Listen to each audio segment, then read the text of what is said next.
Good Thursday morning, everybody. John and Lance along with Dell for the next 3 hours, and we are going to the semifinals. Yep, NBA Cup, baby. Going to and what a beautiful game it was. It's called the beautiful game, right? Well, some people call soccer that. It's interesting. No. Later on, we'll hear from Shaquille O'Neal. He did not call it the beautiful game. He thinks it sucks. But that's another story. I think kind of right. If you can't see how beautiful the game is after watching Fred VanVleet last night, oh my God! If you can't, okay. So why are they calling him Jihad Fred and Fred the terrorist? What is that? What is that joke? It's just a beard. His nickname is, and they say he drops a bunch of bombs on things. Like they call him Jihad Fred and Fred the terrorist. I saw he Roosh does have that beard that looks like it, I guess. Roosh called him Jihad Fred, and then Ross Villarreal, my boy, called him Fred the terrorist. And then I noticed more people were saying that too, and I'm like, this must be a thing that's going on here. Well, it wasn't bombs he was dropping. He was dropping bricks. Bricks, yeah. Yeah. I mean, he's a turnovers worker. Let me tell you something. Last, I mean, really, if you want to say it, the second half was terrible. But the last 5 minutes of that game was the ugliest, greatest thing I've ever seen. They went into prevent. That's what Ryan said. He goes, they went into prevent offense. Man, what Kerr, Steve Kerr blasted the refs after the game, and we'll hear him Who do that. Who cares? The guy who's benefited from the calls for a decade. I know. Damn near. Shut up. The Wicked Witch is dead. Beat their ass. Destroyed them. Yeah, okay, take that, Warriors. Real ones knew they were game done. in maybe the history of the NBA. The Rockets destroyed you. Semifinalists, we're going to do the show from Vegas now. Well, no, we're going to Oklahoma City first, and then it's in Oklahoma City. I thought we're going to the semifinals. I thought the semifinals are in Vegas, aren't they? They are in Vegas. You're wrong, John. Oh, the semis are in Vegas too. Semis are in Vegas, yeah. Oh, I thought the semis were in Oklahoma City. No, okay. So I'm going to be in Vegas doing the show with the Rockets. You're going to Vegas. The Rockets are getting me a hotel. The Rockets are giving you a hotel. Yep. I don't see that. I'll reach out to them today and see if I can get one. I don't see that at all. Okay. Because I'm the one that said they'll beat the Warriors. All you not, do you believe now? Do you believe now? After 15 straight, do you believe now? I'm not sure I believe in them beating the Oklahoma City, but okay. Okay. Well, they just did it, but I guess that was a mirage. I saw a stat yesterday. Did Georgia beat Texas this year in Week 7? Yeah. And did they beat them the very next time they saw them? Yeah. Did we beat Oklahoma City just like a week ago, 2 weeks ago? Yeah. And they're going to catch that ass kicking again this next time. Don't worry about that. They're going to catch a smooth ass kicking too. Our team's growing up. Did you see all that? Did you see all that dog out on the court last night in the Wintarian? A lot Wintarian. Yeah. And Ahmed were in the team. The Terror Twins were so efficient, those two. Jeez. Holy crap. That and everybody, nobody else is. This is on everything that I have in my life. If one of those two get traded this year to add an old player or a quote unquote star, I will flip out and tear the studio up. I swear on everything. If they do something that stupid to move one of those guys to get a star, a quote unquote star, we got to have a star. Can't win without a star. If they short circuit this terror squad to get a star that's an aging star, I swear to God, I will tear this up. They won't do that. You better go talk to your boys then, because we can't have that. No, they love those two. Are you kidding me? Then talk to whoever you need to talk to. They've already said that. It's already been out. It's already out there. Those two are they're untouchable. Those two untouchable. They're not going anywhere. I would consider moving Şengün. What? If the deal was right. Yeah, if I got another big in return. If Şengün was part of a package for Giannis, I'd consider that. If Şengün was part of a package for Giannis, yeah, I would consider that. I guess. Boy, Şengün's fine. There's just some real issues with him once he gets in the paint. Like he just can't elevate at all anymore. He gets everything blocked. Everything. He's up against somebody bigger every night. Every Yeah, night. but he's got body position. Draymond wasn't bigger last night. No, Draymond gave him the blues. Not Draymond. No, that's the only guy. Draymond actually played really he's well. Always at a height disadvantage. And hey, he was 10 of 18 with 26 points. What are you 2 on and 11 rebounds? What are you 2 on? He did that. I'm just saying if we were going to do something, I would consider that if the price were really, really right. But I'm not really looking for a trade at all. He's the only guy that could shoot last night. Well, I'm not really looking for a trade at all. Nah, he got the business in the fourth quarter when they went to him and Draymond said, "Not today." Do anything. Yeah, Draymond gave it to him last night. He was like 0 for 5. Within one. He's 1 for 5. That's cool. No, he's 1 for 5. That's cool. Yeah. I mean, I like 1 for 5 too. That's kind of what, it's what Jake Myers does. So I'm used to it. Is that 10 for 18, you mean? No, in the fourth, he was in winning time. He couldn't do it. Well, in winning time, he got the basket to pull you to within 1. And then the free throws won it for you with 3 seconds left. So if you didn't see it, because it was a late game, and it didn't even start at 8:30 when it was supposed to. It started closer to 9, I know. Honestly, and or 9 our time, 7 your time. And it wasn't like the Hawks and Knicks were, up and down the court just destroying it. I mean, what the hell? Start the game. Yeah, on my channel on 245, I had hockey. Oh, it was a hockey. They had TNT had hockey? Yeah, it was hockey, and then the Rockets were supposed to be next. I'm like, I watched it on Houston. Yeah, I watched it on Space City. I did too. But but you had the Rockets were down. They were down 5 with, was it 5 or 6?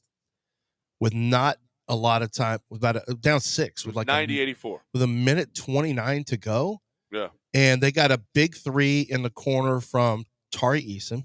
From Fred. No, not in the corner to cut it to 3. Wasn't that Tari who hit it the 3 from the corner? No, I think it was Fred. He did hit a corner 3, but not the one you're talking about. Is that the one I'm talking about? It was Fred. Fred hit his second of the night. Oh, no, that's right. Fred did hit it. And that was from the corner where Fred hit from. Yeah. So Fred hit from the corner to cut it to 3. Right. And then you had the next basket. Who was the next? The next basket was Alpi? Şengün, yeah. Yeah, and all this time, the defense is stifling for the Rockets. And at time in the first half, it was beautiful. The defense was beautiful in the first half. Second half, they just started breaking down. Warriors started making a bunch of threes, and the Rockets just lost their focus a little bit defensively. And of course, as you know, offensively, they shot terribly from 3. It was an awful shoot. Somehow they shot that bad from 3 and still beat the Warriors. I mean, one point they were 1 of 16. Just a terrible, terrible night shooting 3. However, they did their hustle stuff that they do. And Jalen had some moments in the second quarter. He was absolutely brilliant. I mean, his second quarter was a highlight tape.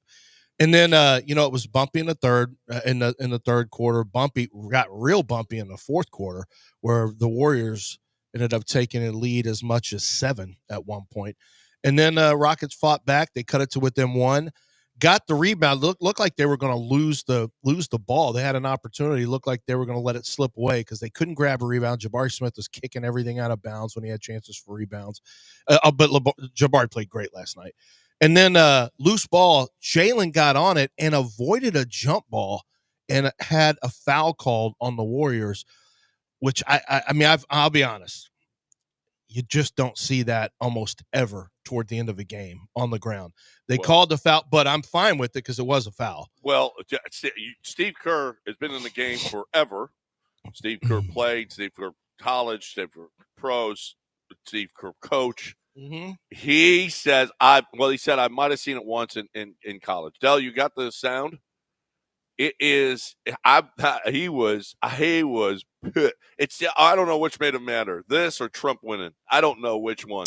Oh, he got a little angry in this game. He had Steph Curry. He thought he should have had a 4-point play. Oh my! Yeah. Well, Amen touched his hand. Well, listen. I mean, he's got a 2-minute rant. Well, not a rant, but really he went off. Here is Steve Kerr afterwards, pissed off at the refs. Ball situation, 80 feet from the basket with the game on the line. I've never seen that. I think I saw it in college one time, 30 years ago. Never seen it in the NBA. That is, unconscionable. I don't even understand what just happened. Loose ball, diving on the floor, 80 feet from the basket, and you're going to give a guy 2 free throws to decide the game when people are scrambling for the ball. Just give them a timeout. Give them a timeout and let the players decide the game. That's how you officiate, especially because the game was a complete wrestling match. They didn't call anything. Steph Curry got hit on the elbow, plain as day on a jump shot, just clubbed right on there, no call. So you've established you're just not going to call anything throughout the game. It's a physical game. We're going to call a loose ball foul on a jump ball situation with guys diving on the floor with the game on the line. This is a billion-dollar industry. You got people's jobs on the line. I am stunned. I am stunned. I give the Rockets credit. They battled back. They played great defense all night. But I feel for our guys. Our guys battled back, played their asses off. They did. Deserved to win that game or at least have a chance for one Yeah, but you stop blew it at the end to finish the game. And that was taken from us by a call that I don't think an elementary school referee would have made, because that guy would have had feel and said, you know what, I'm not going to decide a game. How long is 80 this? feet from the basket. What's the difference? How long is this crying? How Wait, long is this crying? The guy who's benefited, as Twitter would say, cry more. Well, I mean, look, he's right. He's right about everything he said. Right, no one ever makes that call, usually called jump on, all this stuff. You're right. However, you have suckled from the teat of overzealous officiating against Steph Curry and the like for your Draymond. Are you making this stand considering you're a Rocket fan and watch all the foul baiting that your superstar did?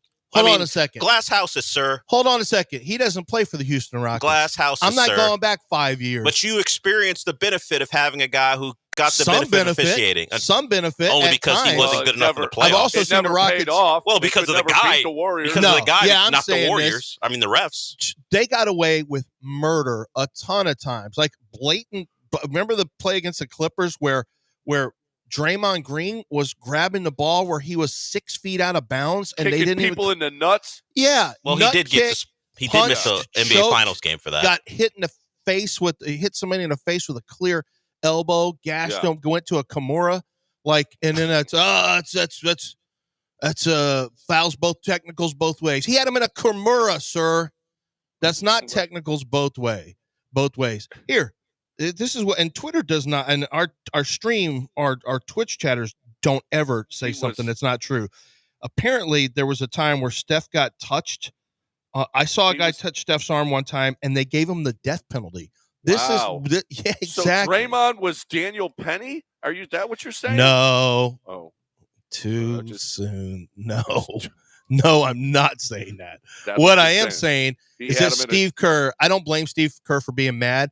But also, you had a 7-point lead with under 3 minutes to go, and you didn't finish. The 7-point. When did they have 7? It wasn't that okay. Well, 6 for sure, but you did have a 7-point lead in that game, and you had a 6-point lead with under 3 minutes to go, with under 2 minutes to go, and you lost. You blew it. Your offense went into the tank. They didn't even want to play offense. They just wanted to stall. How about you execute? They had 2 24-second violations. I saw Rockets fans crying online about officiating at one point in the game, and I'm like, man, officiating with these dumbass turnovers that we're having, with the inability to shoot today, with lapses defensively in the fourth quarter. Like, I want to hear about the officials are screwing us. Hey, it looks like I'm going to tell Steve Kerr, you have officiating mistakes or whatever happen on both sides. If you have a lead that's 6 points with less than 3 minutes, the chances of you winning is in the high 70s, sometime low 80s. I don't want to hear. No, it's actually in the 80s. I don't want to hear about the officials execute and you win. You didn't execute. Your team shoots bad free throws now. You're the worst free throw shooting team in the league. I don't want to hear about it. Do a better job of closing that Fred VanVleet. He couldn't shoot at all yesterday, and he got buckets on you. Yeah. Do a better job of closing. And did you see he got some buckets? He didn't get a bucket. He got more than one, but like 8 points. But did you 2 threes out of 9 shots? That was. Did you get to see the Rockets? I'm sure you did if you're watching the Rockets response, the players, like, I was so happy. I was so pumped.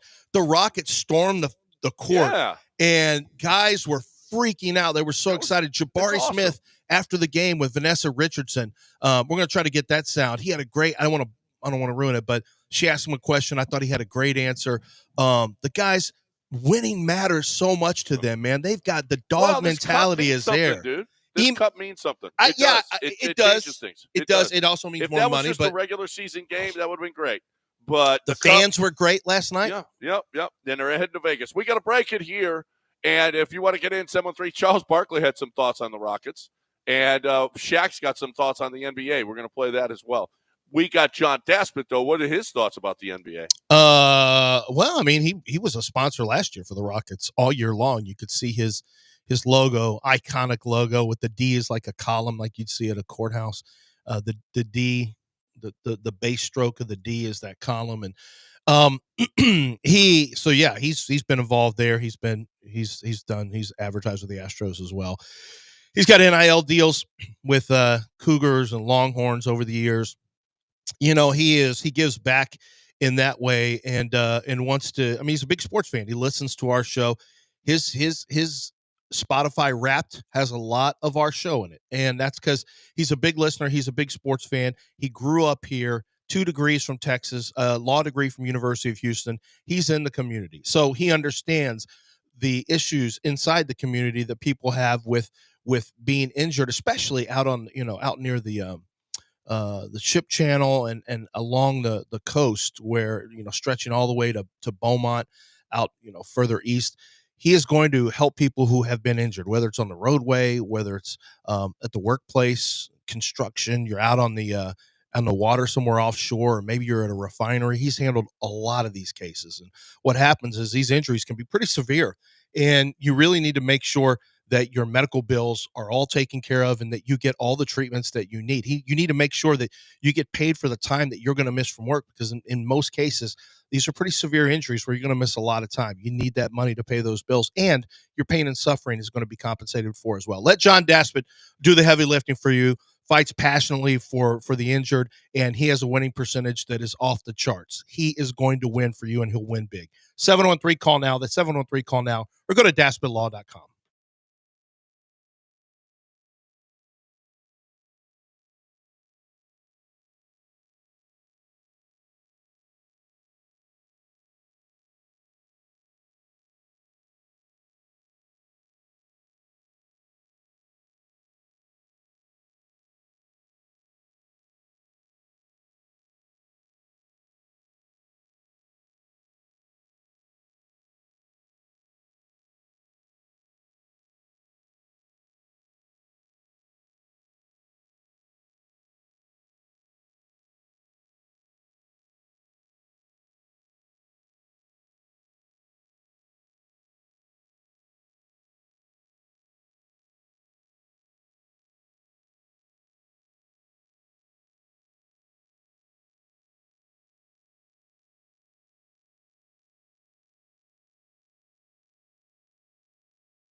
Doc Linville.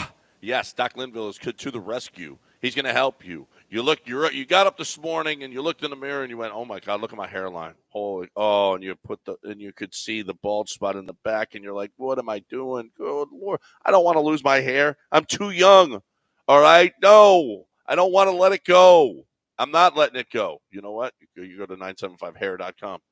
He's got the neo-grafting, which is the best procedure. It's awesome. It's not painful. He's got a 3-day anesthetic anyway, but that you don't even need that. You do it on a Friday like I did, and by Monday, weekend, you're fine. You're fine. But on Monday, you're back at work and everything is great. Listen, if you're looking for the best way to get hair, now you might just need the PRP, which is just to stimulate your own growth. The doc will tell you that. He'll be honest with you and do that. He can also help with your abs, so help your body fat. He can help with your eyes if you're getting skin that's falling over your eyes. He got all kinds of stuff, guys. Fix yourself. All right, the doc is here for you, not just women. He's here for you too. 975hair.com. 975hair.com.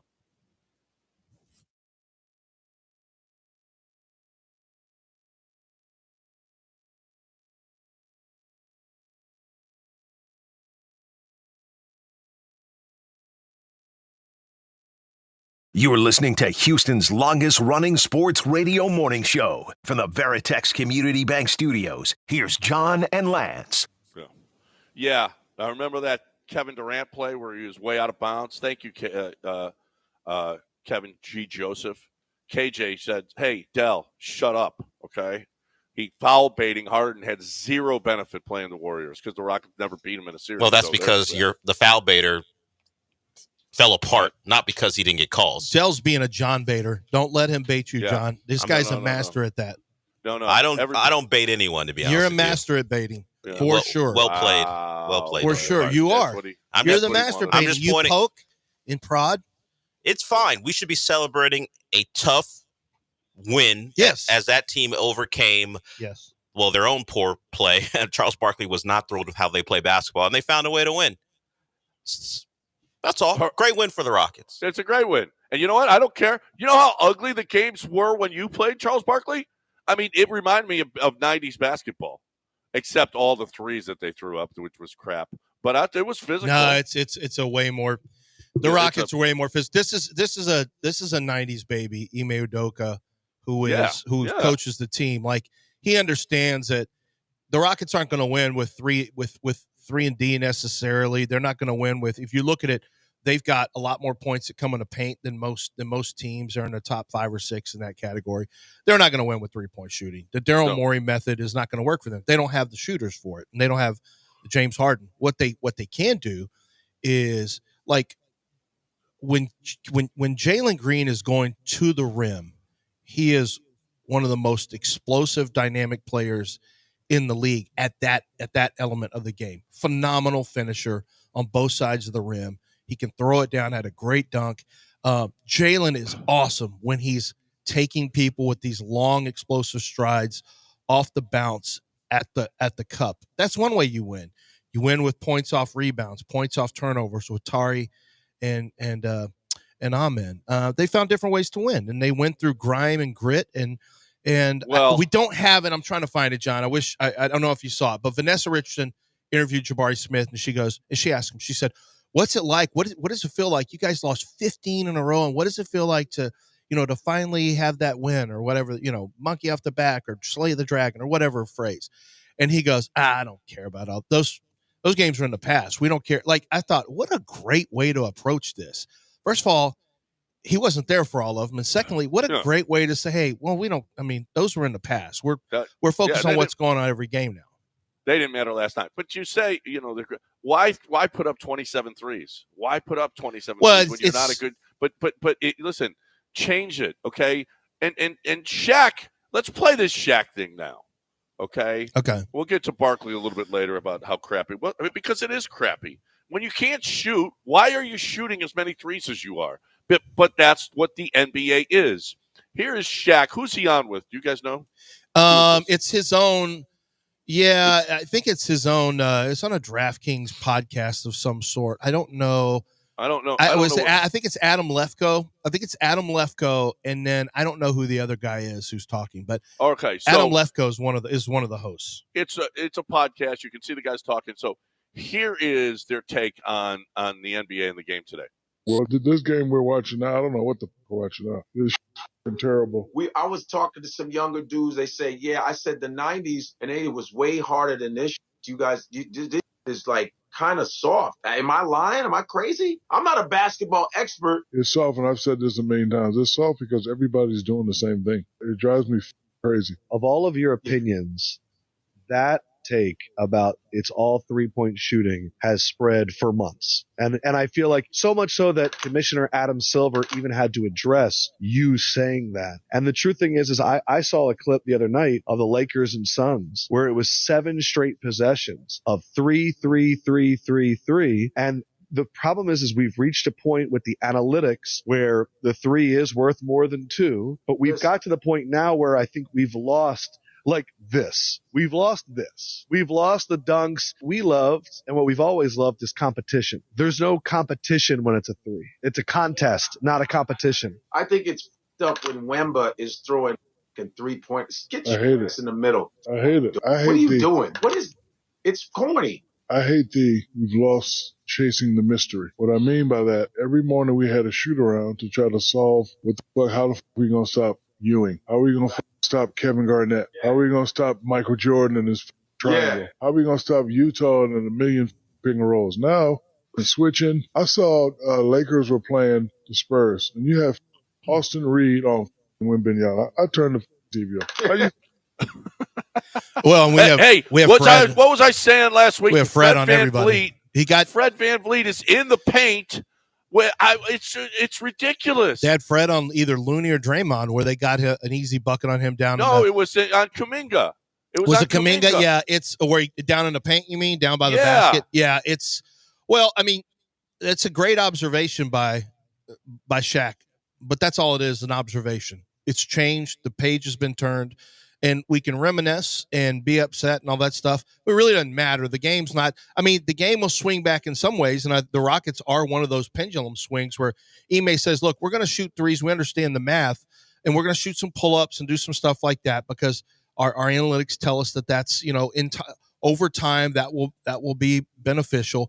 However, we're playing grimy. Like, if you can't recognize the way the Rockets play as a throwback, at least defensively, as a throwback to elements of the game that many old heads knew and loved, then I don't, they appreciated that. I don't know what to say. Now, I think Shaq made a great point. I'd never heard it mentioned like that, solving the mystery.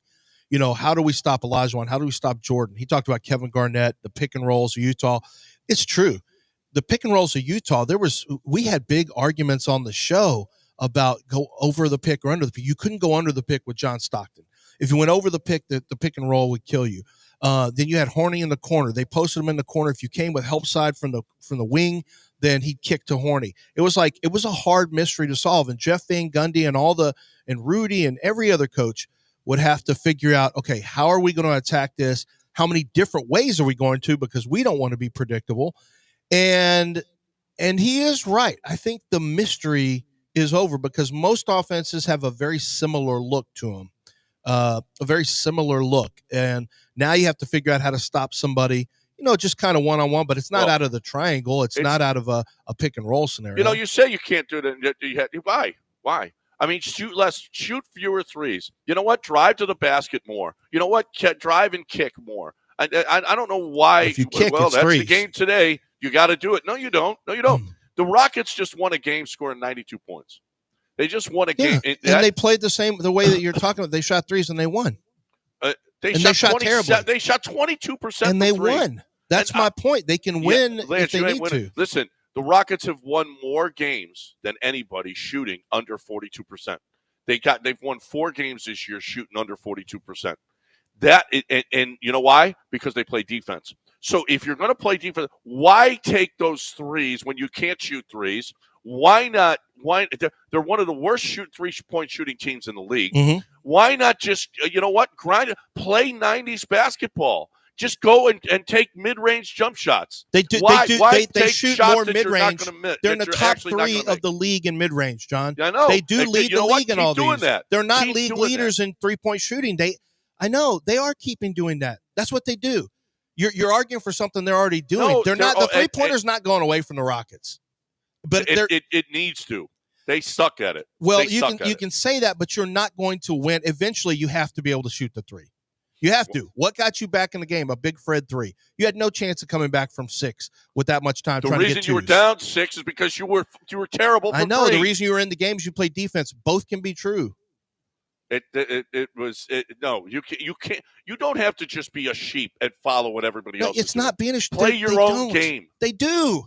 No, they don't. The game is fundamentally changed, John. That's like saying don't shift or don't do this in baseball. Don't throw so many curveballs. Stop being a sheep. The game has changed.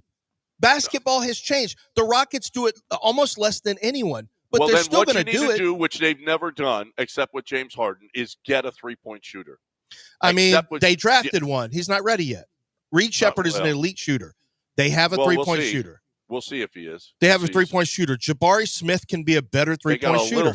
A little three-point shooter. It doesn't matter. So is Steve Kerr. So is everyone who played for Michael Jordan. How about the rotation last night? He played basically 7 guys. Yeah, because it was a playoff game. Playoff basketball. He went to playoff basketball rotation last night. He said, you know what? You guys just sit there because these are my guys. I don't know how you can appreciate. Like, I appreciate the ugly win. There's nothing more scrappy. If you want to talk 90s basketball, go watch a Rocket Knicks game. It was almost impossible to watch. If you were to you can talk about 90s basketball, Shaq can talk about it, but let me tell you something. We loved it because they were winning championships. 78-83. The Cleveland Cavaliers got beat by the Heat. Oh, Charlotte wins 84-72. It was terrible. The Rockets-Knicks series, if you go back and watch it now, it's a body bag game. It's not nice to watch. And you know what? I'm not sure which is worse, though, if you want to know the truth. This is the jacking up threes, just running down the court and jacking up threes. That's not good basketball. No, I think it's good if you make it. Yeah, but guess what? They don't. No. I mean, but they're also one of the better teams in the Western Conference. Steph Curry ruined the game. And you know what? I saw the best quote. No, he didn't. Steph Curry's one of the greatest shooter in history. Daryl Morey ruined the game. I saw the best quote from somebody the other day. He said, Steph Curry, everybody, they want to play basketball like Steph Curry. And nobody is Steph Curry. Steph Curry didn't ruin the game. Steph Curry, everybody thinks we got to shoot threes like Steph. You know what? You're not Steph. Steph can make threes. Steph can do that. You can't. And that was the best, I thought, comment about today's basketball that I've seen yet. And the best testosterone that I've seen yet is at Game Day Men's Health. This is not. I'm not even. It's all testosterone is pretty much the same. But the way that they deliver it to you. How about absolutely free with the consultation? How about it's not only just about that. How about I want to be thinner. I want to be bigger. I want to heal from injury because they do that as well. They're taking care of men, okay? They are. What is your plan? What is your hopes? As soon as you sit down, I sat down with Jamie in Willowbrook, and I told her, this is what my goals are. This is what I want to do. And she was like, well, we'll get you there. Peptides, they've got peptides for you that'll make you feel better, that'll make you feel more alert, better at work, better in the gym, better in the bedroom, all of those things they can help you with. They've got a lab right there, so you get you find out your results right away, 15 minutes, and you know what's going on with your body, as opposed to the other places that have to send it away. They don't have labs. Here's the deal. Game Day Men's Health is just different. They're going to have locations all over the city. But your first try, listen, I love it because I can take my shots home and give it myself. You can do that too. GameDayMen'sHealth.com. It's just different. GameDayMen'sHealth.com.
You're back in the Veritex Community Bank Studios with John and Lance. On ESPN 97.5 and 92.5.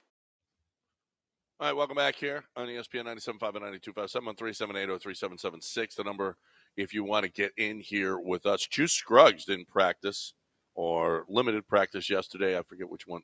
Anyway, he's hurting. Juice Scruggs did not participate yesterday. Robert Woods, he was out, personal reasons, and Jalen Petrie shut down for the season. Kenyon Green is back. Juice Scruggs has a foot problem. Is there a chance we see Kenyon Green starting in Juice Scruggs' place this week? Yeah, absolutely. It's a little scary, but well, okay. as when last we left him, he was a starter. Well, the media, for the stuff that was open to them, Kenyon Green was not the starting guard. It was a guy they picked up from New England that actually played against the Texans earlier this year. That was the media portion. I don't know. We don't know what it was like when those guys had to go hide their eyes, but he was not the starting guard, Kenyon Green. Kenyon Green was not. It was Juice Scruggs, not Kendrick Green. It wasn't him either. It's that Patriots pickup. Oh, Zach Thomas. Yeah. Oh, yeah. He was from San Diego State. I remember him. Yeah, he ain't that good. Interesting. If Kenyon Green so far, Kenyon may be out of shape. Kenyon may not be in game shape. It wouldn't surprise me if Kenyon rotated in. Yeah, especially Juice a shoulder. play. I mean, how much can you lift? And I don't know. We'll see. Yeah, I don't know. That's all stuff you got to watch. And dude was hurting as far as the strength thing goes against those big defensive tackles anyway. And if you've got to shut it down for a while, as long as he's had to shut it down, I don't know how you come right back and can get back in there. So we'll see. We'll see if he's a part of the plan going forward. He was activated, so he's out there, and we'll see what happens. The Alex Bregman thing seems to be heating up. Now, with Soto, now some pieces are going to start to fall, right? Mm-hmm. And especially the Yankees are a bit – they went out and they got Max Fried so that they can quiet the fan base just a little bit because the fan base is none too happy with the whole Soto situation. And some of that falls on what's – hey, wait a minute. We're the ones, like you said, Lance, we're the ones that do this, not the Mets. So we're the ones that steal your players. We're the ones that sign the biggest. Wait a minute. Oh, I'm so mad. One of our players went somewhere else. How dare you? We're the Yankees. We always win titles. Never. So, 2009. Okay. 27 they have titles. 2009. We have people listening who weren't born. Stop. Okay. Is that a call for Wait a minute. Alyssa wasn't even born. In 2000, she wasn't born in 2000. No, she wasn't born. Scott Boras was asked about Alex Bregman and the Yankees, and I don't think there's any question. He's going to be a Yankee. I don't think they've got to do something.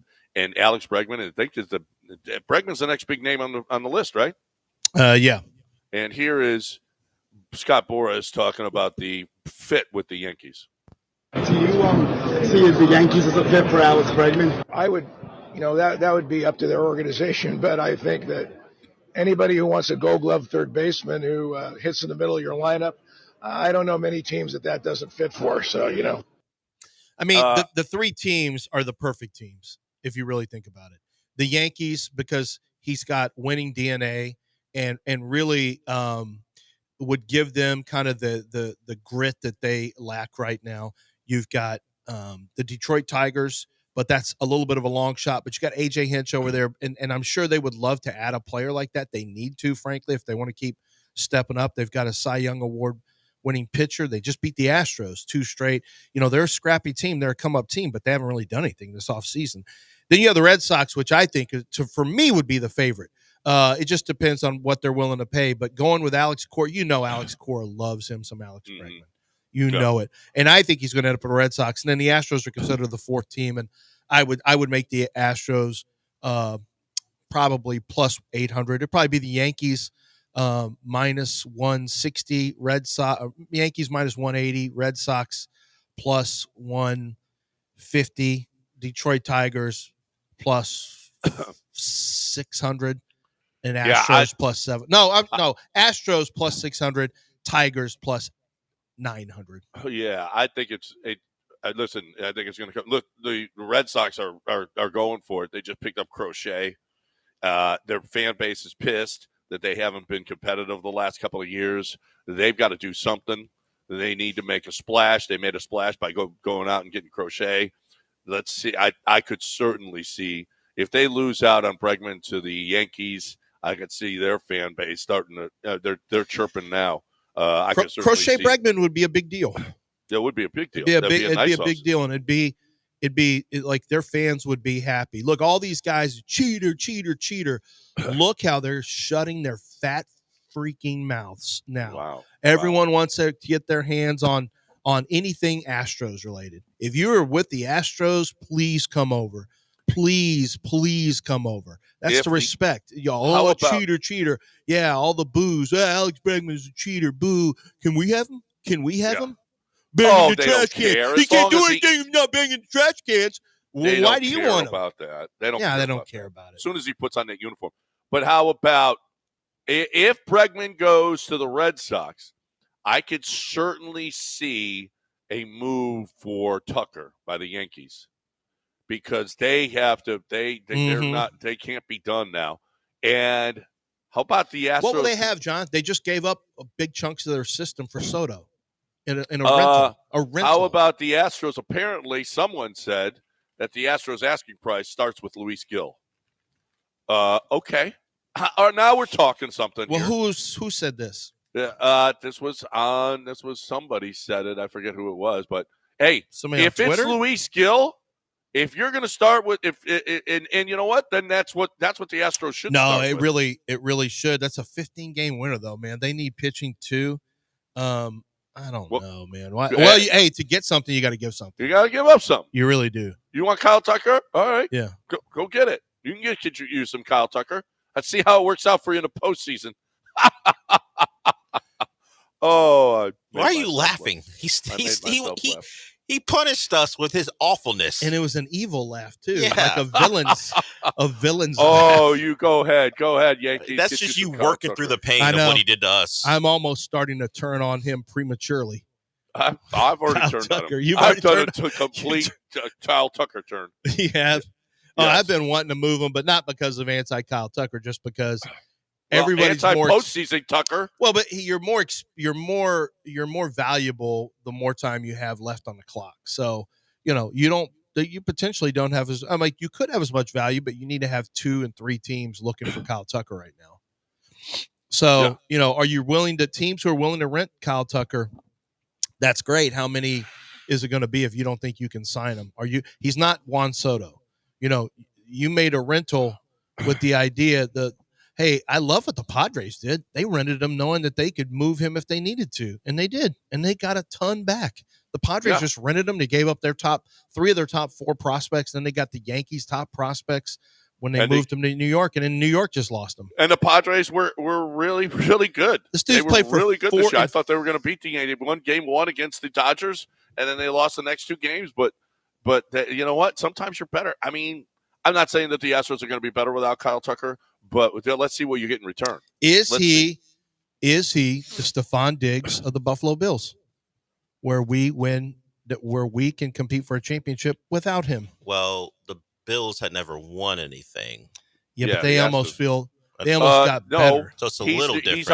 He's our Tyreek Hill in that we've won championships with him, but now we can win without him. So who is your Patrick Mahomes? That's Altuve. Yeah, easy. Yeah. So Altuve's the best player in the sport?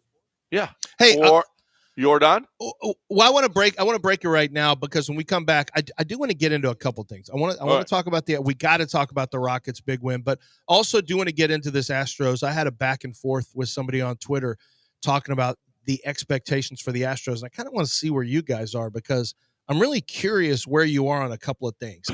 It just came to my attention that there are some people with a little different opinions and I guess expectations this year than I was kind of thinking. Okay.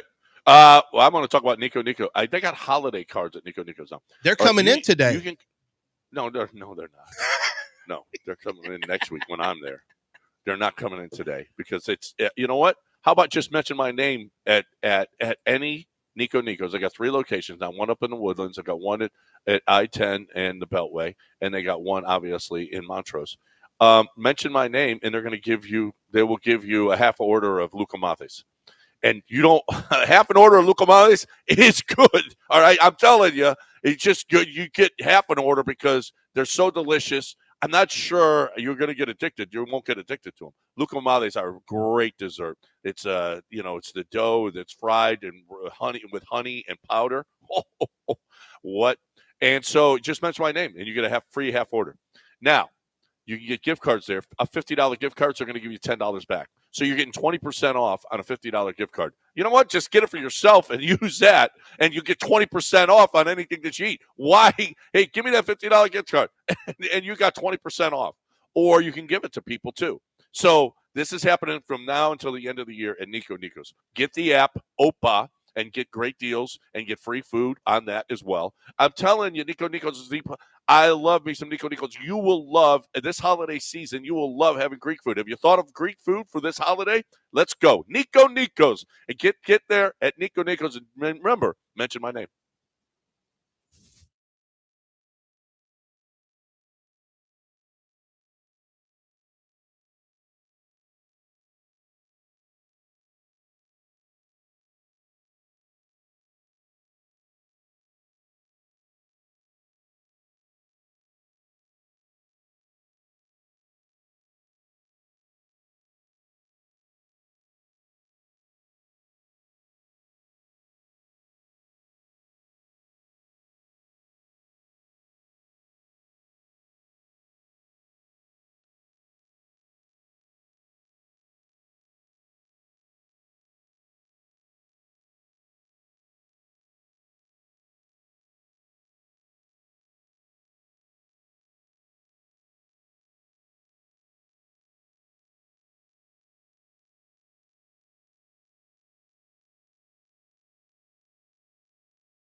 You're back in the Veritex Community Bank Studios with John and Lance. On ESPN 97.5 and 92.5.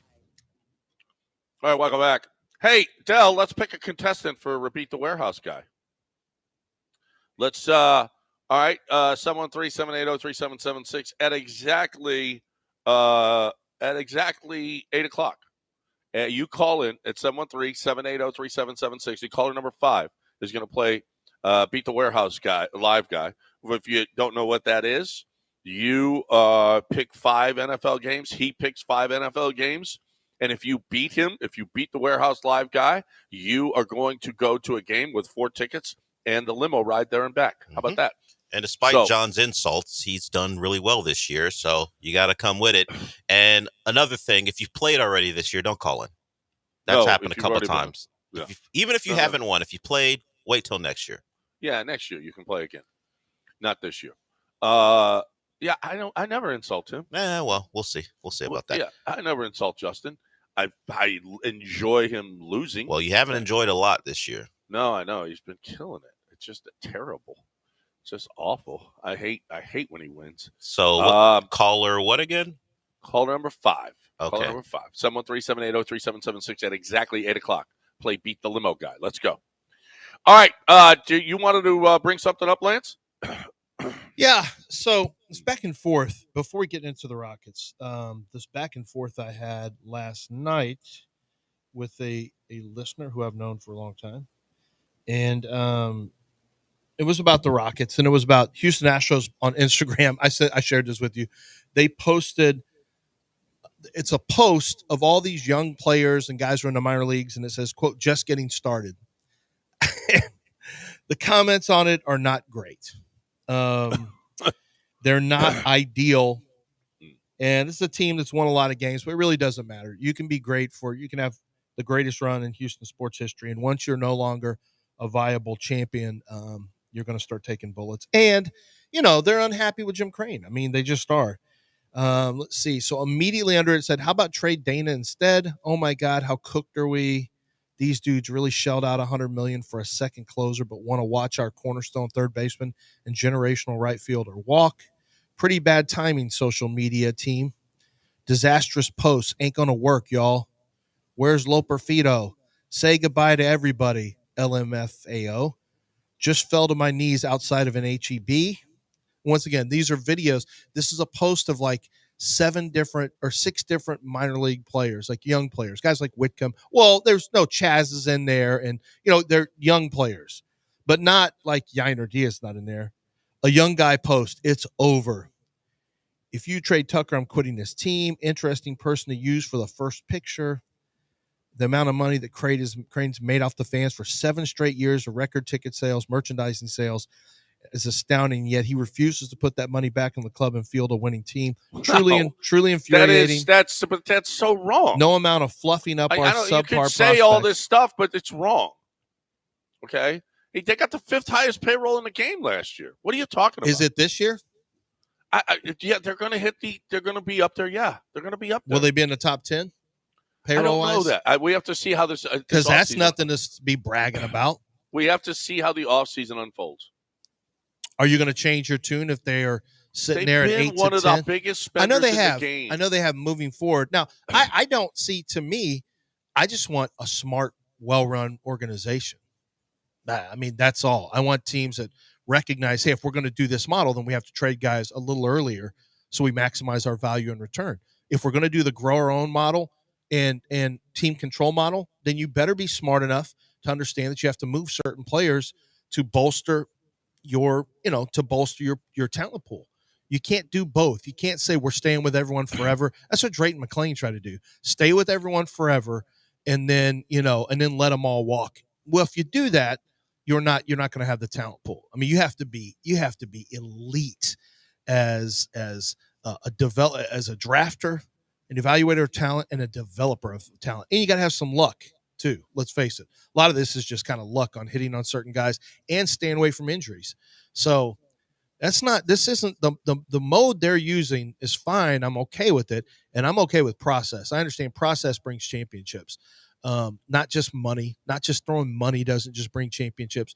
But at the same time, I understand the fans' frustrations with losing all their top players. All the jerseys they have are no longer relevant because their jerseys are all leaving. Except Jordan. Your Jordan and Altuve's are okay. The rest of your jerseys, gone. That's all right. I mean, and they kept on winning. Listen, but it's not all right. The thing is, it's not all right. Not to the fans. Not. You say it's all right, but it's not to the fans. It's not to them. Yeah. You can listen to how they're reacting. Wait a minute. Which was the wrong decision that they made? I'm just telling you what I'm telling you the I fans understand are turning. that, but what was the wrong decision? I would say letting Bregman go is going to be the wrong decision. Well, okay. I'm with you on that. If you don't trade Kyle Tucker, it's the wrong decision. Okay, but how many how many years do you want? I mean, I appreciate it, and I appreciate. Listen, I don't want to see Bregman go. I don't. I think he's I think he's the heart of the team. I think he gives the work ethic. He's so focused. Fire. He's zeroed in all the time on baseball, and you need that in your locker room. And the dude, I think he's underrated for what he has meant to this organization. I'm with you on this one. The thing is, do you want to get away from your philosophy of years and contract years? Well, at some point you're going to have to break philosophy. You're going to have to make it. You don't fundamentally change, but you can have a one-off. It's okay to have a one-off. It's okay to have a one-off. And this would be one of those times. If you can get to a 7th year, you may need to do that. It's not ideal, but if you want to keep this window open, that you just seem like I'm okay with taking a step back taking one step back to take 2 steps forward. Lance is okay with it. I don't think Astros fans are okay with it. So and I feel like the way Dana talks and Jim Crane talk, they don't think they're kind of Drayton-y. They're not looking, hey, this is all, we got everything we need right here. Everything's fine. Everything's good. Well, if that's how you're going to be, then you better keep one of your cornerstone guys, as you just mentioned, who's a great leader. Hey, Dana said, we're not looking to push anyone out the door. We're not looking to move. That's not, if we're going to listen to everything, we'll listen to everything. Right. But we're not looking, he even said, we're not looking to move guys out of here. I'm you with better you. Be. Okay, so I'm with you. If he goes and signs for 7 years somewhere, I'm with you. I think you know what? Break your philosophy. Go ahead. Make one exception. Leadership, but you defense, set a precedent. Then we can do a 7-year deal, which you've never done before. So, but you also you say, well, that's Alex Bregman. You're not Alex Bregman. That's all there is to it. And with Kyle Tucker, I don't think the fan base will. I don't know. Are you getting a reaction that they're going to be just as pissed or more pissed about Tucker walking? I don't know. That one. I think you're going to have. I think the loudest fans are going to be pissed. I think the ones who understand team building a little bit and who are more pragmatic will understand it because it's done for a purpose of winning. Because it's inevitable that he's going to walk, and so I think it's kind of going to be split. To be honest with you, here's something else that this person said. I feel like Crane is slightly smarter than this. Altuve being the only leader is not smart. They went on to say, JV gone, Bragg's gone. There's no mentor for hitting or pitching, but the AL still kind of sucks. The Tigers haven't gotten better. Letting Correa and Springer go was kind of the right move. They both broke down. Damn. I'm not worried about the pitching. Here's one. I'm not worried about the pitching at all. I don't know why I'm not, but I'm not. If Alex goes to Boston with Cora, that will really hurt. See, I am worried about the pitching only because what guarantees do we have that these guys coming off Tommy Johns are going to be, first of all, when are they ready? Number one. And number two, do they just step right back into who they were? Because frankly, Christian Javier has not been the same guy since 22 anyway. No. So I am actually a little bit worried about pitching. I do that. We have good arms. We're not in a terrible place. I just think we're in a question mark place. I don't know where we are right now. That's all.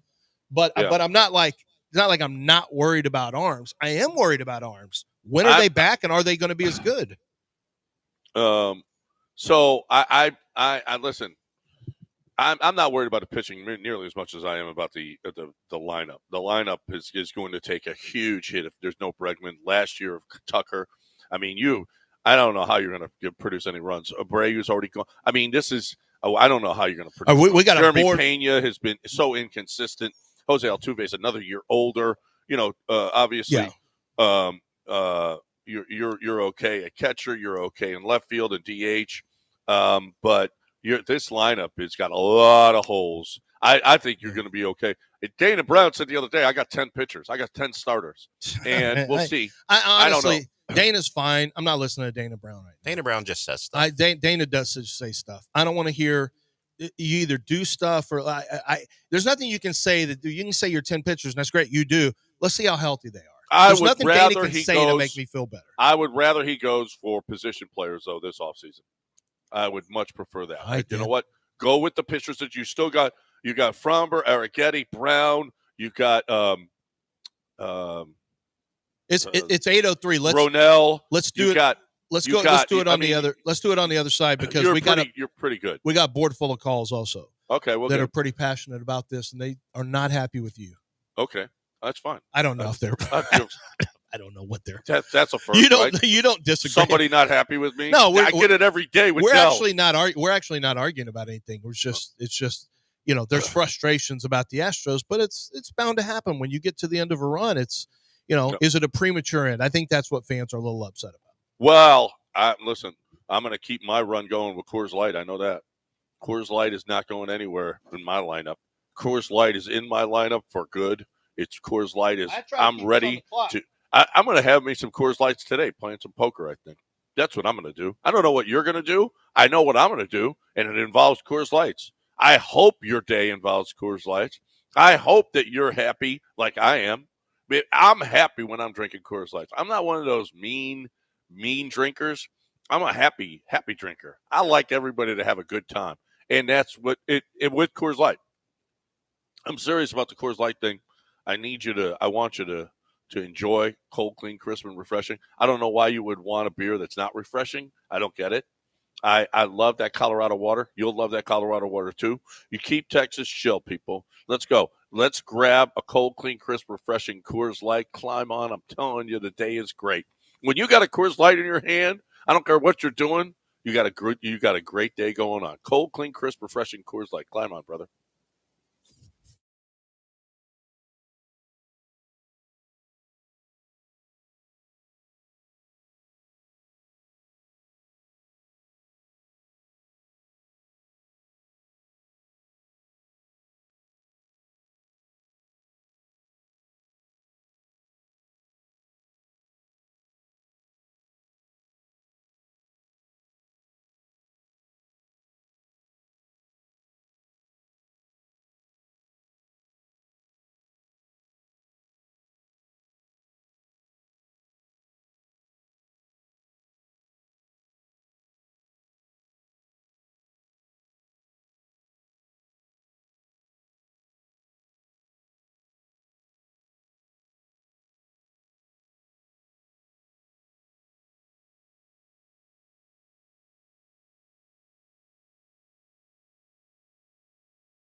All right. You can probably bet on who's going where, what team. You can bet on just about anything, anytime at my bookie, anywhere. I'm looking for the best way to get on and start to gamble, right? Well, how about that they're going to double your initial deposit. Today's Thursday. How about a free pick Thursday? They will pick something in tonight's game, right? And they will say, okay, somebody scores a touchdown, whoever it is. I don't even know who's playing tonight. That's how we got Texans on our mind. So here's the deal: they'll give you a free bet. You get if that person scores that touchdown, you win. If that person doesn't score the touchdown, it doesn't cost you anything. You're looking for the best way to play, win, and get paid. You're looking for live in-game betting. You're looking for casino gambling right there online. You got it all at mybookie.ag, promo code BET975. Bet anything, anytime, anywhere. Do it at mybookie.ag, promo code BET975.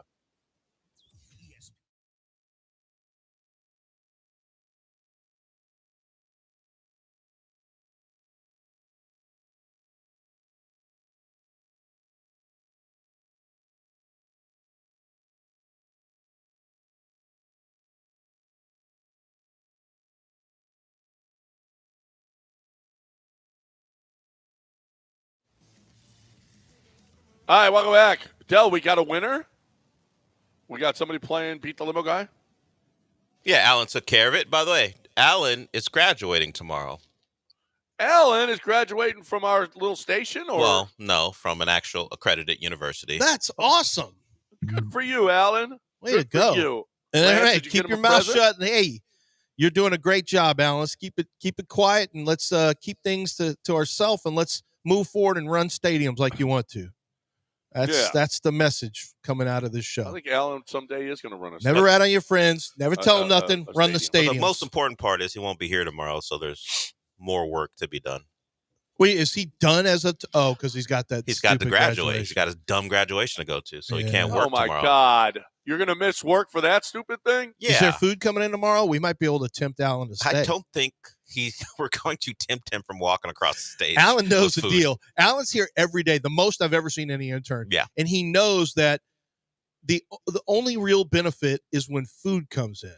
And he's been here for Nico Nico's. He's been here for Taqueria Sarandas. And others. He's been here yesterday for Jay Alexander. Well, he was gone. I was here for Jay Alexander. Oh, and Dell was all nervous I was going to get everything. Well, you did snipe a lot of food early. No, but what I did was I cut things in quarters to be fair and friendly. So, yeah. Yeah, what people are looking for is you to take a knife to the food. That's what people are looking for. But Alan, I'll take the whole hot chicken if you want. I understand. Who we appreciate is graduating. So congratulations to Alan. Way to go, Alan. Way to go, Alan. You couldn't have done it without us. That's probably not the case. We gave him 3 credit hours probably with this internship. So congratulations. Okay. I'm sure he could have found those other places, but we appreciate him joining us all semester. Yeah. Hey, you know who else is joining us? Connor Wegman. Yeah. We haven't even mentioned that. No, Connor we Wegman haven't. is coming to the University of Houston. A&M's Connor Wegman is transferring to Willie Fritz's university.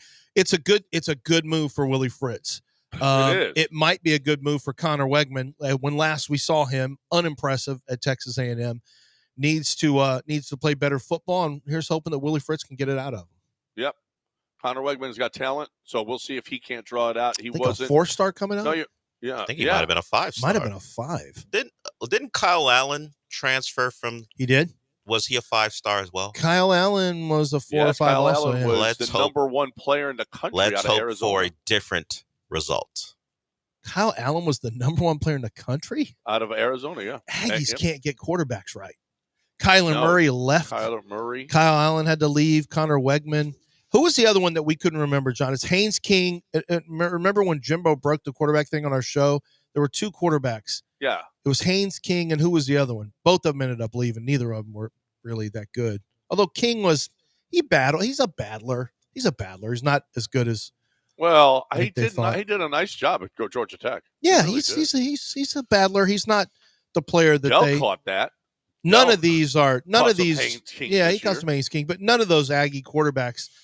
A lot of them went on to play better football in other places, but I don't know, for some reason they have really bad luck trying to, develop their top-rated quarterbacks. Like win a Heisman, Kyler Murray? Yeah, that's exactly what I mean. That's the epitome of what he's talking about. Exactly what I'm talking about. Yeah. Well, with a coach that knows what to do with them, and they did. He did. Lincoln's. Oh yeah, dude. You want a throwback name? Zach Calzada. Oh my God! Remember, it was the Haynes King Calzada conundrum. What are we gonna do? Is it King or Calzada? Doesn't matter. It's gonna look the same. Really doesn't matter. And Calzada had that one game against Alabama where Bill O'Brien tried to pass the ball from like the 1-yard line, and Alabama fans almost burned his house to the ground in Tuscaloosa because he wouldn't run the football with Brian Robinson. Bill O'Brien actually did that inside the 3-yard line, and he doesn't give it into a human bulldozer. Give the ball. He tries to throw the ball with Bryce Young. Incomplete. Game over. You mentioned Zach Calzada. He's got a big game on Saturday. He's playing for Incarnate Word, the same place that Cam Ward played for. He's still playing college football. Hold a minute. Hold on. Can you go through where Zach Calzada went? Because he went like Southern Miss or Miss State or something. There are 2 years where he did not play. Like in 2020, he didn't play. In 2022, he didn't play. He has been he's doing great. He's having a great year at Incarnate Word, and he's got a quarterfinal. He played game. at A&M, but where did he go after A&M? He went somewhere else. He was at Auburn as well. A&M, Auburn, and Incarnate Word. You know what it reminds me of? JT Daniels. Remember JT Daniels just kept downgrading. He ended up at Rice. He ended up at Rice. He was a little bit, a little doughy at Rice. And I'm done with all this. I'm just chilling right now. And I think he's going to be a coach. That's what he wants to be. Yeah, I think he's going to be a coach. He lives here. His girlfriend is here. Yeah, This is that's usually where your girlfriend is, where you live. Well, most times, not all the time. It just depends on what you got going. Speaking of that, did you see Travis Hunter was on the podcast with Ryan Clark and Channing Crowder, and he mentioned that he's going to get married the same year he signs his first NFL contract. And if you missed it, there's a video of Travis Hunter with his girl, and the girl said, I wasn't really attracted to him. He wasn't really my type.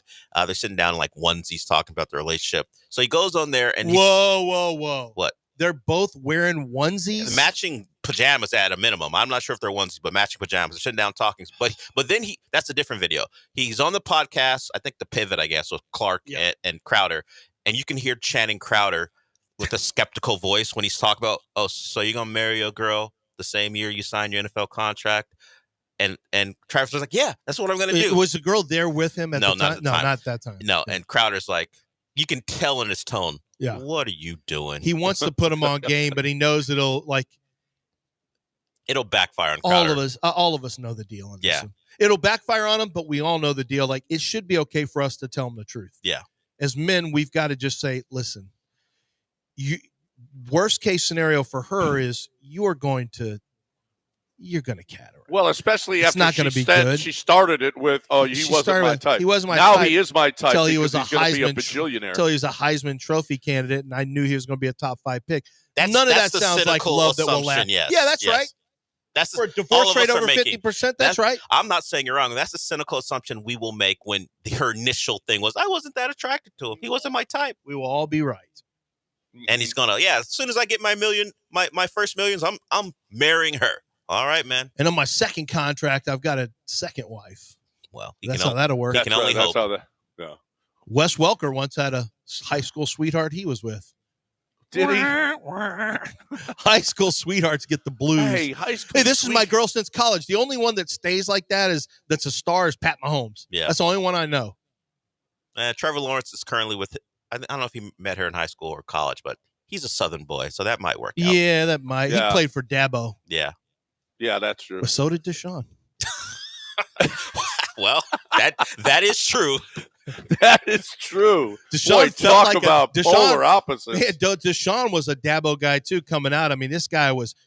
I looked at his social media. It was God posts, his girlfriend, him with his girlfriend's family. They're all wearing matching sweaters. Like, it was the most unassuming, good boy stuff. And then he got into the league and lost his literal mind. That was a Dabo guy. That feels like the Catholic schoolgirl meme where they you're under control, or the Rumspringa with the Amish, right? Yeah. Rumspringa, you know that one, John, right? Did you ever see that video? Satan's Hands or something like that. It's where when they're 16, I think, they go out into the world as regular people. And if they come back, that means they were made for the faith. If not, beat it.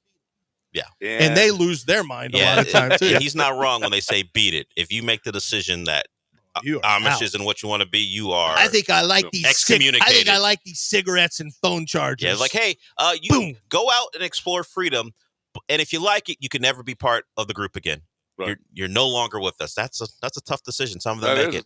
Nah, that's a pretty easy decision, I think. Well, I've seen. Well, for you certainly, but I see the documentaries. You know how much more expensive it is to buy a house than build one? What's wrong with you? Yeah, it is, but it's also you ever bought butter versus churn it? Yeah. Way different costs. Yep, way different costs. You know how easy it is to just go buy a stick of butter? Okay. Churn it all day. Yeah, but you churn it, you crank out so much more. You see with the gasoline and the prices of cars, how much better is it to just have a horse-drawn carriage? So much cheaper. There's an old saying: "Why buy the horse? Why buy the cow when the milk is so cheap?" Well, if you are male in Amish, you're not making that butter, so it's actually better for you not to buy it because the woman will make the butter for you. Well, you are the woman. You still need to buy the cow. You are the woman. Well, churning the butter. Well, you got to buy the cow to make the butter. I'm going to assume it's a tough life for a woman who's Amish. I'm just going to assume. I would think so. It's a tough life if you don't have a payroll company, and I got a payroll company for you. It's HRP. We are big fans. If you want to find out about HRP, call up here and ask for Laura, and she will tell you all about HRP. I'm serious, and she'll give you the lowdown on what they do for us, and she absolutely will take the time. And we've got, I've never seen a company that has as many people come in and talk about the job that HRP does for them. You hear them on the testimonials from different people that come in and tell you what HRP has done for their business. You don't see that. You just don't. How many people are giving testimonials? And all of those people really appreciate what HRP has done for them and their business, because they're doing the payroll, they're doing the HR, they're doing the taxes. Are you kidding me? It's not your business. That's not what you do. It's what HRP does, what they're great at, what they have technology that you just don't own. They own that technology, and it's proprietary technology that they ain't getting rid of it either. Mike has been offered nice money for his technology, and he's like, nah, we'll just keep on doing what we're doing and having a great business and helping as many companies as we possibly can. Your company needs HRP. Finally, admit it. Go. Let them come and give you a consultation. Absolutely free. HRP.net, 281-880-6525 or HRP.net.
You're back in the Veritex Community Bank Studios with John and Lance. On ESPN 97.5 and 92.5.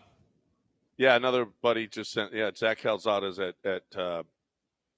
Zach Calzada could throw incarnate word. Zach Calzada could throw. He's got a gun, but he also threw like 2-yard passes at 100 miles an hour. he had zero touch at A&M, but he's got himself a gun.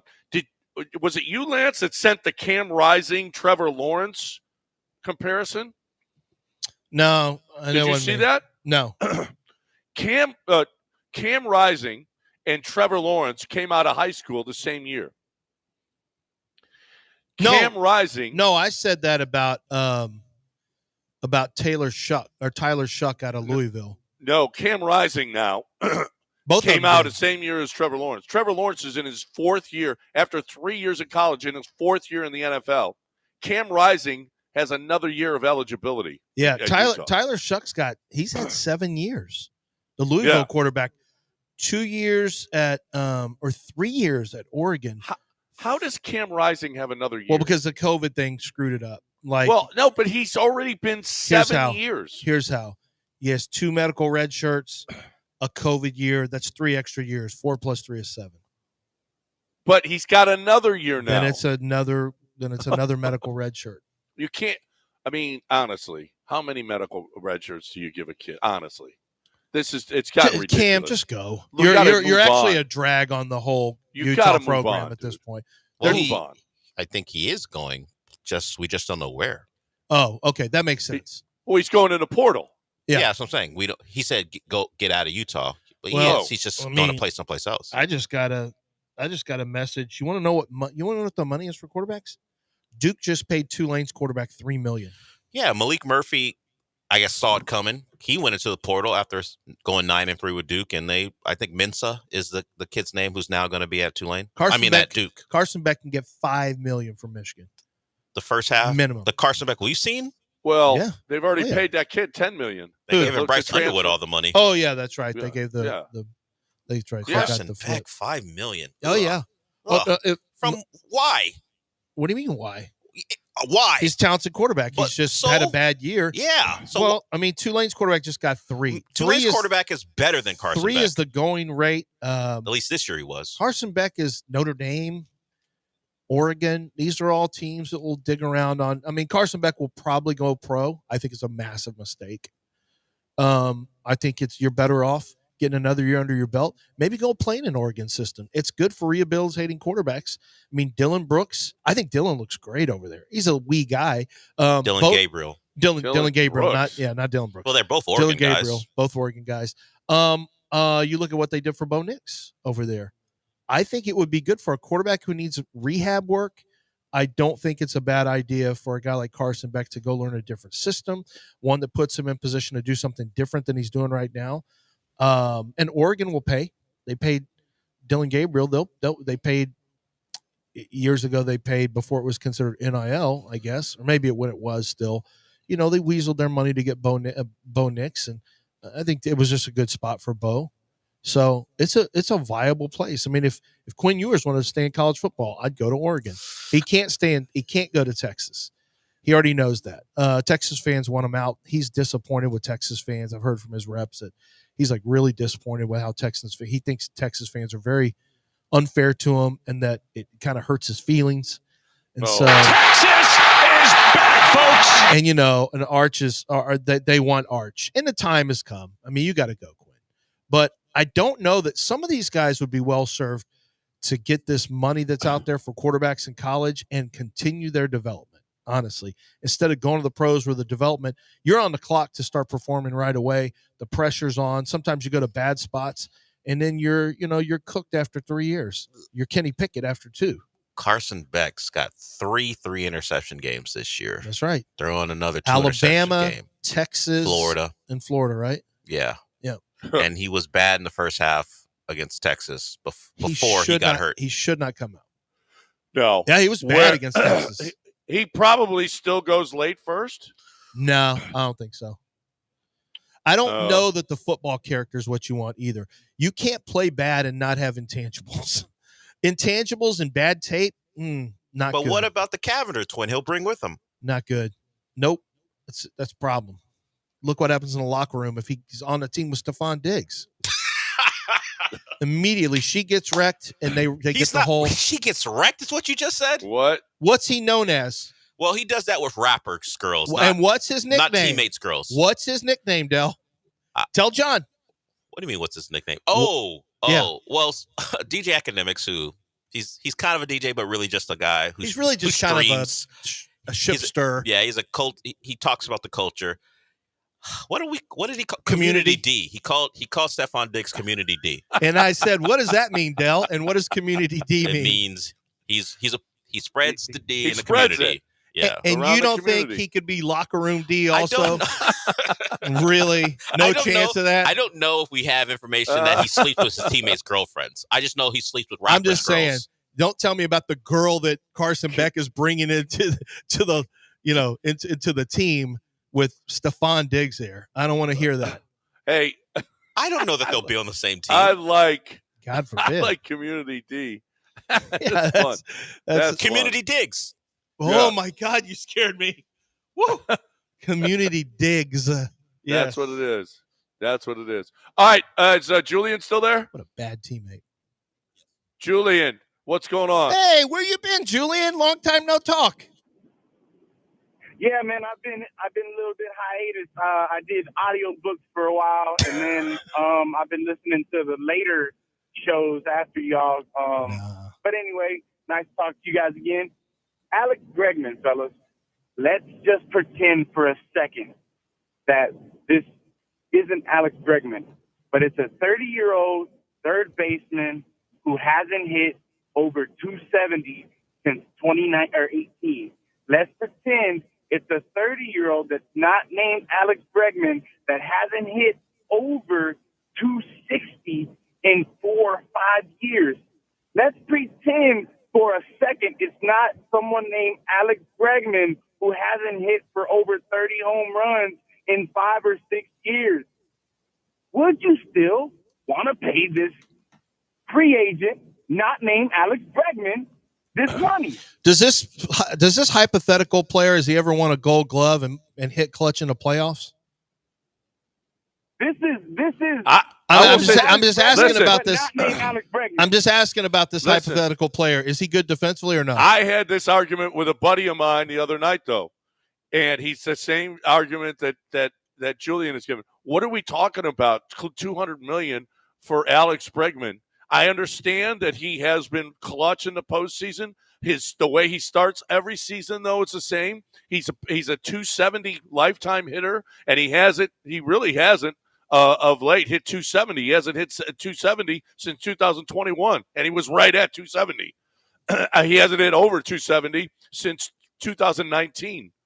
Alex Bregman, I'll tell you the truth. There's that sentiment out there that is he worth the same money as all of these guys? Willie Adames, that contract. Wow. Well, was he worth more than Carlos, considering Carlos's injuries and Alex Bregman plays? Alex Bregman plays. Absolutely. He's not going to get any better. He's just going to continue to regress. And wait, he's 30 years old and he's already playing like this. What happens when he's 33 and he's hitting 240 with 18 home runs? Okay, you got to get off batting average. Nobody uses batting average anymore, Julian. Okay, Nobody. but let's ignore batting average. We got to look at OPS. We'll get off batting average. Batting average. How about when he's 33 and he's not even hitting 21 or 20 home runs and he's not even producing over 70 RBIs and maybe, just maybe, his defense starts to split? Are we still wanting to pay this guy? I think the OPS has been over 800 for it wasn't this year, it's at 768, but the OPS has still been high. His career OPS is big. He's hitting more homers now than he's hit in 5 years. He keeps on going up. God, he had 41 back in 19. He had 41 bombs in 19. And we know that 20 and 21 were terrible.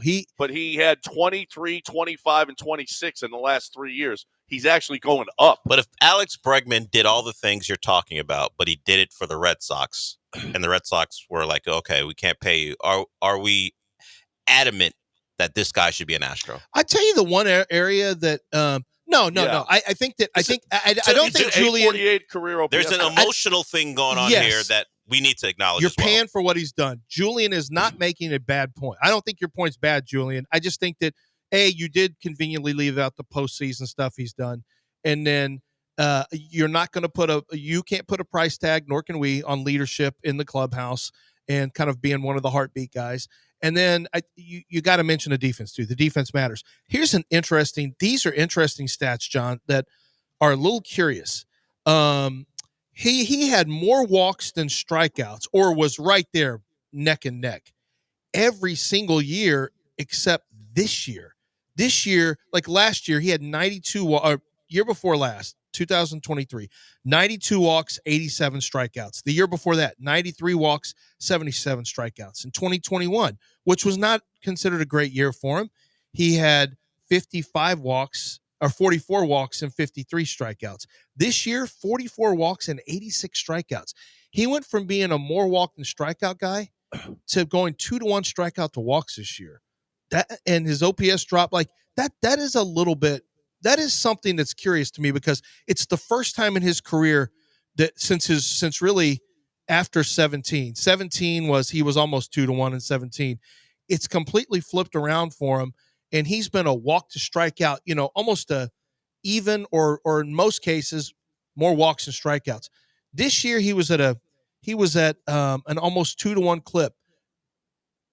I'd be curious what Alex Centrone thinks was the issue, or what Alex Bregman thinks was the issue there, because that's one that would be, is this going to be something that starts to trend in that direction? His OPS was the lowest OPS that he's had his entire career this year, the lowest in his career this year. So this year. It's worth at least his on-base percentage was the lowest it's been since his rookie year, 315 to 313. Well, you'll remember early on, Alex Bregman is costing himself. He's costing himself a lot of money. He had didn't feel like that by the end of the year, did it? This start was ridiculously slow. Now he picked it up tremendously at the end of the year, but he sucked for a while. He was one of the big reasons they started so badly. I mean, I thought early on, I thought he cost himself $1 million, and then he didn't, because he performed. Now he performed in the postseason. He had 3 hits in 9 at bats. Or no, wait. 8 at bats. He was 3 of 8. 3 for 8. The year before, he's hit 220. He had 220 with 4 home runs though. He's got a 789 OPS. He's got 19 career home runs in the postseason. He's on the list. He's on the list for most home runs in the postseason. Like, he's gone 4-2, 4-1-1, 3-4. Like, he has moments. He has moments where he wins games, or he can win a series. He gets hot in a series. Like, but you are paying for that emotional connection. Yeah, that's what you're paying for. Absolutely. All right, we got a break. 713-780-3776. You've got any thoughts, you're more than welcome to get in here. Hey, we can see the argument, Julian. Not going to keep our eyes closed, but there is that emotional attachment. There's no question. And there's listen, I don't know that you have an emotional attachment to your plumbing. I don't think you should. Cool. But if you do, okay. If you want somebody to take care of it for you, right, that's Billy Brown. That's Aqueduct Plumbing Company. They're going to do it with care. They're going to do it lovingly, okay? They're going to take care of your plumbing lovingly, okay, at Aqueduct Plumbing. What they're going to do is they're going to give you they're gentle plumbers, and they consider your needs, and they're gentle plumbers? Yes, I think that they're great. You know what? They're not selfish plumbers, okay? They are going to give They consider you they give great plumbing. They do give great plumbing. Yep. That's right. It's what they do. And you hate a selfish plumber, right? Yeah. What you want is someone that cares about your needs, that takes care of you, okay? That you feel good after they leave, right? That's what you care about. And that's what they do at Aqueduct Plumbing Company. That's what Billy's going to come, and he's going to take care of all of your needs in your home with your plumbing. So here's the deal, is when you need a plumber, make sure that this number is in your phone, 281-488-6238, 281-488-6238. If it's your first time, they're going to be gentle with you. They're going to be very gentle with you. And you're going to find out, wow, that was really good. But they'll bust those clogs wide open. They will. If it's clogged. That's right. They do, Del. It's true. That's why the plumbing's so great. Yeah. No clog stays clogged. They will listen, just out of here. The way that they use that snake. Well, all right. I'm out on this. I got 2 Minutemen who are going longer than they should. AqueductPlumbingCompany.com.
Might I interest you in a GMC Sierra pickup truck, my good man?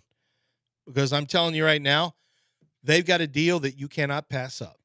The GMC Sierra 1500, it's more than a truck. It's the truck. And there's a chance that you could own one if you just have the courage to head down to Angleton and get one. There's great people down there. They're waiting for you. There's never a hassle or a hustle going on over there. It is a very simple, direct process. Tell them the vehicle you want. Ask any questions.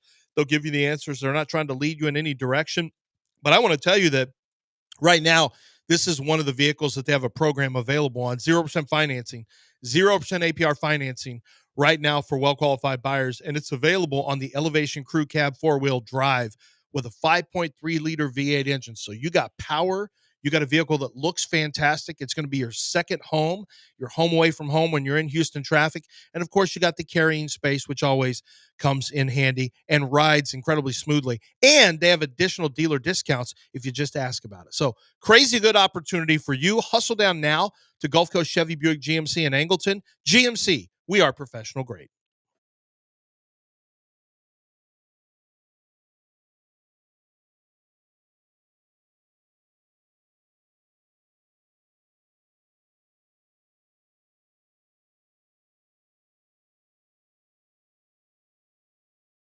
You're back in the Veritex Community Bank Studios with John and Lance. On ESPN 97.5 and 92.5. All right, welcome back here on ESPN 97.5 and 92.5,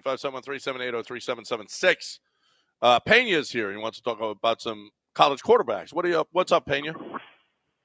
Hey, what's going on, guys?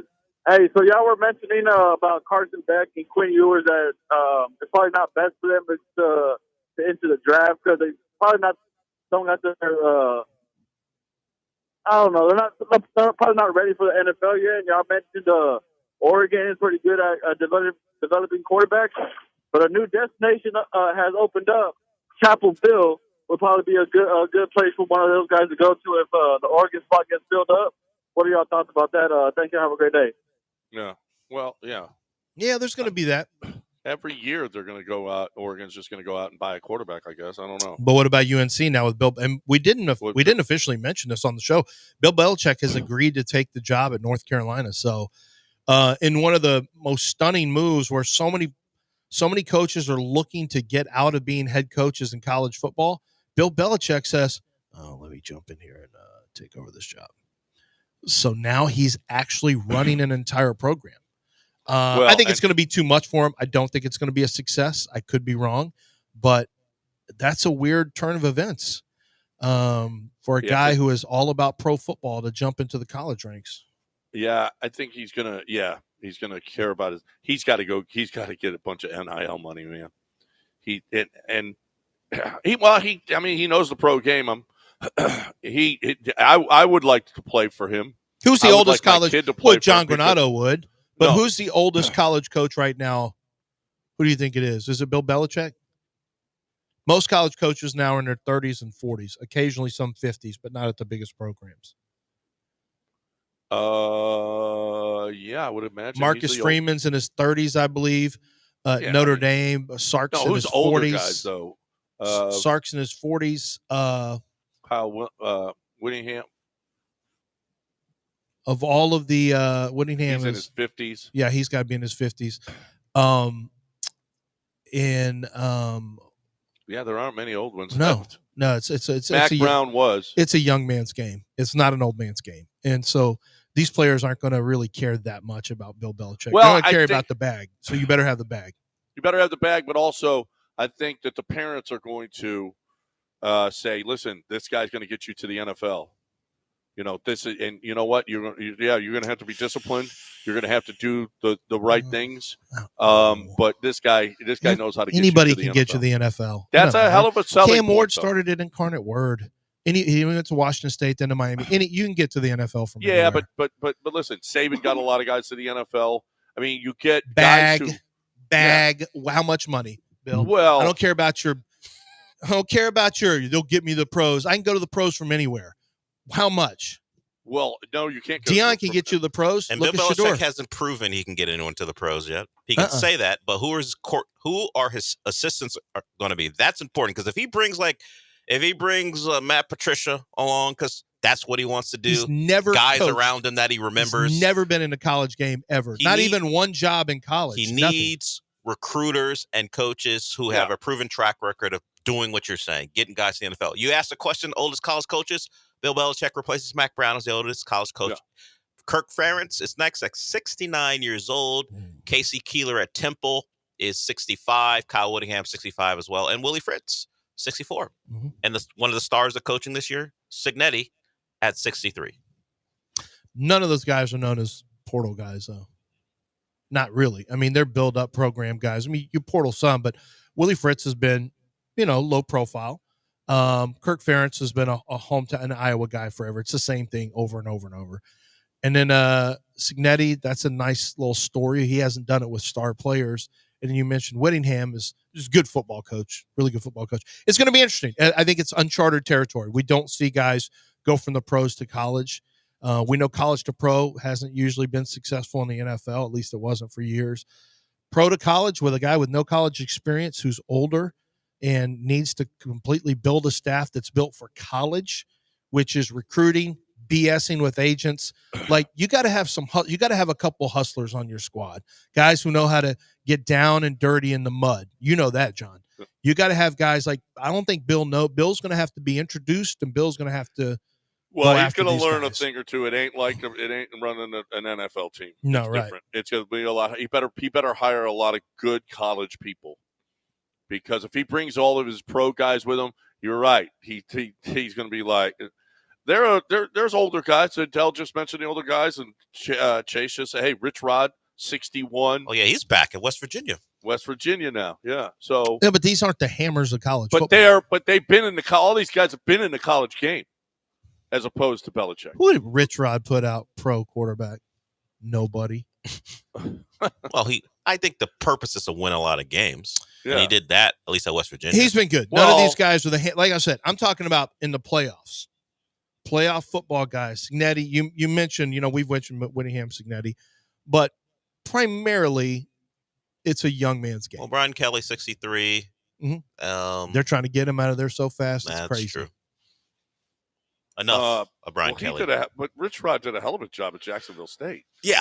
He at the lower level after failing at Michigan and Arizona, he turned it around, and now he's back at West Virginia. Yep. He did a hell of a job when he was at West Virginia. See if he can continue to do that. Or that's he gets back to it. That's the second throwback good job at of the Tulane. offseason. We had he was there too, right? When he was he was a coordinator. We had Scott Frost go back to UCF. Uh-huh. And his first hire was hiring his ex-quarterback, Mackenzie Milton. So how uncomfortable, I was thinking about this. Scott Frost better dealed you to go back to Nebraska. I mean, understandable to an extent. It's Nebraska. And his alma mater. It's his home. So, yeah, and when I say it's Nebraska, that primarily just meant it's his alma mater. Understandable. It's still, I remember the comments. It still left a bad taste in those fans' mouth. I wonder how that is. What that feeling's like, where you go back to, well, let's just do this again. Well, you just had your current head coach, or now ex-head coach. You got sunned by Florida State in the worst season in recent memory for them. They came and stole your head coach to be their OC. All that Big Four stuff they've been talking for years now. When it came down to it, Big Brother, in an awful time for them, took your head coach and made him the OC. So they had to find some good feeling someplace. If Elko flames out, Sumlin back at A&M? Is that what we're saying? I don't think so. No, I don't. If Willie Fritz doesn't do it, is Dana coming back? That's the throwback move. Is Dana coming back if Willie Fritz, triumphant return to Dana? Scott Frost won a national title at UCF. Those guys didn't do that at Houston and A&M. Yeah, that's true. Won a national title. They had a parade. They crowned themselves. Come on, I can't believe you said that out loud. They had a parade, sir. They had a homemade parade. They printed shirts. Napoleon crowned himself, and so did Central Florida. Okay. They're the Napoleons 2017 national champions. They had a parade, the banner. They printed out shirts. if Sumlin did that at A&M, they first of all, they never would have fired him. They would bring him back too. I'm going to ask. You don't answer this question, John. How old is Mike Norvell? Mike Norvell is in his mid-40s. How did you hit that? He's 43. He looks like he's 52. This man is aging like crazy without that pressure. Because on one of their broadcasts, they said he was 43, and I went, "What?" I know. Yeah, I'm premature gray on my side, so I get it. But Mike Norvell is, this is taking a toll. Florida State's taking a toll on him. We got a break. Gulf Coast Windows is what we're talking about now. If you're looking for the best way to get a window, that replacement window, or if you're building, I don't know what you're building. If you're building a business, okay, if you're building a home, get the Gulf Coast Windows. Get the hurricane windows. Get the double pane, double strength windows. Get the wood clad windows. Get the aluminum windows. Get the whatever window it is. It'll be the best in class of those windows. Whatever door it is, it'll be the best in class of those doors. What they do at Gulf Coast Windows is they put the best product. When you go to that showroom and you see these windows, you're like, wow, these are that. And over the long haul, you're in that house for 10, 12, 15, 20 years, raising the kids, whatever. The amount of money, if you're going to spend, you're going to spend to replace your windows. But the amount of money that you save, first of all, the security and the privacy for yourself, for your state of mind, that's one thing. But the value and how much you save on electricity because that hot air isn't coming in, that's a big saving for you. So you're going to replace your windows, do it with the best. GulfCoastWindows.com. 713-849-5454. 713-849-5454 or GulfCoastWindows.com.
You're back in the Veritex Community Bank Studios with John and Lance. On ESPN 97.5 and 92.5. Quick segment here. John Chill's going to join us top of the hour. CFO over there at the Golden Nugget Lake Charles. Rockets win, Rockets win, Rockets win. Rockets are in Las Vegas taking on Oklahoma City, followed by the winner of the Bucks and Hawks to see who wins the NBA Cup. We're down to the Final Four. Steve Kerr, none too pleased with the refereeing. The foul with 3.5 seconds left on the clock on a loose ball. He's got a point. There's no question. I'm also seeing an inbounds by Podzemski, whatever his name. Pods. We just call him Pods. Pods. Hey, Pods. Pods is trying to inbound the ball. Took him 6 seconds. No call by the referee. Yeah, they generally give you a beat, but this one was like 5.8, near to 6, and you can look at that and go, that should have gone the Rockets' way. I don't know what Steph Curry was doing other than trying to go night-night on the Rockets. They had possession with he shot the ball with like 10 seconds left on the shot clock. If he holds the ball, even if the Rockets defend, you probably got 2 seconds to go after the rebound. He shot that ball way early. They're up by 1. Drain as much clock as you can, and if the shot goes in, of course you win. If you don't, the Rockets don't have much time. And he shot it early, gave the Rockets a chance for the rebound, and we know what happened. They played dumb. I mean, the Rockets played better defensively in the last 2 minutes of the game than Golden State played offensively. And Steve Kerr's mad about the foul on the ground, and with reason, that's fine. It's usually not called. It's usually a jump ball. They don't, as he mentioned, 80 feet away, and you call that a chance for the Rockets to hit 2 free throws. Okay, maybe a little karma coming back on you for all the calls you've gotten over the years. But let me just say this. Jalen Green, and they had the stat where Jalen has been so unbelievably clutch, close and late from the free throw line. Phenomenal late free throw shooter. And he stepped up and just 2 of them just sniped them. Just rippling. It was a call you don't see, though. No, it was a call you don't see. You don't see. That's fine. It's probably a bad call. Like he said, you got 3.5 seconds left. Give the Rockets a timeout. Let them inbounds and let the players Let me ask you something. I agree with him on that. Did he get a technical for running out on the court when he thought Steph Curry got fouled? Did he get a tech? No. Why not? He literally ran on the court, berating the officials. How is he not teed up immediately? Because he's Steve Kerr. And I'm being serious. That is a technical on 29 other coaches. Well, not 29. Not 29. There are a lot of guys with that type of. Who run on the court in-game yelling at officials? Spoelstra could get away with it. Boom. You do this. The finger. Ime's gotten away with it. Yeah, it happens. Guys get away with it. Then how much? Then what's that fine going to be for Steve Kerr? He ain't starts at 50,000. His post-game comments about the officiating, Ime catches $50,000 fines. Ime said put on some effing glasses. He said put some effing glasses. And called an official out by name. Up on your eyes. And called an official out by name as well. Yeah, but you could see he was Tony Mathis is who he was going after. Or what? Who's that one? It was Billy Kennedy. No. Who was the one? It was the one John who made Goblin. No, that was Ime. The one who made the call last night was Billy Kennedy. Yeah. Well, who's the guy that was in the microphone and said we're going to check Billy this Kennedy. out? That's Billy Kennedy. Yes. Okay. Billy Kennedy, by the way, what is he known for? What is unique? No, it's not Billy Kennedy. Well, no, hold on. I don't know what you're getting to. But the referee last night was Billy Kennedy. Oh yeah, it was. Okay. What is Billy Kennedy known for? Yes, beside being a referee. Oh, I'll make sure this is the same one. I want to make sure that this is not if I'm going to put this on him, I got to make sure this is him. You might want to confirm. Yeah, it is. It is the same one. What is he known for? What do he do? He's gay, openly gay. Oh, that's fine. Then he's not known for it here on this show, at least. No. I had no idea. No, but that's one of the things he came out. I think a couple of years ago. I didn't care, and I still don't.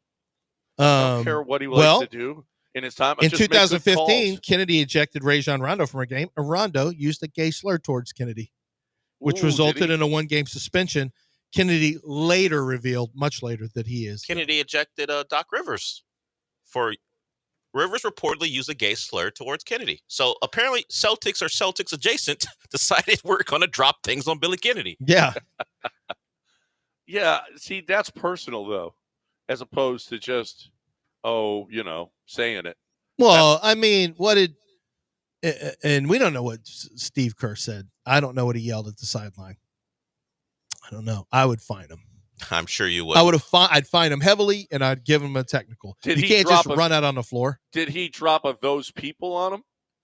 No, I did not see or hear that. No, I don't think so. I hear one of those people. No.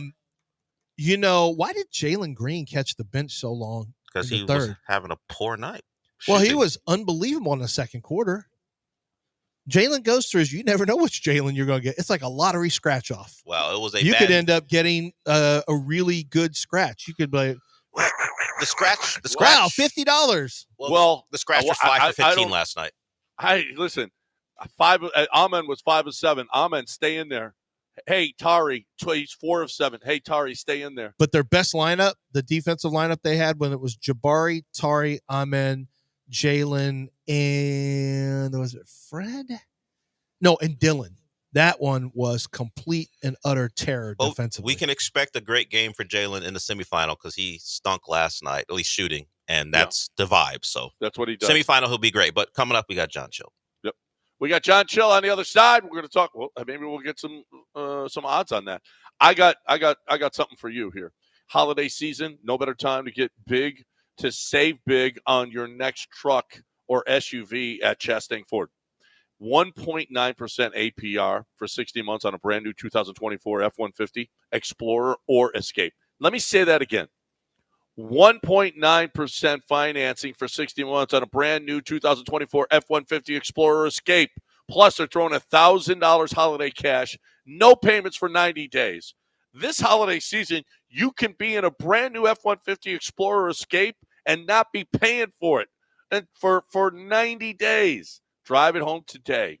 It's the go-to dealership. No dealer add-ons, total transparency, no hidden fees, just honest deals, top-notch service. ChastangFord.com, or you can get to the dealership. There's a lot of dealerships you can't do it all online. You can at Chastang Ford because they want to upsell you. They don't upsell you at Chastang Ford. These offers are lasting through January 2nd, so hurry, stop waiting, make your holiday dreams come true right now at ChastangFord.com.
All right, welcome back, John Chill.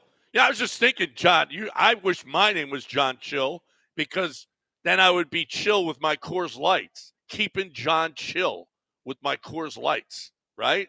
I've had a few Coors Lights with John Chill before, by the way.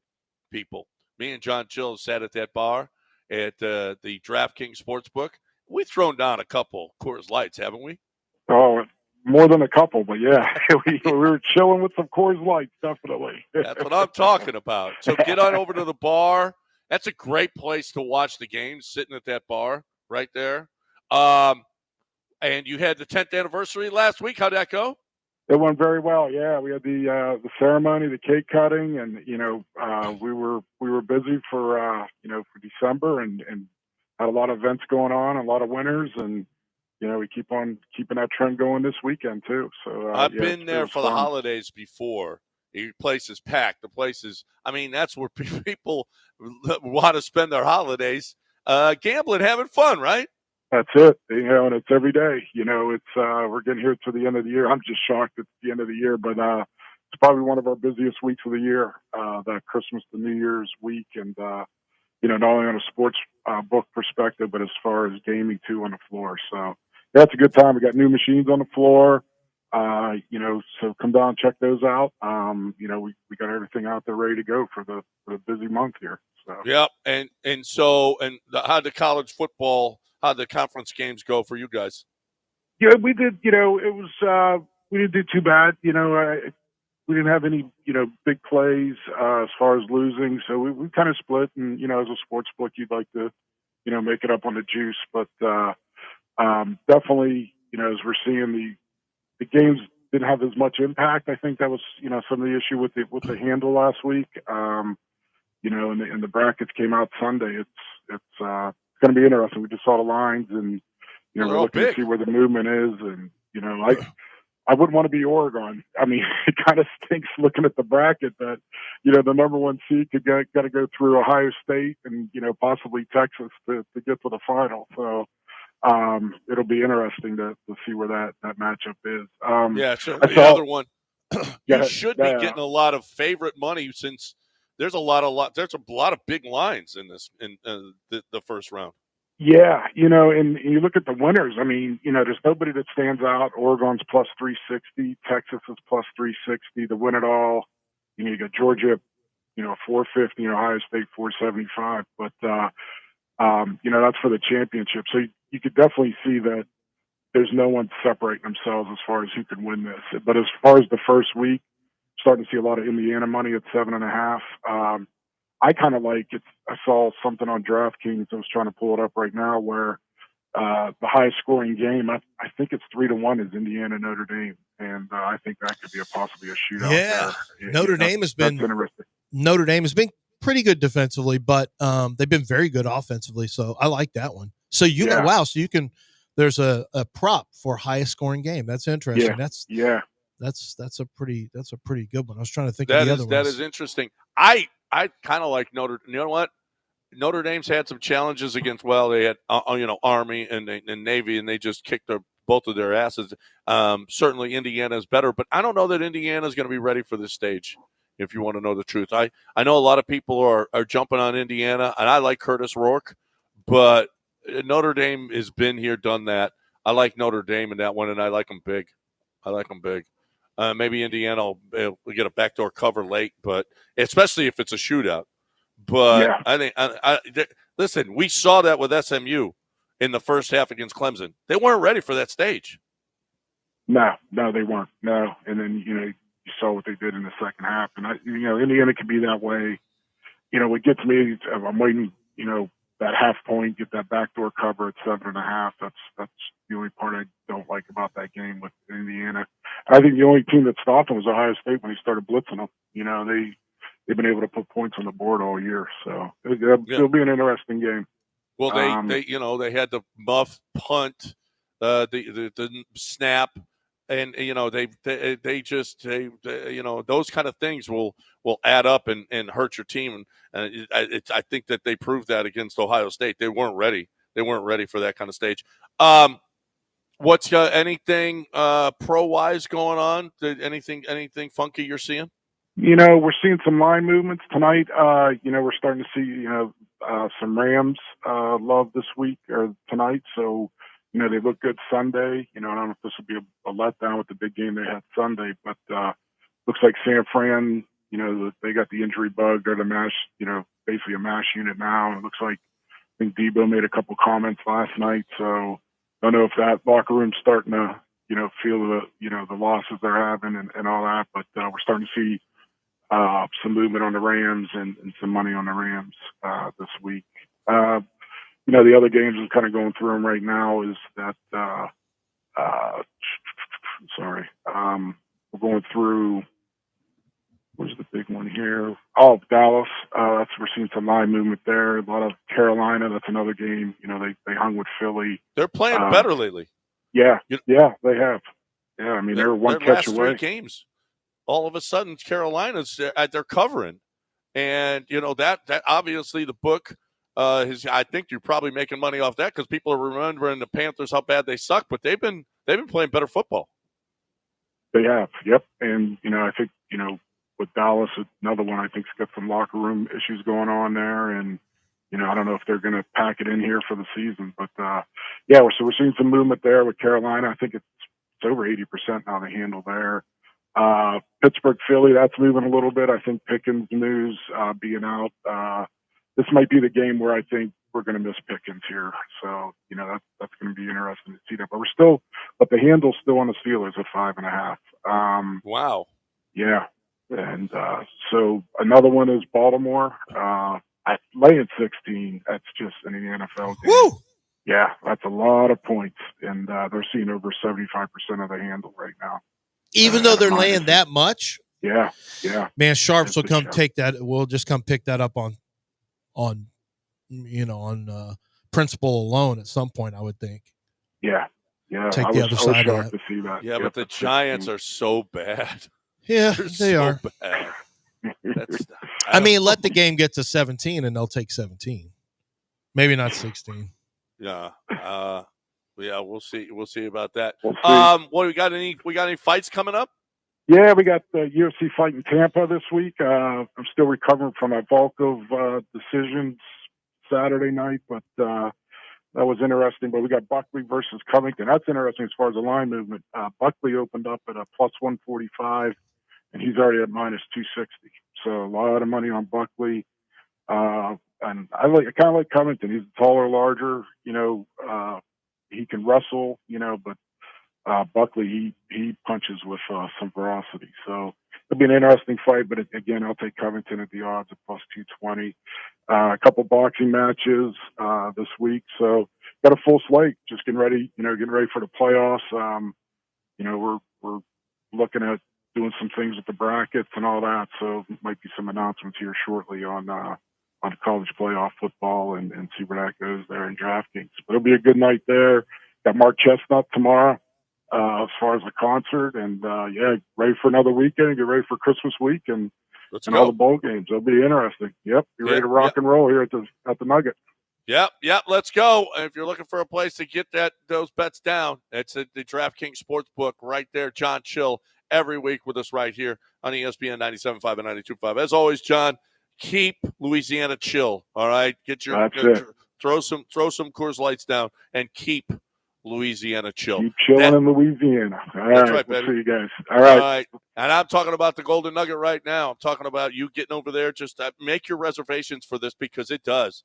I mean, the holiday season is so. I love it, though. I mean, I love all that activity. I love all the people. I mean, as many people, as exciting as it is, you got the craps table that's going crazy. I just love it. And it's only 2 hours and 15 minutes on the road. You don't have to make a commitment like going to Vegas where you got to spend, if you're going to take that 4-hour flight, you're going to want to be there a couple of days. You can't spend more than 2 or 3 days in Vegas, though. I mean, you just got to get out of there. You could do a day trip to Lake Charles, 2 hours and 15 minutes. Are you kidding me? Have a designated driver come on back or have a driver bring you back, whatever, and get on over to the Golden Nugget. Or beautiful hotel, get a room, play golf there, play poker there, play all the casino games there, restaurants, concerts, everything that you could want It's only 2 hours and 15 minutes down the road. It ain't a major commitment, people. It's 2 hours away. Golden Nugget Lake Charles, GoldenNuggetLC.com.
Zadig Jewelers has a chance to really make her as happy as she's ever been.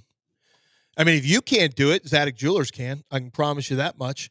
They can pick up the slack where you're lacking. If that's the case, I think in most cases you've got a good relationship and a good, healthy relationship, and it's something where you just want to show her how much you love her. You want to just give her something nice. How about Zadig Jewelers? There's nothing nicer than what they have on display, and their experts there can really help you and take away any of the intimidation factor that you have. Let's face it, for any of us guys, we go into a jewelry shop and it's intimidating. They've got 28,000 square feet. I mean, that's a lot of jewelry to work through, but it's not intimidating when you speak to their service advisors who can walk you through whatever you need. You're looking at bracelets, you're looking at necklaces, you let them know the budget, say, hey, this is my budget on this one. And they'll take you exactly where you need to go. They'll explain the different, what's hot and what's not right now with design. They talk to you about which metals are really big time right now, which metals people love because women love, because that alter, and that changes and fluctuate from year to year. They have all the information you need, and they can make pieces for you as well. They have custom designers in-house who can get it done for you so that you give her the perfect Christmas present or the perfect engagement. That's what Zadig does. 1801 Post Oak Boulevard. They've been doing it for over 4 decades on Post Oak at Zadig Jewelers.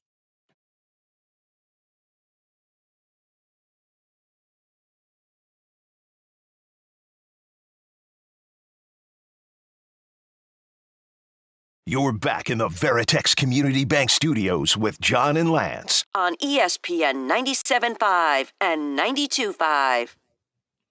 All right, welcome back here on ESPN 97.5 and 92.5, 713-780-3776. If you want to get in here, 713-780-3776. Yeah, Tony, everybody's thrilled that the Golden Nugget made some money on the conference championship weekend. Yep. He sent a video. Your listeners, when we heard that scrappy little Golden Nugget still made money on conference. Yeah, you're going crazy. That's right. Way to go crazy, listeners. Thank you. Very worried about Tillman and how he's going to survive. All the listeners are. There was somebody put out that, what's her name? Guilfoyle is going to be the ambassador to Greece. Somebody put out that Tillman's going to be the ambassador to Italy. Tillman's going to be Trump's the United States ambassador to Italy. But I don't think that's going to be the case. I think he's Guilfoyle, is she with DJT? I don't think they're together still. Or Donald Trump Jr., not DJT. Donald Trump Jr., or they're not together? Nope. I don't so they're not together. That's what Twitter told me. And he sent his ex-girl. He's like, get on out of here, Kimberly Guilfoyle. Go to Greece. I got to get away from you. How go about to the Greece? same woman dated Donald Trump Jr. and Gavin Newsom? One biggest upsets in history. Wow. Yeah, true story. Yeah.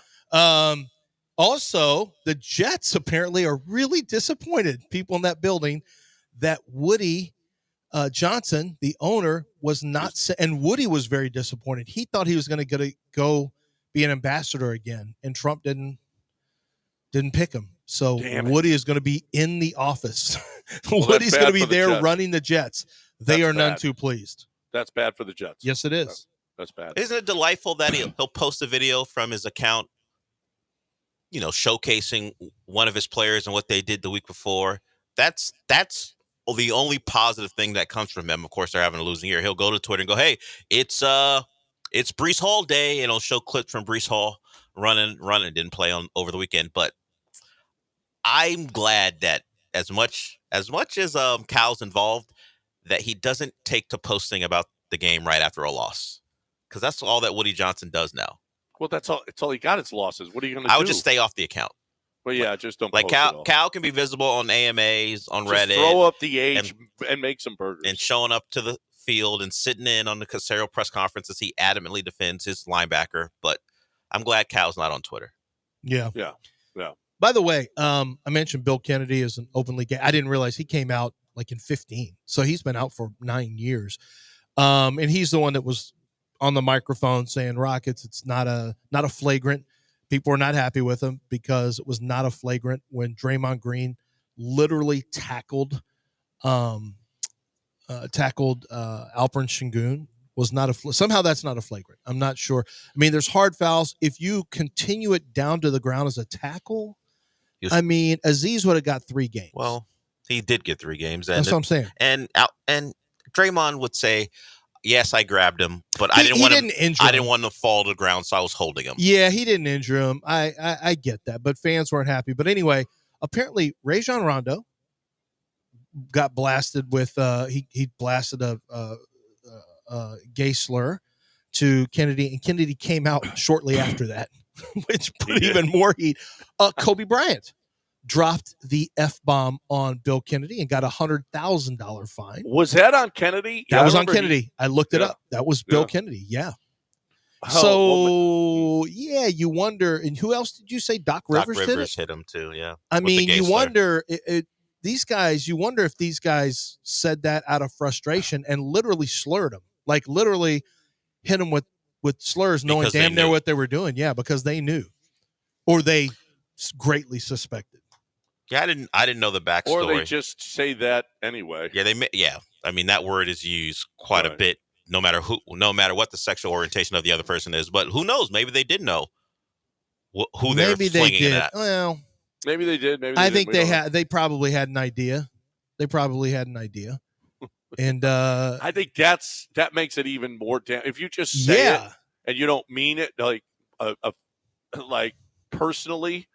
But if you could say that to somebody personally, I think that's why Kobe got Kobe got $100,000 for it. I think that's a lot worse. Oh yeah, that's the definition of a slur.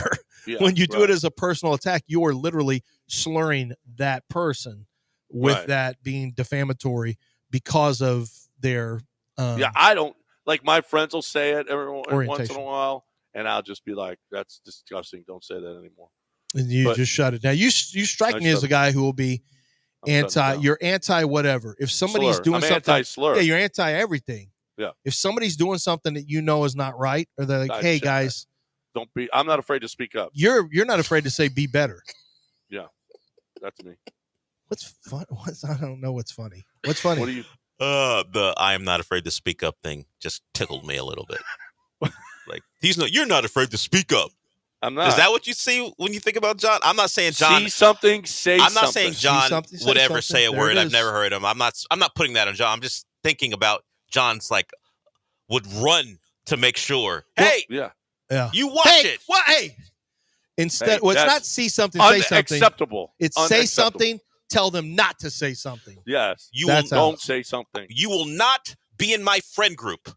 That's right. If you continue with that type of language. Look, that's right. In our group who chat, are your friends that drop the slurs? I don't. John. Yeah, John. Name them. Because we know a lot of them. Like, who would you say are the top? Just initials. Who are the ones you have to correct all the time for all the slurs they drop? Gilbert. Gilbert would. Hey. Well, don't invoke him. Did he get his? I don't know if that guy brought him. We do not know if he got a steak yet. We don't know. Well, you know what? He's been all's quiet on the Western Front. No, that's not good. Well, yeah, because usually if he gets a steak, he would tell us. But if he didn't get a steak, he would tell us. But if he didn't get it for sure, he would tell us. You're right. You're right. Yeah. And we never heard back from that guy about whether or not he got Gilbert a steak. He seemed pretty. I feel like he did. I feel like he sent it. I hope so. I wish we could DoorDash. It could be so much easier if listeners could DoorDash? just DoorDash. Why I would can't think you? so, but you kind of need to go there and be there for Gilbert. You need to go say hi. He don't care. Just send him the food. Oh, he does too if he needs ketchup. So my boys over at Wildcat want when we're going to have our tournament there. By the way, we're having our Christmas party at Nick's place, and that's going to be December 23rd, Monday. So we want you all to be there. My boys at Wildcat, Elmer and Tim, they're going to throw in. They're going to start, and when they have our golf tournament there, they want to do a deal with which we deliver food to Gilbert on a regular basis. So we're going to start up a fund there. Okay. And they're going to throw in I think they said that we'll throw in the first 500. They're saying if you're flying, I'm buying. Well, who's flying?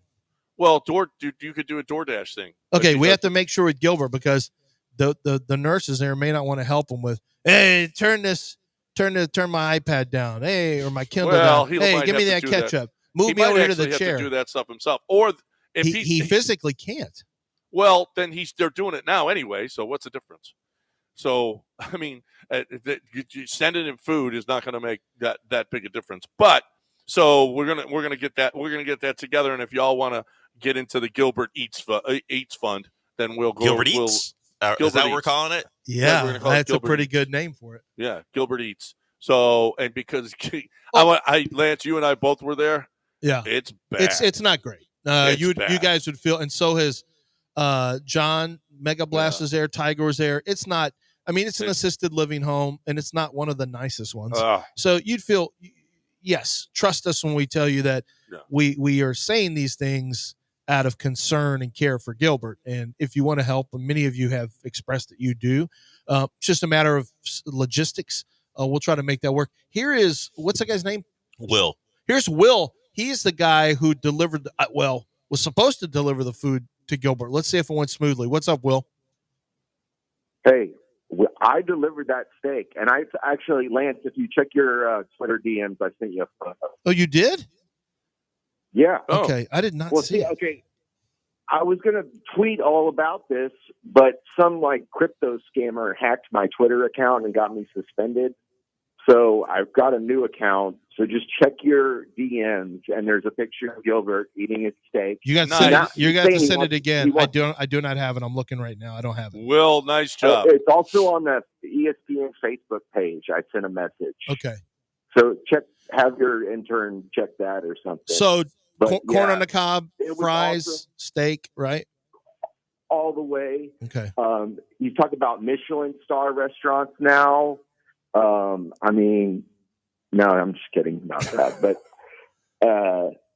it was fun. You have to do a little light housekeeping when you go and visit, but we had fun.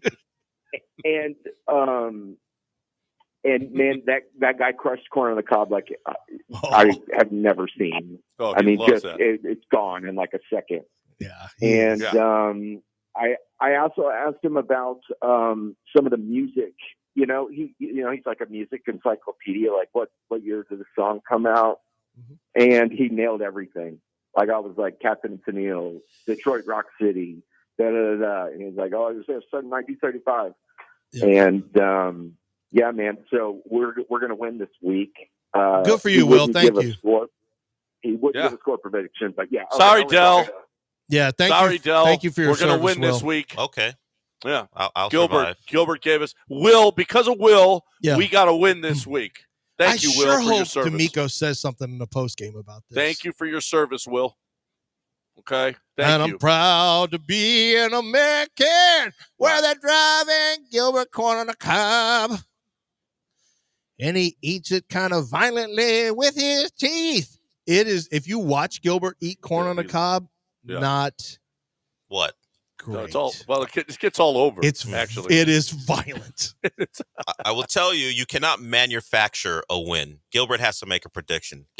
What did Will say? Did Gilbert come out with a prediction on his own, or did Will prompt him for one? Mm-hmm. Oh, we've got the official graphic artist of the station is going to make a Gilbert's Eat logo. Oh, that's cool. Okay. Yeah. Gilbert Eats logo. Yep. Let's go. We're going to do that at Wildcat. We got our spring golf tournament coming up at Wildcat. So we are going to do that there, and we will raise money for Gilbert to make sure Gilbert eats. Gilbert Eats. We're going to do that, and we want you to be a part of that. We got to take a break. Houston Powder Coaters is what we're talking about now. How about Robin? How about the great people over at Houston Powder Coaters? How about the job that they do? How about it doesn't matter what color you're looking for. They got hundreds, and then they got combinations of making the thousands of different colors for you. What is your favorite team? Is your favorite team maroon or burnt orange? Is it red? Is it deep steel blue? Is it all of those? Whatever color it is. Is it the rainbow colors of the Astros? Whatever it is, my friends, you got Houston Powder Coaters can make your patio furniture look like your favorite team. If you're a big fan, especially if you're tailgating out at the games, then you want your furniture to look like your team. And Houston Powder Coaters can do that. Look, they're awesome. They've been awesome for years. They've got so much experience in this game. They will pick up free and deliver free. So that's a huge, huge selling point for you to do it at Houston Powder Coaters. Absolutely free. You don't have to touch it. They will pick it up and they will deliver it back to you looking great. If you've got patio furniture, right now is the time to do it so that by spring, when you're going to be wanting to sit outside, that'll be ready. Okay? It takes a little while, but they do an unbelievable job. The primping and priming, I mean, they really, really, really care. And they're going to make sure that it is done perfectly every single time. What is it that you need saved? What is it? Is it car parts? Is it boat parts? Is it your patio furniture? Is it a fence? Whatever it is. HoustonPowderCoaters.com. That's HoustonPowderCoaters.com.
You're back in the Veritex Community Bank Studios with John and Lance. On ESPN 97.5 and 92.5.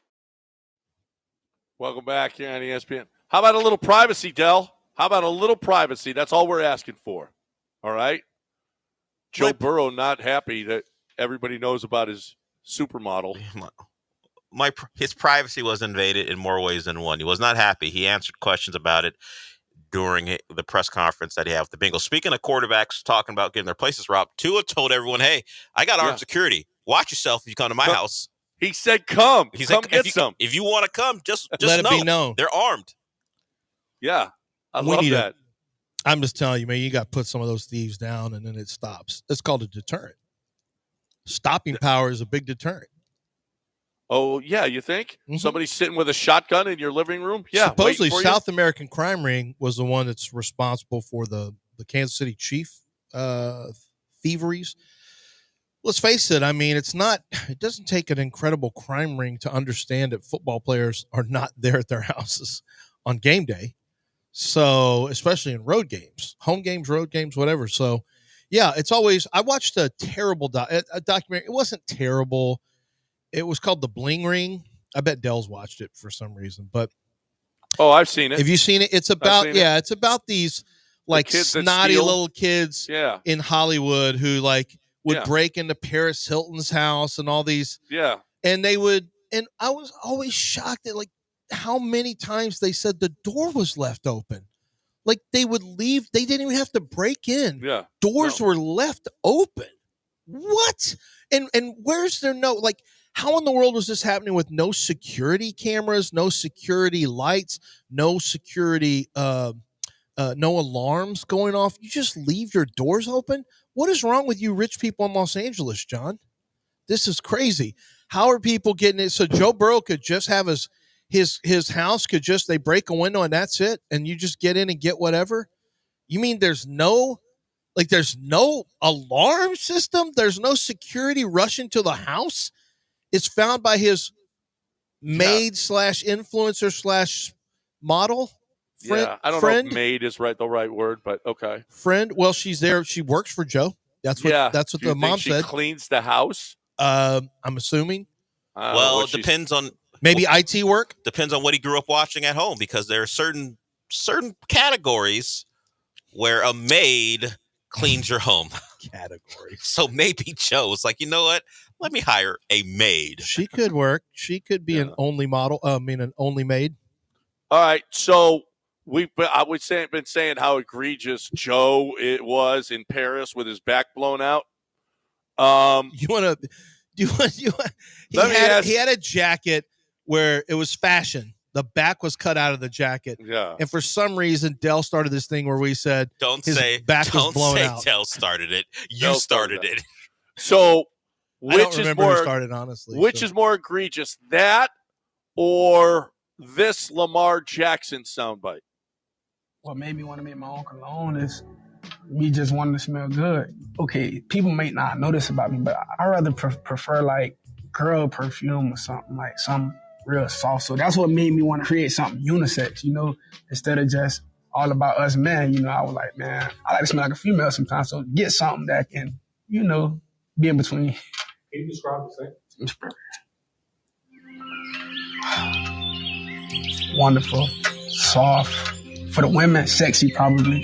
For the guys, how we be, like a man. So not like. Do you want to smell like a girl like Lamar Jackson? I guess it depends. I'm not buying LJ9. Depends on how I get there. I'm not buying LJ9. You're asking me, do I want to smell like a girl? Not through LJ9, no. LJ8, I guess, is what it would be, right? Yeah, LJ8. Yeah, he's 8. Yeah. I don't want. I mean, there are ways to smell like a girl that are great. Like what? Can I hear? Guess. Him? You want to guess? Yeah. When it rubs off on you? Okay, that's one way to put it. When it rubs off on you. But I don't want to get there because I'm buying Lamar Jackson's cologne or perfume or unisex, whatever he's calling it. No. Yeah. I did not ever expect Lamar Jackson to sell cologne. Why not? Or perfume, whatever this is. You know what, Lance? If I were to tell you that Lamar Jackson, the Heisman Trophy winner, if you told me at the Heisman thing, Lance, do you know that Lamar's mom will be his agent? He will win 2 MVPs.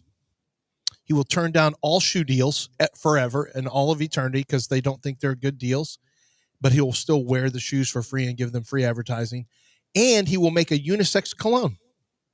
And I would say, I don't know that any of this is true. You would say that's a lot for a running back. Yeah. And I didn't know what the phrase "jit" mean until Lamar Jackson used it on my kids. Whenever he saw my kids fighting over basketball, he retweeted it. I take it back. Jake, some of the prison video, like this YouTube account, something like 23-1 is his podcast. 23 meaning 23 hours in your cell, 1 hour of freedom. And he's the one who told me, he's from Boston, a white guy, and he was down on the Florida penal system as a youth. And he said, that's where I first heard that JIT. A JIT is like a Florida hooligan, basically, in the juvenile detention center. But I learned that from Lamar Jackson. But yeah, so no, well, Lamar. Now you know. Well, do you don't want to learn how to smell like a girl? No, I'm good. I don't. You can smell like a man and a girl at the same time. I don't really try. I'm not trying to buy athlete colognes. I'm not. I was just not going to do that. And especially unisex. Like, what if it was Timothy Chalamet? Would you buy that? Well, yeah. I mean, Chalamet is more likely to be on some. You'd rather have an actor's branded cologne? Well, that's how you want to smell. Like Timothy Chalamet? Chalamet actually does. They're models. They don't create their own scent. I don't think they're just models doing it. I don't know. I don't know when last time I bought cologne. When you buy it, it lasts for an eternity. So, when's the last time I bought one? I don't know. Wasn't that the name of a perfume? Eternity. Eternity. Yeah, actually. What is Lamar's called? I don't know. John just put the clip on. I haven't actually seen the video. I haven't seen. Oh, you got the video there, Del. No, I didn't. But I played it. There's logistics to play without having the video. I don't know what it looks LJ8. like. I'll bet. I'll look it up. I don't know what it is. Lamar Jackson unisex cologne. He prefers to smell like a girl. It's called Night Lights. Night Lights. Yeah, Night Lights unisex cologne. $90 a bottle. Please. Yeah. No, thanks. No, listen. I'll just smell like a guy. I don't know. It's just. I know we're stinky and all, but Gen Z's wild. Yeah, they'll buy it. They might. I don't know. They might. Women have buy been buying it's fine. Britney Spears cologne. It's fine. I never perfume. imagined a 2-time MVP quarterback would sell unisex cologne, and Jared McCain. Yeah, that he would exist in the NBA because he dances. Well, everything. I mean, we have an everything. All of his here. TikTok dances, all of his fingernail paint. Jalen paints. My son painted one fingernail white. Mason did. And what'd you say to him? He thought he was going to get some Jared McKay. He goes, I was just going to try it. He had his worst game ever. He did it for basketball reasons. He did it for a basketball game? Yeah. I said, that's what you get. I thought he did it for girls. Shooting one for like 18. He kept getting up shots. He kept getting. He's got. Hey, Van Vliet, pass the ball. Yeah, he kept. No. He actually had 4 fouls. Actually, he didn't shoot. He didn't shoot a lot because he had 4 fouls. He kept going over everyone's back. I'm like, jump straight up. What are we doing? And I said, it's because you got this. Are you doing TikTok dances too? Since you got to the get white Jared, tail. it really has got to be disconcerting. It's got to be disconcerting to have Jared McCain drop 34 on you and then go to TikTok and do some of the dances he does. It cannot feel good. Have you seen any of his dances, John? Yes, and it's flagrantly zesty. Oh my God, zesty, huh? It's zesty. Well, I mean, it's just hit his TikTok. I'm not doing that. I'm not going on. You tell me. What I just said is one of the most accurate things that's happened in the show's first 2 hours and 45 minutes. I'll create if I had a burner account on TikTok, it would be perfectly cultivated to avoid Jared McCain stuff. Like I'm not looking for Jared McCain. I would not have I would not be on the Jared McCain part of TikTok. Sometimes you can't. It just hits your timeline nowadays. Yeah, but this you is can for avoid it. You could just scroll through real fast. All you got to do for you. Oh no, you can't. It's too. You can't. No, it's too cringy. Yes, it is. And I've seen Jackson. Honestly, I think it's not worse than Jackson Mahomes. It's the same. Lance, if you I think it's worse. You do? Lance, yeah, because Jackson Mahomes can't help it. McCain can't. What do you mean he can't help it? Well, that's the only thing he does. He doesn't have to do that. He could just be Mahomes' brother. He doesn't have to do that. But he's got to be known for something. Yeah. The kid could be known for basketball. That's the thing. No, he has That's to do the it. thing. You don't have to be known for He doesn't something. have anything else. He's got to do it. You could be just a normal person. You know who I know? I don't know any of Brittany. That's his norm. But I don't know any of Brittany Mahomes' siblings. I don't even see Jackson, man. That's kind of sad. This kid, of course, he did do what he had a sexual advance. He treated a restaurant bad. Yeah, no, he And hugged then a woman. Yeah, and then he kind of was over aggressive with some woman or something. Yeah. Against her will. And now it's just like, hey, you got to disappear, Jackson. Well, you got to understand something about Jared McCain. He's a theater kid too. So that's where this comes from. Okay. He was a theater kid in high school. Okay. Makes perfect sense. Yeah. Theater kids don't care. Theater kids do the proverbial, and it's admirable. Dance like no one's watching.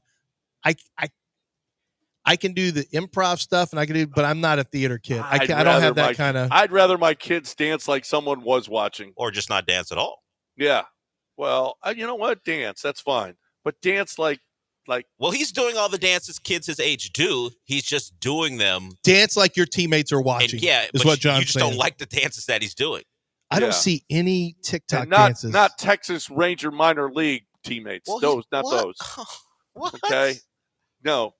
Dance like he's dancing like most kids his age do, but they're not NBA players. He's doing exactly what he's not doing Texas Ranger dances. He's doing what all the kids do. Did y'all see the video of the Longhorn football players in the locker room? Yeah, they all dance the same way. No. What do you Did you see the most recent one? No, I have not. No. It's sassy. What? Just it's Aggies have Aggies have uncovered it. It's clearly they've got to be. It's over the top. Are camp. you sure it isn't AI? Because I saw Donald Trump kissing Jill Biden last week. No, this is undeniable. Just type in, just go search Texas locker room. That's all. And it's the first, and it's an Aggie posted the video after they lost the Longhorns. And of course, Longhorns like, really, this is what you're coming with after you blah, blah, and it turned into Aggie Longhorn fight. But the video is not AI. And the guys are clearly, I think, I don't know. Are they celebrating beating the Aggies in the locker room? I don't know. It's got McCain vibe. I mean, yeah, it's got Jared McCain vibes. Which means what? Just. Is it after the OU win? Just having fun. No, I don't know when it was. I don't know when it was posted. But was it the big Hawaiian dude? No. Well, I'm watching. I don't know who those players are. I just typed in Texas locker room, and it comes from Aggie Edits 12. And they're not really. Well, one kid is dancing, and he's dancing like a girl on TikTok would do. There's some crossing of the legs, a dropping it like it's hot. But these are all players who are probably 4 or 5 star recruits. Curling your hair. Yeah, some of the walking. Yeah, it's not great. I told you, just get through the whole thing. They've all adopted like a woman's persona, like a girl their age's persona. They're who would doing do something. Who would do something on TikTok? They're clearly miming or mimicking something. Yeah, it's just that why did you just do that for the fellas as a joke? Why are you filming this? Filming it? Well, you can ask. Why are you filming this? You ask Jalen Green and Josh Christopher why they were filming that. Why were they filming that? I think somebody else was. Somebody else had the camera. How do you let that get posted? Well, someone else has this camera too. Cut that out of your. Hey, give me the phone. This is going. We're going to delete it, and then we're going to your deleteds, and you're going to put your face in, and we're going to delete the deleted. Yeah, I don't know what the explanation is for this. You would just hope that the guys you hope are trying to beat Georgia and win a national title aren't doing this. I don't know who who's the Aggie. It's just an account. Aggie Edits 12 is the account. It's like from 4 days ago. 12. All you got to do is type in Texas locker room on Twitter. It's like the first thing that comes up. And it's not great when you're talking about football players, but hey. Well, it's bad for Reddit or message boards or social media. Like if you're a Longhorn. Like for fans. It doesn't change the fact that Texas is in. A really good I mean, team. they're clearly goofing around or whatever. It's just. Hey, Sean Mapes just walked in. Sean, have you seen this? No, I haven't seen it. Sean will have seen it. These Texas players doing this. Keep have your you mic seen on. this? Yes, that's from a long time ago. He says from a long time it ago. Is? Those guys transferred. All those guys All transferred. those guys transferred. Well, it could be from a long time ago. I don't even know if that's accurate, what he's saying, or if he's just trying to cover up, but it probably is. There's a lot of things that we find out about 2 years later all the time from videos. Those are holders from Herman era. Beat it. Yeah. These are Charlie Strong guys. All right, we got a break. We got News of the Weird coming your way next right here on the internet. That wasn't weird enough. We got more News of the Weird. I got GimmeTheVin.com to talk about right now. GimmeTheVin.com, GimmeTheVin.com. If you're looking for the best way to get rid of your car. And how about GMTV CC? Okay, there's our collector or classic collector vehicles. If you're trying to get rid of, if you've got a really, really nice, I'm telling you, John Clay Wolf loves really collector cars. He loves classics, and he's going to pay top dollar for that. I can almost guarantee you that you will get more from John Clay Wolf if you have a classic vehicle. He loves those, and he wants them because they will, and they could go up in value. Maybe you just have to get rid of it. Maybe you don't want it anymore. Whatever it is, John Clay Wolf will give you more for it at GMTVCC.com. You got a regular car, you got a regular truck, he'll buy those too, and he'll pay you more for them. And when he beats CarMax, you win. And if he can't beat CarMax, you win because they'll send you $100. So it's a win-win. It's a win-win for you. No matter what happens, if John Clay Wolf cannot beat that deal, then you win with $100 extra in your pocket. It's all at GiveMeTheVin.com. John Clay Wolf is the best. Been doing it forever. Knows how to do. He takes care of everything too. He'll come and pick up the vehicle. He'll come and bring you the check. All of the stuff. You have to do nothing. All you have to do is go to one thing. GiveMeTheVin.com. That's GiveMeTheVin.com.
You heard about that holiday thing? You know what you could get for someone that would be a great gift? A new car and a great Chevy from Monument Chevrolet. I was actually out there yesterday filming some stuff for them. You'll see that here shortly. But that's the place you go to when you want a great deal from great people. They've been in business for 50 years. So what does that mean? They have been serving the community the right way for a very long time. They've been selling cars to generations of families, whether it be the dad or the mom, the kids, grandkids. Those people foster a relationship, and they want to foster that relationship with you. If you check out their inventory at monumentchevrolet.com, you'll notice one thing when you go out there. The prices don't change. The price is the price. There are no hidden fees, no upcharges. So if you see a great new Blazer on the site and you want to go out to 3940 Pasadena Freeway off of Beltway 8 and 225, it'll be the same price when you walk onto the dealership lot. That's what they're about. They don't want surprises. They understand the car buying experience can be a little bit difficult. They want to make it easy as possible for you. Check them out at monumentchevrolet.com and head on out to the dealership and try the Silverados, the Blazers, the Colorados, the Tracks. They're all out there for you at Monument Chevrolet. And remember, Chevrolet, together let's drive.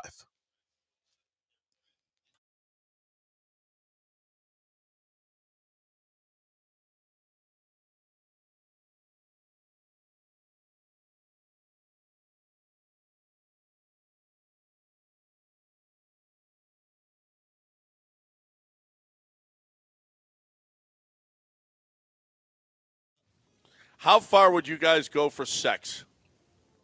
That's a question. How far would a male go for sex?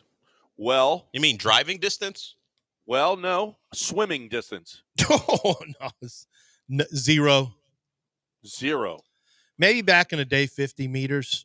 Well, you would only swim 50 meters for sex? Yeah, I ain't trying to swim. So a love-struck male humpback whale swam 3 oceans, 8,106 miles to have relations. That's love, actually. What's the equivalent of that for us? Driving to like Canada? That's us walking. More. That's probably us walking to. That's 3 oceans, man. 3 oceans, probably us walking. Yeah, but it's a whale. He swims. It's like walking to Marfa. The whale swims. I'm just talking about. That's his primary mode of travel. Like not driving. It'd be like walking. It'd be like walking. No, but that's not realistic. We're not. All he can do is swim, but we can drive. Would you drive to Canada for some? It's walking a. Where in Canada? Baton Rouge. Toronto, a big city. Okay, that's closer. Not Vancouver. I ain't driving to Vancouver. Okay. You don't like West Coast Canadian girls? No. No. He swam the Pacific Ocean, the Indian Ocean, and reached and finally got to Zanzibar. What if she wasn't home? You find the next. How did he know? How did he know she was there? If she's not home, you go on to the next one. Someone's home. Well, where? You got another 3 oceans? She's not the only whale in that particular part of the world. Apparently, she's the only whale for 3 oceans. It's the only. No, it's the best whale in 3 oceans. If she wasn't there, he would have went on to the next one. On to the next. We're on to the next whale. Okay. I don't know. On to the next whale. It seems like a lot. It seems like a lot to do. Okay. I'm just too tired. And by the time you get there, how tired are you? You're never too tired, John. Oh. The Ohio Supreme Court is standing by its ruling that boneless chicken wings do not mean without bones. Do you think boneless chicken wings means that there are no bones in it? No. You don't? I do. I do. What else would they be? If it says boneless, there should be no bones. Obviously, I'm joking. And seedless watermelons are seedless. Well, this is Ohio that's doing this? Ohio says no, it's a cooking style of the wings. It is not mean they're boneless. This is the same state where a representative wants to give people felonies if they plant the flag at a football game. Yep. They want to make that a felony. You can't trust people in Ohio. Been saying it for years. I can't trust those people. Yeah. They're breaking into their own quarterback's home. Can't trust them. Yeah. A lawmaker wants to make flag planting illegal at Ohio stadiums after the Michigan fight. Not just illegal, felonies. Should you be arrested or not? I would How say about no. this? Lance, you got to love this one. And then we'll go to Dell's show. A phone company has developed an AI granny to beat scammers. I watched it. You did? Yeah, I watched the video of it. She's something? Annoying. Yeah, I know she's annoying. She's perfect. I think you're. I think it's. I do it myself. What did she say? I'll be honest. I do it myself though, so I prefer to. I prefer to bake my own cookies, as it were. But yeah, she's pretty good. She's pretty good. She keeps them on for a while and gets them real frustrated. There's nothing those scammers hate more than you not letting them have access to your computer. Right. She talks about her cats and her grandchildren. Ma'am, hit enter. Ma'am, hit enter. I'm like, she can keep them on the phone. How long what's the longest you've kept a scammer on the phone? Over 40 minutes. It was about and I don't even know if it's a scammer. Actually, I think at the end, I think this is actually a legitimate business I'd never used, where you can once you're insured, they'll give you secondary insurance, car insurance, Once your warranty's it's warranty. That's what it is. Once your warranty's up, they give you an extended warranty. But they didn't know my car. They're like, oh, yeah, you qualify. So I figured, okay, this is a scam. And I made them stay on for an eternity only to turn them down. I felt very proud of myself. I wasted all that time. I know. What about your time? He can never tell anyone he's busy again. How about you just you go no? You obviously have time. How about you just go no and hang up? And I did this in the evening. I was sitting in. It started at the office here, and it ended with me in my driveway. John, product of a man who's like, you know what? I'd rather not go inside my home right now. I'd rather hang out here. Yeah, that's right. That's exactly what that is. I'm too busy with my Coors Light to do that. I'm sorry. I would much rather talk to the people from Hogue Landscape Services. Now, those people, you know what? Because I'm going to find out what I'm going to do in my backyard, and my backyard will be special. My backyard will be different than all the other backyards. When you go see what Hogue Landscape Services, I'm telling you, go visit the website. If you've got a backyard that is meh, how about no more meh? How about we have a backyard that is spectacular? Why are we settling for meh? Why are we settling for just a terrible backyard that no one cares, that you don't even go in your backyard? Do you got the outdoor kitchen? Do you have a swimming pool? Do you have an outdoor living area, or a TV area? Do you have a pickleball court? Do you have a basketball court? You can do all of these things. You got a fire pit, or you want to just make your backyard look something, and you don't even need a big. There is a picture of a patio there that is spectacular, and it's not even big. It's not even as big as a bedroom. That's how good Hogue Landscape Services are. They're exterior decorators. So if you're this holiday season, you want to do something special for the family, go to Hogue, HOGUELS.com, HogueLS.com.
Welcome into the show. The morning after the Rockets win their first ever NBA Cup quarterfinal in a game that had as close to playoff vibes as you can get in the regular season. The Rockets took it seriously. The fans in the building thought it was a big deal, and the Warriors did too. And I thought the Rockets were going to get their first real lesson when it comes to meaningful basketball game because the refs were treating it like a playoff game.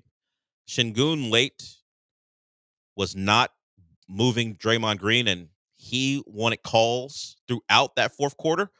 And credit Şengün for having a really good game. He didn't have a great fourth quarter, and partly it was because of trying to attack Draymond Green in the post, and the refs saying, Adam Silver wants us to treat this like it means something. We're going to call the game like we normally call meaningful playoff games.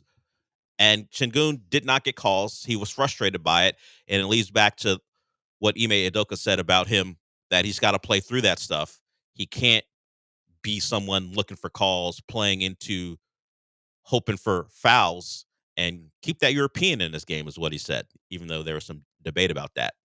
But overall, that game was a taste of what we can expect because we all expect the Rockets to make the playoffs at this point. And a lot of the games are going to be like that. That felt like, if you go through like the history of game sevens in the NBA, most of them are like that. Now there's some blowouts, but a lot of them are ugly because at the end of a series, everyone's exhausted. They know each other's plays. They're sick and tired of seeing each other. Now that was a one-game setting, but it felt like a game where mistakes were going to lead to someone winning, and the Warriors made enough mistakes late to help the Rockets win. So you're wondering how important the game was and should you take it seriously? Well, let's listen to multiple-time champion, Olympic gold medal coach, although that thing is they don't actually get gold medals as a coach. But I wasn't going to call him a winner because he didn't win any of those. They only go to the players. But he was the head coach of a gold medal winner. Steve Kerr has won a lot in different settings.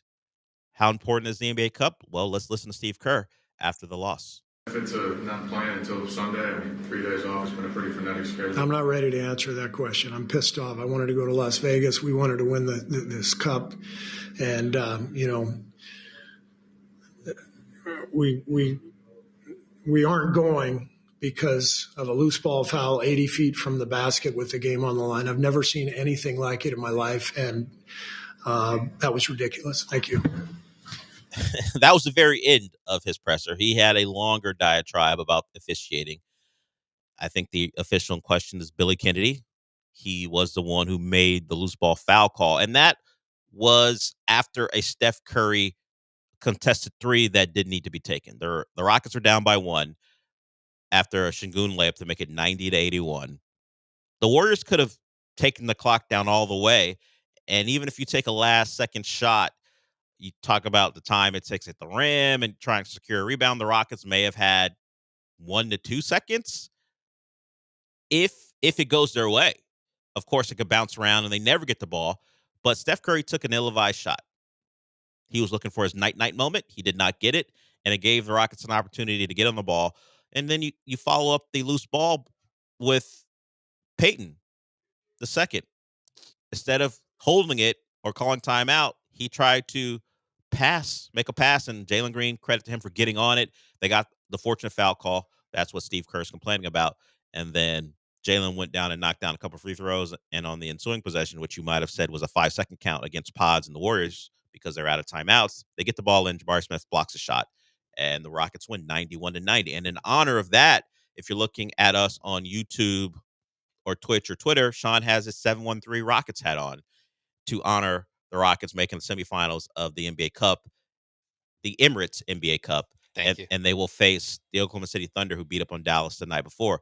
I think branding is a big deal with this. Yeah, Steve Kerr wanted to go to Vegas. He wanted to win the NBA Cup. Would he have been just as excited to win the in-season tournament? Like in England, they don't call it the FA in-season tournament. They call it the FA Cup. The prize is in the name. I think calling it the NBA Cup helps because the acronym IST or in-season tournament makes it sound stupid. Giving it a name with the cup at the end, I think makes it better. And it's funny that they have a in-season made-up thing that is garnering attention, at least as far as the players are treating it seriously. The viewership ain't great right now. Some of those numbers came out, but the players are treating it in a serious way. But the NBA's biggest showcase beyond the finals, the biggest event in their season is the All-Star game, and the players don't care about that at all. Even though you would think playing against the best of the best would make you care, I guess that has more to do with avoiding injury than anything else. And Adam Silver has tried to implement things that would fix that particular model. But as far as this one, you would say the courts, the players, and the way they're attacking it, the coaches, even accomplished ones like Steve Kerr. We know Ime, before the game, talked about how this was important for them, winning a meaningful basketball game. I don't know if the ratings are going to say it's a hit, but as far as how the participants are treating it, I think that this is a dead-on hit for Adam Silver. And credit to the Rockets and the Warriors for giving us theater last night. Mistakes, bad shooting. It felt like a Warriors-Rockets game that meant something, and it did.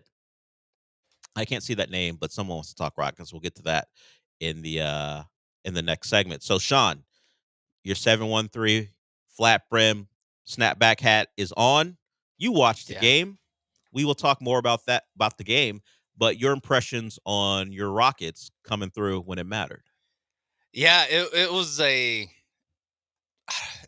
probably the most improbable 7-0 run to end a game and win the way it happened. They secured. I don't know how they scored 7 points. Well, they scored it because after every missed shot, the thing that's kept them in games and helped their offense go was the offensive rebounds. Now, they didn't secure them themselves. The Warriors could not secure an offensive rebound. They go out of bounds, so it's team offensive rebounds if you look at the box score, or the play-by-play. So they, on Fred VanVleet's 3 that made it 90-87. How did he make that? Well, he hadn't made many. I don't know how he made that when one. He let go of it, I was literally shaking my head. I was literally, no chance. It's over. But Draymond had a chance to secure a rebound. It goes off his hand. I think it might have hit pods on the way out or something. And he's looking back and going, hey, Alpern was shoving me in the back. They don't secure that. And on the inbounds, Fred knocks down a shot. And on the next possession before the Şengün layup, their Warriors have another chance for a defensive rebound. They don't get it. It goes out of bounds. The Rockets score. So what the Rockets do, they muck it up. They get offensive rebounds. That led to the 5 points before the final free throws by Jalen Green. So, it wasn't good offense. It wasn't high execution that got them there. It is what helped them be a winning team all year. They win those battles. I literally don't know how the ball went in the hoop for 7. The 2 free throws, I knew that. Yeah, but the Şengün layup was easy. He beat Kevon Looney off the dribble. For some reason, they took Draymond off of him. I'm not sure for the last drive. What that was about, considering what Draymond had done to Şengün in that fourth quarter. I'm not sure why. Steve Kerr. Washed Kerr. I don't know. Some would say that.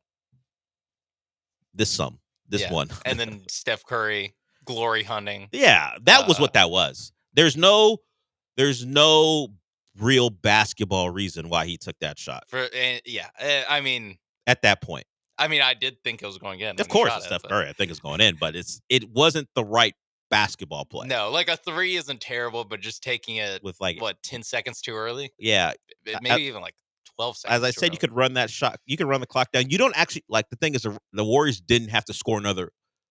The math says they don't have to score again. Just run out the time, and you shoot a shot with 8 or 9 seconds when you let it go on the shot clock to give the Rockets the opportunity to possibly rebound it and have a shot to win a game. That was a bad basketball play, but you let it slide because of Steph Curry. And then, of course, they had the fortune of getting the loose ball foul call on what normally is a tie-up or a timeout. And then Jalen Green, credit to him for knocking down 2 free throws where he had a bad night shooting. Overall, I think he finished 5 for 15, but he made those 2 free throws, and they won the game. So the Rockets on to the semifinals and Vegas with OKC Thunder waiting in the wings. The Rockets are the proto Thunder. Yeah. We will see. The Rockets are the Thunder without SGA. Yeah. That's basically what they are. Yeah, they're looking for that clear, no doubt about it, all-star, first-team All-NBA guy. They don't have that yet, but they do things a different way, and we'll see how they match up after they split the season series so far when they see each other in Vegas. Lazy J, I see you. You want to talk Rockets? We'll get to that. I don't think it's going to be very complimentary of the Rockets. He doesn't seem like the type. We'll hear from Charles Barkley. Speaking of not to type, Charles Barkley had thoughts on the Rockets. Even after a big win, he wasn't a fan. So, Charles, Lazy J, we'll hear from them both. And if you want to get in, you can. 713-780-3776. I want to talk about MyBookie. Today is Thursday, which means they're going to give you a free play. You check out mybookie.ag, and you'll find out what can I take advantage of. And that sounds harsh, but they're giving you the opportunity to bet and not risk anything. That's what happens on Thursday. So go to mybookie.ag and check out what the free bet is today. And if you just want to be a conventional bettor, you can do that as well, because you just don't have to bet on Thursdays. You can bet on any day of the week, and that's what they're there for. We got NFL action tonight.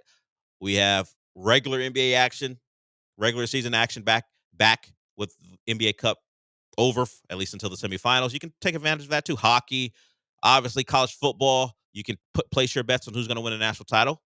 I mean, the Heisman seems like a foregone conclusion, but maybe you know something that we don't. You can take your bet there too. Check everything out at mybookie.ag. And I give you all those options because I tell you, you can bet on anything, anywhere, anytime, from sports betting to the live casino, because maybe you want to play cards. They give you that option too. And remember their tiered program, their loyalty rewards program, where the more you bet, the more chances you have to win prizes. All that on mybookie.ag. Bet on anything, anywhere, anytime with MyBookie.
This is the Del Olaleye Show on ESPN 97.5 and 92.5. Broadcasting live from the Veritex Community Bank Studios, here's Del Olaleye. We've got Agent on Insider Crime that we'll get to, and Shams, who got the Rockets involved in something they apparently don't want to be involved in, according to people around the Rockets. They are not interested in trading for Jimmy Butler. And according to Bernie Lee, Jimmy Butler's agent, he is not saying anything that Shams is reporting. Shams had his opportunity on First Take this morning to respond. We'll get to that in a little bit, but let's hear from Lazy J. He wants to talk Rockets. What's up, Lazy J? Hey, good morning, Dale the hater. What's going on, brother? I'm no bigger hater than you are. It's funny that coming from you, but go ahead. Man, you was hating on me last week because I'm a Cowboys fan. I was born in '85, man, so I grew up with Deion and Emmitt Smith and Concussion Aikman when they was winning, man. So that's who I went with. I was an Oilers fan too. I'm not hating on you because you're a Cowboy fan. I'm hating on you because you're you. Okay, I got you. Yeah, I know. Dark skin hate. I'm light skin. Dark skin versus light skin, baby. Let's go. It's not nothing to do with that. I'm hating on you because not only are you a Cowboy fan, you're a Real Madrid fan. You're a LeBron now Laker fan. You're all the things everyone hates about sports fans. But go ahead. What do you want to say about the Rockets? I got you. Yeah. Everybody loves the NBA Cup, but when LeBron won it first, that ain't nothing. That's just like the COVID ring he got. But, that's another story. Okay. But I know you just said about Jimmy Butler, but I was seeing that they are talking about it. And I called in a couple months back and was telling y'all about why we don't get Kevin Durant. And you told me I was crazy. Why you don't go get that old head? But then, the Rockets are looking at Jimmy Butler. It's the same thing. You're going to go after Butler. You might as well go after Durant. Well, I think Durant is like a year older than Jimmy. And Jimmy doesn't do nothing. He's been on teams with the Sixers when he had Embiid. I mean, he's been with Minnesota when you had Karl Anthony Towns. He's been there with other superstars, and he doesn't do anything. Yeah, he has like one or two good games during the postseason, but, man, come on, man. That dude is washed, man. Tom balled my ass, bro. Love the show, fellas. Appreciate it. Now, you are an unreliable narrator, so I don't remember saying you're crazy for suggesting that they go after Kevin Durant when the Rockets themselves have said Kevin Durant's their dream acquisition, at least through reporting. So you are not reliable. So I'm not even going to acknowledge that I said you're crazy. I think you made that up. I don't think it's a great idea to get Jimmy Butler. The Rockets have told us through reporting that they don't want Jimmy Butler either. So if you did say that they should go after Kevin Durant, you and the Rockets feel the same way. Now, whether they would give up what Phoenix would want, that's a different story. Hell, the Phoenix Suns have had reporters. They filtered information through local reporters and said they are good with their big three. They're not making any trades. So all the Shams reporting, because he's now the big gun when it comes to insider stuff, has led multiple teams to say that they're not interested in Butler. The one team who has not come out and said they wouldn't trade Jimmy Butler, the Heat. That's actually the one team who has the most control over it, who has not come out and said what Shams is saying is incorrect. His agent has, because his agent has been name checked by Shams, and we'll get to the Barkley thing, but since he called about it, we'll talk about it.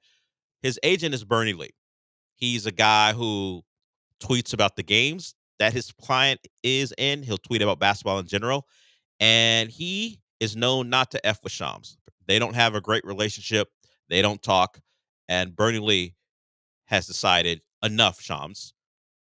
And through a series of tweets, he pretty much said what Shams is saying is nonsense. He said initially that he let Shams get away with it on the first day, but when the second cycle of this reporting came about, where Shams is talking about how the Suns are involved, who have already said, no, we're out on that, he said, all right, enough. I don't know what I'm going to do because I'm a middle-aged dad, but just know it would indicate severe dislike. All this is fabricated. I have never, and honestly, it wouldn't help me or the position I represent to do anything that's been reported by said journalist. He put that in quotes in response to Shams' thoughts, or at least reporting about the Suns and Jimmy Butler possibly being a thing. This was his first tweet. All right, listen, I gave you a pass yesterday because I was busy, but if you don't stop putting my name on your complete and utter made up BS, he wrote out the full word, because you normally aren't worth my time to acknowledge. Then he went on to talk about what he might do, and he's a middle-aged man, so he wouldn't really do much. So there it is. The agent for Jimmy Butler says not a thing. Shams has responded himself. He was on First Take with Stephen A. And of course, when you are reporting on a big name and that big name's agent forcefully denies what you're saying, people are going to call you out. Stephen A. said, "Hey, Shams, what's this about?" Here's Shams responding to Bernie Lee, Jimmy Butler's agent.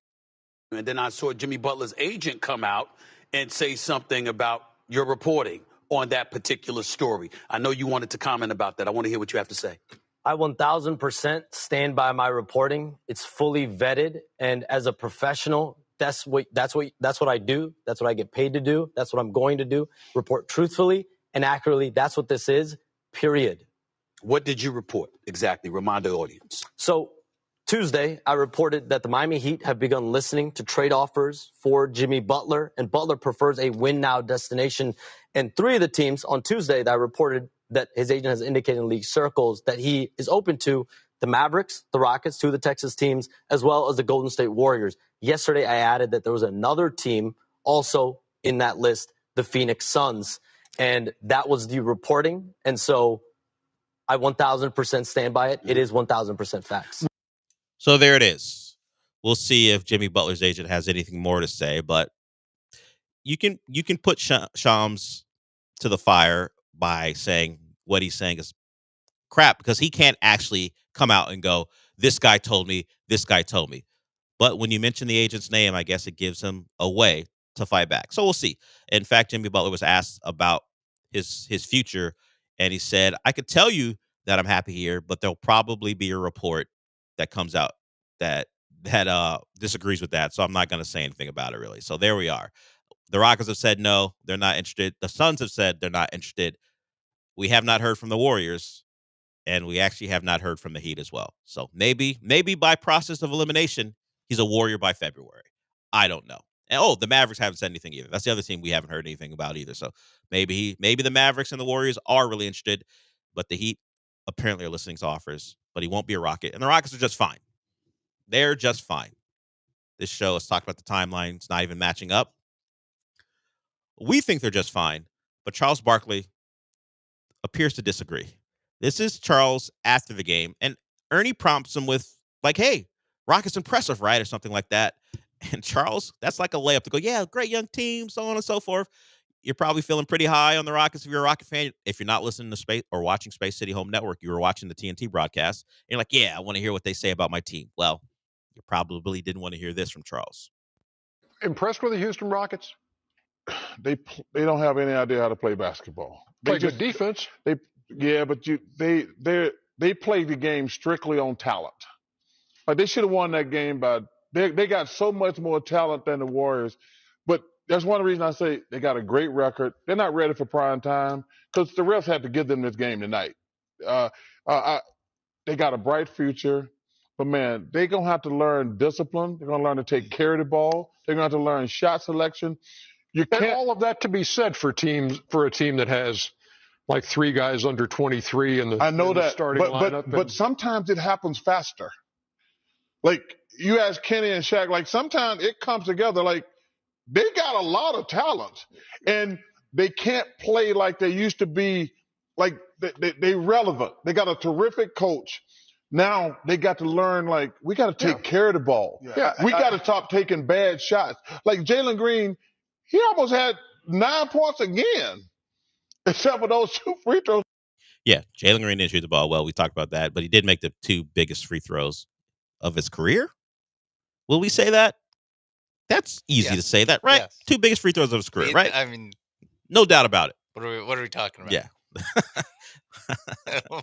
Yeah, right. Yeah. What? Oh no! Wait. In 2022 in March, he actually hit a couple against the Sacramento Kings on the second night of it. Yeah, of course. 2 biggest free throws. Del, do you want me to play Steve Kerr about how much the cup means to him?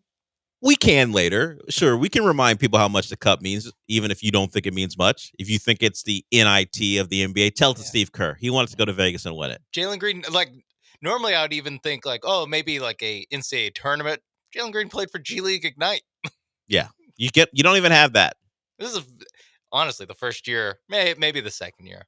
Last year, a little bit. Is it where people actually care about the results of Jalen Green games since he was in high school? If you think about the roster as a whole, I don't know if Alpi played any important games in Europe, but outside of Van Vliet, let's just say their main rotation, because Steven Adams in and out, whatever, if he's hurt or not. Brooks. Outside of Brooks and Van Vliet, that was the biggest game in the rotation's history? For most of that rotation's history? Who else? Did Jabari Smith have a big Auburn game? He did play an NCAA tournament. Yeah. That's the only... I don't know if Auburn... They got knocked out in the second round. Yeah, he wasn't on the team, though, until No, Elite Eight. the 1 year he was there, they got knocked out in the second round. I know this because it was Who knocked him out? The Canes and Isaiah Wong when he dunked all over Jabari Smith.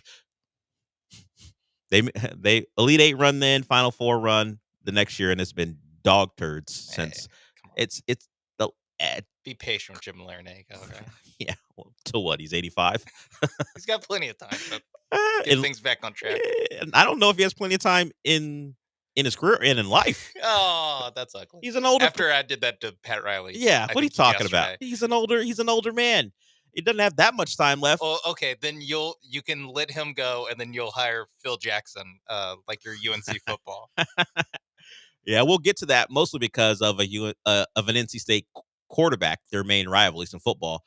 Ain't that impressed? We'll hear from him a little bit later about UNC bringing on Bill Belichick now that that's official. But as far as Charles Barkley's comments, it wasn't a game that was aesthetically pleasing.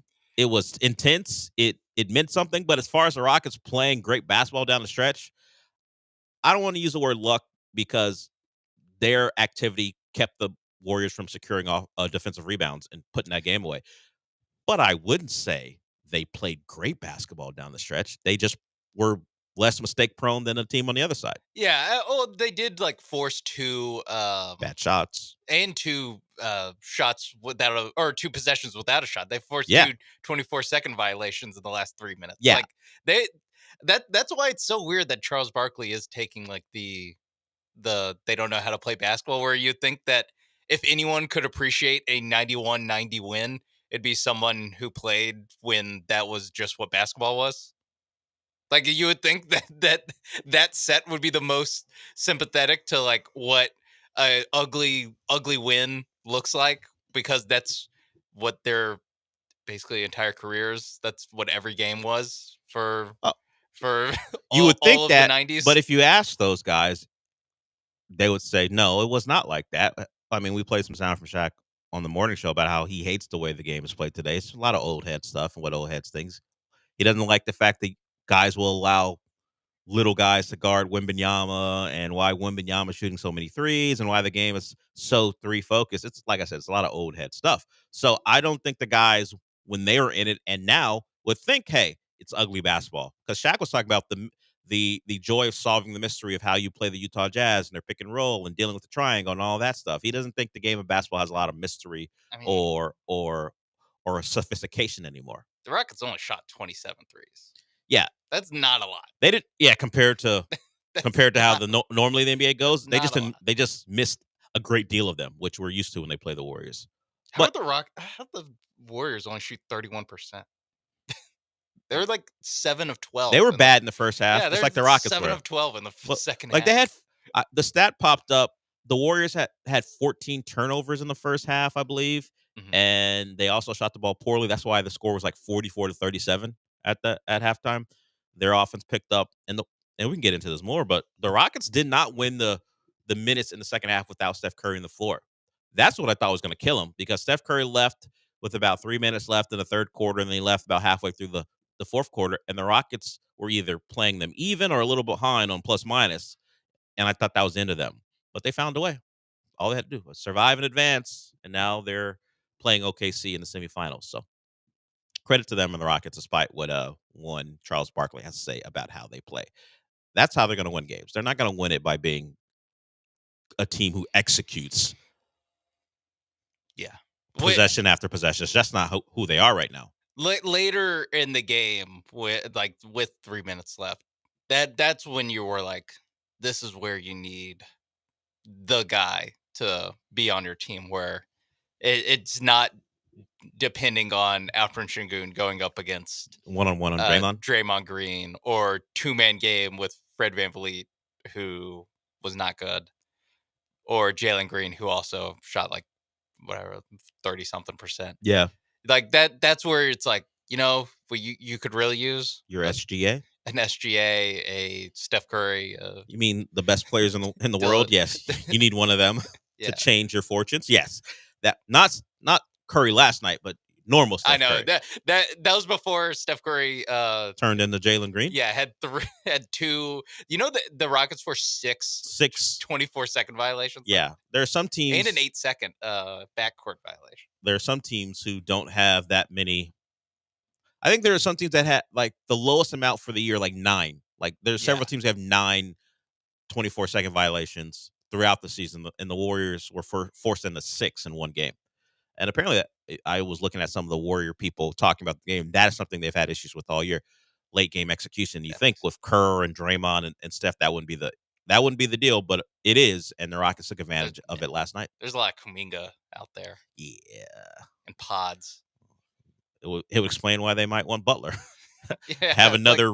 There's a lot of especially when it just felt like they were all making shots where you're like Lindy Waters. Yeah, Lindy Waters made a couple big threes. Buddy Hield made some. Those were the guys who kept them afloat when Steph was off the floor. Buddy Hield, when he plays against the Rockets this season, is basically just Klay Thompson. Yeah. Like it's just easier to accept that who is killing you if you're just like, that is Klay Thompson. I know the jersey says Hield. That's Klay Thompson.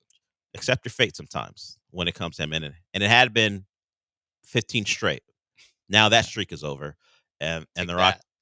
Take that, Buddy Hield. The curse is lifted. The Rockets win a important game with the Warriors in their home building. Credit to them for getting that done. All right, when we come back, we'll talk some Texans because I think Sunday's game is going to be high scoring. I'll give you my reasons behind it. And apparently, I'm a big enough of a Dolphin person that I will join the Killer Bees on Friday to talk about the game. I don't know. In studio? No, I'm not coming up here. What are you crazy? They have to call me. I was thinking about doing a bit, but I'll probably just answer questions straightforward. I don't need the ire of Joel. I'm not looking for that. So we'll do some Dolphins Texans stuff, some news about the Texans regarding some injuries. Who might start for them at guard could be a bit of a surprise, but we saw a different lineup, at least the media who was out there did early in practice yesterday. So we'll get to that. But first, Sean's going to tell you about Prize Picks. Yes, Prize Picks, America's #1 in daily fantasy sports app. And it's a perfect app for a night like last night or a night like tonight with Thursday night football going on. They have the flex play option, which means you can get a pick wrong, and if you are right about the rest of your lineup, you can still win some money. So say hypothetically, you're right about Buddy Hield making more than 2.5 threes against the Rockets. Maybe you're right about Jalen Green having an off night, but you're wrong about Steph Curry scoring more than 24.5 points. Hypothetically, if it were you would still have money, or you'd still have money from Prize Picks hitting your bank account before Charles Barkley has a chance to dump all over the Rockets in the postgame show. It's that fast with the lightning quick withdrawals. You get your money in as quickly as 15 minutes on Prize Picks. You want to get in on the action right now in time for the college football playoff, in time for the final 4 games of the Texans season. You go and you download the Prize Picks app today. Use promo code MAPES to get $50 instantly when you play your first $5 lineup on Prize Picks. That's promo code MAPES to get $50 instantly when you make your first $5 lineup. Prize Picks, run your game.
You're listening to the Del Olaleye Show on ESPN 97.5 and 92.5. Live from the Veritex Community Bank Studios, here's Del Olaleye.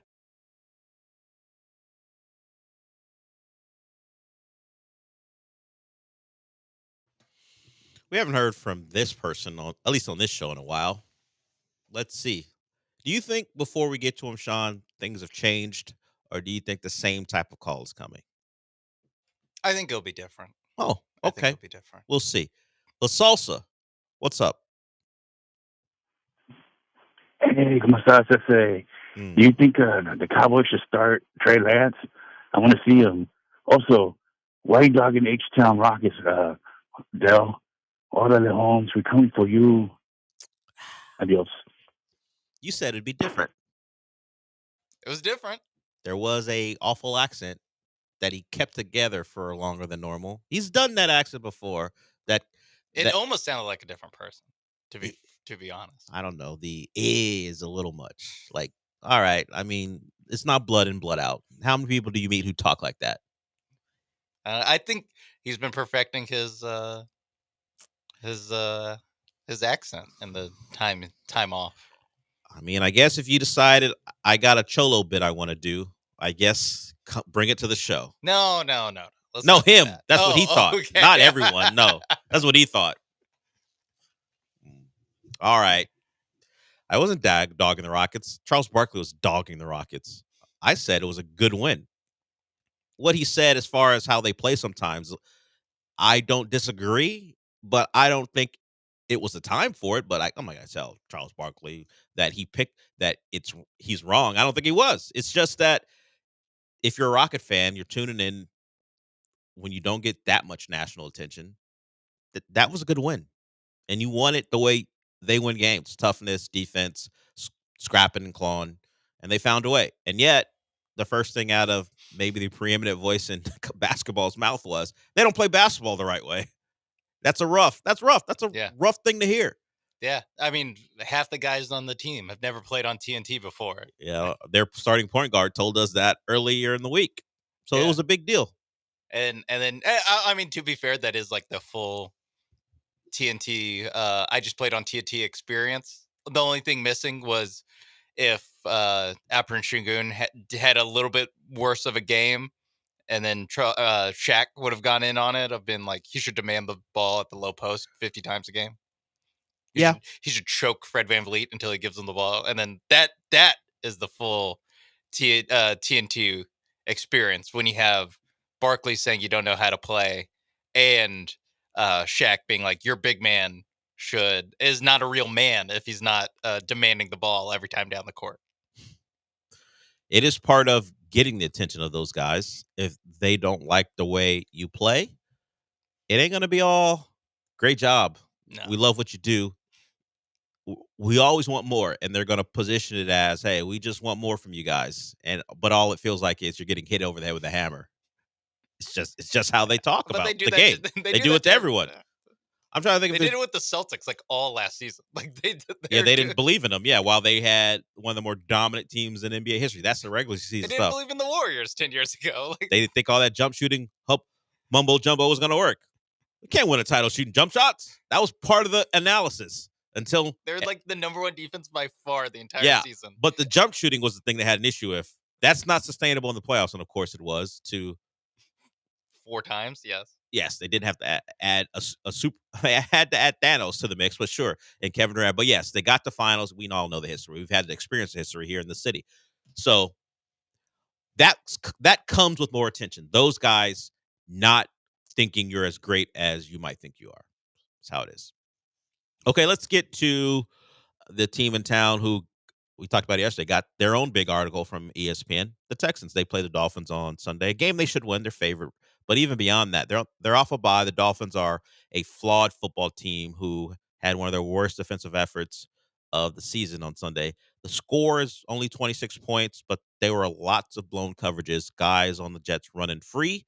Now, maybe the pushback is that they had that happen against them, so it won't happen in the second consecutive week. But I will give you some numbers regarding the Dolphins against good quarterbacks. And while C.J. Stroud has not played like a top quarterback, there is the belief that he still has that in him. So if you look at some of the quarterbacks they faced this year, Kyler Murray's Cardinals put up 28 points. Aaron Rodgers and the Jets put up 26 last week. Josh Allen in the 2 meetings scored 30 and 31. Now, in the first meeting, that was the one where Tua was concussed. There was a pick 6. So if you want to be honest, the defense gave up 24. Jordan Love, 30 in the Thanksgiving night loss to the Packers. Geno Smith, back early in the year, 24. So those quarterbacks are on varying degrees of good on the scale. Josh Allen, MVP, most likely. Rodgers, old, maybe washed, but still has talent in that arm. We saw that against the Texans. Kyler Murray, it was before the latest Fortnite came out, so he was at his best. And, of course, Jordan Love, one of the young guns in the league. So, if you look at those numbers, you think about that Dolphins defense, this is an opportunity for C.J. Stroud and Nico Collins to have a big day. Joe Mixon, the Dolphins aren't great at stopping the run, and that fluctuates from game to game, but that's another way the Texans can get going. So if I look at what happened last week against the Jets, there was a lot of free runners, a lot of air in that Dolphins secondary where guys can find spots. So if that continues, you could probably expect that Texans offense to have a good day if they can protect the quarterback. And I bring that up specifically beyond the fact that Bradley Chubb might come back for the Dolphins this week, is that there is a shakeup in the offensive line. You know, Kenyon Green's coming back, but Juice Scruggs is out for a couple weeks. He is dealing with something that'll keep him out. And there's a question about who's going to play guard. The thought initially was if Kenyon Green's back and, you know, before C.J. Stroud fell on him and hurt him after Kenyon Green missed a block, it was going to be Kenyon Green, but that wasn't the case yesterday. He wasn't in that starting 5 for the media viewing. It was a Patriot they played earlier in the year that they pulled off the street. Now I'm blanking on the name, and I'll have that for you here. But the Texans' offensive line is in some flux in the middle. Titus Howard, Larry Tunsil, there. Tunsil, in what has become the norm, was limited in practice. I think they called it like a rest day or whatever, but yeah, he'll be ready to go. That Dolphins interior is probably the best part of their team. The defensive tackles, Calais Campbell, despite his age, and Zach Sealer, who is coming off an AFC Player of the Week against the Jets. Those are the guys you have to deal with. They run games to allow their defensive ends to loop in. Zach Sealer's great at causing havoc. I don't like the Texans as when they're whole and when they have their starting unit as far as the interior center guard. I really don't like it when they're using a potential replacement or Kenyon Green coming off an injury. So that's what I would look at. Can the Texans find a way early to keep the Dolphins from wreaking havoc with all the games they want to run? Anthony Weaver, who was here and didn't do great as a defensive coordinator in his 1 year here, but that was a long time ago. He spent time under the Ravens, and the Ravens certainly have been, not this year though, but they've been a good defense over the last decade. He has learned from them, so you're going to expect guys in spots that you don't normally see them. They're going to show you a lot of zero pressure and that flat back 4 where they're going to make it look like CJ has to get the ball out really quickly, and his receivers are going to make adjustments. Sometimes those defenders up at the line will drop into a zone. Sometimes they'll come. They will force the Texans to make decisions, and we know they have not handled that very well up front. So I think that's where the game is won and how the Texans offense either operates and scores a lot of points or CJ's in a torture chamber. Can they figure that out? Bobby Slowick, you've had 2 weeks to figure out whatever the hell is the issue. Sean's shaking his head. Why are you shaking your head? Okay. Okay, what? You don't think he can figure anything out? I'm not super confident. You know who what happened last year when this team came off a bye? The Houston Texans. You want to inform the people? They lost to the Carolina Panthers, and they scored like 9 points. Yeah, but that's last year's stuff. Why are you bringing up old stuff? Okay. What about this I'm year? just saying that's my only data point on Bobby Slowick with 2 weeks to prepare. Is probably your worst game of the season against the worst team of last season. Yeah, it's not great. It's a small sample size, but not great. Yeah. And Zachary Thomas is the guard I was talking about, who they claimed off of waivers from the Patriots. Who Dolphins revenge game. Oh. No. I don't think it'd be any better if Zach Thomas was playing guard for them. But no, not that Zach Thomas. Like 50. Zachary Thomas for the Texans. He was the guy the media saw in that starting position replacing Juice Scruggs. So, is that going to be the case on Sunday? We'll see. Yeah. Sean Breda brought up a point that ain't comforting, the fact that Bobby Slowick had a week off and they lost to the Panthers and didn't score a lot of points. No. That was on the road at Bank of America Field, so at least this one is going to be in the friendly confines of NRG. Yeah, differences. There are differences all around. 60% Texans fans. I think you're underestimating. I think 60% Dolphins fans. No, I think you're underestimating the number of Texans fans that'll be there. I think there'll be 75%. Okay. I mean, maybe 5% empty seats. There we go. And then maybe 20% Dolphin fans. Okay. To make up the difference. Yeah. It'll be a comfortable environment or advantage for the Texans as far as home crowd. I'm not confident. Like I don't think that the Texans are doomed. I've seen this before. I've seen 14 games of this Texans team. I can't fight you on it. I know what time it's gonna be. A one possession game in the middle of the fourth quarter. Those two possessions are gonna determine the game. I would say we remember the Jets game where people were just talking about, yeah, the Jets are terrible, but that's a talented team. I think this is a version of that, but the Dolphins are more talented than the Jets. Mediocre team. And a mediocre team. I think, and we saw how that went, but that was on the road in a short week. This is at home with plenty of time to prepare. So much time for Bobby Slowick to get in the lab. Yeah, this doesn't sound like a man who thinks he was Draw in the lab. things up. This does. I don't think you believe he wasn't in the lab. I just don't think I don't think you believe he cooked up anything that's going to be great. You don't think he? I think he's Jesse Pinkman in the lab. I don't think he's Walter White. Yeah. Sean is not going to tell you that he's not trying things. No, it's just that they're not going to work. He just can't make it blue.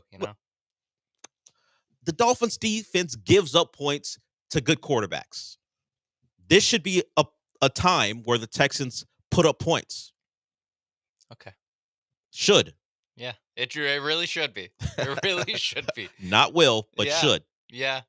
A few weeks ago was really a time the Texans should win a game against the Tennessee Titans. They didn't do that. See, once again, you're bringing it's not as old as stuff you just brought up, but it is old stuff. Should has nothing to do with I'm aware this Texans defense should dominate Mac Jones. And they didn't dominate and they didn't dominate Mac Jones, and they've got a much better quarterback coming in on Sunday. Yes, the Mac Jones, much better. Much better. I'll say that. Despite what Patriots fans thought a couple years ago. Yeah. I mean, Tua just never loses to the Patriots. Never loses to the Jets. Of course, those teams are terrible, and the Bills are the problem. But he's undefeated against both the Jets and the Patriots. So that's all right. I mean, C.J. Stroud isn't undefeated against, I think, any of the AFC. If you can say you're undefeated against two division opponents in all your starts, that's great. And they've made the playoffs. Now he was hurt for one of the years, but they've made the playoffs twice since Mike McDaniel's been there. So it has worked out to the point where you're making the playoffs. Yeah. No, if you can go for at least 4-0 in your division. Don't ask about the other team, but just 5-1 one year, 4-2 the other. Yeah, and probably going to be 4-2 again this year. That's a nice start. The Texans have taken advantage of beating up on the division, and that's why they are where they are. But should be a competitive game and high scoring. I think I didn't go to the other side where I think the Dolphins are going to put up points against the Texans. Jalen Petrie is out for the year. You're going to see some Jimmy Ward, some Eric Murray. Dolphins like to motion their really fast guys into the slot. Eric Murray season. Eric Murray versus Jalen Waddle. Give me Murray. What about Eric Murray versus Tyreek Hill? Don't love that as much. Okay. Don't love that as much. I don't think you're going to love the Jalen Waddle versus Eric Murray thing either. I just was trying to have some, some sunshine and rainbows. Yeah, because you've been very negative. It's going to be 23-20. Like that's just what this game is in going the to middle. I think it could be that early in the fourth quarter because I think points will be scored by both teams. But Kaimi Fairbairn, hope you're feeling good. Yeah, and the Dolphins kicker made a couple of 50-yarders in clutch situations last week. So both kickers may be in a spot where they're kicking pressure field goals in the fourth quarter because that's how these two teams seem to want to play football. So I don't tell you to go bet anything because I don't want you mad at me. But if you like that over-under number, take the over. Take the over. All right.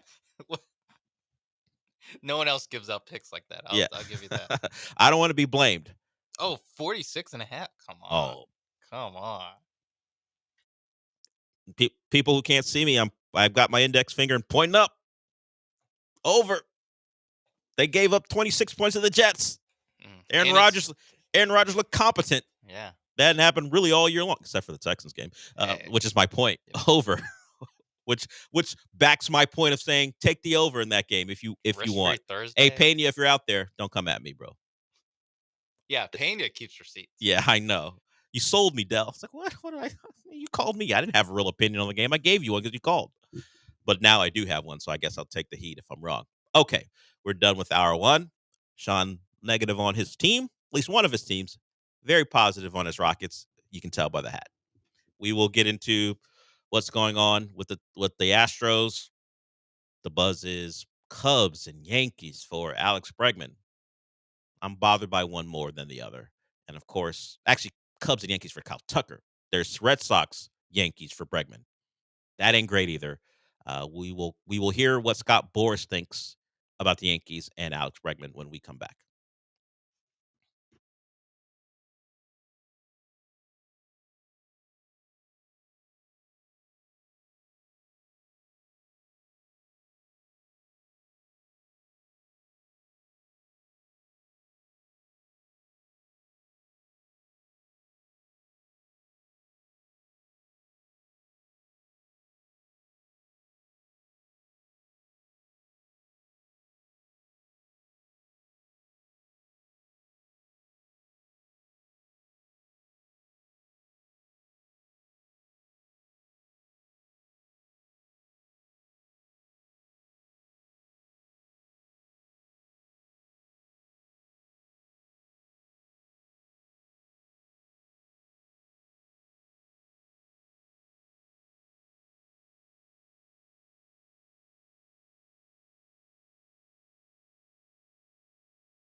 We'll get to Scott Boras and his thoughts on the Bregman Yankee fit here shortly.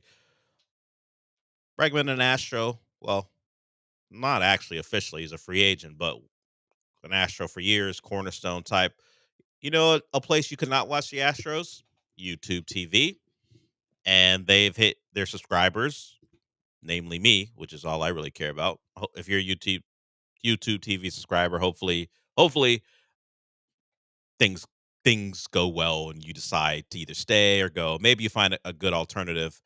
But me, I watch that.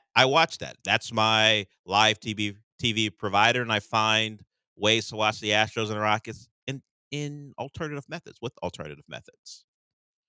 They hit us with a price increase. Starting in January, if you're a YouTube TV subscriber, it's like $82 now, $10 more than it is now, due to things they're doing to make the viewing experience much better for me, apparently. So now it's $10 more. Yeah. Magic Johnson meme, I'm not going to be here in You might get the month of January from me so I can watch the college football playoff. But after that, since I don't even watch the Astros and Rockets there, I could find ways to watch TV. I don't even watch that thing for regular TV except for sports. And if you're going to push me, now that college football season is over, I'll say I'm out. $10 more over a month for what? Yeah, and going from what, like 72 to 83, which is they've increased it probably. It was like $40. Yeah, they've increased when it first over double since I initially got it years ago, like 2019 or yeah, 2020. it was cutting the cord. Get YouTube TV. You don't have to deal with anyone. If you want to end it, you can just click a button and you can either subscribe or get rid of it. Now that has stayed the same, and that's my main draw. I don't have to call anyone to change my service. Just hit a button. Yeah. Like a regular human being. I don't want to talk to another human being. I just want to hit a button.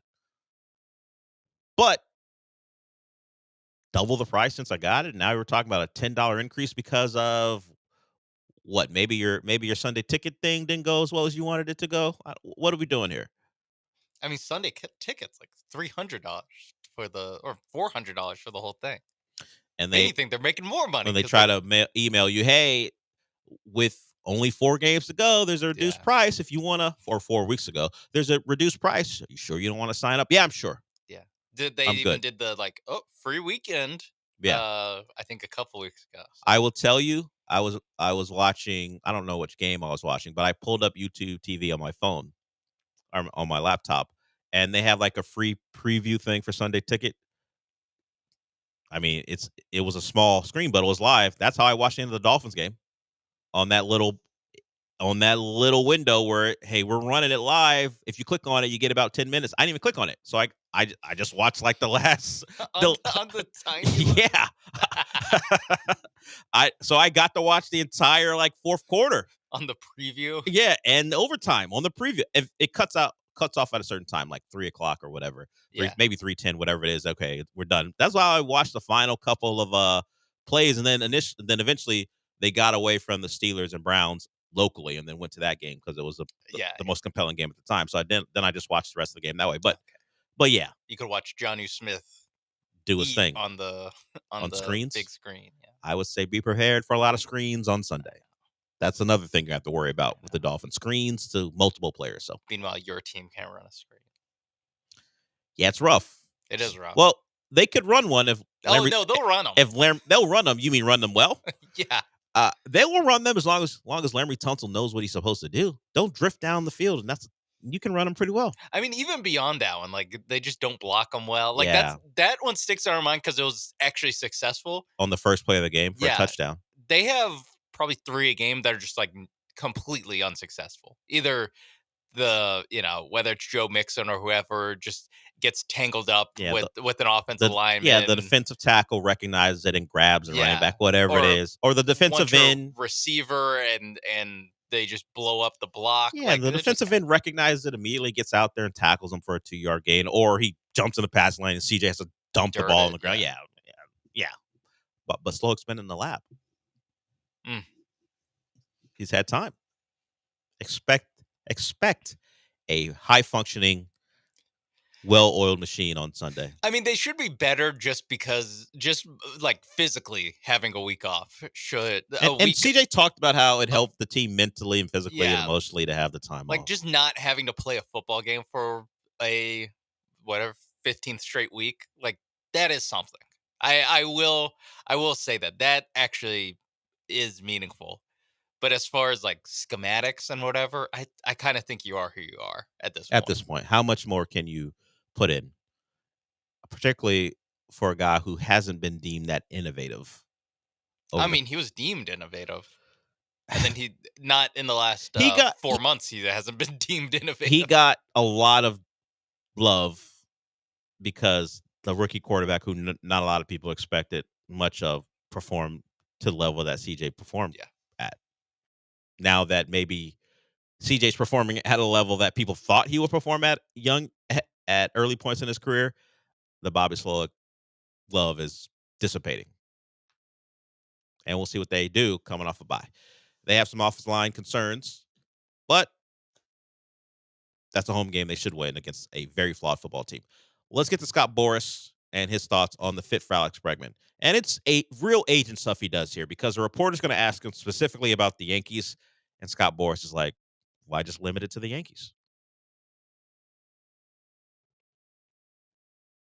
Do you see the Yankees as a fit for Alex Bregman? I would, that would be up to their organization, but I think that anybody who wants a Gold Glove third baseman who hits in the middle of your lineup, I don't know many teams that doesn't fit for. So, He can fit any team. He's that type of player. Right? Surprised he didn't throw second base out there, too. Well, he's already played that card. He doesn't want to be repetitive. Yeah. He's already Two done positions that. He can. He's willing to play second. That was the first clue that, this is going to be a real Scott Boras thing that we're dealing with. If the name itself and knowing he was a representative wasn't enough, when you saw that float, that Alex Bregman is willing to play a different position to get the bag. Yeah. That wasn't part of what he said, but that was what I heard. And then a few, actually, I think it was Monday at the winter meetings, they asked Alex Cora, manager of the Red Sox, about Alex Bregman. And he was like, yeah, I mean, we could play him at third, or we could keep Devers there. And, I know back when I was with Houston 2017, we messed around with Bregman at second base. It just like before games, practicing stuff. So he was like, I know he could pick it up. And it's like, so this is the second base team. Like this is the team that second base is an option for Alex Bregman. Alex Cora can tell his established vet, hey, don't worry about it, man. And if he comes in, he's going to play second. Yeah. Right? That's the move. Hey, Red Sox, guess what? You don't need to cause any issues within the clubhouse. Devers can play third. Yeah. Bregman can play second. We're good with that. As long as we're talking about $200+ million to play second, we're fine. So there it is. He's a fit everywhere. Everywhere. Except for Houston because they won't pay him. Well, yeah. That's unsaid, but that's what I heard too. Yeah, he's a fit for every team with deep pockets. That's what. And willing to come out of those pockets. Like Crane's got deep pockets. Short arms. Yeah. Exactly. Yeah, he wouldn't be great as a wing defender, Jim Crane. No length there. Doesn't fit guard, not tackle. Yeah, some benchmarks at the combine. Yeah, he doesn't play defensive tackle. We can't have you play. Hey, he's a two-way player. You're playing defensive tackle because the arms are too short. Yeah, he's a guy who you asked Lance about, and he's like, he has great tape, but I don't know. Doesn't have the measurables. Probably better at guard than tackle. So that's where we stand. I had this thought. You know what? I'm not a fan of sports washing. But if a Saudi wanted to come in and buy the Astros, we're not down that bad. Come on. You wait. If Tucker's gone, if they actually Bregman is gone, if they start running out 15th in MLB or lower salary payrolls, yes, then I'll jump on that train. I'll be like, please save us. Save us Qatari Wealth Fund. I don't need a complicated Saudi owner. Hey, can I get an uncomplicated one? Where it's not even about sports washing, he just loves baseball. Oh, just a passionate baseball with fan. Heart of gold. Yeah, I'm not looking for one with atrocities in his background. No, I'm not looking for fun with that. Why would you? I just know that it may come with the territory. I'm just hoping for an uncomplicated, very rich person, whether it be a group or an individual, to buy this team. Because if we're going down the road, it feels like we're going down. Meanwhile, Timlin's looking to buy another team himself. All he does is want to buy other teams. Yeah. And be the ambassador to Italy, apparently. Him and Kimberly Guilfoyle could meet in the Mediterranean. I think she's going to be the ambassador to Greece. So that must big. Be sick to be the ambassador to a country, because I don't really know how much you're doing. Yeah, particularly for most countries. Yeah, what are the relations between the U.S. and Greece that need to be cultivated, and Italy? Like, there are some spots where major things need to be talked about, but yes, between the U.S. and Italy and Greece, yeah, just what? Talk about pizza? See, I didn't want to be stereotypical. You filled that role. I didn't want to do it. So no, I don't think they're just talking about pizza. I just don't know what relationship us as a country and Italy has that an ambassador is needed, other than touring Milan, putting a gold nugget in Milan. You think that's beyond the realm of possibility? No. You think that's not a possibility? Golden nugget Torino. Oh, what if he buys a Serie A team? It would fit. Man loves a sports team to buy. He runs a college program. Mm-hmm. Once an NHL. Yes. Once a different NFL team. Once the Saints. Yes. He just wants it all. Hey man, a Baron. Shout out to Raheel, and now I'm forgetting the he used to speak for a company that Tillman had, a restaurant that Tillman had. Now I'm forgetting. He has so many. Range Rattlers. They had now I forgot the name. Raheel and Ramsnally, host of Comicast. No, CityCast. Same thing to me, honestly. Wow, I just realized how close those names are. I know. For two friends of the show. I get confused quite a bit, but it's not a steakhouse, is it? Nah, whatever. I'll remember when we come back. Yeah, we can look it up. I'll look it up when we come back. Tillman has so many restaurants. I'll look it up when we come back. Can you imagine a Landry's in Rome? Yeah. I could, but will the Italians be like, yeah, you know what? We welcome this chain American restaurant to Rome. There's just looking at knowing a map of what Italy looks like. A lot of room for a boardwalk. A lot of room for Would they accept something called the Pleasure Pier in Italy? Oh, I think they're more likely to accept it than we are. Yeah, the name here is one that we haven't really embraced. It's one where the first time you say it, or the first time someone hears it, they normally make a face. Like, huh? What's that? Where are you taking me? It's true. I've explained to people from out of town that there's a place down near Galveston where kids can enjoy rides. It's kind of a carnival-like atmosphere, and I tell them the name, like, you sure that's for kids? It's true. It is. And now coming to Sicily. We're just naming random Italian cities that we can remember. Yeah. The Italian countryside brings you. Wait until I'm really scraping the bottom of the barrel. I'm like, it's right there in Juventus. I don't think that's a city. That's just the name of a soccer team. Aren't they in like Torino? I don't know where Juventus is. But there it is. Tillman wants a team in New Orleans. I hope for a rich benefactor to fund the Astros as they lose Bregman and likely Kyle Tucker in one off season. And it ain't like Fromber's too far behind too. That's where we stand. Yeah, Fromber right now is kind of back of the line because it sure feels like Saltgrass Steakhouse. There it is. Oh my gosh, that was bothering me. Saltgrass Steakhouse.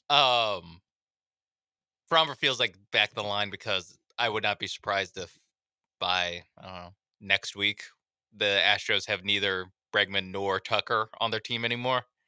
And Fromber, I don't know, just doesn't seem as imminent, at least by how people are talking about it at the winter meeting. So I do feel like he is kind of getting the short end of the, don't go, don't go Bregman, don't go Tucker. And it's like, what about Fromber too? Yeah. Fromber too. It feels less imminent, but he's on the 2025 timeline too after the offseason, after the season. And when he's asking for max Fried money, we'll be doing this all again. Or they maybe do the smart thing if they're not going to sign him, which I don't believe they would trade him before they get to that point. But hey, Fromber, we'll wait to freak out on you. We've got two guys in heavy trade talks right now.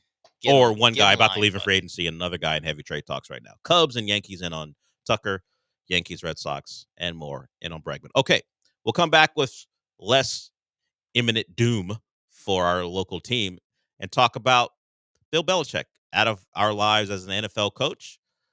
He'll probably still be on McAfee, which I hope his duties with UNC makes that something he can't do as often. But you're head coach of a college football team. That means you have a rival. And we're going to hear from the rival quarterback about what he thinks about Belichick joining the college ranks. And while Adam Schefter thinks it's a new world, I think the quote from C.J. Bailey, the NC State coach, kind of puts that into perspective. We'll hear that when we come back. But first, even though I could not hear, I assume because Sean didn't go to break, he wants me to talk about Aqueduct. There it is. Aqueduct Plumbing Company is the place you go to when you have a leak or a bigger issue with your plumbing. They can be small issues. They can be big issues. Aqueduct Plumbing Company will handle them all. And if you want to check out all the things they do, go to aqueductplumbingcompany.com. So if you're someone who doesn't know a lot about what's going on in your home as far as a plumbing issue, well, welcome. I'm like that too. I don't know. So I'm going to give them a call at 281-488-6238. We're not experts on that. They are. They have experienced contractors who've done big jobs, small jobs, anything in between. They've done over 1,000 repipes, and repipes are important. Bad pipes lead to dirty, stinky, smelly water. It's the water you use to wash your clothes, to wash your pans and pots, and, to take showers. You don't want dirty water when you're trying to take a shower. You want to turn the faucet on, and you expect the clean water to come out, and Aqueduct Plumbing Company will make sure that happens. So from the water heaters, whether they be tankless or standard, they will get those checked for you as well. Check them out at aqueductplumbingcompany.com. That's aqueductplumbingcompany.com.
Broadcasting live from the Veritex Community Bank Studios, it's the Del Olaleye Show. On ESPN 97.5 and 92.5. Now back to Del Olaleye. If you'd like to get in, you can 713-780-3776. And remember that number, because in a little bit, we're going to be giving away something. So stay locked in for that. The news of Bill Belichick being hired by UNC, or, him giving them a proposal and then being browbeaten into taking it. I don't know how it went. I just assumed with Bill Belichick, he just said, hey, hire me. And they said, okay, stop yelling at us. But he is the head coach there. I don't think it's going to matter that much at UNC. It's a short deal, like 3 years, which is very short for college coaches, but we know he's an older coach. I guess he just doesn't want to be out of the game of football. But as two giant college football fans here, is he going to elevate UNC beyond what they have been under Mac Brown? I know their NIL investment is going to increase. Bill Belichick at least understands that much, that no matter who I am, money is a giant factor when it comes to securing top talent. So they're upping their NIL thing by, I think, maybe 5 times. Was it up to 20 million? It was in the fours before. Yes, which is, I also am like, wait. Are they really getting to 20? Yeah, you can just snap your fingers, look under the couch cushions, and like, oh yeah, let's just 5x our football spending. Yeah. Yeah, I'm not sure. I think there's might be a little bit of funny math happening there. Whereas is it like 20 over the next 3 years? Like what? Yeah. Or are you doing 20 annually? Yeah, like because that's what Ohio State spent. That's what Texas spent. That's what Oregon spends. Like UNC wants to be in the business of competing at that level. I get trying to convince Bill Belichick. Actually, I don't even get that. I would just went after a different coach. But you're looking for brand recognition. You want a name. I understand. You went after Mac Brown because of the history he had there, and he was a name. He was a national championship winning coach. You wanted to add credibility coming off the Butch Davis stuff and Larry Fedora stuff. You wanted a name. Understood. So you went after Mac Brown, and UNC remained the program they had been really since Mac Brown left the first time. They didn't really exceed what people think of them. They had good quarterbacks, guys who got drafted, so on and so forth, but they never really 8 wins elevated themselves. For the Orange Bowl year, the 2020 COVID year, they made the Orange Bowl, but no one really cares about that year. So they've been the A&M of North Carolina for the most part, the A&M of the ACC, except A&M has been far more invested in football than North Carolina has, because they have that basketball thing they like to worry about. Stupid college basketball. Dumb. Waste of money. Dumb.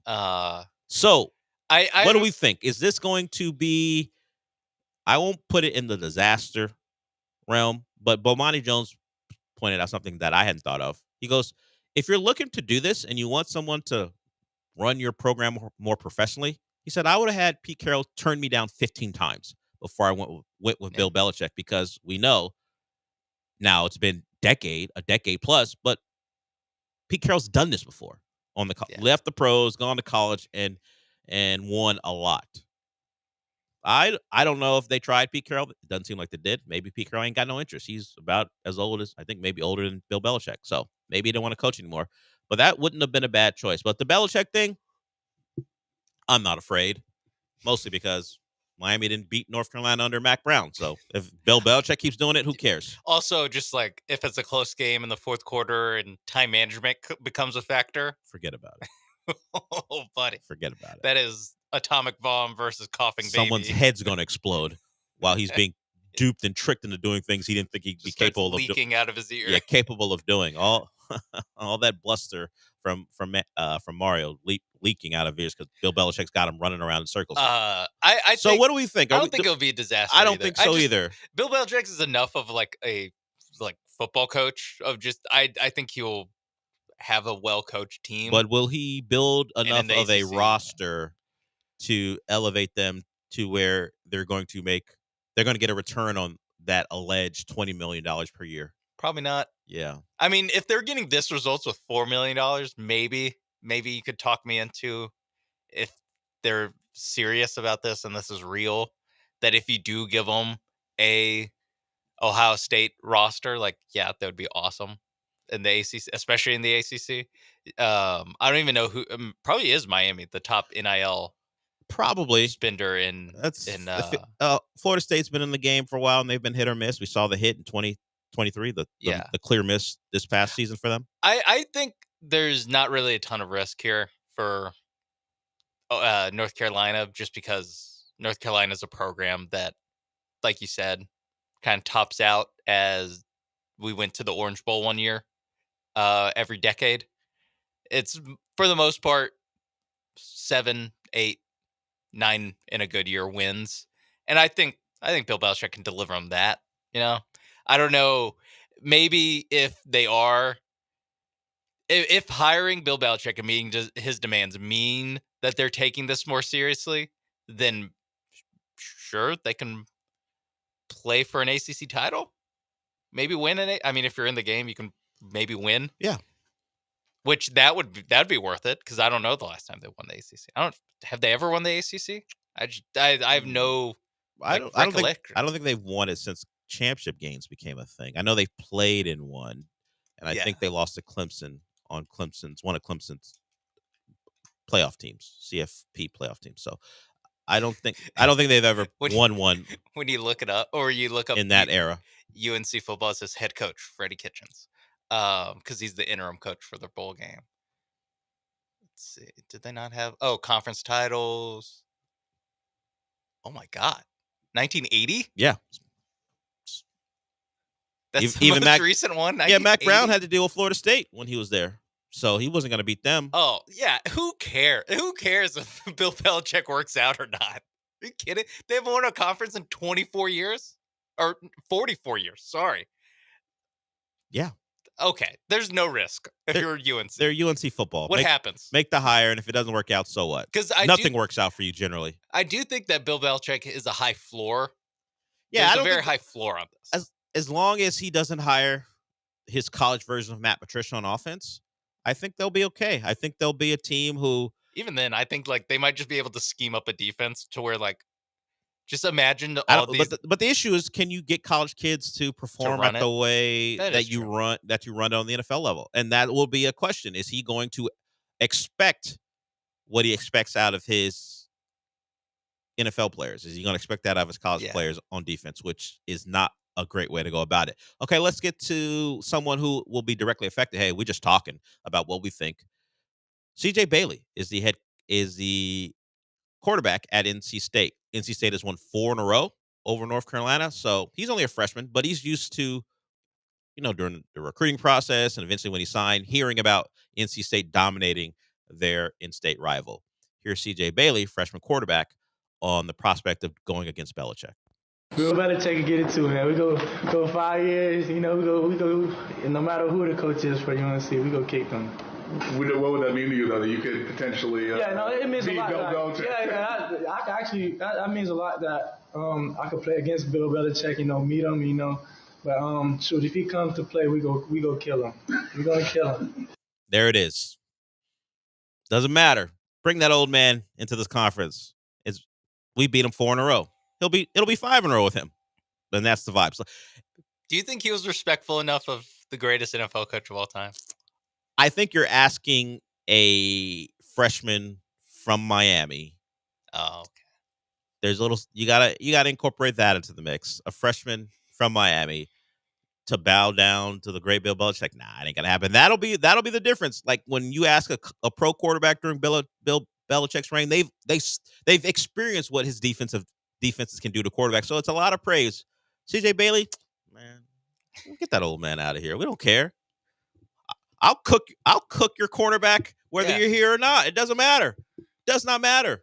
So I'm really interested. I think we'll know the answer about at least year 1 how good UNC will be just in the portal. Just what they get in the portal. Not just the quantity of how much they're going to flip the roster, but also if they are serious about spending this money. Like, you're going to see names that you are like, oh my God, UNC got that guy? Yeah.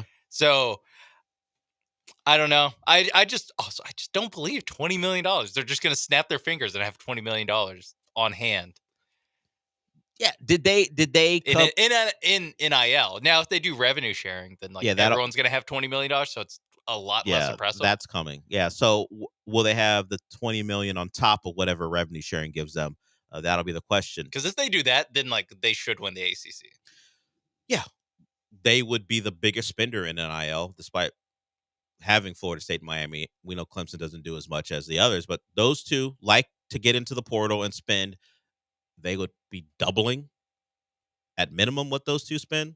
It would give them a distinct advantage. And of course, you have Bill Belichick as the head of your organization. We'll see what the hires are, who he hires on offense. Does he go more pro style? Does he want a college offense, or does he have some name that kind of resided in the NFL that he wants to bring down? Those are the hires, and those will be the determining factor of how successful he will be. So we know Steve Belichick's going to be the defensive coordinator. We don't actually know that, but I feel like I feel pretty You think good nepotism is right around the corner? Wasn't that was supposedly one of his? Allegedly, it was. Hey, Steve Belichick is head coach in waiting. That's the only way this is going to get done. So I'm just going to assume that's right. And Steve Belichick is defensive coordinator. How many? I guess old buddies from Patriots time are we going to be on this? Are we going to see on the staff? Is Joe Judge going to be around? I will tell UNC this: if if he gets fired, if you see an influx of Patriot names heading to Chapel Hill on the staff, pack it up. You guys are done. Romeo Crennel? You guys are done. If it's a lot of old head, I can't believe he would do that. But if he does, forget Charlie about Weiss? it. You guys are screwed. Charlie Weiss, college experience. Schematic advantage. I remember. UNC, you better hope that Bill Belichick is someone who understands that recruiting is so important, and Romeo Crennel ain't convincing anyone to come to Chapel Hill. Now, the NIL would help, but a lot of people have NIL. I still think you need a recruiter because everyone's going to offer, for a guy who is going to be a real difference maker. You're going to have Florida State, Georgia, Miami, the entire SEC. You're going to have them also offering him money. So you do need to you can't just sit in his parents' living room and mumble at him. No. You need to actually recruit him. I don't disagree. So that's why I said it can't be the old heads that he ran through the NFL with. It has to be guys who understand the college game, who he will be willing to trust, and let them go do their thing. Sure, Josh McDaniels, actually. Okay, sure. You want your OC to be someone but hopefully he can understand how to install an offense that college kids can understand, and that will work. You can even do that for DC, although I assume that'll be your realm. But go get yourself some recruiters. Go get you a 2025 Trooper Taylor. I don't know. Whoever it is, go get you a killer out there. Don't rely on Joe Judge to go convince some 5-star to college experience to pick you over Ohio State. I think he has college experience. It's still Joe Judge. If the Patriots, retread has college experience, I won't be offended by it. But if it is just Matt Patricia, I will actually be this is such a clown show. Joe Judge has college experience. There we go. I know he was a special assistant for Alabama from 2009 to 2011. Oh, did some winning. I was he was the Mississippi State coach. Right? He was an analyst for Ole Miss last year too. Okay. Yeah, I just don't feel like it's. I don't think Bill Belichick really screws this up. I think North Carolina will be better run, but I don't suspect they're going to become a power in college football. Okay, we got one more segment to go before we wrap it up here on the show. Sean, more positive on Belichick at UNC than he is on Bobby Slowick as the Texans OC. That's what we've learned today. Crazy that I'm more positive of the greatest coach of all time. All I know is one guy has done his job before. Bill Belichick ain't never been a college head coach before. Okay, that is true. I won't argue that. Thank you. Sometimes you just have to state the facts. We got one more segment to go. We'll do that giveaway when we come back.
Broadcasting live from the Veritex Community Bank Studios, it's the Del Olaleye Show. On ESPN 97.5 and 92.5. Now back to Del Olaleye.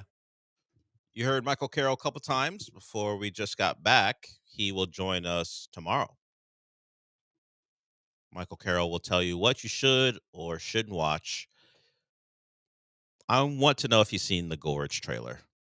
I almost want to just watch him as he watches it while we do the segment. Just give him 2 minutes off to the side to watch the Gorge trailer. We talked about it earlier in the week. Sean, have you seen it yet? No. I talked about it, I think, on maybe Monday. The Gorge features Anya Taylor-Joy and Miles Teller, someone who Sean mom doesn't like. She says, apparently, enough of Miles Teller. I'm right there with her. Yeah, I don't really have an explanation. Just something about him. She doesn't like. Which I can see. I can see why you want to like. So Miles Teller, Anya Taylor-Joy, they appear to be fighting some evil entity, monster, demon, not sure, in a gorge, but a romantic comedy. Well, probably won't be a comedy, but a romantic thing breaks out as they look at each other across the distance of the gorge. So we'll see. Apple TV putting out the content. All right. I mentioned it a couple times. Chance for you to win something. Do you guys like lights? Do you like Dewberry Farms? Well, now's your chance to watch the lights at Dewberry Farm. You have to be caller 5, 713-780-3776, and you get to enjoy that experience. Now, it's not just about the lights, but it is Christmas time, and it's a trail of lights, and you can capture the spirit of the season with that trail of 3 million dazzling holiday lights while you listen to your favorite Christmas songs at Dewberry Farm. So we're giving away a 4-pack right now to caller 5, 713-780-3776. 4-pack of VIP tickets. So it'll be a nice time. Take the family out there. Check out the lights. Check out what Dewberry Farm has to offer. And I know we gave away one earlier in the week. It's a nice thing for them to give us the opportunity to give you guys another chance. So we'll have our winner here shortly, and that'll be pretty cool. So Dewberry Farm, it is their Watch the Lights event. 3 million holiday lights you can check out, and you can listen to the best Christmas songs. All the things we do normally, but now you get to watch the lights with 3 other people. Dream Shake just tweeted me, considering what we just mentioned, at least what I just talked about with Michael Carroll, that Clayface is going to get a movie, apparently. I don't know if it's going to be live action. Mike Flanagan is behind it. Mike Flanagan is the dude who has that Flanagan universe on Netflix, all those horror-based shows, The Haunting of Hill House, Bly Manor. He has one about like a vampire on a secluded island. That one is pretty good. I think that might be my favorite one. But now Clayface movie in production. With him, it'll probably be live action. But I think, not sure. But that's pretty cool. He also did Dr. Sleep. Midnight Mass is the one I'm talking about. That vampire one on Netflix. That's pretty good. He has made it his thing to create these shows centered around spooky stuff, haunting stuff. So there that is. Thanks, Dream Shake, for that. Dream Shake, you also tweeted me about the Rockets. He did think I agree, man. It was a little harsh what Charles Barkley did. We talked about it earlier. Charles Barkley went after the Rockets after their big win last night over the Warriors. Didn't feel like the perfect time for a young team who's had their best success in a while to highlight that you don't think they play basketball the right way or play basketball or know how to play basketball. But there Charles was. We haven't talked about it really since early in the first hour. That was a really good win. Yeah. Charles, if you want to see guys that don't know how to play basketball, watch Steven Silas era Rockets basketball. Ooh. How many minutes of Steven Silas era basketball do you think he watched? 0. Because they had to have been on TNT once, right? Before they found out how bad they were going to be. Like, oh, okay. So maybe when they still had like John Wall on their team, very early on, when they're still playing in empty pandemics stadiums. So I know Fred VanVleet said that there are guys on the team who never appeared on TNT. Green and Şengün their rookie year had to have made one appearance. They're only on. I can't. I think I got to think about the timeline. Drafted in the same draft class. 2021. They're coming off a bad season because Jalen Green was a top 5 pick. I guess not. I guess they wouldn't have been on TNT. No, they were clearly a bad basketball team. They had a top 5 pick. Normally, you get at least one ESPN game. Like, it's really hard to not get one ESPN Friday night. And you said it was the Cade versus Jalen. Yeah, game. especially when when you have a top draft pick on your team, you're going to get the number 1 versus number 2 pick, number 3 versus number 4, whoever. You're going to get that matchup. Other than that, I don't know, because TNT is the more selective of the national games. Like, they really only have hitters and Knicks and Lakers games. Is like really all that. They don't really mess around with like projecting a team to be good. You kind of have to be good already to get a TNT game. And yeah, they didn't have one last year, and definitely not in the Silas era. After James Harden got traded, they did not have any TNT games. Had one last night and won it. I watched it on YouTube TV, and I brought that up the ticket price. You talked about how much they've increased. Front Office Sports has the numbers. In February of 2017, it was $34.99 for YouTube TV, and the next year they went up $5. In April of 2019, they went up 10. 2020 during COVID, they made the big jump and went up $15. Last year in March, it's last year in March for another couple of weeks. Last year, 2023, $72.99. So they went up $8, and now they go up another 10. And they expect me to hang on. And Front Office Sports points out right before the NFL playoffs, let's increase this thing to $10 when we know you're still locked in on football. Sunday ticket is over, but the playoffs are coming, so we're going to charge you more. Just buy some rabbit ears. Find a way to get it done without buy an antenna. Without bending to YouTube TV's It's all going to be on Fox, CBS, NBC, and Peacock. Oh yeah. Well, that's the YouTube doesn't get a cut of that. I know. That's what I'm pointing out. It's not even going to. Oh yeah. All the playoff games won't even. You can find them other ways. You don't have to. That's always true. You don't have to take it. I'm not doing it. Stand up. Maybe for a month because of the college football playoff. Yeah. But after that, I'm out. No. I don't need it in February. NBA All-Star game? No. I just said I didn't need it in February. Okay. Name an event where I'm going to need YouTube TV. Try me. Maybe the Super Bowl. But do I have to watch it? I can watch that someplace else. I don't need to watch that game at home. Yeah. No, there's nothing in February. No. Not even conference tournaments. Keep trying That's March. YouTube TV. Keep trying us. The people will revolt. At least this person will. Yeah. By not giving you my people on the show. By not giving you my $82.99 for a dead time in sports. I worked hard for that $82.99. You know how many times I've talked about my bookie? I have worked hard. All right. We're done. Gallant and George are up next with no George. The Killer Bees follow them with no Jeremy? Or is he back? No Jeremy. No Jeremy. Okay. So, this show had everyone that's involved in it, except an intern. Sorry, Sean. All right. Since we're done, what does that mean? That's what I do. Dominating the pain.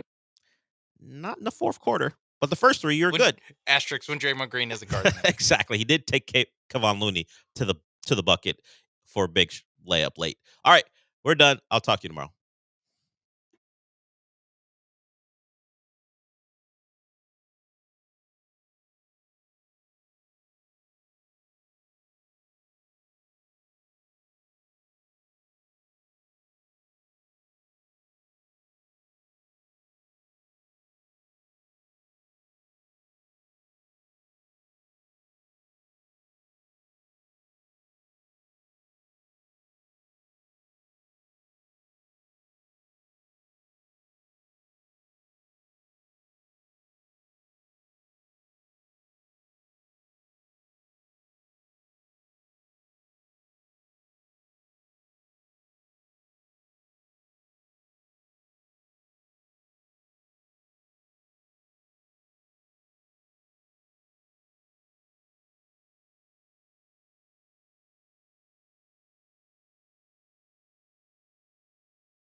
A trip to Las Vegas on the line.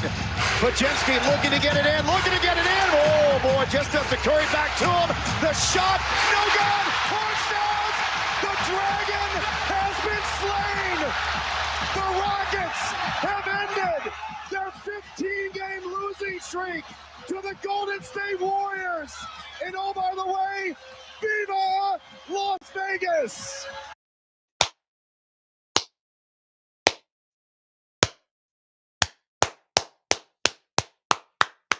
That is a slow clap for your Houston Rockets, who are on to the NBA Cup semifinals in Oklahoma City against the Thunder on Saturday night after a fun 91-90 victory over the Golden State Warriors to finally beat them after 15 straight losses against them.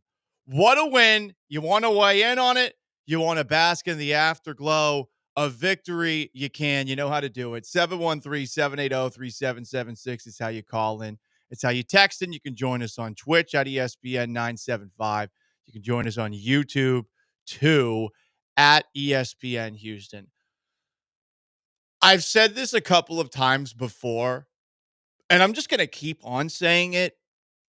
I really enjoy the Ime Udoka era of Houston Rockets basketball because I like a little football in my basketball. I like a team that plays suffocating defense. And to just take a look at that moment you heard, beautifully called by Craig Ackerman on Space City Home Network.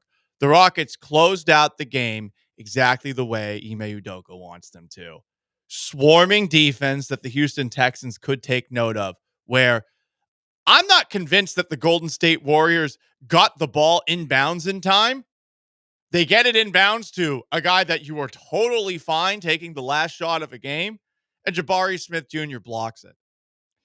This team does things that the Daryl Morey era, James Harden era, Houston Rockets teams would never dream of doing. And it's why you got to be happy with the direction they're in. It's why you should want them to keep everything as is. I'm loving this. I don't see how anyone couldn't. And obviously, wins help. The team getting off to the start they're getting off to helps. Being first in the Southwest Division a quarter of the way through the year helps. But aesthetically, this is the basketball that I have been dying for. And to see that all come together where you win a 90s basketball game that was stuck literally in the 90s on the scoreboard at the end. I mean, your boy has got quite the liftoff. Am I right? You know, we talk about the deep steel blue pants tents and such. The Texans haven't really been getting it going for us, but the Rockets mojo is back. And oh yeah, I'm lifting off watching this basketball. They held Golden State to 90 points, 18 points in the first quarter, 19 in the second, 21 in the fourth, 8 24-second violations. That one really got me excited. 30 points off of 22 turnovers, and Golden State only had 9 free throw trips. This is everything I wanted from them. And you know what? I've got that fever. I've got that cup fever. You know, a wise philosopher who many wondered about the sexuality of. This wise philosopher had a great song that I think everyone should have stuck in their head, seeing as the Houston Rockets, they might not be playing for an NBA championship in December, but they're playing for that cup of life. Hit it. Oh, yeah.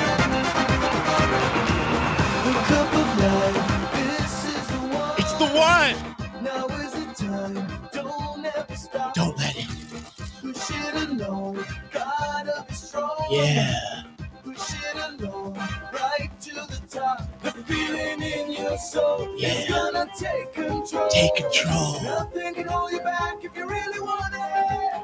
I see it in your eyes. You want the cup of life. Cup of life. Now that the day's here, gotta go and get it. You gotta go and get it. Do you really want it? Do you really want it?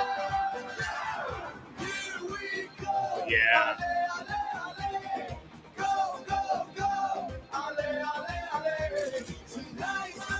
It is. We celebrated last night. So there you go, guys. Thank you very much to Ricky Martin for giving us this certified banger that we should all be playing on repeat with your Houston Rockets advancing the way that they just did in the NBA Cup. Some people are not a fan of this on the Twitch. Some people are not a fan of this on the YouTube. Well, I just think that you're uncultured if you don't like Ricky Martin and the Cup of Life, if you don't like this kind of Houston Rockets basketball. Virginia Buttonweed wishes that we had the William Hung version of this. Did William Hung do the Cup of Life? I feel like William Hung might have done Livin' La Vida Loca, the old chubby Asian guy that was on American Idol back in the day. What a star he was. Must be great to be such a disaster on American Idol that you can put together a career singing because of how bad that you were. Sean sheepishly shaking his head back and forth. It's also like, I don't know, we're that far away. If anything, we're worse now. With the Costco guys? Well, the Haktua girl. Like just every 3 months, there's at least that guy sung, you know? Oh, that's true. That is true.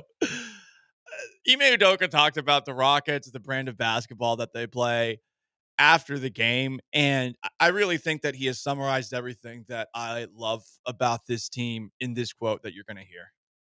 People don't see us that often, not being on national TV a lot, but I think the teams that play against us and people who do watch know what kind of brand of basketball we play. Physical, aggressive. They're, athletic guys that get out and play with energy. And so I think, we're a fun team to watch. We'll get better on the shooting part, and that'll obviously make us a little more potent. But I think people that do watch know what we are, and it's good to kind of preview that for other people. Athletic, defense, intensity, all the things that you want. I love it. I love this brand of basketball. That's why I'm wearing my Mario Ellie throwback Houston Rockets jersey today. I think that's why Sean Mapes is wearing his red 713 hat today. Sign of respect, tipping of the hat to our Houston Rockets. Yeah, big win. Biggest win since before the pandemic. Well, maybe you know what? Maybe after the pandemic. Maybe the 2020 first round. Yeah, that's true. OKC. They did make it into the bubble tournament. Yeah, they had at least one win against Oklahoma City in that series, right? They won the series. They won the series. You're right. And then they played the Lakers. And they won game 1. That's true. They did win game 1 of that series. Don't ask what happened after. One win against the eventual NBA champions. In the bubble. Took it on their home court. Does that win get an asterisk? I mean, if everything gets an asterisk. You're right. This is the biggest win since that game. It's a little sad, but guess what? There's more wins to come. I feel very confident saying that going forward. So I'm very excited about this. You should be too. And there's something that we can finally, I think, put to bed after last night. I think we have finally exercised a Houston Rockets demon. And I don't mean the 15-game winning streak that the Warriors had against the Rockets. I think that our mindset can officially shift from what we were to something new. What am I talking about? Stick around and find out. It's Gallant George, no Joe, just Paul, Sean behind the glass. You want to chime in, 713-780-3776 to call, to text. You can join on YouTube at ESPN Houston. You can join on Twitch at ESPN 975. Stick around.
It's Gallant and George. On ESPN 97.5 and 92.5. Broadcasting live from the Veritex Community Bank Studios. Here's Paul Gallant and Joe George. Curry with Brooks on him, pulls back, fires, misses! And then the ball is loose. Payton saves it, throws it back, and throws it away! Jalen Green has it, and I think there's a foul called. A foul has been called on Golden State. Jonathan Kuminga is called for the foul. Oh, goodness. They're over the limit. Rockets down 1, 3.5 to go, and 2 free throws coming up for Jalen Green. I can't believe this foul was actually called. I'm glad that Ryan Hollins eventually said that, because let's all be honest, guys, the Houston Rockets 100% got away with a BS call to win last night's game. That was complete crap. I will gladly take it. And I think every Rockets fan who's pissed off about the hundreds of uncalled moving screens by the Steve Kerr era Golden State Warriors, this is a little feather in your cap after all of the punishment. That's worse than the 15-game losing streak to the Warriors. All the calls that you thought should have happened. But I think we finally should have exercised something last night. This can no longer be a fan base that complains about the refs. We tip our hat to the refs here. In fact, we back the blue. It's a hard job. It's difficult to see that in the moment. And I don't think that was a foul, but I will gladly accept a call in the Houston Rockets' favor. And can we all now officially retire from believing, thanks to the conditioning that former Rockets broadcaster Bill Worrell, we wish him well, gave us? The Worrell Army, you can officially put down arms, put down your arms, hang up your sword, put your shield down. The war is over. We can finally stop being, of all fan bases in basketball, perhaps the worst when it comes to complaining about calls, especially given Mr. Flop himself, James Harden, having been here for like a decade. We can finally rest. The refs are not out to get you. So now you're saying now I can shred my dossier of all the missed calls? Yes. And the one that Daryl Morey CC'd me? You're right. Okay. Sean, I'm sure Daryl Morey has that dossier framed in his office in Philadelphia because he believes that he actually won the NBA championship for the 2017-2018 season. Wait, 2017-2018. Those 2018 playoffs. 2018 playoffs, right. So he probably has that on a plaque because he thought he should have won a title. And I mean, that's the closest thing you can do to winning a title. They missed 27 straight threes. They deserve to lose. Oh, but the fans goes the other way. Please stop. We're over this. Exercise the demon, okay? We could all move past. That call was crap.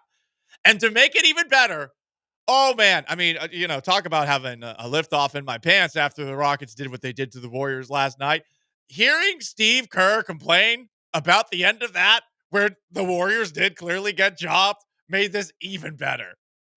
Unconscionable. I don't even understand what just happened.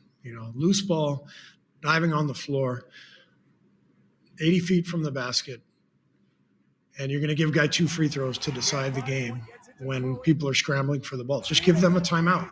Give them a timeout and let the players decide the game. That's how you officiate. Pause. He calls it unconscionable. Unconscionable. Please settle down, Stephen. Please settle down. Unconscionable. Was it consistent with the rest of the game? No. I think we can all agree on that. Unconscionable. Not right or reasonable. Unreasonably excessive. Look at you with the dictionary pull. Literally, it's on my phone right now. Synonyms: unethical, immoral, immoral, unprincipled, indefensible, unscrupulous. It wasn't consistent with the game. It was not those things. Dishonorable.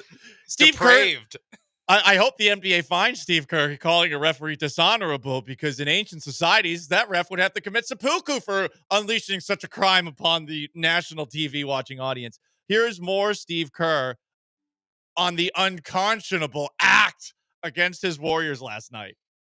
Especially because the game was a complete wrestling match. You know, they didn't call anything. Steph Curry got hit on the elbow, plain as day on a jump shot. Pause. Okay, if we're going to go down this road, Steve, I mean, was Draymond not doing Draymond things all night last night? Yeah, that is the Daryl Morey is strong. Right. that is a Daryl Morey move right there. I mean, let's go back to a jump shot in the third quarter. Right. That wasn't called. Exactly. Dylan Brooks behaved. Draymond, there was a borderline call. I saw a lot of people bitching and moaning about a call that wasn't made. Listen, we cannot get mad about the Aziz Al-Shaair suspension and then cry about that moment where Alperen Şengün got wrapped up by he just kind of Draymond. like grabbed his shoulders as he was going up. It wasn't flagrant. It was more like an intentional foul. It's like on the line of like maybe it's a flagrant one depending on the crew that you have. Yeah. But that was not unsafe or anything. No. That was just making sure he doesn't score. It was an intentional foul. Right. If they had called an intentional foul, I would have backed that. I like that they didn't call it. I understand there's probably not a lot of crossover between Texans fans who are incensed by what Aziz Al-Shaair got and Rockets fans who are just mad at whatever Draymond Green does. Maybe there's not as much of, That's part of it. Crossover. It's just great Draymond Green. Right. If Kevon Looney does that, people no one cares. You're probably right. You're always looking for something that Draymond did. I mean, I was like, are we going to be right that he's going to get thrown out of this game? I would like us, though, again, to go back to this. We should condition ourselves to no longer get mad at the refs and just listen to Steve Kerr whining about this. Here's more Steve Kerr after the Rockets took down the Warriors last night, 91-90 in the quarterfinals of the NBA Cup. Right on there, no call. So you've established you're just not going to call anything throughout the game. It's a physical game. We're going to call it a loose ball foul on a jump ball situation with guys diving on the floor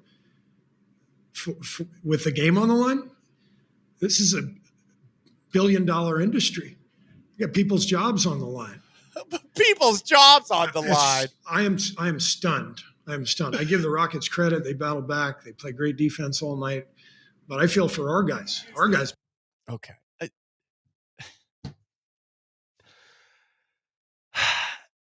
People's jobs are on the line. Whose jobs are on the line? It's the NBA. These guys all make a ton of money. It's also the NBA Cup. Right. This is not playoffs. This is a game in December, dude. We're not even at Christmas yet. I'm trying to think of whose job could have been on the line last night. Listen, a couple of people in the Twitch wanted me to see if we could find a William Hung version of the Cup of Life. That doesn't exist, but the third video that popped up about William Hung was, and I'm not kidding, this made me laugh, but also feel a little bit for William Hung. William Hung is rebuilding his life after gambling addiction. So maybe William Hung's money was on the line last night. I don't know if that's what William Hung does now. He's a professional gambler. He's a gambling addict, that's for sure. I can't think, though, of anyone whose job was on the line other than people who took the over in that game and perhaps people who picked the Rockets to win, because the Rockets were 2-point favorites last night. The Warriors covered. Yeah, they didn't cover. The little Texans and everybody. A little bit. Win and don't cover.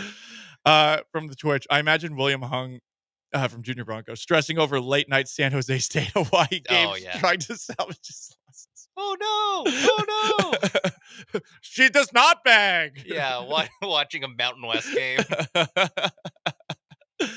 Was there any more Steve Kerr there? I think that was the end of the. That was it. Okay. I mean, he just goes on about how bad he feels for his guys. He did mention that he was like, "I'm pissed off. I wanted to go to Vegas." Okay, Steve, you've had plenty of opportunities here. We do have some comments on Twitch from Mr. Brostash. Funny how Steve Kerr failed to mention last night in his temper tantrum how Kevin Durant ran out of bounds right in front of the ref in the Western Conference Finals games. I mean, there's a lot of missed calls that you could constantly bring up. And I would just like I would like for us all to recondition ourselves to no longer get mad at referees and end up looking silly like Steve Kerr did after that 2-minute whine fest about a call that was probably a foul, just inconsistent with the game. Yeah, exactly. And you're saying that they should have just given a timeout. So it's still going to be Rockets ball with a chance to take the lead. Like Yeah. it still is like the book's not completely closed. It does super help the Warriors' chances, but you still do have more game left to play there. Would you have trusted the Rockets? Absolutely not. I would not have trusted them on offense in that situation. Not. Yeah, I was like, thank God, honestly. After the game, I saw that the Rockets went on a 7-0 run in the last 3 minutes, which is hilarious. A 7-0 run in 3 minutes. And I was like, I don't really remember 7 points being scored. I don't either. I have no idea how that happened. 2 of them were the free throws. 2 of them were the free throws. I know the layup, the quick 2 layup that they got. Yeah. That's 4. Oh, and the Van Vliet 3, where I told Dell early this morning, when he shot it, I was already shaking my head. No, don't. I was already just like, well, that's the game. And he made it. I was like, oh. Fantastic. We have another comment, too. Everyone clowned the Lakers for hanging a banner for the NBA in-season cup win. I'm guessing this is key in LA. If Houston does the same, will we also make fun of them or no? No, we won't. We won't. Sorry. We won't. We're hypocrites for sure. But, I mean, the thing with the Lakers is you have, 16 titles? Like, that's the difference. Something like that. The Rockets have 2, and the last one was when Sean Mapes wasn't even alive. Yeah. So, it is different. It is different. Yeah, and they also have the second best player of all time on their team. That too. Like it is a little funny that a guy who's won 4 actual championships, 4? No, I guess at the time only 3 gold medals, to be like, hell yeah, in-season tournament champions. They basically put on a napkin up there. I hope they do. That'd do. Be awesome. I'll go to Banner Night. We'll get blitzed at Banner Night. I'll go down courtside. Do they have an El Tiempo there? It's a good question. I don't know. Yeah, I'll just heckle Vanessa the whole game. Of course, got to. Hey Vanessa, what's up? Hey, how about those Colts? Hey Vanessa, why did you leave me? Vanessa, I thought what we had was special. Well, she probably gets yelled at a lot of games. Just random people stumbling in. Sean Martinez comments on YouTube. We don't celebrate division titles in my house. We don't celebrate NBA Cup titles in my house. Easy. You're. How much does your house have? Do you have banners in your house? Relax. Yeah, come on. Listen, it's been rough. It's been rough for the Rockets for a while. This is fun. Enjoy it. Next year, we don't enjoy it. It's sort of like with the Texans last year. Last year was fun. This year, disappointing. Like that's how it goes. I do think that this bracket broke perfectly for the Rockets and Rockets fans especially to celebrate every time they win because they beat the Warriors, got that monkey off their back. Yes. Up next, the OKC Thunder, like the team that you directly compare yourself to really for the last decade, but especially this new this rebuild that both teams have been under the last 5 or so years. I am excited for that game, and I'm not sure where I will be out and about watching it, but I will be taking a knee on Lights in the Heights so that I can watch that game. Wow. That's very big of me. That is. Okay. That is big on you. From the 409, Kerr isn't upset about the call. He's just extra irritable due to the outcome of the presidential election. Yeah, that's probably true. Doesn't help. Doesn't help. He's still bitter. He's just looking for something to vent about. Honestly, he will get fined for this. Would he get fined for venting about Donald Trump? Probably not. To be honest, I don't think Popovich ever did. I don't think Kerr ever did. It is kind of funny. Like you can't bitch about the refs, but if you bitch about a politician, go for it. Go for it. He should be like, and why is Tillman Fertitta even the ambassador to? Tillman doesn't even seem Italian. Like Paul only found out he was Italian yesterday because he's stupid. They should have a guy named Salvador be the ambassador to Italy. It's Gallant George, no Joe, just Paul. 713-780-3776 to call in, to text in. We will relive the Rockets' big NBA Cup quarterfinal victory over the Golden State Warriors to snap a 15-game losing streak against Golden State all afternoon long.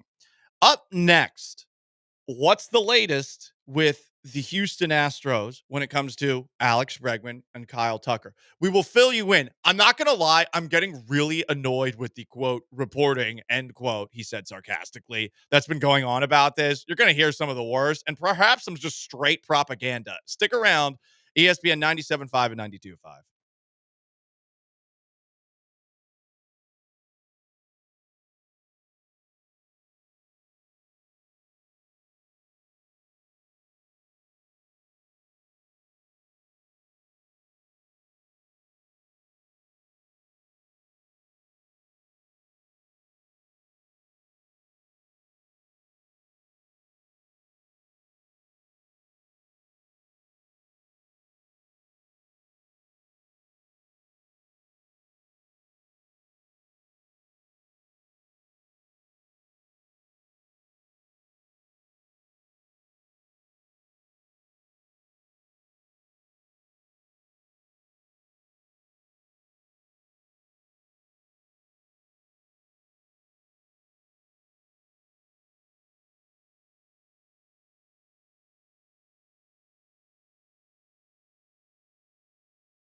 You're back with Gallant and George on ESPN 97.5 and 92.5. from the Veritex Community Bank Studios. Here's Paul and Joe.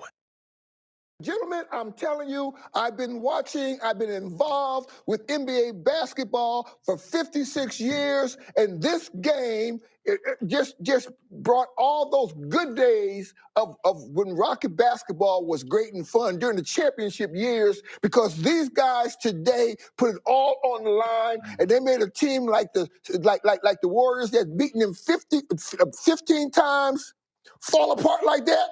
Am I happy? Yeah. You would think. Love that maniacal laugh. Calvin Murphy on Space City Home Network last night after the Rockets advanced from the quarterfinals of the NBA Cup to the semifinals. They will play the Oklahoma City Thunder in Oklahoma City on Saturday night. That's going to be, I think, a very fun game. Got a text and a couple of Twitch comments I want to address from Twitch. Fake Tony Stark one. I love Warriors tears. Yes, the sweet tears of unfathomable sadness, to quote Eric Cartman after he made Scott Tenorman eat his parents in an early South Park episode, arguably a top 5 South Park episode. I think that their tears are delicious. It's a new taste, right? We've never tasted them before. Yeah, it's the first time. So I really enjoyed hearing Steve Kerr whine about that after the game, even if he did have a point. I still think Yankee tears are the most delicious. I still think they are. I mean, why else would we play Nick Turturro with a baseball bat ranting about Juan Soto leaving for the New York Mets? Hell, in the congratulatory video that he had about Max Fried, former Brave, signing with the Yankees, he still couldn't help but bitch and moan about Juan Soto along the way. I think Yankee tears are the sweetest tears. What would you say, Sean Mapes? What are the sweetest sports tears to sip on, hater style? Texas A&M after losing to Texas as a Texas guy? Not really. Sooner tears?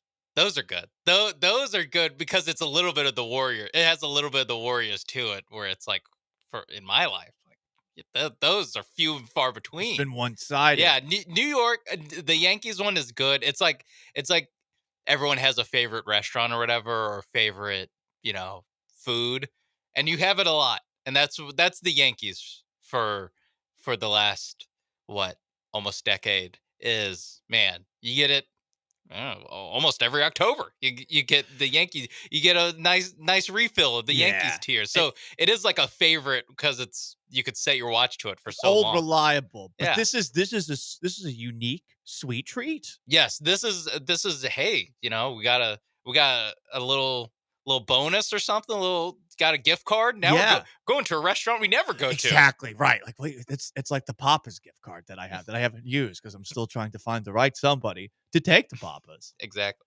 I got that on my birthday. I live across the street from the Papa's. I don't know what I'm doing. I should just go and do it myself. Yeah. Just get lit, Yeah, they have a walk across Westheimer on the way back, stumbling, bumbling. I'm sure that'll go well. You'll fit right in.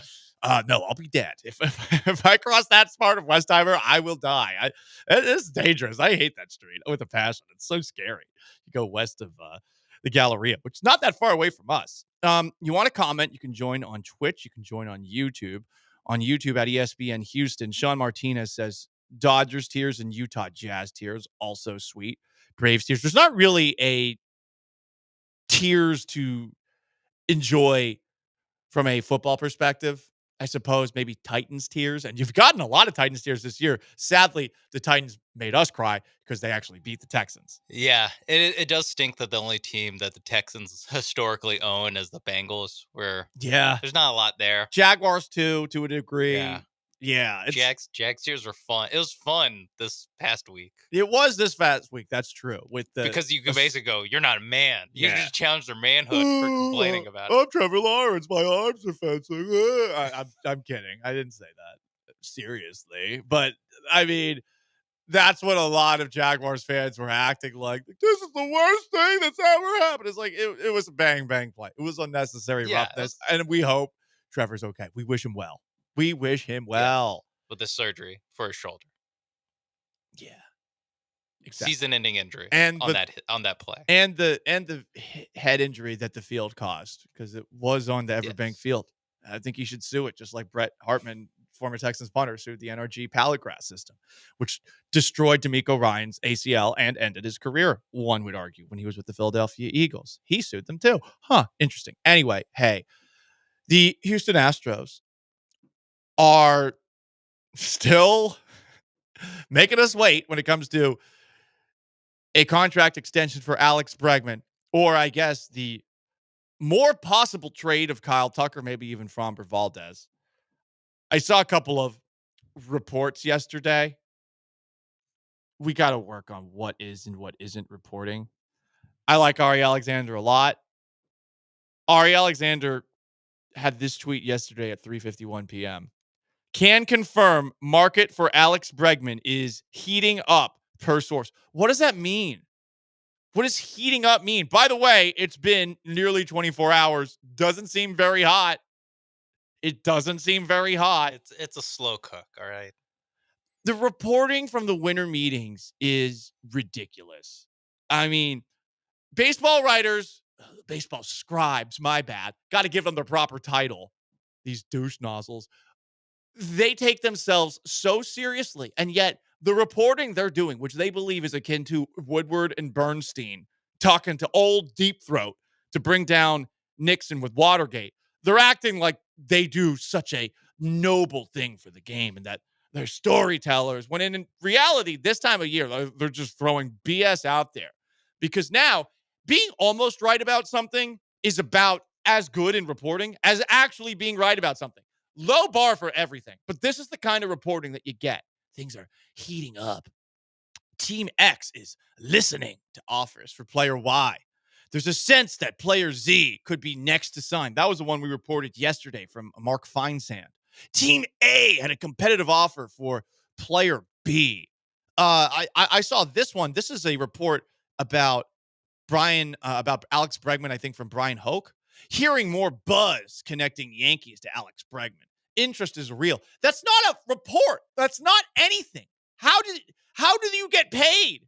You're clearly not entertaining or a star like me. How do you get paid? You're just putting gobbledygook out there. Buzzwords. Literally the word buzz. The buzz is heating up. What is that? What does that mean? What are you talking about? Give me an actual story. Give me an actual report.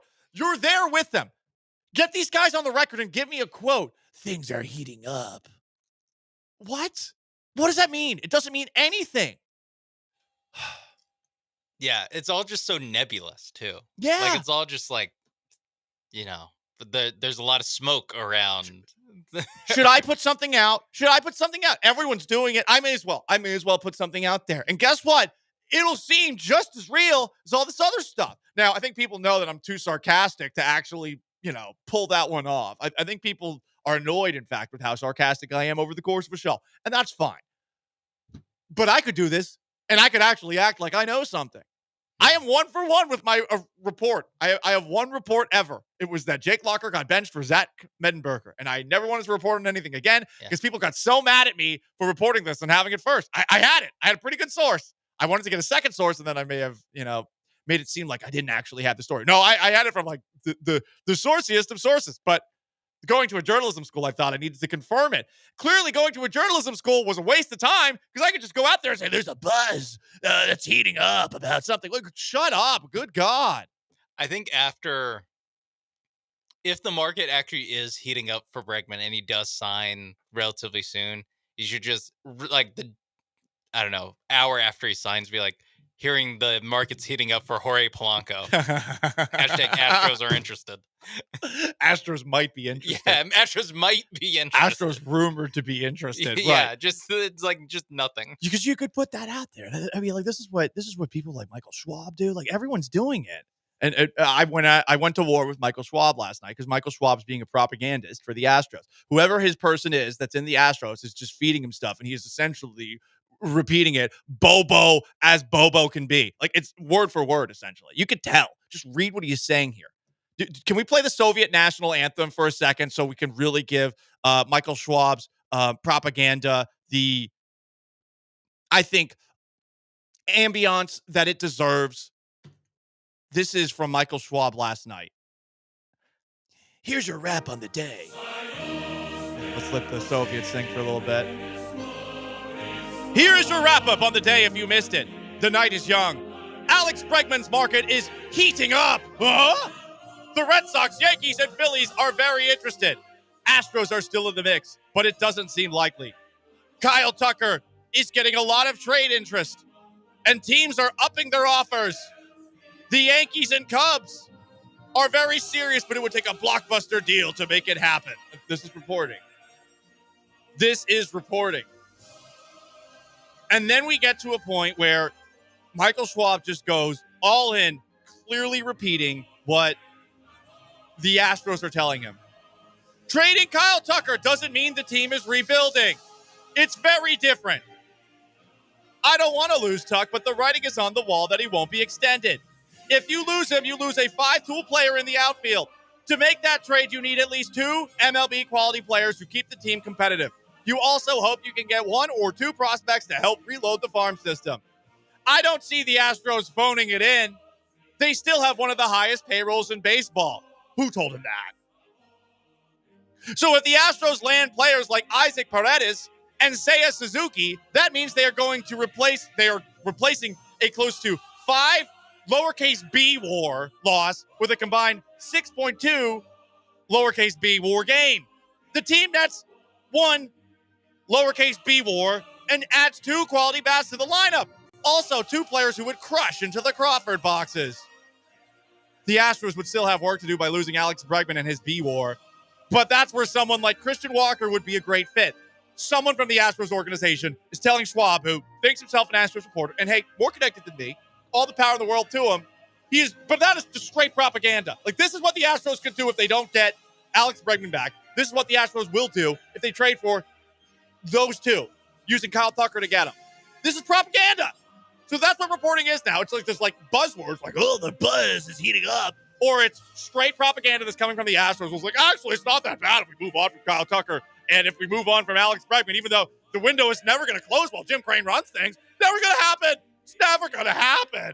Like, listen, we all love the Astros, right? They've done a lot of things for us, but do not lie to us, okay? Don't lie to us. You trade Tucker, step back. You let Bregman walk, step back. Stop with this. Oh, well, the B-War is going to actually be better. You get these 2. Shut the F up. What are you talking about? Well, I don't even know what that is. What is B-War? That war was the thing we were supposed to study. Where's the Klondorf, Schwab? Where is it, you propagandist? Moscow Michael! Answer me! And on that note, I did get into a back and forth with Schwab. I do feel like he's being a propagandist for the Astros. Hey, listen. We reporters are sometimes made to be useful idiots. Been there before. Like, I'm not dumping on it. I have 100% been a useful idiot for certain Houston sports figures in the past. I was young. I learned. But I got into it with him about this. He also said, like, when I suggested, why don't the Astros think about using deferred salaries? Why do the Astros have this weird line in the sand that they draw when it comes to offering a player more than a 5 or 6 year deal? Because, like, they just won't do it. And honestly, it feels like that. What's 1 extra year for Alex Bregman? You signed up for 3 years of Rafael Montero. You signed up for 3 years of Jose Abreu, who's clearly diminishing in skill. What's 1 more year of Alex Bregman? Is it really going to hurt? 1 more year? Because it feels like the 1 more year is going to get this thing finished. But I think Jim Crane has a code. And I get it. Like, every man has to have a code, to quote the great Omar or the Hound in Game of Thrones. This was a great scene from Wire Season 1. A man must have a code. Oh, no doubt. Indeed. You got to have a code. But the Astros code is, hey, we're never going to give somebody more than a 6-year deal. Why? Bregman can't be an exception. You're so married to this. Like, you got to adapt. You do have to adapt if you want to keep this thing together. And maybe you need to use something like deferring salaries or something like that. And Schwab was making this argument. And again, it felt propagandist to me that, hey, the reason that the Astros aren't doing this is because deferred salaries are really so that states like California and states like New York, the teams can avoid players getting taxed as much as they would. Okay, maybe that is a factor. And I saw that there are some California politicians that are bitching about the deferred contract that Shohei Ohtani got because that's tax dollars that's lost if you defer the salary the way that they're doing. Or it's tax dollars that won't really be as much due to inflation and being down the road, et cetera, et cetera. And okay, maybe that is a factor, but I think that's a very convenient red herring for the Houston Astros to point to and say, like, oh, well, maybe they're just doing it because they're in California, right? Deferred salaries do give an edge. It's not just about let's make it so that Shohei Ohtani can get all of his money. It can't be just that. It has to be something else. Why would the Dodgers be doing it? What's it? $1 billion in deferred contracts that they've given out? Deferred salary? Is it just because they want to exploit a loophole that allows those players to make money? No, they also want to win. They're taking advantage of a loophole. And since they have a hedge fund that's basically funding them, that allows them to do things like this, to be creative like this. But why aren't the Astros being creative like this? I feel like the Astros are married to this code that they have, and they don't need to be married to it. You know, we heard from Dana Brown yesterday talking about flexibility. Well, where's the flexibility? It feels like you're like, nope, it is against the rules for us to give a contract that's longer than 6 years. And okay, maybe you can't do deferred salary. Maybe Schwab is an accountant by day, aggregator by night. I truly don't know. If he is, like, props to you. I don't know much about all this stuff. And maybe you actually are making the correct point here, but it does feel like the Astros are feeding you that. And I feel like the Astros should be open to exploring alternative ways to keep everyone around. That doesn't mean that they had to keep Correa. It doesn't mean that they had to keep Springer. It doesn't mean that they had to keep Garrett Cole or anything like that. No, it doesn't.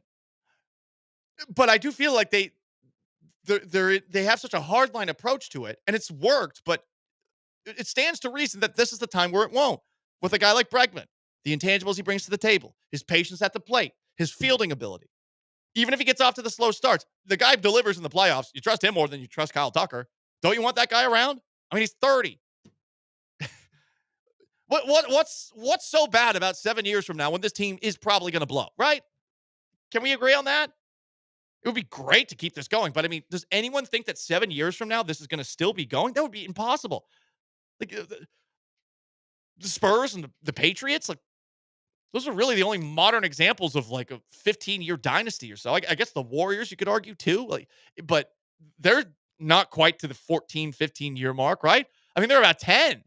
It's hard to maintain this. Why are we so scared about something that's 2 years down the road? And it feels like the Astros are just married to some weird, old, antiquated system that they have yet to adapt to. But they're saying the window is open all the time. Okay, doesn't seem like it because you're not opening it all the way. It's like a crack. It's also the team is getting worse. Like the team is not as good the last 2 years as they were in 2019 and before. Like the arrow is pretty clearly pointing down on this team, and they're basically volunteering to go further down, which is, yeah, I mean, you can mention all the war you want.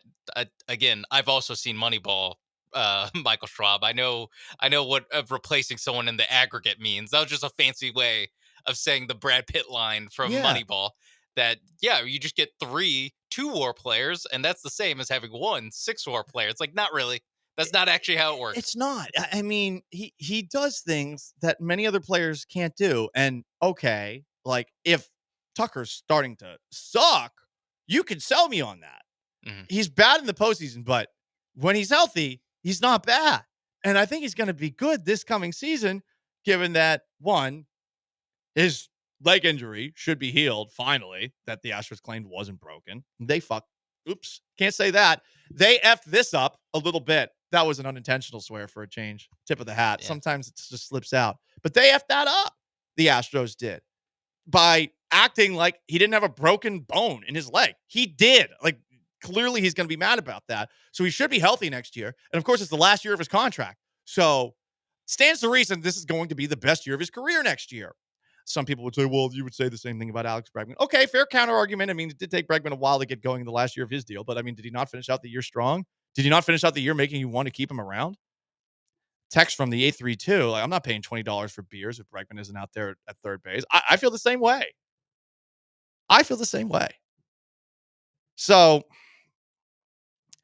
I think the Astros have to look at themselves in the mirror. They have to ask this question. Do we really need to stick to this code that we have arbitrarily created for specifically Alex Bregman?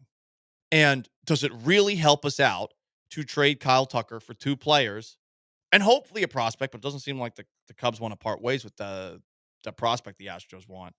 Does it really make sense to draw this line in the sand and then also say, like, yeah, we'll be better by moving an elite talent that could be making $500 million after next year for 2 above average to good players?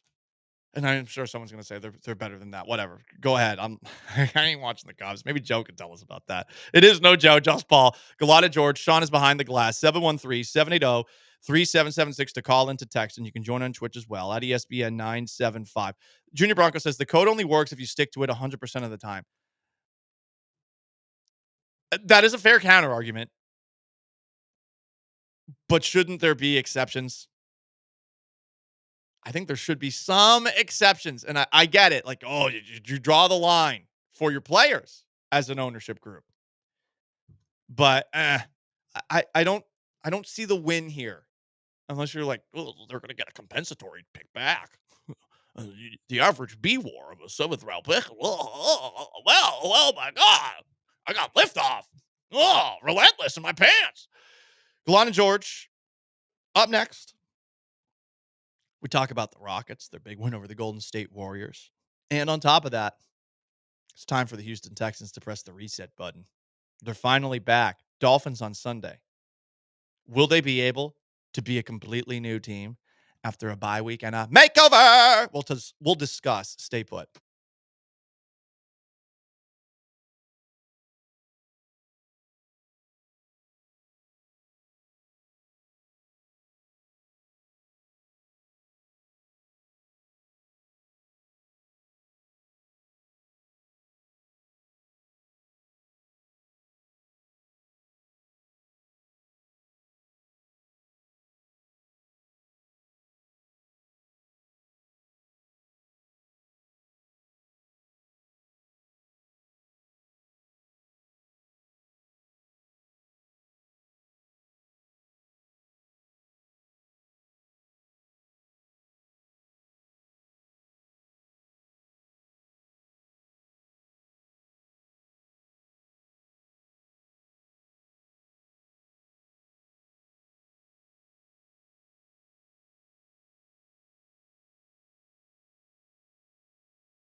Felt like I was descending into the depths of hell. Deep red hue on the floor. It's a little disconcerting. I thought I had been, better in my life. I didn't think I deserved that fate.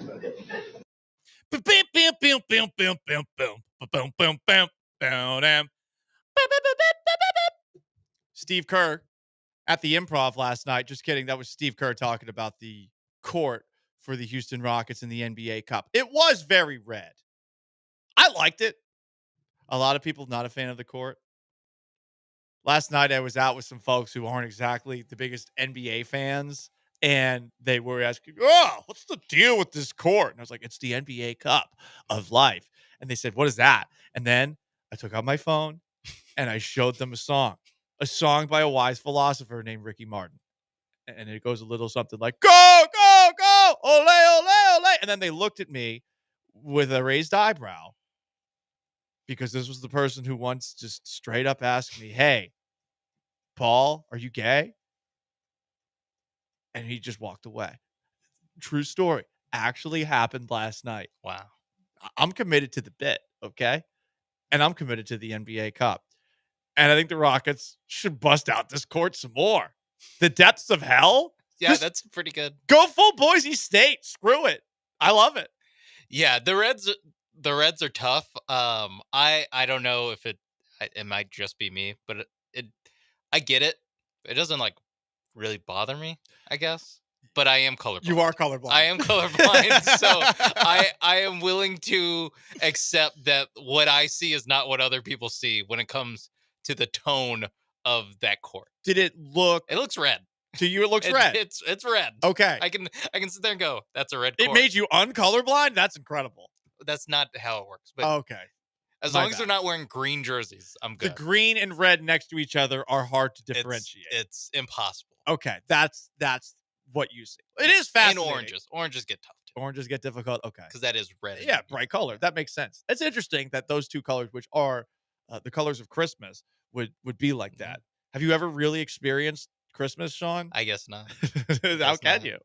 Is this a new Hallmark movie? Where they put on those glasses that help the colorblind kids see, and they start weeping. Yeah. But I just get it only for Christmas. Well, I think that could work. Like Sean Mapes is a big city radio producer, and you go out to Fredericksburg for a weekend, and then you run into small town Delilah, and old Delilah, she's looking at you, and she's like, "Oh man, look at that hair. If only he didn't work in the big city.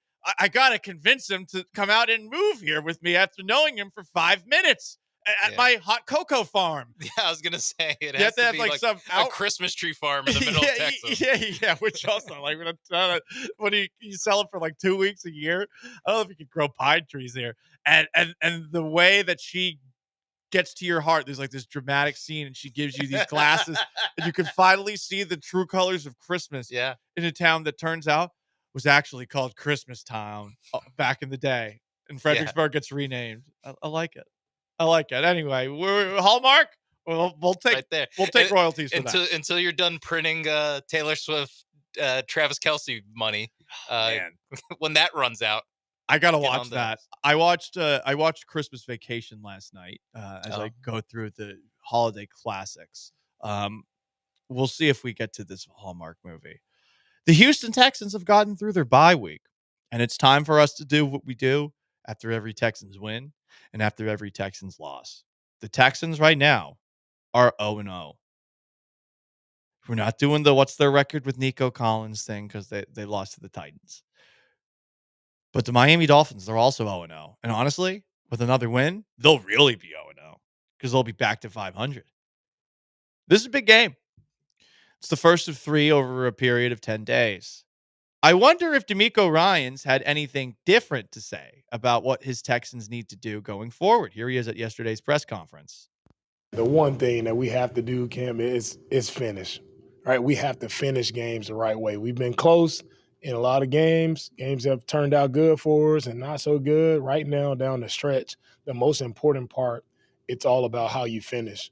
Right? It doesn't matter how it looks. It doesn't matter what the score is, or how much or how less the score. It's all about how do you finish that game and finish it the right way with the win. That's the only thing that matters now. You get into December, January, it's meaningful playoff, really football, and every game matters, right? The importance is heightened every single week. So you have to be, of course, be on the details, but it'll be about the team who finishes the right way. Those will be the teams that win. I'm seeing from King of all Twitches, finish him. You know, if he delivered that with the same energy as the Mortal Kombat video game announcer, perhaps we would all feel a little bit more swarmy this holiday season. But I feel like I've heard him say this over and over again. And what's frustrating is I'm also pretty sure that I've heard D'Amico Ryan say we've finished games. And let's be honest, have they really finished a game this year outside of the game against the Patriots and to a degree the game against the Cowboys? They haven't finished a game. There's always been something missing at the very end. So I'll say this. This is actually a step in the right direction, perhaps acknowledgement that they're not quite finishing games. But he's been saying, like, we finished this game a couple of times this year. Yeah. And, of course, focusing on the positives when the team has very few of them. That was the longest 46 seconds of my life. That was I looked over 2 different times being like, surely he has to be done by now. And it's because we've heard this the entire season. I think it's time for some impromptu power rankings. Power rankings. Houston Texans you want to hear from. Ooh. Has Nick Caserio leapfrogged D'Amico Ryans after the last time we heard from him? Yeah. Yes. I think so. Very little supply. Now, when he speaks, there's a lot of supply, but because there's a lot of words. But last time I heard from Nick Caserio, oh, it's fun. It delivered. D'Amico Ryans, starting to be more boring than Nick Caserio. CJ Stroud, he said some interesting things along the way, but also ahead of D'Amico. I would say yes, but I think D'Amico's he's kind of the very last one I want to hear from. And I'm sorry that I made you hear from the very last person that I want to hear from on the Houston Texans. That was rude audience. Tim Settle is up there. Tim Settle, close to the top. Joe Mixon might be number 1. I think Joe Mixon is number 1. Yeah. Stephon Diggs would have been close to the top. Yes. But alas, his ACL is no more, and he's basically not a Texan anymore. It feels like that, at least. I wonder what his day-to-day is now. I'm sure he keeps busy. Yeah, I'm sure he keeps busy. I've seen some rumors. That's all I could really say. I really want the Texans to actually listen to what D'Amico's saying and to finish the game. And I just don't think it's going to come this year. This is of all the 3 games that are coming up. This is the one where you got an opportunity to. You're 2 weeks of rest. Team that is a little bit beneath you in the AFC totem pole, but not that far beneath you. This is the game where can we get the close to 60-minute effort? Can we please get that? I would like that. I would like that too, Paul. I'm not sure if we get there. Oh, I don't think it's coming. I really don't. I mean, I get it. With a little help this weekend, Texans could be division champs. Sean Martinez on YouTube says Academy's winning this holiday season after they sell some division title t-shirts. That's true. That could be quite the stocking stuffer. Thank you, Sunday. That could come early. Everyone can get a division title jersey. Or t-shirt. Why are you shaking your head? You wouldn't take one of those? I mean, yeah, I guess it's Here's what it's been a while. What they since need. I bought one. Well, yeah, I get that, but they won it last year. 7 division titles since 12. That's what they need. They need to have a t-shirt that lists all there we go. of the division titles that they have won, starting with 2011, 2012, going all the way to last year, which I believe the number is 7. And then it could be 8. And you just have here's how it works. And again, please give us a cut. But you have a big 713 in the background, and then on top of that, you just have 2011, 2012, 2015, 2016, 2018, 2019, 2023, 2024. So many numbers. I was thinking Houston, division or whatever, division champion, like city of division champions, Houston, Texas, and the S in Texas or in Houston is a 7. Okay. Like storms coming. Colin Kaepernick. We got to bring that one back. And then 8, then it's, what would the 8 be? Maybe a 0. I don't know. Or one of the O's. This is visually confusing to our audio-based audience, but yeah. Listen. This is tough. This is the rabbit holes that listening to D'Amico Ryan sends us down. Okay, sorry. You want to weigh in on the Rockets' big NBA Cup when you can. We do have an update when it comes to the Astros, and on top of that, their pursuit of Alex Bregman and any Kyle Tucker trade. You will hear that next. And again, you want to weigh in on the Rockets' huge NBA Cup victory last night? You can. Stay put.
Broadcasting live from the Veritex Community Bank Studios, it's Gallant and George. On ESPN 97.5 and 92.5.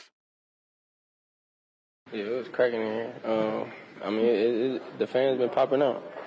We've been doing our job, and they've been doing theirs. So, I mean, we got one of the best fan bases in the league. So, they just need to see us put some wins together. And a win they did put together In the NBA Cup quarterfinals, it was the Houston Rockets taking down the Golden State Warriors 91-90, snapping a 15-game Golden State winning streak over the Rockets. They did it with defense. It really was, I thought, a fantastic effort, and I love this brand of Rockets basketball. It's just so much more enjoyable than anything I've seen here since I started covering Houston sports on the radio back in 2011.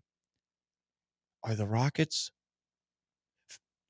a team with one of the best fan bases in all of basketball? I don't know, but the atmosphere did deliver last night. I think everyone agreed on that. I was impressed. It was cool. I liked it. I wish I was there, to be perfectly honest. What did Jalen Green say? It's popping. It's cracking. I mean, listen, Jalen Green, generally a low energy quote. Okay. I would say he's north of D'Amico Ryans. He's not going to bore us, but generally he speaks so softly you can't hear him. But again, Jalen Green talking about that Rockets crowd. Yeah, it was cracking in here. Cracking in here. All right. Can I say that? Or am I too much of a cracker to get away with that? I think you can say it. It was cracking in there, y'all mean? For real. Yeah. What? I'm cool. I'm hip. For real. It was cracking last night. If you're really hip, your hat would be backwards. I'm going to put it to the side. What? Oh, see, you passed the test. What's up? It's your boy, Scooter Gallant. I got to say, crowd last night, Rockets game, for real, it was cracking. No cap. There we go. On God, son. There we go. Paul, what are you doing right now? It seems like you're appropriating something. Yes, the youth of America.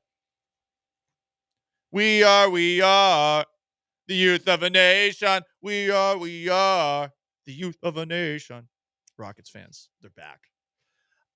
Interesting piece about Kyle Tucker. It comes from NewJersey.com because, of course, for those who are perhaps in the dark, Kyle Tucker has been the center of trade rumors involving the Chicago Cubs and also the New York Yankees. This story has a fun headline. From NewJersey.com, Astros feel Yankees lowballing in Kyle Tucker trade talks, offering, quote, crap, end quote. What a headline. Surely we're going to get some really interesting tidbits from NewJersey.com. And then guess what happens? In true New Jersey fashion, a good old-fashioned shakedown. I want to read this article, and I suppose I could write this off on my taxes, but NewJersey.com, which I got to say, like, of all the things that you could read in the greater New York area, it's probably like fifth best case scenario as far as subscriptions you'd want. This is a subscriber exclusive story. $5 day pass. A $5 day pass for an online newspaper? Are you high? I feel right now like Tony Soprano, Paulie Walnuts, and Silvio are hanging me over a balcony by my ankles. $5 to read about this article? Astros feel Yankees are lowballing in Kyle Tucker trade talks, offering crap. Forget about it. Oh, what is this? NewJersey.com. I want to read the article. Successful clickbait. You got to get the click. Unbelievable. What a shakedown. This is why journalism is dying. This should be available for free. $5? I'm debating paying the $5. just out of spite. Yeah. Yeah, the Houston Chronicles, like 99 cents. Mm-hmm.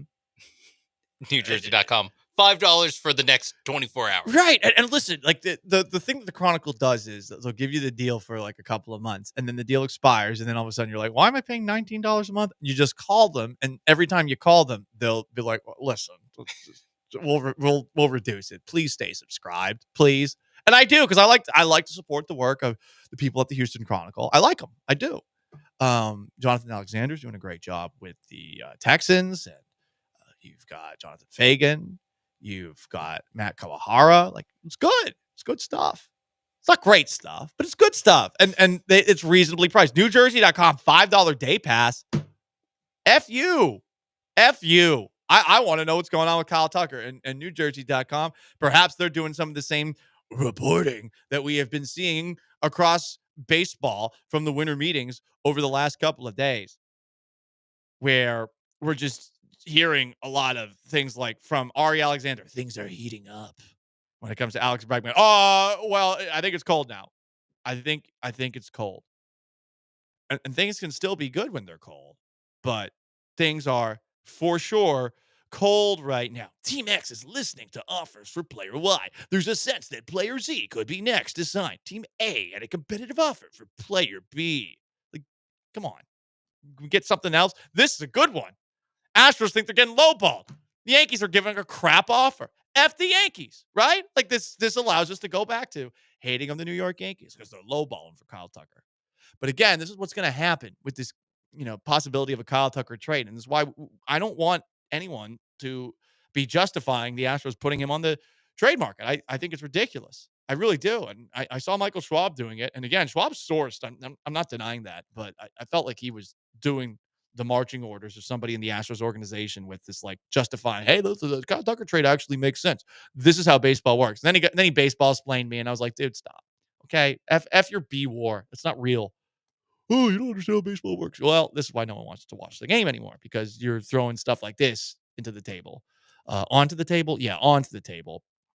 Moneyball probably sucked. Not going to watch it. Not watching a movie that justifies players not being paid as much because ownership is cheap and is eventually going to move a team to Las Vegas, but they're going to have to be in Sacramento for a couple of years before that. I'm not watching that movie, and I don't care about all these like advanced numbers and stuff. What I do know is that it is very unlikely that you are going to get in return for Kyle Tucker, given where he is in his career, the kind of return that keeps you in this place that you want to be this coming season, which is at least one more year of being a true World Series contender, a true American League contender. That's all. 713-780-3776 is how you call in. It's also how you text in. You can join us on YouTube at ESPN Houston. You can join us on Twitch at ESPN 975. Let's read some texts here from the 713. From the 832. Is that worse than all the NBA stories where they're referring all players to their salaries? I think probably talking about some of the trade gossip that we hear over the course of a year. And we did see some of that yesterday in the NBA, right?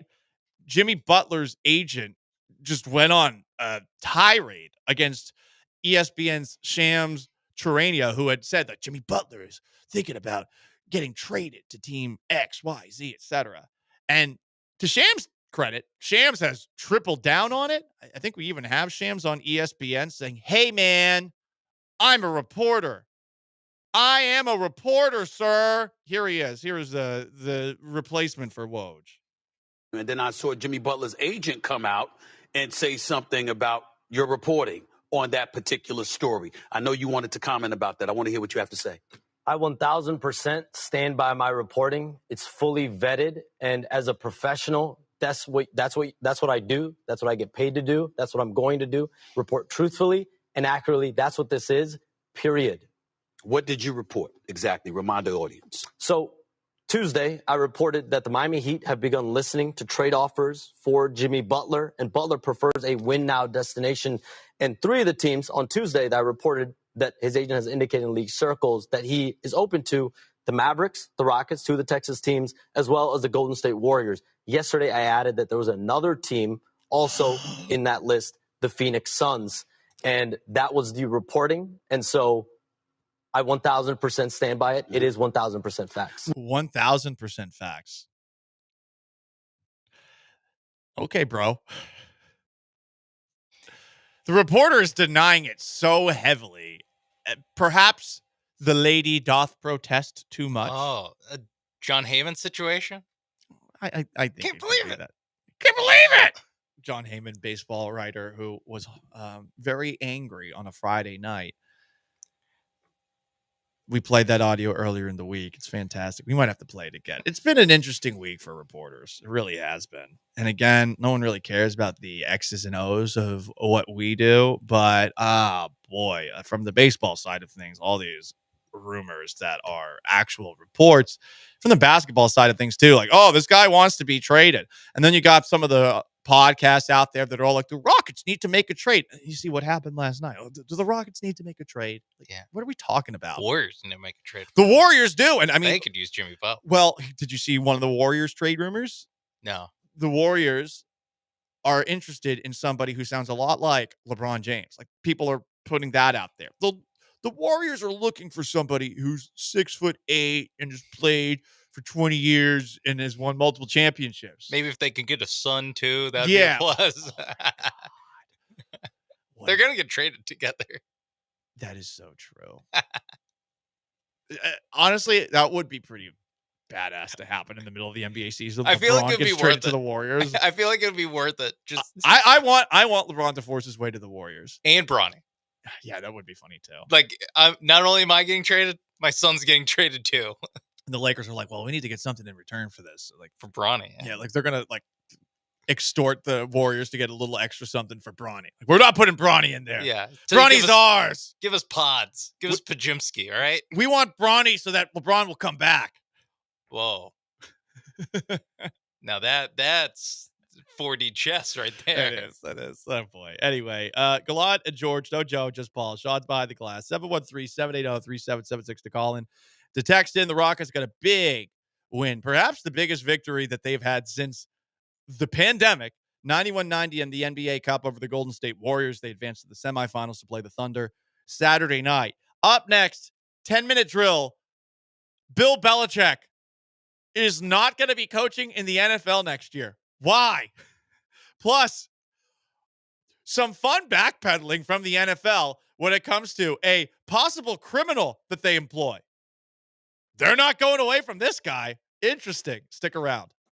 First, let me tell you about my friends at MyBookie, mybookie.ag. I'm sorry I let you guys down. I thought that the NBA Cup game last night would hit the over because I thought the Golden State Warriors were going to score a lot of points. I did think the Warriors would at least cover, and they did cover, but the over-under was 221, and neither team even scored 100 points in last night's game. So I apologize for that. But guess what? Tonight, Thursday Night Football, Rams and 49ers. How long will Al Michaels last until he gets pissed off with the game?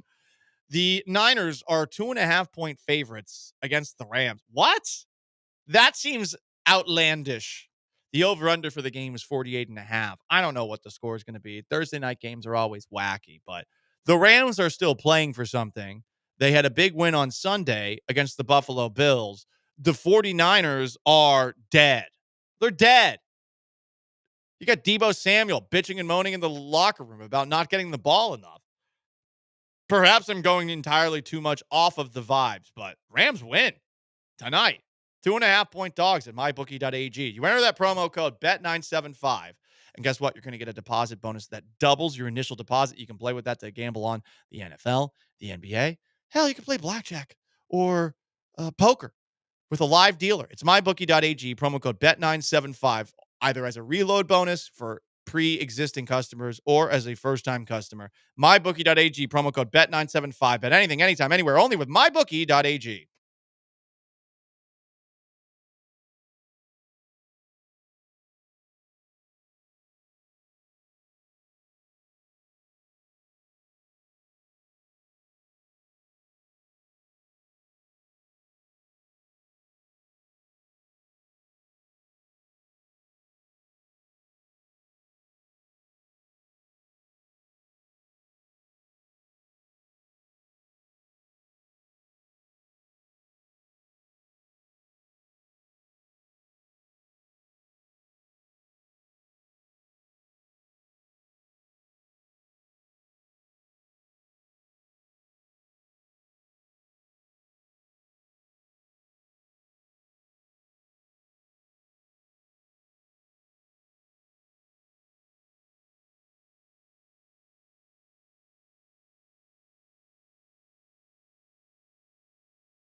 Before we talk about Bill Belichick spurning the National Football League for the University of North Carolina, we do have some major breaking news when it comes to the Houston Texans, and specifically when it comes to CJ Stroud. Sean, are you ready for this? Oh my God. I don't think I am. I haven't seen this. I'm not sure the world is. Texans quarterback CJ Stroud and Cardinals tackle Paris Johnson Jr.'s moms, Kim and Monica, have released their first episode of the Mom's POV podcast. The Mom's POV podcast will delve into a variety of engaging topics, including the intricacies of NIL deals and the college recruitment process, strategies for maintaining strong family bonds amidst the challenges of a high-profile athletic career, and navigating public and media scrutiny as an NFL parent.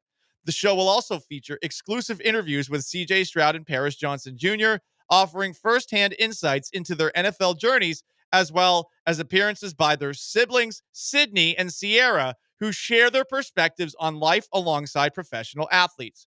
From life lessons off the field to celebrating the triumphs on it, this podcast promises heartfelt discussions and valuable insights for families, fans, and aspiring athletes alike.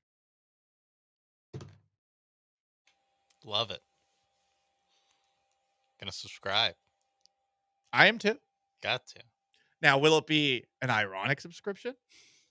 Will I be delving for the absolute bottom of the barrel content that my douchey ass can make fun of on the radio? Perhaps. Perhaps. Everyone has a podcast. Listen, I have a podcast. I can't hate. This show has a podcast that you can subscribe to on Apple and Spotify. Hell yeah. Yeah, it is what you're listening to right now is the podcast, but yes. Right. So you can listen on the go. But you can also watch it on YouTube at ESPN Houston. We're everywhere. On Twitch at ESPN 975. Actually, we have no room to speak. We have how much we're. We don't. We really don't. How much we're but pushing ourselves. This is a new competitor. It is a new competitor. Should we do a diss episode? They ain't got nothing on us. Yeah, Paris Campbell. You guys coming for number 324 among sports podcasts? I hope we're that high. I don't know. I don't know about that. I don't know about that. 300? We'll get there someday. There's like 300 former athletes that all have podcasts. I know. God. Oh, it sucks. We used to have it good. We in the media. Who do you think is the highest profile athlete that we outrate? The Life of Lotto, the Lonnie Johnson podcast. Okay. Yeah, that's probably probably where it's at. Steven Nelson? Can we get the corner sweep? Well, he's playing again, so there's some, no days off. Yeah, always be podcasting, Stevie. Always be podcasting. I get that you're back in the game and you got to probably get back in shape on the practice squad. It's gonna take some ramping up period. It would be something else if Steven Nelson is good to go for Texans and Chiefs, which is a little under 10 days away. Anyway, the 10-minute drill. I am pretty shocked that this actually went down, but Bill Belichick has officially accepted the position of head coach at North Carolina. He's bringing Mike Lombardi along to be his general manager there. His father was an assistant coach at North Carolina in the 1950s. Per Ollie Connolly, Bill handed North Carolina a 400-page organizational Bible with structure, payment plans, staffing choices, and plenty more. And I imagine that Belichick also got it in writing, not reported, that Steve Belichick is going to be the heir to the throne at North Carolina once, of course, he leaves Washington to come aboard. Because this is, I think, why Belichick took the gig. I think Belichick took a gig like this to make it easier for his family. For a legacy play? Legacy play, right. Yeah. I saw that he's retaining someone on the current North Carolina staff. Do you know who it is? Who? Freddie Kitchens. Get out. Yeah. Freddie Kitchens is at North Carolina. Did not know that. He's the interim coach for the bowl game, and he's going to stick around for the Bill Belichick era. ACC. Really, more than anything, like now I finally have someone who can just pants Dabo Swinney, who I can't stand. They do play next year. Belichick, Bill O'Brien, Boston College against North Carolina. Let's go. It's going to be weird. Syracuse versus Bill Belichick. House divided. I don't know how I'll root in that game. Truly don't. It's my alma mater, but like I also booed David Tyree, Syracuse grad, when he came back. The Patriots loyalty, even though the Patriots ran him off, my loyalty to Tom Brady and Bill Belichick is unquestioned. Certain folks have been mad at me because my Wi-Fi is Belichick forever. When they've connected to my Wi-Fi at my place, it's a little dated. Belichick forever. Well, it used to be Tom Brady is God, and now okay. but I got mad when Brady left. Is it the number 4 ever, or is it no? Just, okay, no. Spelled out. Because with Belichick, it's got to be straight to the point. With Belichick, it's got to be I think 9 rings. So yeah, okay. Or whatever, 8. I forget what it is. It's a lot. Anyway, continuing to go around the National Football League, Roger Goodell and his resident Bobos are on the back pedal. For those who don't know, Jay-Z is involved with the NFL. The NFL and Rock Nation entered a partnership in 2019 for the company to be the league's live music entertainment strategist. Rock Nation has since annually produced the halftime show at the Super Bowl, including Kendrick Lamar's upcoming performance in New Orleans in February, and of course, Beyonce, who's going to be doing the halftime show for the Christmas game between the Houston Texans and the Baltimore Ravens at NRG Stadium. Yesterday, Roger Goodell did his State of the Union, and in addition to saying that they are trying to get an 18-game schedule, he was asked about their relationship with Jay-Z. I can't believe that Roger Goodell allowed somebody that was going to ask a tough question to ask a question. Goodell, during his press conference, asked about allegations against Jay-Z. We are aware of the civil litigation and Jay-Z's strong response. The relationship is not changing. Really? Really? So they're going to stick by Jay-Z. They're not going to stick by Tom Brady. Tom Brady suspended 4 games by the NFL for it being more improbable than not that he deflated balls. Jay-Z, the allegation that has been put against him, it's an accusation of sexual assault. Yes, an accusation. They're going to stand by Jay-Z for this. I think Jay-Z should be suspended for the next 4 Super Bowls. How about that, Rock Nation? Oh, that's going to hurt the bottom dollar. Stocks are going to go down. I think this is outrageous and disgusting by the National Football League. On brand, of course, but of course they stick by Jay-Z when the God who descended from the heavens, Tom Brady, was suspended 4 games for something that they couldn't even prove with $1 million report. Interesting. And yes, I will use every opportunity I can to say that Tom Brady was innocent in that case, and the NFL are a bunch of hypocrites for going after him and not after, I don't know, alleged rapists. I want to talk about something that's not related to this, and now it feels like a weird digression. But in here, we have the Bill Belichick press conference going on ESPN. Yes. And the athletic director for North Carolina, who's fittingly named Bubba Cunningham. What a name.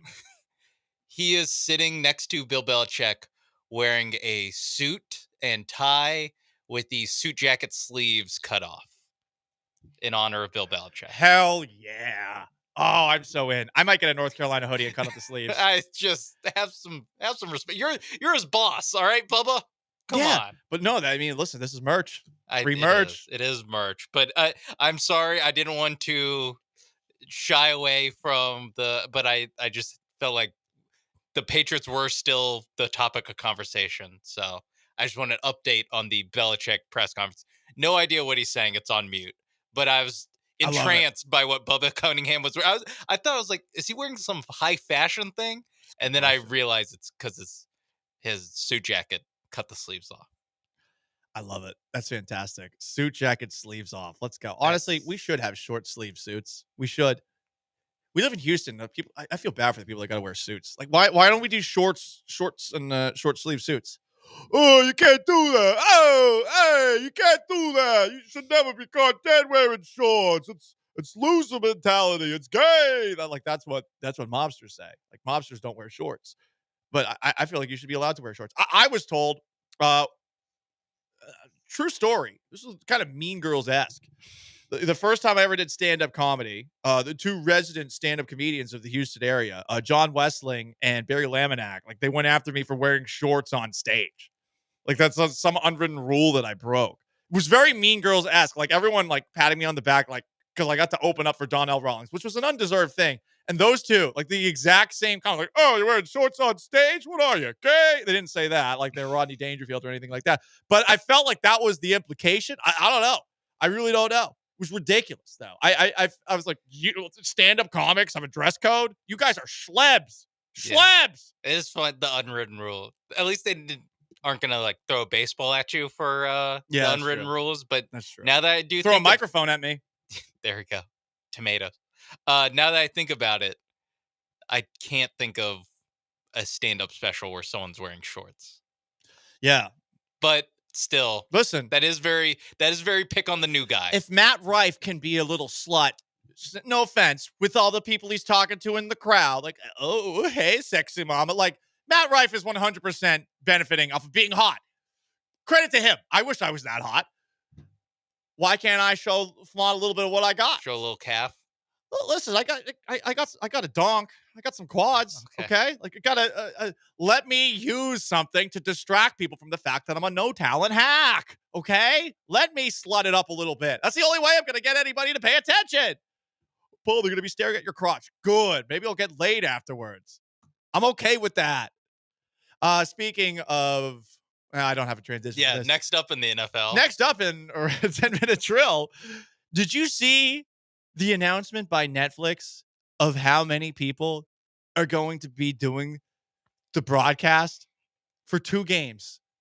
2 games. Two NFL games. I'm gonna list all of them. Kay Adams, strong, powerful, independent woman. Nate Bargatze, a comedian. He better not wear shorts. Nate Burleson, Drew Brees, Melanie Collins, Stacey Dales, Ian Eagle, Noah Eagle.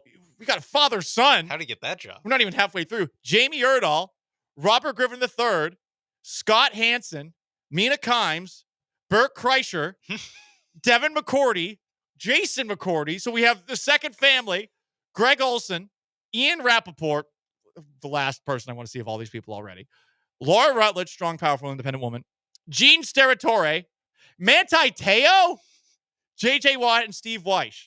So 22 people for 2 games. 11 people a game. What a racket. What are they getting paid? I know all these guys and women all work for ESPN, Fox, NFL Network. Like they all have another gig. And so they're just getting a little something on the side for being one of 22 people on a Netflix game. Mm-hmm. What a gig. Yeah. This is incredible. I bet they're getting paid a ton. And here's what I need. And I know Netflix probably can't handle it because Netflix couldn't handle a fight. I need a 22-person desk. Okay, let's get to Apex, the Last Supper desk. Double the Last Supper. Yes, let's do the Last Supper desk. Okay, everyone, it's the funniest thing about NFL pregame shows, and honestly, all sports pregame shows, and it's even happened in politics. The tables that have way too many people at them for some sort of conversation. I want 22 people at a desk.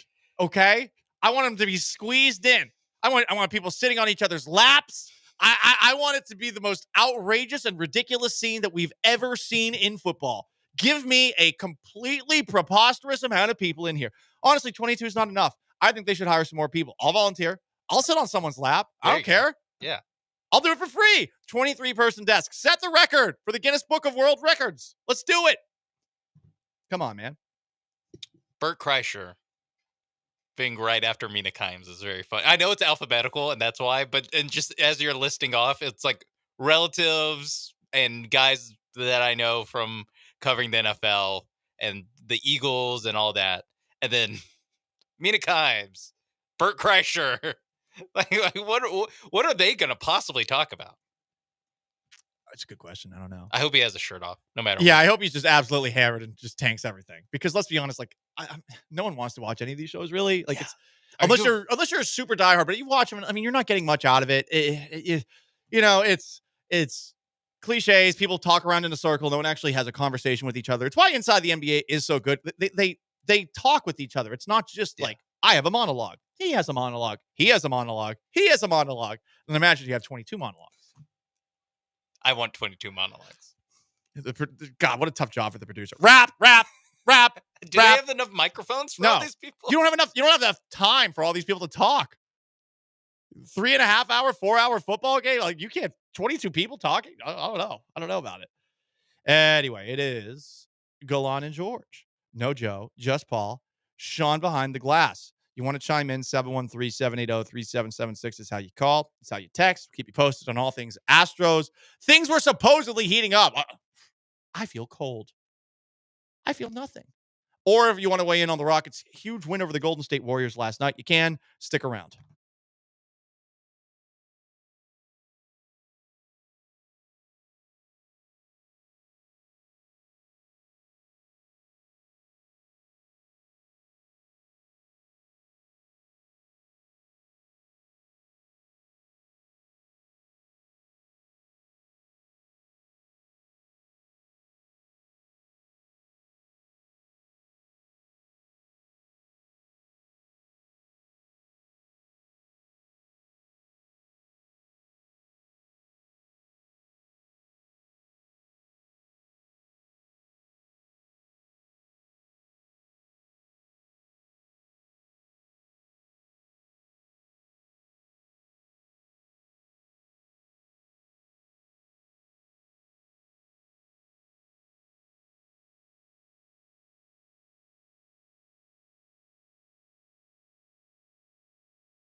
Broadcasting live from the Veritex Community Bank Studios, it's Gallant and George. On ESPN 97.5 and 92.5. We were talking about on Netflix the 22-person table that might happen. Sean Mapes compared it to The Last Supper, which was an A-plus zinger from the 832. Hopefully it's not the Paris Olympics Last Supper table. Actually, that's what I want.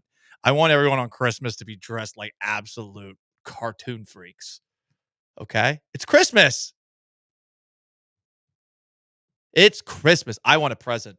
The 22-person table, that's one present. Yeah. How wacky can we make it? The McCourties both wearing one shirt or something. One big sweater. Yeah. Yeah. That would be fantastic. Oh, boy. So the Rockets beat the Warriors last night, 91-90. It's awesome. We're all happy about it. We'll talk more about it at 2 o'clock. Scott Boras weighed in on the possibility of Alex Bregman joining the Yankees. Here's what he had to say. Do you see the Yankees as a fit for Alex Bregman? I would, that would be up to their organization, but I think that anybody who wants a Gold Glove third baseman who hits in the middle of your lineup, I don't know many teams that doesn't fit for. So, Okay. Well, I'm kind of disappointed that Scott Boras didn't give us some sort of A and B. Got to be a Yankee. Come on. I need some sort of corny dad joke there. Dance Boras. for me, clown. Yeah. Exactly. Like Joe George, not in today, always calls Scott Boras washed. Sir, you have a dad joke brand to defend. Yeah. Okay. At the very least, even if you are signing someone to a nearly $800 million contract, which would arguably say you're not washed, I still need the dad jokes. So nothing new on that front. I'm pissed at Ari Alexander, who I like. Ari, you said things were heating up yesterday. And you said that sources confirmed that things are heating up. Nothing is warm, okay? It is nearly 24 hours later. You want to lay down the gauntlet? How soon does something need to happen for it to qualify as had to heat it up? That it was warm. Yeah, it needs to happen in 2 hours because he tweeted this out. I think at like 3:50 after the show. Okay, like right now, like all I've been doing every commercial break is searching refreshing Alex Bregman. Like I don't know if this is real. There's somebody who posted, this is at DC Rising. It looks like the Nationals are no longer part of the Alex Bregman talks. Like, okay. Oh, wow. Well, that's okay. Check one off. You know what? It heated up so fast that the Nationals had to get out of the kitchen. kitchen. To walk away. Yeah. We were thankful to be a part of the process. Did they have a statement or something like that? It was an honor to be nominated. The Phillies are supposedly interested. I think the Red Sox are interested, but the Red Sox are cheap. Are they actually going to make a deal happen? So nothing is heated up. I don't see any heat, I guess this is from the New Jersey Shakedown article. Shout out to H-Town Wheelhouse for giving this to us. Oh. According to the person who called the Yankees offer for Kyle Tucker crap, the Astros are demanding a big return loaded with MLB-ready pieces, but the Yankees have offered prospects, none ranked among their top 30 and MLB Pipeline's top 30. Damn. Oh, okay. So that is crap. Just a poo-poo platter, yeah. Mm-hmm. So there you go. What if we get a top 3 from Alex Bregman? Like a... Top 3 prospect? No, a top 3... I'm sorry. A top 3 teams list. Like a college football recruit, where he's like, I will sign with one of these 3 teams by this weekend. Does that mean it heated up? No, it doesn't. I'm just trying to help out Art. Listen, the worst part is that he said sources confirmed it. What the hell does that mean? Like I like Ari. What? I don't know what that was. I really don't. It's heating up.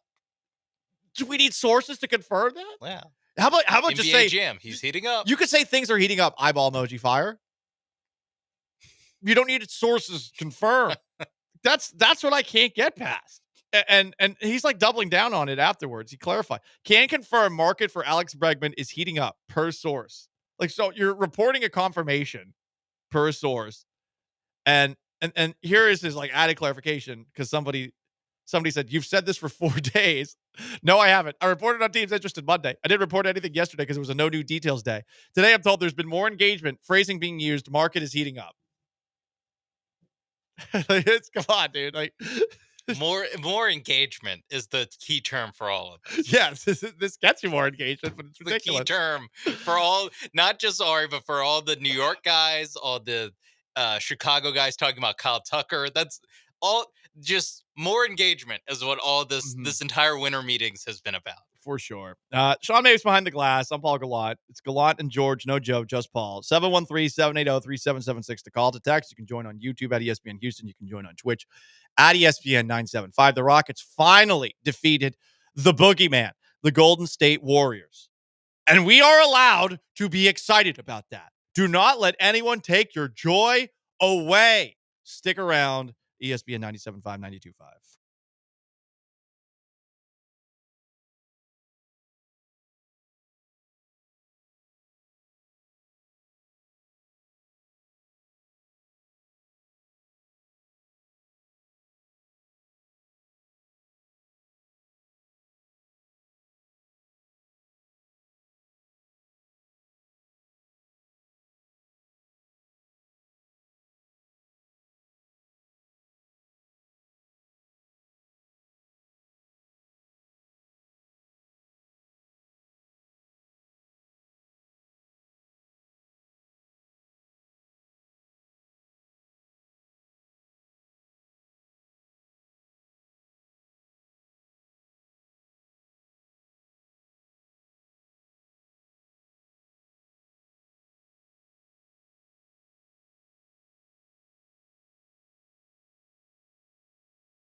A trip to Las Vegas on the line.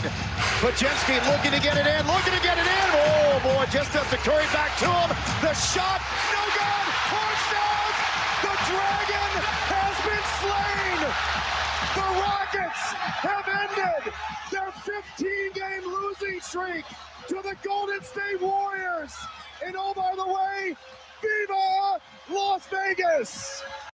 Hit that tough drops, bitch. Let's go. Fantastic call by Craig Ackerman and an awesome game last night for your Houston Rockets.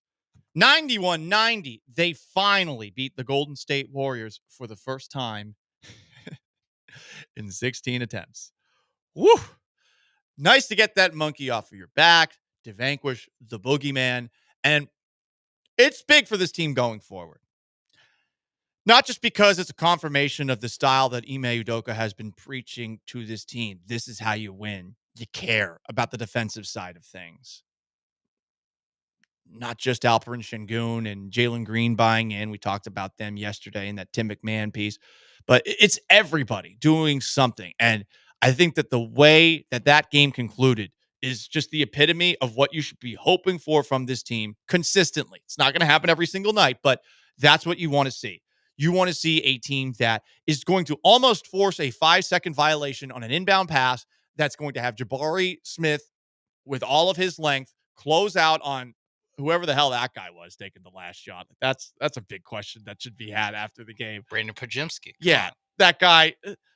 Steph Curry looking for a bailout from Brandon Pajemski. I gotta say though, like, shout out to the Rockets forcing it to that guy who has the shot blocked at the end. As soon as first off, I thought they were going to call a 5-second violation, which would have been an amazing thing considering the Rockets had forced 8 24-second violations in this game. That is an amazing number. If they had won the game after, let's be honest, a dubious call with the Warriors being unable to inbound a pass, can you imagine how much Steve Kerr would have been shouting at the ref?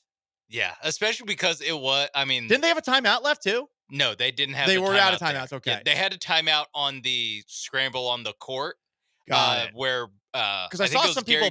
Gary Payton II didn't call a timeout. He tried to make the pass. I saw some people bitching and moaning about a timeout that might have been called from the sideline or something like that while he was trying to make the pass. Yeah, and then they don't give him that timeout, or it was the assistant coach or whoever. It wasn't him trying to call it. Okay. So he tries to make the pass. Jalen Green's trying to get a timeout. Instead, he gets fouled, makes the 2 free throws. Then Golden State uses their last timeout in to between advance free it. throws. Oh yeah, to advance it, right? To advance it, yes. And then so they advance it, and that's the play that they had. And the defense did a fantastic job all night long. This is what you want to see from this team. I think this does mean a great deal for this team going forward. And yeah, you're allowed to be giddy about it. You're allowed to have lift off in your pants over it. Okay, I'm lifted off. That's their hashtag online right now. I am so lifted off. Okay, because I like that brand of basketball a lot, and I like that playing that brand against a team like Golden State and winning that way confirms that this is the way. There should be no more questioning of Ime Udoka by any of these players if there has been. And I don't think there really is anymore. That's why they are the team that leads the Southwestern Conference, the Southwestern Division. This is why they're one of the best teams in the Western Conference this year. And this is why they have a shot to take down the Oklahoma City Thunder again in this first third of the year, Saturday in the NBA Cup semifinals. I'm very excited about it. Everyone should be. This is a good day to be a Houston sports fan. Now, how do they keep this going forward? Good question. I do think that the crowd also helps these guys continue to do what they're doing. I loved what I heard from these players after the game being asked about the atmosphere. Here's Alperen Şengün talking about the atmosphere and the fans. Did this feel like a playoff type atmosphere to you? Yes, of course. Fans was great. We knew it was going to be hard. And if you look at the scores, 91-90, and that was big defense and both teams. So, yeah, that felt like a playoff game for sure. What did you think of the crowd tonight? They were loud. Toyota Center was packed. That was great. I'll be honest. Usually when we play against Golden State, there's a lot of Golden State fans in the Toyota, but today I didn't see any. And that was just great. That's what we want to see, and we're going to bring this team to playoff, and hopefully we see the crowd again like that. I hope they see it again, too. They came, and the other thing is, you could have probably seen more Golden State Warriors fans there. People actually showed up. And you know what? Maybe more 8:30 tip-offs. I was gonna say it was the late tip. But it wasn't too late. 8:30. It's sure you're getting out. It's going to be 11:30 or something like that at the end of the game. But I mean, everyone was there. Everyone made it. Maybe that's the key for the Rockets. 8:30 tip-offs. But still say it's 7. Yeah. Yeah. I mean, sometimes you got to lie, No, that is a well used maneuver in my life of saying whatever, either something starts later than it does so everyone's on time, or this far away where I'm really farther away. Right. Because I do that. I do that all the time. Tom Coughlin would have fined me my entire salary here at Gow Media. You would have been paying Tom Coughlin. For sure. Like, I'm 10 minutes early. No, that's a suggestion. Maybe 2 minutes early. Like, that's the best you're going to get from me. Yeah. Generally going to be late. Maybe I need somebody to do that in my life, to lie about when things actually start. Hey, Paul, the show's now we start at 11:30. All right. Well, I'll get here at 11:28. Yeah. I'll get here at 11:28 instead of 11:58. Yeah. Look, I like what you got from the crowd. It's confirmation for what these guys do going forward. Here's Jabari Smith Jr., who had the heroic block at the end of the game, also weighing in on the atmosphere last night at Toyota Center. It's huge, you know what I'm saying? That was my first game in any atmosphere like that. You know what I'm saying? It felt like kind of like a win and go home kind of scenario almost. That was my first time experiencing it, you know what I'm saying? So it just shows that we can show up in games like that and, like, you're not scared, you know what I'm saying? It's easy to go out there and get cold feet, you know what I'm saying, get scared at the moment. And it can show in your play. But we came out from the start of that game like we wanted to win it. And I'm glad how we came out. It showed some fight, showed some toughness. How much does it make you want to play in more games like that? I just told somebody I could just imagine what the playoffs is like. You know what I'm saying? Every 7-game series of that right there. You know what I'm saying? Just the environment, going on the road, playing something like that. You know, it's awesome. Really is. Are they going to have more opportunities like that? We'll see. I don't know whether or not the next NBA Cup game is the last one, then the rest are in Vegas, right? Like if they win on Saturday. No, the semifinals and finals are in Vegas. Oh. This is the last home game for the Cup. Gotcha. For the Rockets. Wait, hang on. So this was the quarterfinals. Yes. Semifinals is Saturday in Oklahoma City. In Vegas. It's in Vegas. Yes. Got it. I don't know why. Okay. That makes a lot of sense. Because it's like Vegas, the baby. Final Four. It's Got like the Final Four. Got where the Final Four and the championship game are in the location. Man, I'm jealous of Vanessa. This is some BS. This is some BS. I want to go to Vegas. I saw some person. So Twitter is becoming LinkedIn very quickly with all these threads and people that are, giving themselves Gluck 9000s. Michael Sartan, this guy, he has this thread. It says, I was never able to get the girls I wanted. Now the women I want are pursuing me. It wasn't easy for me. I fell flat on my face 1,000 times before I figured it out. Here's the most pivotal lessons I learned to become a master at dating beautiful women. Oh, so you're not married? You don't have a family? The man posts a picture of himself with clearly bottle service girls at a Vegas pool. I'm pretty sure, in fact, I've been to this specific Vegas pool. And this is confirmation. Don't believe me? Look at this picture. This is so embarrassing. Like I think this is the absolute worst thing that guys who are generally, older than me, but they start to do it at my age, like posting pictures with a bunch of beautiful women. What is this? Is this confirmation? Do you think that people believe that they've slept with you? Like, is that what you're trying to do here? And then doing it with a bunch of clearly waitresses who are wearing bikinis doesn't mean they like you. You asked for a picture. They're going to do whatever they want to get that, whatever you want to get that tip, probably. But not that. No, not that. The monetary one. It's ridiculous. So now we're getting this on LinkedIn. Like, I used to be. Used to be what? Like, it looks like you're exactly the same as where you were.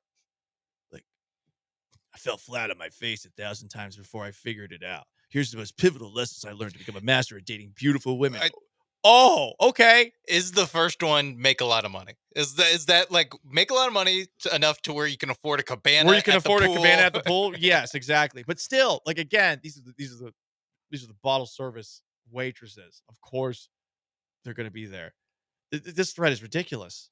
Yeah, it's like taking pictures with the Hooters girls or whatever. Twin Peaks Yes. girls. Yes. Which, by the way, I did.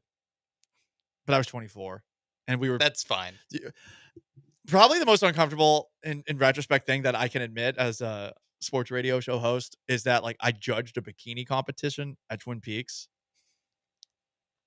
That's very sports radio. It was so sports radio. That is so sports radio. Right. This was a while ago. It was on my 24th birthday. So I mean, awesome 24th birthday. Yeah.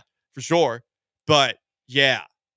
That and also the time that while at Radio Row in Houston, while I was working at the Texans flagship doing the old Gallant at Night radio program, there by myself. I was gonna say Radio Row at night is no one was there.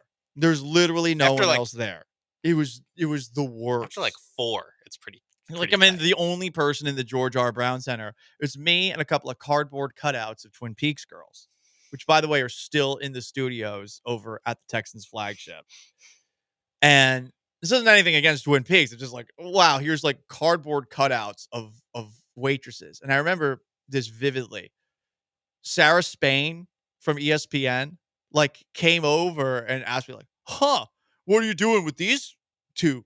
And I'm like, dude, I don't know. Like they're here. What do you want from me? And then she's like, huh, looks like they're the only women here at Radio Row. And it's like, well, also there's no one here at all. So that's true. But I didn't say that aloud because I'm like, I'm not going to be a part of this. This is my inward monologue. I'm just like, yep. So I just walk away and I allow her to take pictures of our cardboard cutouts. And like, I think that tweet's still up. She's like, oh, these are the only women at Radio Row. Cool. Good job, Sarah. You really stuck it to the patriarchy with that one. Anyway, hey, where am I? I don't know. Oh, doing a radio show. Yeah. Oh, it's called Gallant George. I'm not in George R. Brown Convention Center. It's not 10 o'clock at night. We're the Twin Peaks cardboard girls to confirm that women like me. Women will date me. Where are they? I can't find them. I don't know. You want to jump in? You can. 713-780-3776 is how you call. It's how you text. You can join me on YouTube at ESPN Houston. You can join on Twitch at ESPN 975. Were Steve Kerr's tears the most delicious moment in last night's Rockets win? Plus, whatever's going on with the Astros at the winter meetings, we'll keep you posted. Stay put.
Broadcasting live from the Veritex Community Bank Studios, it's Gallant and George on ESPN 97.5 and 92.5. Curry with Brooks on him, pulls back, fires, misses! And the ball is loose. Payton saves it, throws it back, and throws it away! Jalen Green has it, and I think there's a foul called. A foul has been called on Golden State. Jonathan Kuminga is called for the foul. Oh, goodness. They're over the limit. Rockets down 1, 3.5 to go, and 2 free throws coming up for Jalen Green. I can't believe this foul was actually called. I can't, but God, it was glorious to see the Golden State Warriors have a call against them for a change in a Rockets-Warriors game. And I hope that we can all finally lay ourselves to rest and forget about the dossier that Daryl Morey put together for what was going on in the Rockets-Warriors Western Conference Finals of 2018. Let's move on past the ref bias towards the Warriors over the Rockets, because the Rockets did get away with one at the end of last night's game. How would things have gone had the Rockets been down 1 with a possession to potentially win the game or tie the game? It would have made for a dramatic finish. Sure. Do you trust this Rockets offense to finish that play? I do not, personally. It's what excites me about this team. Offensively, they are, not good at all. They are not. But defensively, they are really good. I think it's largely due to the buy-in. And I mean, if this is what they're doing with an offense that stinks, imagine what happens when they actually do get a little bit better on offense. And we're only talking a little bit better. And some are going to say, oh, you got a star player to do it. Well, I don't know. Maybe, just maybe, this team is going to be able to replicate what the Boston Celtics were about 6-7 years ago or so? Yeah. Maybe. They do have the guy running the show that was around. Took him to the finals the first time. First time he was there, right? Yeah, that's always been the thing, is that they do, while it's true they do need a star player, the best thing for the Rockets would be that the star player is already on the team. He just needs to become that. They need to develop into that. And Green's not going to be that. I like, from a scoring perspective, I just don't think Green's going to be that. But I think Şengün can. Yeah, I think it's more likely that Green is more the number 2. Yeah. And Şengün is the one. It's a little bit Jokic Murray is like the blueprint of what you want from those two guys, is the guard that moves around while you're running your offense through the center. You have the guard that plays off of them in that way. And Green, like, there's no doubting the talent, just so inconsistent. There's a screenshot of his last 5 games, starting with the 41-point game against Philadelphia. I want to say Wednesday before Thanksgiving. Yeah. Maybe, and it's 41 points, 15, 30 points, 12, 28.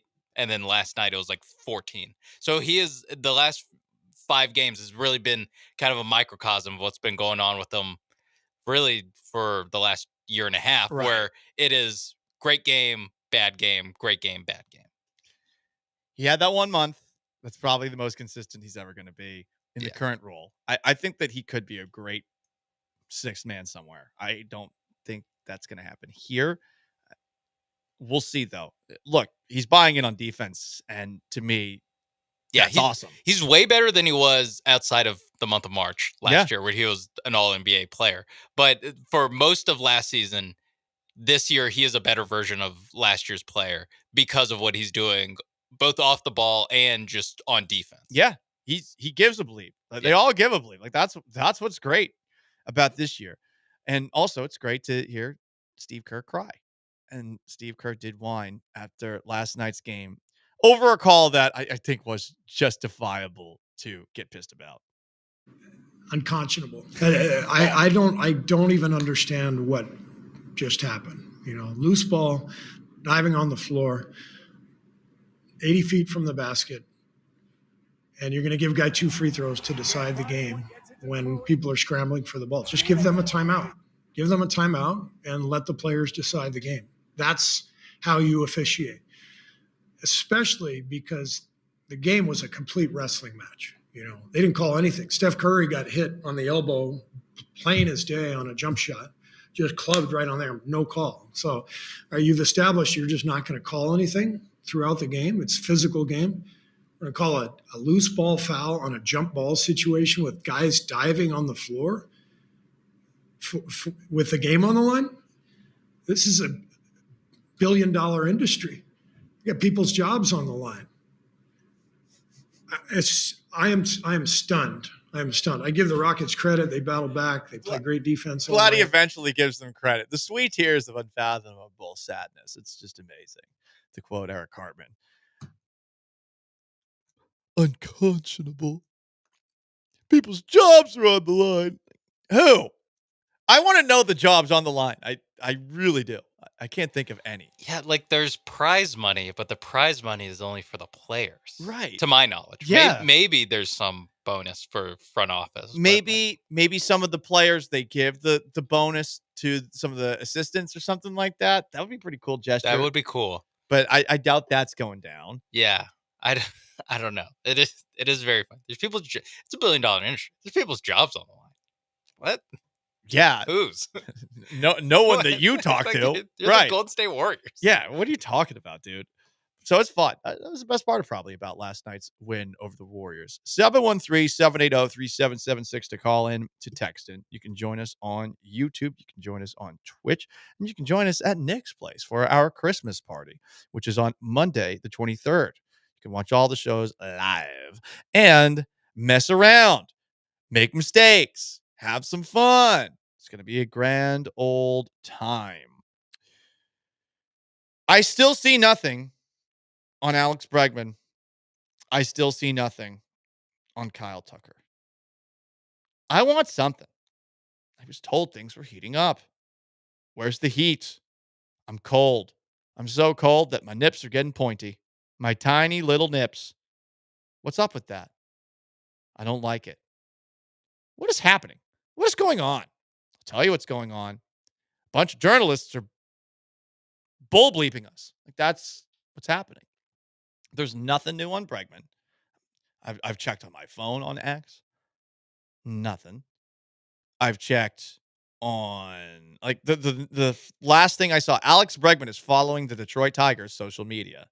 Ooh. Okay. And the Nationals are out. And the Nationals are they have bowed out. They have bowed out. Let's see. Kyle Tucker. Anything. Nope. This hot stove, it's a cold stove. That's for sure. It is funny that every other free agency period for basketball, for football, like all the moves happen the first 3 days. Yep. Maybe. Yep. Like maybe it gets 3 days. For the most part, it's the first day or two. And baseball, it's this month-long ordeal to sign the best players in baseball. What a sport we have here. Where it took Juan Soto a month to get to right. Yeah, give me them because they're offering me more money. Let me go to the Mets. The East Village Times, which is a San Diego sports blog. Okay, the Padres are involved. They put out a post. Do the Padres have what it takes for a Kyle Tucker trade? Oh my God. Hey, listen, the game's the game. I understand that. The fact that this is what we're looking at. Yeah, and then that New Jersey article where the Yankees offer is crap. Like, this is what we got.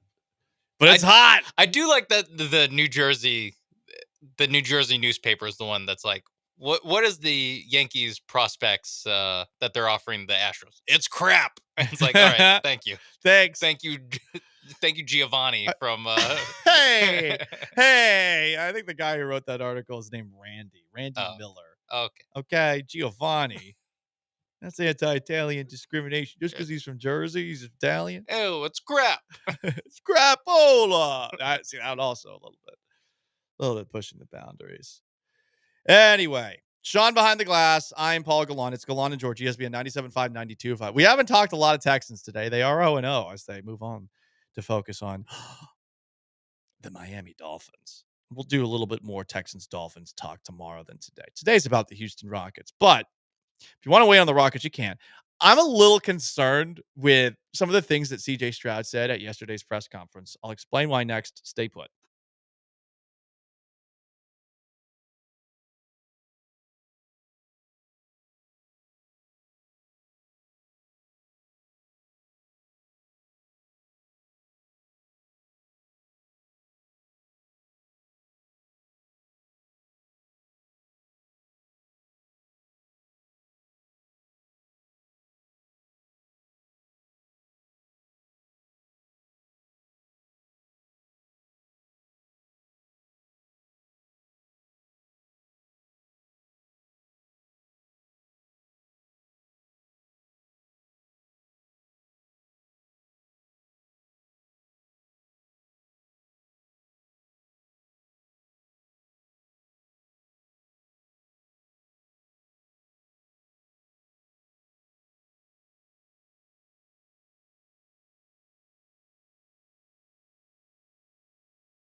You're listening to Gallant and George on ESPN 97.5 and 92.5 from the Veritex Community Bank Studios. Here's Paul Gallant and Joe George.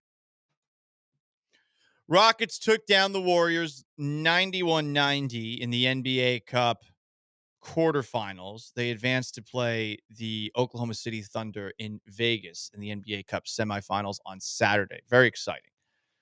Biggest win for the Houston Rockets since the NBA playoffs in the bubble against the Los Angeles Lakers, where they won game 1 of that 2020 series. So you want to weigh in on that? You can. Nothing new from where's Alex Bregman going? Are the Astros about to trade Kyle Tucker front? I saw another post from Michael Schwab, who I feel is doing a little bit of Astros propaganda, marching orders of whoever his sources in the organization. Quote, do I think the Astros are being cheap? No. It's all relative. They aren't spending like the Dodgers, Mets, or Yankees, but who else is? The biggest thing that everyone knows is that Jim Crane doesn't want to do a contract above 6 years. And the question I have to that is why? Why is 7 out of bounds?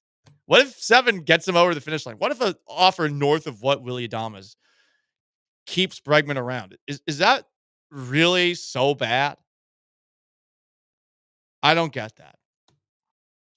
I'm a little concerned about something that that CJ Stroud said. Because I'll be honest, D'Amico Ryans is just going to say the same thing over and over again. We got to finish. There's some positives. It's all about winning. Blah, blah, blah. I don't want to dump on D'Amico for that. It's just the nature of my job. It doesn't provide entertainment to me. Very selfish. But it is about me, especially when there's no Joe today. This is the Paul Gallant Show Classic. But CJ Stroud, quarterback of the Houston Texans, said a couple of things at yesterday's press conference that do have me wondering about where he's at mentally this year. These are 2 answers that he had. And doesn't he sound like he might have been a little burnt out going into the bye week? Winning. Yeah, it's really no crazy proof to the pudding. Just win, like I know it sounds simple, but finding a way to win. Like there's a lot of games come down to one score, and some teams find a way, some sounding teams like don't. he's D'Amico Ryans here. We've put ourselves in position in a lot of games to win games and haven't got it done. And other times we do get it done. So you don't want to be 50-50 in December and January. You want to be on the upper scale. So I think just these practices and those little small details is what get those wins. Not the last 2 plays or 3 plays of a game. Those don't really define the game. You can win and lose a game that way, but also handling business in the first half and the beginning of the second half can win you the game as well. So I think that's where we got to do better. He sounds like D'Amico there too. I mean, you hear that answer. You do hear a guy who's a little bit burnt out. Like, hey, what are the keys to finishing games? Winning. Okay. So then these are the 2 answers that I found from CJ Stroud, where I felt he sounded a little burnt out, talking about what his approach was for the bye week. Yeah, it was really beneficial, that able to get some time off, to recover, mind, body, spirit. So, now we're ready, back rolling, and December ball, is really important. We gotta put ourselves in a pretty good position, and now we just gotta go, and win some football games. I kind of just detached from ball and from anything that had to do with it. I don't really watch. I watched a little bit of college, but didn't watch any NFL games. But I think it was necessary for me. Maybe other guys do other things, but for me, I needed just to, just get back, just to regular life. There's life away from ball. Of course, it's one of the most important things in my life. I love football, but needed time just to be away, and I got that. So it was very necessary. But right when the day came, I was back watching Miami. So he was burnt out. I wonder if he's still burnt out. Everyone gets burnt out at some point, especially as we get closer and closer to the holidays, right? Finish lines in sight. Maybe you're looking forward to seeing your family. Maybe you're looking forward to covering the Houston Texans at NRG Stadium on Christmas Day in a game they'll likely lose, one or the other. But everyone gets burnt out. And I can imagine how a year where your bye week is this late would lead you to being very burnt out. So I hope he comes back and he's a little more chipper out there. He's happier. And the Texans can actually figure out how to finish a game, which we've heard D'Amico talk about a lot. We've heard CJ Stroud talk about a lot. And we've yet to really see to the degree that we want. To be fair, they have finished these games. Well, yes. They're no longer still playing. That's true. But did they finish the game or did the game finish? Embrace debate. Oh. I think I almost want to give them credit for finishing the Jags game.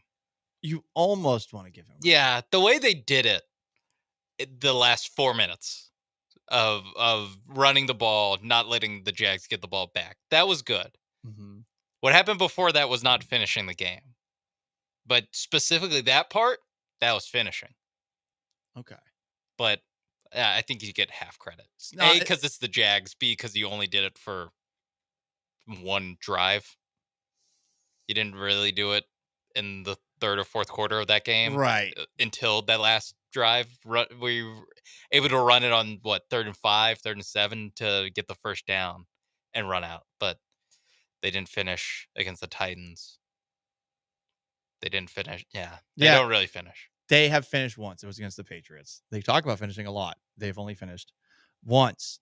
Here is something new on the Houston Astros at the winter meetings front. I know.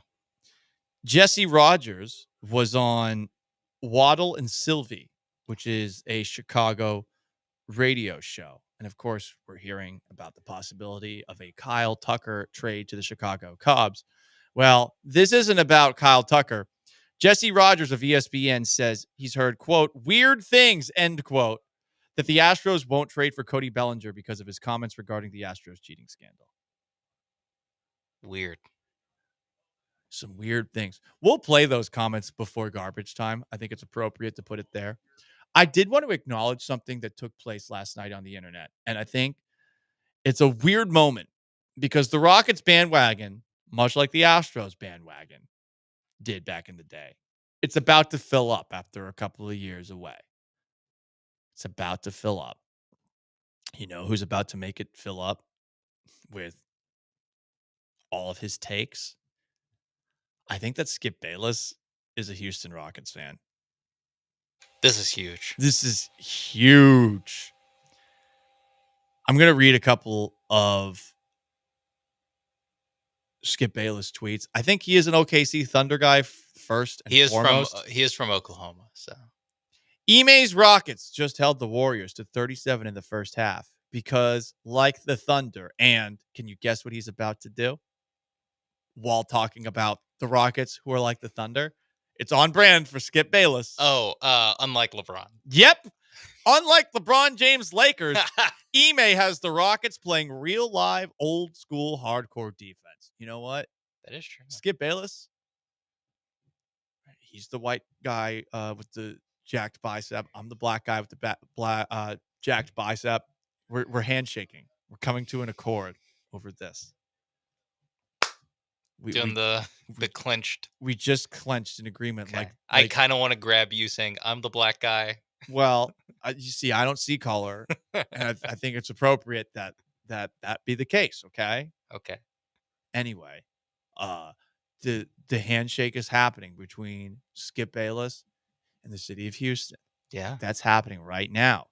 More from Skip Bayless on the Rockets before a post about his podcast with Ernestine, Skip versus Ernestine.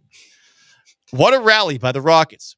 Huge for their growing confidence. Houston OKC will be a defensive delight, but only one team has SGA. Okay. I mean, that is true. That is the difference between the two teams. That is the biggest difference between the two teams. It is. But that was unnecessary, Skip. I feel like he's a Thunder guy. He probably is, but I don't know. Maybe you know what? He can be brought over to this side. More than the cup is on the line. Skip Bayless's favor. Yes. Although he is platformless at this moment Oh, in time. no, he has a podcast with Ernestine. He does have 3.2 million followers. Whew. Skip Bayless, another post. This is about Steve Kerr's bitching and moaning. Sorry, Steve Kerr. That foul call on Kuminga was not unconscionable. Fighting for the crucial loose ball on the floor, Kuminga grabbed Jalen Green by the shoulder and tried to yank him off the ball. Foul! Exclamation point. This was a physical NBA game, but this wasn't football. Actually, I disagree, Skip. I think it was football, and I like that. I like that kind of thing. So he said Kuminga tried to yank him off? Mm-hmm. Kuminga was trying to yank him off the ball. Right. Okay. More from Skip Bayless. Hey, Steve Kerr. What about Draymond's turnover pass with 1 minute left when you were up 3 against Houston last night? What about Steph's missed 3 with 11 seconds left when you were up 1? You had your chances. You blew it. That was a foul. Jalen Green clutched up both free throws. Then BP got blocked. We're giving that guy the name BP. I think he didn't want to spell Pajimski. Yeah, I don't But either. you could also just call him Pods. I wish, one, I wish Skip Bayless still had a show. Two, I do feel like we haven't said enough about Jalen Green actually making those 2 free throws. He is a good free throw shooter, so you're not shocked by it. But that was, talk about big moments, big win for the Rockets. That was the biggest moment of Jalen Green's professional career. For sure. And he walked in and sunk them both. Nails. Nothing but net. Mm-hmm. Consistent for those 2 shots. That's for sure. Yes. That is the craziest thing about Jalen Green, is that he's like an 85% free throw shooter. Like, he's a very good free throw shooter, inconsistent in everything else, but he can make those free throws. Sean, I think Skip Bayless has earned something. Not just a tip of the hat. A follow? I'm going to finally follow Skip Bayless. Wow. On social media. Wow. Because of that. And the podcast with Ernestine. Mm-hmm. That has to help. Do you think if we get Ernestine on first, that we can work our way up to having Skip Bayless on the show? Where would Ernestine rank among Gallant and George guests? Because it's just DJ Pianame, Jeremy Booth. Yeah.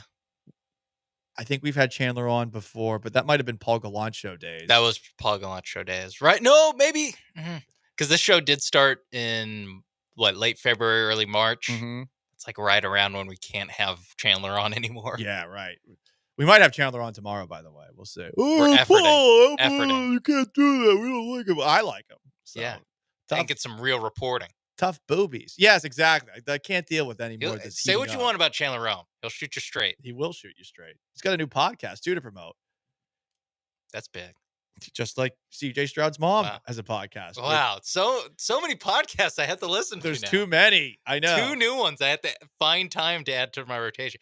Paul, I might stop listening to this show if I have to. I don't blame you. If you have to compete with Kim Stroud and Chandler Rome, on the same podcast. I'm gonna have to start listening to at 1.75 speeds to hear all these podcasts. You know? Wow. Like, I already got to listen to Joe Rogan, the Tim Dillon Show, and Dan Soder, and Talk Tua, the Adam Friedland Show. Talk Tua. You're right. Part of my take. Russillo, Simmons Report, Bomani. I mean, God, there's already a lot. Like, it's the heed the call. Like, there's so much. There's so much. I'm exhausted. Anyway, hey, we got one segment left. It's the last chance to dance. Gallant and George, ESPN 97.5 and 92.5. What is it that Cody Bellinger said that led to, and this is an actual report, weird things when it comes to the Astros potentially getting Cody Bellinger this offseason? You'll hear that classic, plus a new Christmas classic in garbage time. Stay put.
This is Gallant and George. On ESPN 97.5 and 92.5. Now back to Paul and Joe inside the Veritex Community Bank Studios.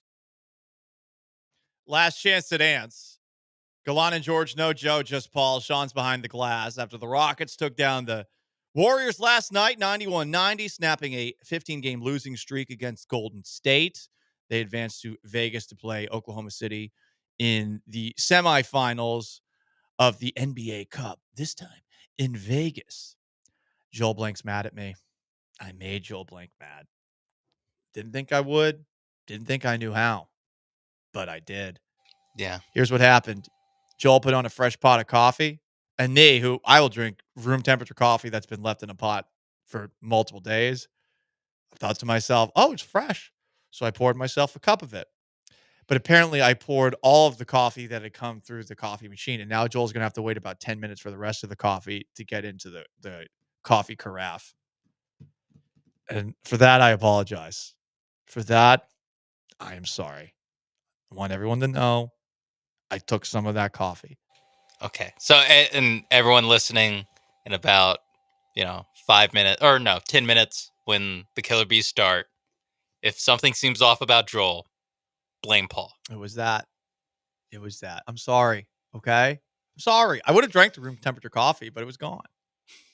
I don't like to waste coffee. There's non-wired people in Utah. They can't have caffeine. You can't waste coffee. Yeah. Yeah. There's sober children in Utah. You leave a wounded soldier, you leave some wine out there. Shame on you. There's sober children there, and there's also non-wired children there. Think about the children of Utah the next time you want to waste something like that, okay?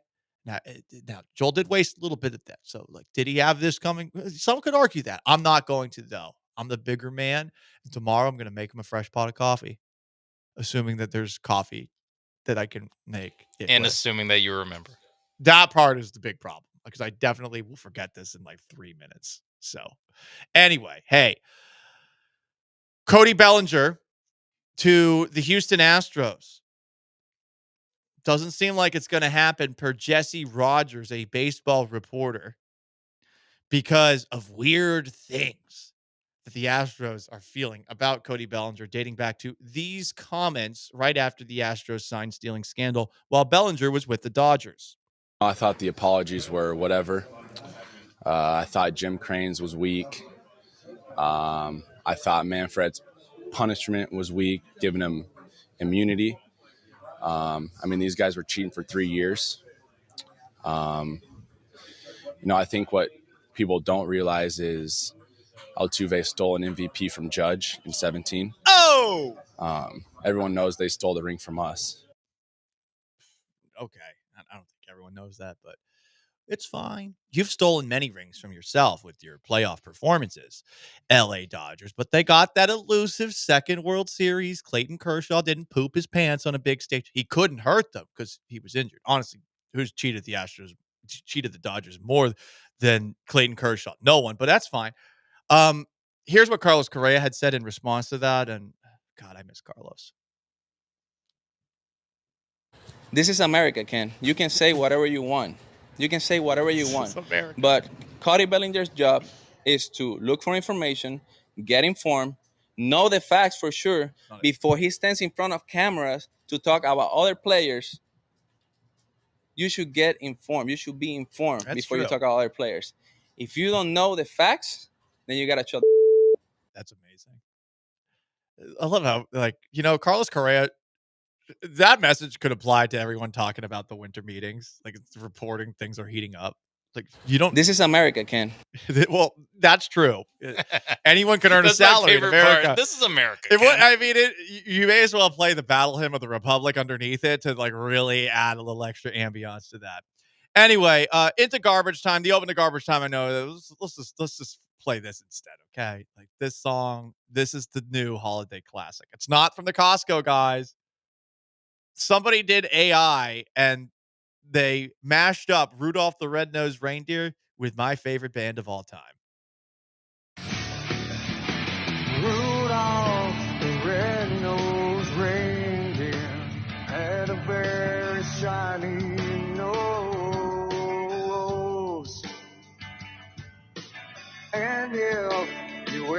saw it, you would even say it glows. I love the other reindeer used to laugh and call him names. They never let Rudolph join in any reindeer games. And one foggy Christmas Eve, oh, Santa came to say, can you take me higher to a place where snowmen sing? Can you take me higher to a place where sleigh bells ring? Oh, God. Nailed it. Thank you, artificial intelligence, for giving us that. Ryan Lost in Texas says, Paul, your taste in music leaves a lot to be desired. This is awful. Well, I'm sorry, you uncultured swine. This is art, okay? And what does Carlos Correa say? This is America. This Ken. is America, Ryan, okay? Anyone can make art, including robots, now that artificial intelligence has taken over. This is America. Imagine if that's like a bar that Carlos Correa dropped. This is America, like he's Childish Gambino. Yeah. Wait. Yeah. Oh, which one came first? I think Childish Gambino came first, but only by a little bit. Only by a little bit.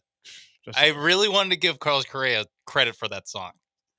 Carlos Correa is the reason that Childish Gambino wrote it. That does not add up, but you know what? This is America. This is America, Ken. If you don't know the facts, then you gotta shut. Amen. Love it. All right, guys, that's going to wrap up today's edition of Gallant and George. No Joe, just Paul. It's just going to be me and Sean tomorrow for a Friday Got to Get Down on Friday edition of the show. We'll talk about Texans and Dolphins. And, of course, whatever the hell is going on with the Houston Astros as the winter meetings continue. The Killer Bees are up next. Big thanks to Sean. Big thanks to our texters, Twitchers, YouTubers, and everybody else who made this show so fun today. How about those Rockets? So long. Farewell. Have yourselves a wonderful Thursday. Peace.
Ooh, what up, H-Town? Hey, how we doing? It's the Thursday edition of the Killer Bees. Usual Suspects edition. What you know about that, Age?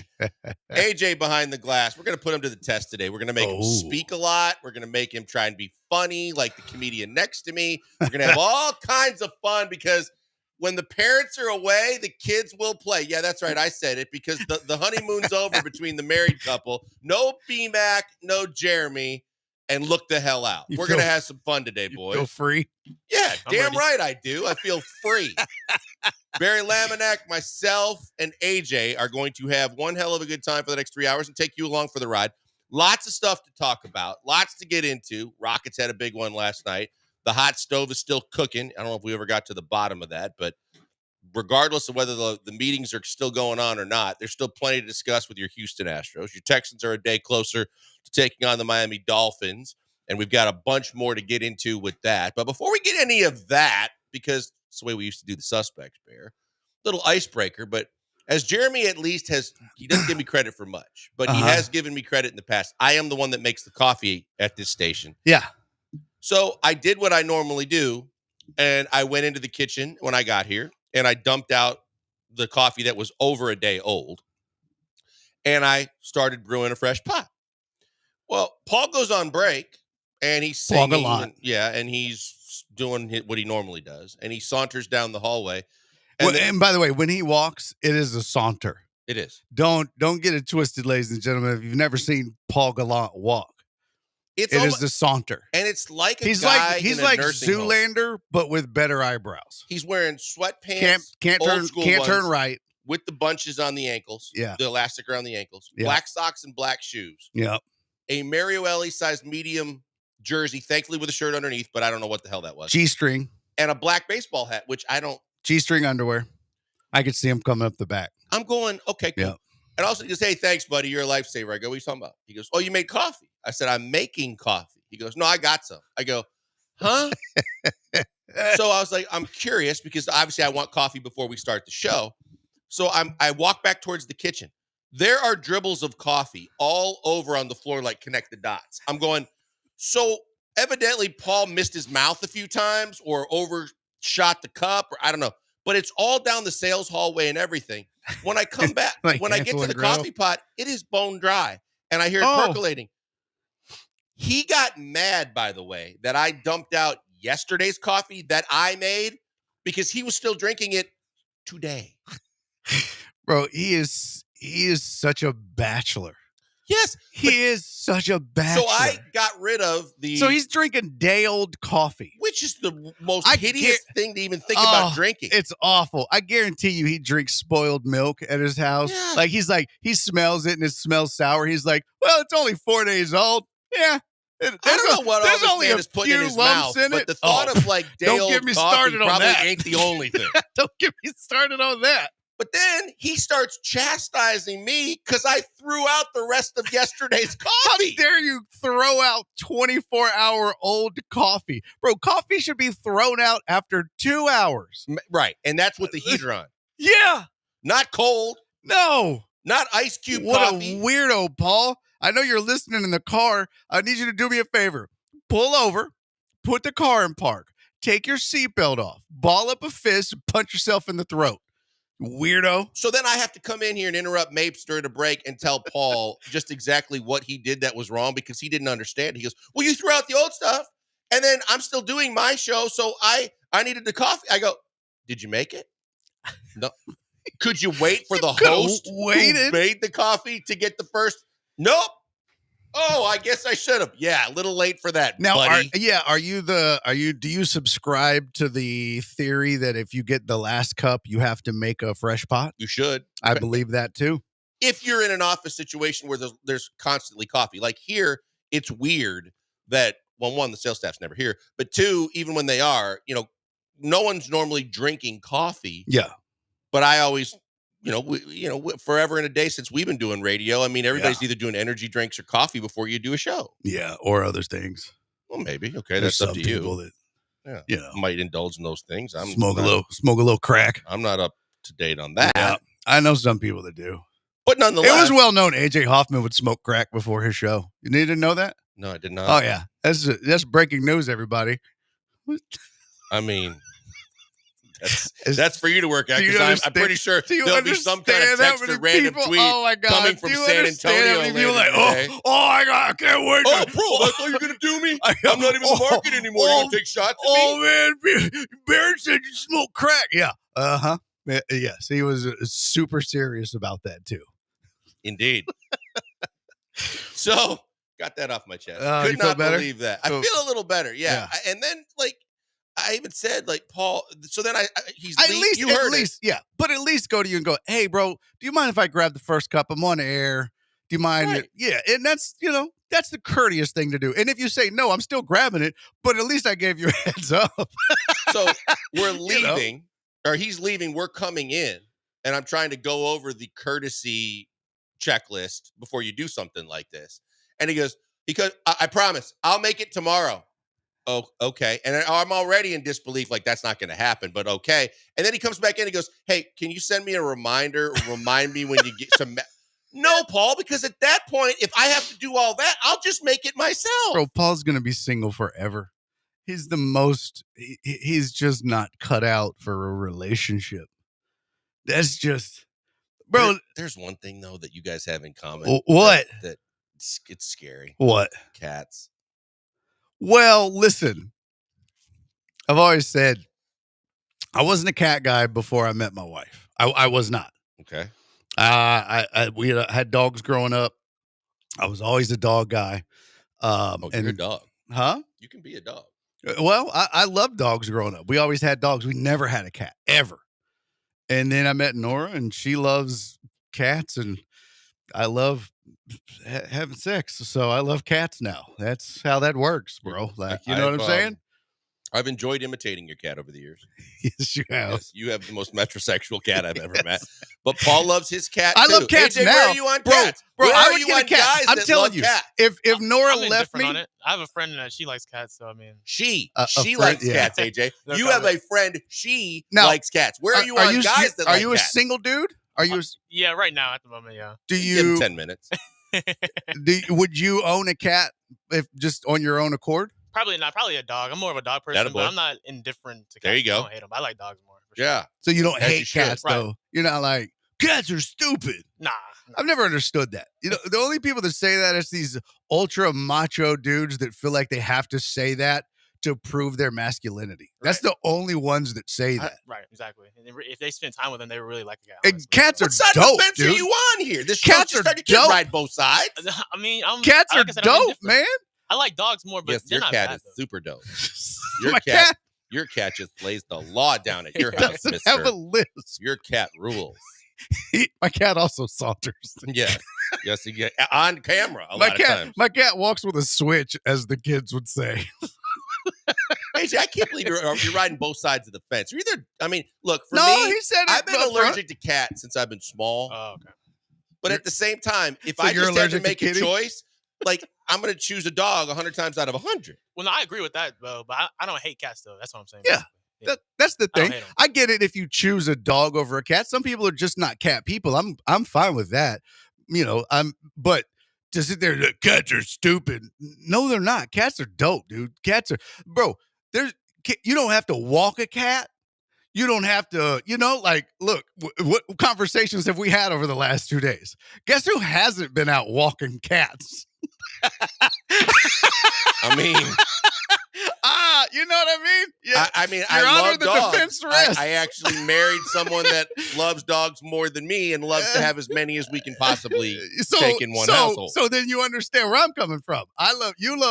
You love dogs It's because just I'm you more love your committed to wife. my wife than you are to yours. Because, What are you talking about? because I just got through saying I love cats because I love my wife, so I love cats. Right, but if Nora came home and said, Barry, I'm bringing 5 dogs home, I'd be like, cool. And you have to walk them every day. Then I'd be walking dogs because, like I said, I love cats and I love Kitty. if you're picking up what I'm putting down, that was a tough one for me. You might have to explain that one. I missed that one along the way. Okay, then. I think we're all on the same King page. of Twitch is in here. You might have to explain it again. I don't know.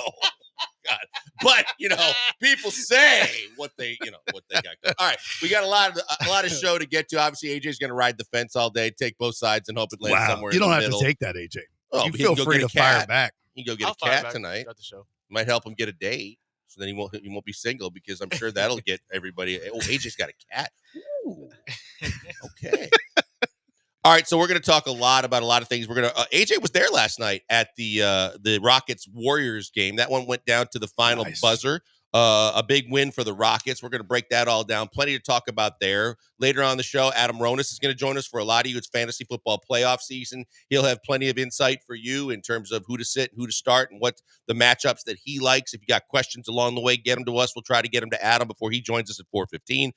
Car wreck of the day to finish the show and plenty in between as well. We always want you to be a part of it. 713-780-3776 is our phone number. You can call or text that number. You can always check us out on social media. We're on YouTube. We're on Twitch. And of course, Sam does one hell of a job getting out the live streams on X so that you can follow us in a variety of different ways. You can comment if you're nice. If you're not, go to hell. And we've got plenty of show to get to. We're just getting started. It is the Killer Bees on ESPN 97.5 and 92.5 FM.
Broadcasting live from the Veritex Community Bank Studios, it's the Killer Bees with Joel Blank and Jeremy Branham. On ESPN 97.5 and 92.5. Back. Age is in the house.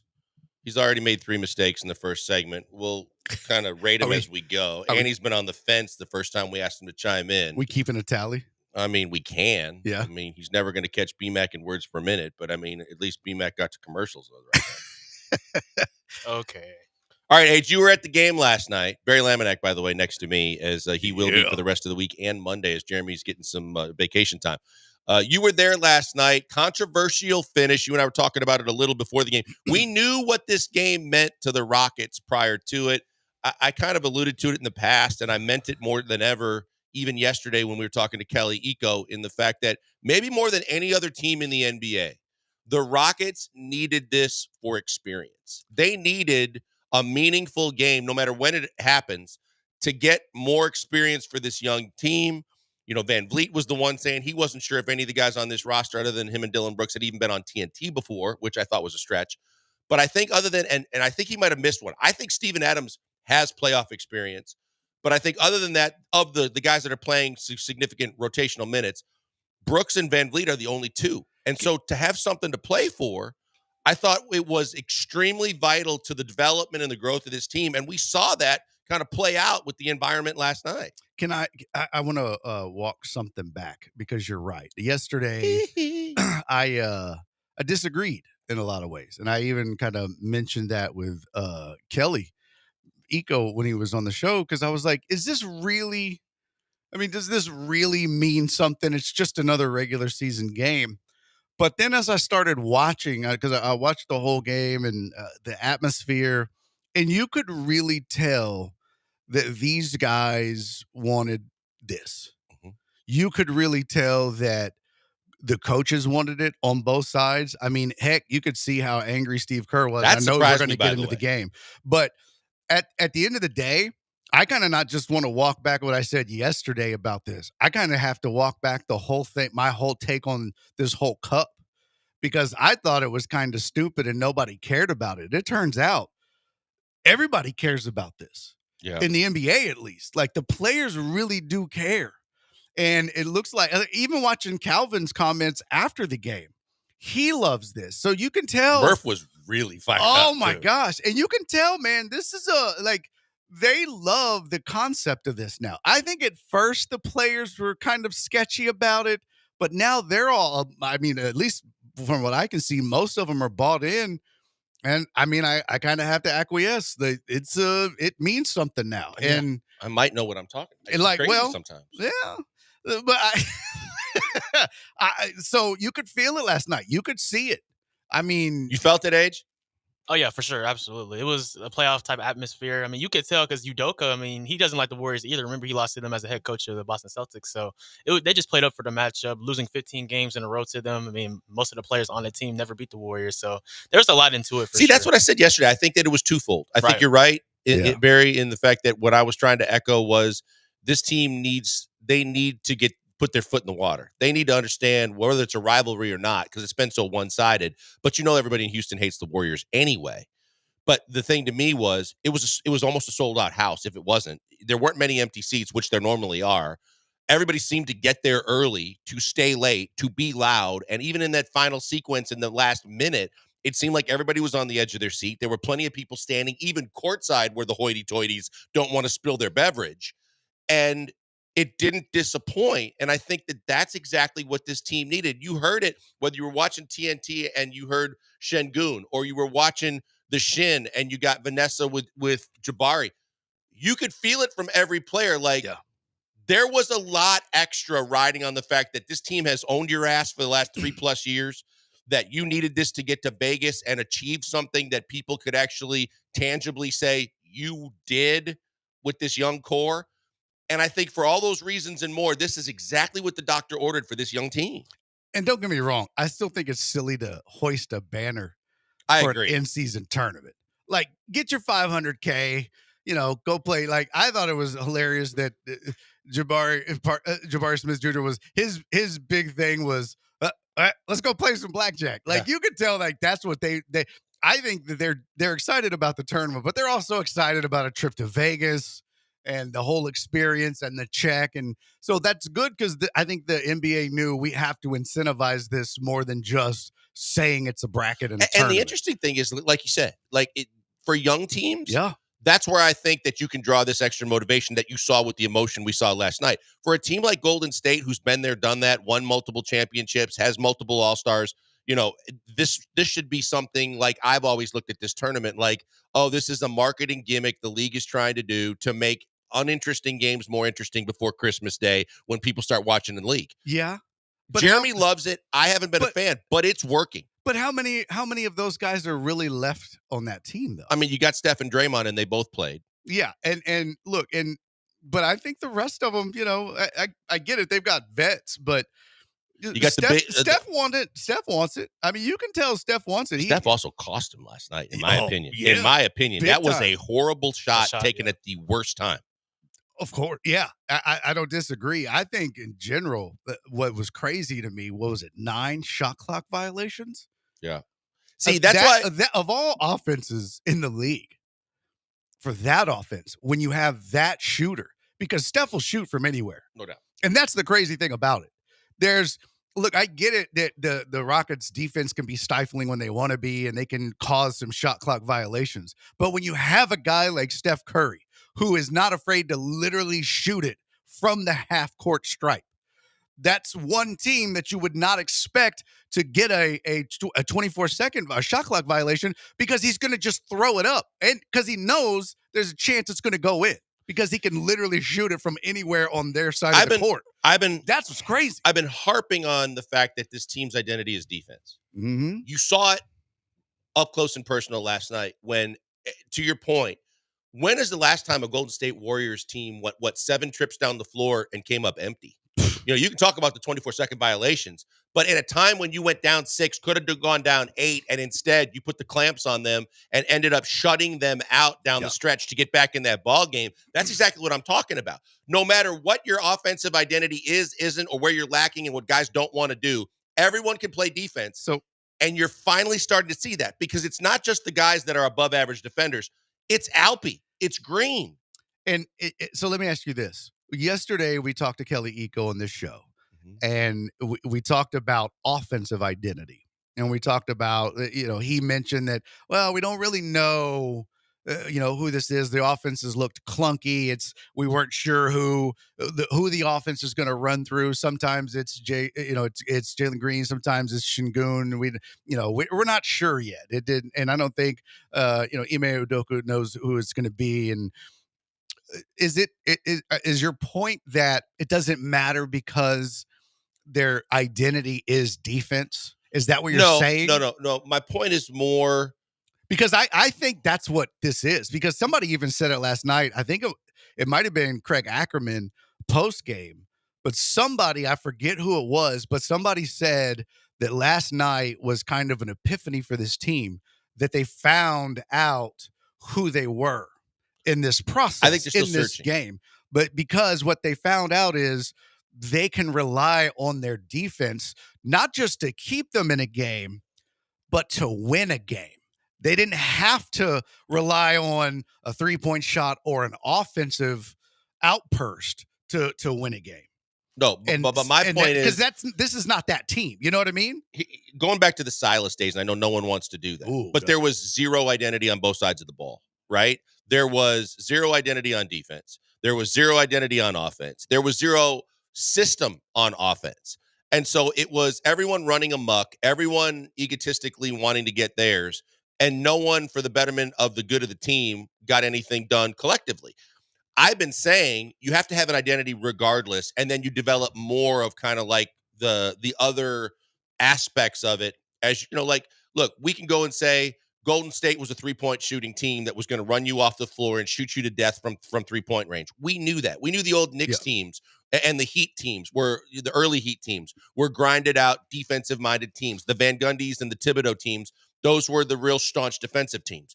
You can go through history, but every team has to have an identity. And I think that everybody on this young Rockets team thought, well, our identity has to be created on offense. No, it really doesn't, because going back to the Rudy T era as well, he used to harp on the fact that our best offense starts with our defense, because if we shut someone down and we get in transition, now you are scared to death because we can beat you on the break. We can beat you from three. We can beat you attacking the basket. And a lot of teams don't know how to defend that. So you have to start with just having an identity before you can develop and say, hey, look, our offensive identity is we're going to run it through Alpi on the elbow or Jalen on the wing. That's still to be determined. But you can win ball games when you have an identity defensively, when Tari and Amen and Brooks and even Van Vliet, who's really underrated as a defender. But and when the guy he was out there in the big, I mean, at the end when we're going to get to needed the how stop. it ended. Yeah, when they needed the stop, he was one of the five. But I'm saying the big thing, even last year, why Ime couldn't get everything out of this team that he wanted to, too, was Jalen didn't know what the hell he was doing defensively. No. Shengun was getting benched because he didn't know what he was doing defensively. Well, one, he was slow. Barry, here's the thing. Right. He didn't know where to be. That's the thing. Whether it's rotations, switches, movement, helping the helper, they had no clue that there are legit concepts on defense that you have to grasp in order to be on the floor for Udoka in crunch time. Now they're getting it too, and you're reaping the benefit of team defense that can win you ball games, like we saw in several of these big wins down the stretch early in the season when they've surprised folks. So I understand, and I'm frustrated, and there's a lot to say about their offense or lack thereof, but their defense can win you ball games, and I don't think the young guys understood that last year. Well, and that's why I say I think that last night it was an epiphany. It was like, okay, this is who we are. And Jabari Smith Jr. said so after the game when Vanessa Richardson was talking to him. He said, this team last year doesn't win this game. Mm-hmm. And I thought that was really telling. And I thought it was really good to hear it, that he recognized what they were last year, and they all kind of recognized what they were last year, but they also recognized who they are this year, and they have the confidence to say that. I think that's important, is that they know we're a different team. We can win these kind of games, but we have to do the right things. We have to obviously play defense and be in the right spots, but we have the ability to beat good teams like Golden State if we, play like we're capable of playing. So it's reassuring to hear him, say those things, because he's right. Last year's team doesn't win this because, like you said, Shingun's getting beat and Jalen Green's nowhere to be found, and it's just it would be a mess. It would be a mess. So let's break it down when we come back after the break. How the game actually ended, the controversy, the fact that Steve Kerr and Steph Curry cared a whole hell of a lot more than I thought they did. And boy, did it make for some interesting conversation, including some comments by one Charles Barkley after the game that a lot of people are getting pretty pissed off about. But if you take the time to step away from it, it kind of speaks to what we were just speaking here and now. We'll get into the second half hour of the program. We're going to take a quick break. Stay right there with us. You can join us on Twitch. You can join us on Twitter and catch us and call us 713-780-3776. Call or text the show. We're checking everything throughout the day. It's the Killer Bees on ESPN 97.5 and 92.5 FM.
You're locked in with the Killer Bees on ESPN 97.5 and 92.5. Live from the Veritex Community Bank Studios, here's Joel Blank and Jeremy Branham.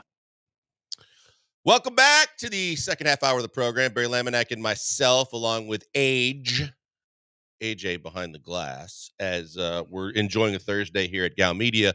Talking about the Rockets' big victory last night. We talked a lot about the reasons why it was a big win and the way they got it done, but the end of the game last night did not come without controversy. Before we go there, real quick, a couple things I wanted to point out. Remember yesterday when we were talking with Kelly Eco, I asked, so since they're treating this like playoffs, because obviously outside of 2 or 3 guys on this team, they don't have playoff experience.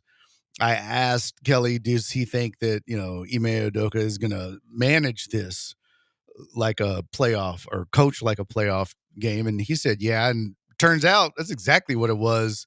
I mean, it was a 7-man rotation for most of the game. Aaron Holiday played 12 minutes. But for the most part, this was the starting 5 and Tari Eason and Amin Thompson. And that's it. It was a 7-man rotation, or 7.5, if you want to call it that. Which I found to be very interesting. Even more interesting, and the reason I think it's interesting is you got some guys on that bench that probably could have used some of this experience, and you didn't get it to them. You didn't. But you also run the risk of losing a game Sure, if you do. Sure, but I think you have to weigh that decision of, does that matter, or does it matter to get them in there, get them some of that experience, right? Well, I think at this point, okay, I'm just saying game, you the understand win though, right? Yeah. Okay, the win matters, but wouldn't it have been great to get Reed Shepherd a few minutes? Sure, but if Reed Shepherd's shooting 40% from 3, understood. Different story, right? Understood. Right.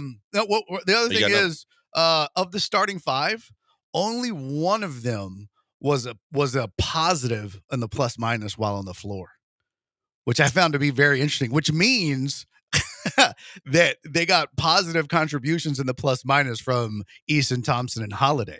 Which I would expect of 2 of the 3. I would think the Terror Twins are going to give you positives. Yes. They were the one in the starting lineup is a little bit perplexing to me. I would guess Fred? No, it was Jalen Green. I can't believe that. With He was a +3 while on the floor. Şengün scored 26. He led all Rockets to 26, but he was a -4. Fred VanVleet was a -5. He was the worst of all the Rockets. And Smith and Brooks were -1s. So that was really shocking. But it also says a little bit, especially when you consider how good of defense this team played. I mean, they held the Warriors to 18 in the first quarter, 19 in the second. I mean, anytime the Warriors shoot less than score more than 40 points in a half, you're doing something. 31% from 3, 44% from the field. Like, how are 4 of your 5 starters negative in the plus minus? All right, so the game itself, the way it ended. Yeah. I think that as much as because you know me, I don't want to sound like a homer. And AJ, you were there. And Barry, you watched it as it unfolded too. I think Golden State has a legit beef in the fact that if you're not going to call Fred landing on Podemski when the ball was on the sideline, then at best, that should be a jump ball. And at that point in the game, to call a foul on a loose ball, I would say Kerr has a legit point that you let the players play it out at that point. I understand that to the reporters after the game, they stated because there was contact made to the head and shoulders on his way down, Kuminga had to be called for a foul. It's just that we all know that regardless of what the rules state, there are times NBA officials swallow their whistles and let the guys decide the game, which I think is right. Yeah, not for sure. I agree. And like I talked to you before the shot that they were going to call a jump ball. So, yeah, and it felt like really that the Rockets should have lost the game because how they were playing. But when Fred VanVleet hit that huge 3, they got that stop, Şengün made that layup, and things were trending towards there. But, I mean, it felt like the Rockets were going to lose, and then that happened, and they caught a break. So, I mean, I understand the frustration from Steve Kerr. Yeah. Here's where I land on it. Should it have been called? I mean, by the rule book, yeah. Should they have swallowed the whistle? Probably. I do. Is Kerr right in his statement and assessment of the fact that he's never seen that, and in 99.999% of the time, the refs are not calling that? Yeah, all of that is fact. That's not why they lost. They had the ball.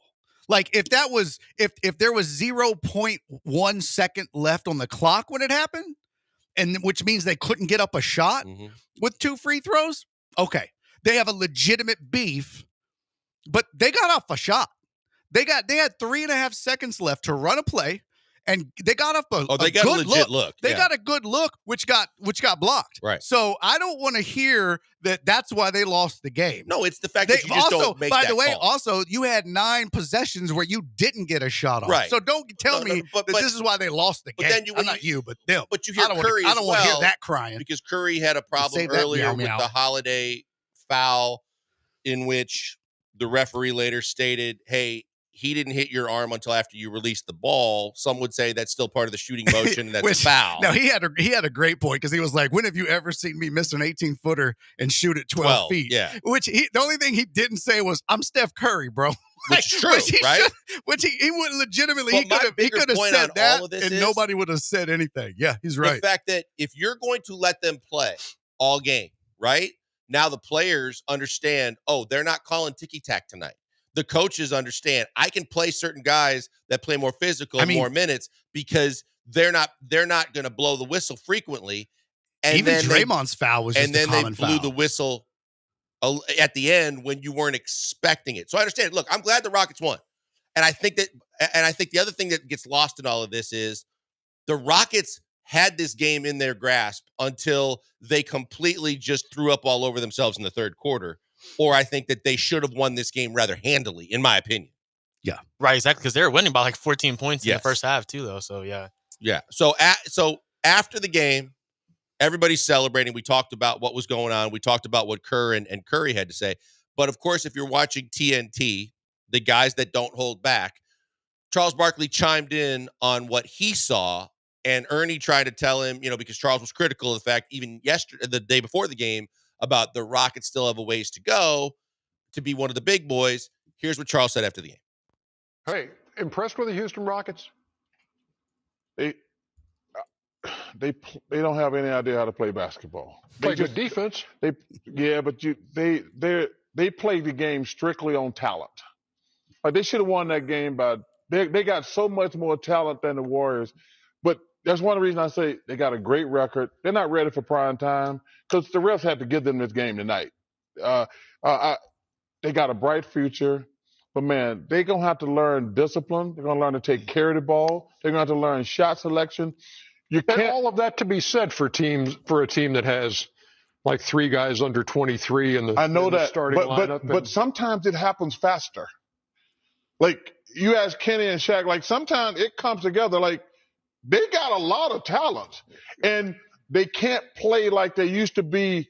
Like they relevant. They got a terrific coach. Now they got to learn, like, we got to take care of the ball. Yeah. We got to stop taking bad shots. Like Jalen Green, he almost had 9 points again, except for those 2 free throws. But hey, they got a lot of talent, Ernie, but man, they're going to have to learn how to play basketball. Tell me where he's wrong. Because here's the thing that goes back to the conversation when we started the program. Your main identity, which you now have, which we were searching for over the last several years, is that you're a defensive team, that you can play defense. But how you really take that next step to that next level, whether you talk about when Udoka and Tillman and all these guys are dropping phase 2, we got to get to the next phase. Well, the way you get to that next phase is when you need a bucket, you know who you're going to. When you need to get points on the board, you know the plays you can run, and you know structurally what you're going to have to do and who's going to be involved in it.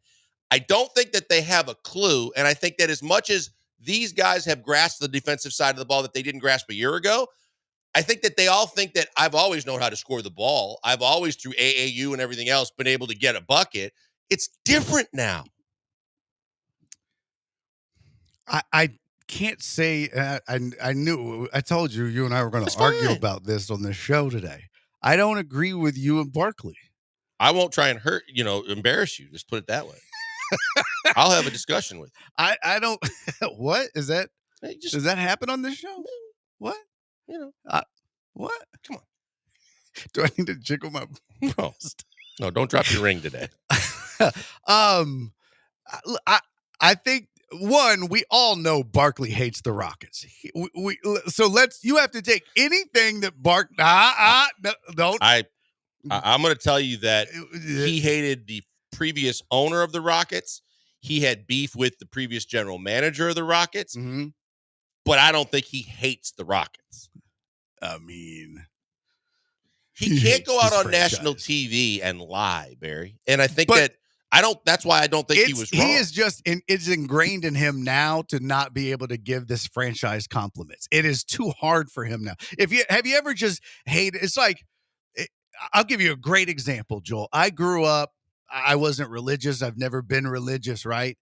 Within the last couple of months, especially after my dad passed away, I wouldn't say I've found religion, but I'm more spiritual now. But it has been really difficult for me to come to terms with that and grasp it, because for 49 and a half years of my life, it was not a part of my life. In fact, I was very much anti-religion and spirituality and stuff. But now that I'm finding it, it's hard for me to accept it and come to terms with it. So I'm sure it's hard for Charles to give this team a compliment because he's been hating on them for so long.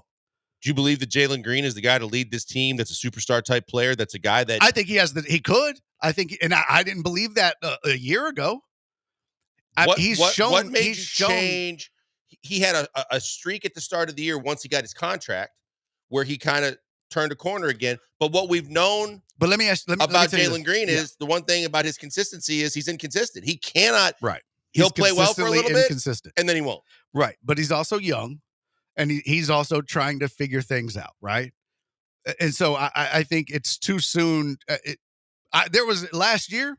Believe me, I think I told you this. I might have said it on this show or when you were joining me on Barry on Deck. I was like, I would trade everybody and just keep Alperen Şengün. I would just, if we were starting it all over, I would just, I'd be good with that. But you see flashes now, and there's a reason that when there was 5 people left on the court with 3.5 seconds left, guess who was out there? He was one of them. Oh, Jalen Green was sitting on defense now at the end of the game. They sat him down, I think. Yeah, he was out. He was for a little out bit, and then they put him back in. He was out a little bit. Was he out on the last? Yeah. Like he was the cheerleader coming off the bench when they got to stop to get to Vegas. Yeah. Oh, on the 3.5 seconds? Oh, yeah. Who was it that caught the ball then? Well, I thought that was him. No. Was that not him? Who was that? No, I'm saying like with 3 minutes left, like in the crucial times, like in the fourth quarter. Oh, that was Thompson. At the end of the game. Oh, no, that was Thompson. Go back and look at the tape. No, you're right. You're right. That was Thompson. Okay, my bad. You're right. Jabari blocked the shot, and Green came off the bench. I don't know why I don't know why I thought that was Green. Okay, yeah, fair point. That is a problem. I don't know why I thought in my head that was Jalen Green. That's a problem. But I still think that he has, like, if you've shown the flashes to do that, you have it in you. You just have to be able to find the consistency to do it. Barry, there's guys that have had it in them for their entire careers that couldn't figure out what it takes to do it on an NBA level, that never reached their full potential. Well, you have a coach that can bring that out of him. You do, and I agree with that. But at a certain point, even though Charles says they got a hell of a coach, but when Charles is pointing that out, I'm thinking, as a hell of a coach, I got to be able to put my foot down and go, this is what we're going to do offensively. But in Boston, were the superstars right away? Tatum was, more so than Brown. Yeah. Brown took a little while Brown longer. had to develop, but you could see that they were going to be, right? And, he may have had something to do with that in the early stages, and he was bringing that out of them. So I think it's still possible. I mean, you see that Şengün is going to be an absolute star. He's already proving that, right? Mm-hmm. So I think you can win with this dude. I think he's now. Is he a guy that you could trade everybody else and keep him? I don't think that's the case. But I think if he's your 1A, if he's your Robin to a Batman, or if he's like I said, if he's your 1A, absolutely. Because those were 2 clutch free throws. For a young team. I get that. For a young team. And that's part of the reason why I'm saying the seasoning that they need. Bro, the way he shot them, too, was just... Yeah, but Barry, those are 2 free throws from a guy that's getting paid now, mm-hmm. like a guy that's supposed to be a go-to 1A, like you said, to the 1B. I was fully expecting him to miss. I'm not going to lie. Because if he would have missed, Me I too, probably would be telling you He a also different landed story. on the hand, so he was shaking it Right. at the free throw line. So I thought, well, he's already given himself a built-in excuse. Yeah. Well, and I thought that too. I was like, yeah, this kid's going to miss these because he's shaking his hand. This is a lot of pressure on him. He knows what this means to this team. He knows what this means as far as this losing streak and going to Vegas. And so he's, oh, sorry guys, I landed on my hand. But here's the thing. And then he made it. I was like, He made both of them. okay. But at the same time, you're a numbers guy. Go look at his inability to shoot the 3 ball consistently, no matter how hot of a start he got to. Go look at his shooting percentage from the floor. Go look at the fact that a lot of times the turnovers and the things that he's doing when he's not shooting the basketball aren't exactly helping this team offensively. And that's where, yes, he has all the potential. I see what you see. He has the skill set to be an all-star. But I don't believe that between his ears, he understands what it's going to take. We say the Mamba mentality. We talk about guys that just knew that I got to work on getting my teammates involved. I got to work on what's best for how this team succeeds. I don't think he's there yet. See, I thought when they drafted him that his shot was horrible. I thought it was. His shot selection was horrible. I don't think his shot looked horrible. I thought it looked horrible. Okay. I mean, he was shooting it like he had this weird motion where he would bring it from almost like 10 o'clock to midnight before he shot. It was weird. And it's already changed. They've actually fixed it. If you go back and look at some of his tape before he got to the Rockets and you look at his shot now, it's a completely different shot. So I don't know if that has something to do with it and he's still trying to figure that out. But I think one of the things you have to, think about too is if we're talking about this team doesn't have an identity, then part of that is they're trying to figure out their roles and he's trying to figure out his role and he's trying to figure out his identity too. So I think, I don't know. I think that I don't disagree with you on some of his weaknesses, but you're seeing the evolution of him every year. It feels like he's gotten a little bit better. Now, I don't know statistically. But understand this. Look, if I'm a fan of the Rockets, if I'm a if I'm a basketball aficionado, I understand what you're saying. Do you think he's gotten better since last year? Do you think he's playing better?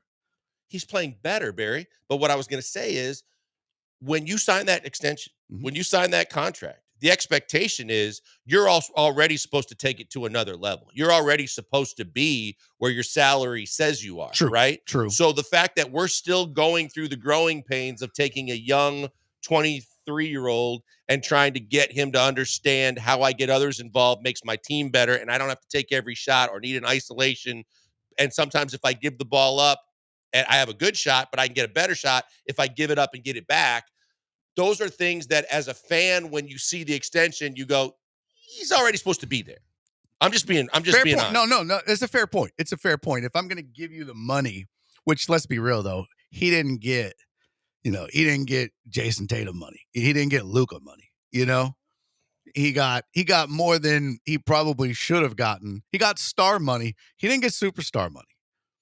He got pretty good. He got he didn't get what? He didn't get elite. I think he got more than he deserved. I'll be completely honest with you. He got both of them, I think, got more than they honestly deserved. Alpi because he has to prove he can do it for more than a year and because he was hurt. Alpi's a dog though, bro. Barry, you say that. But this is not a center-driven league anymore. Does he have a fan Does he have a fan club name?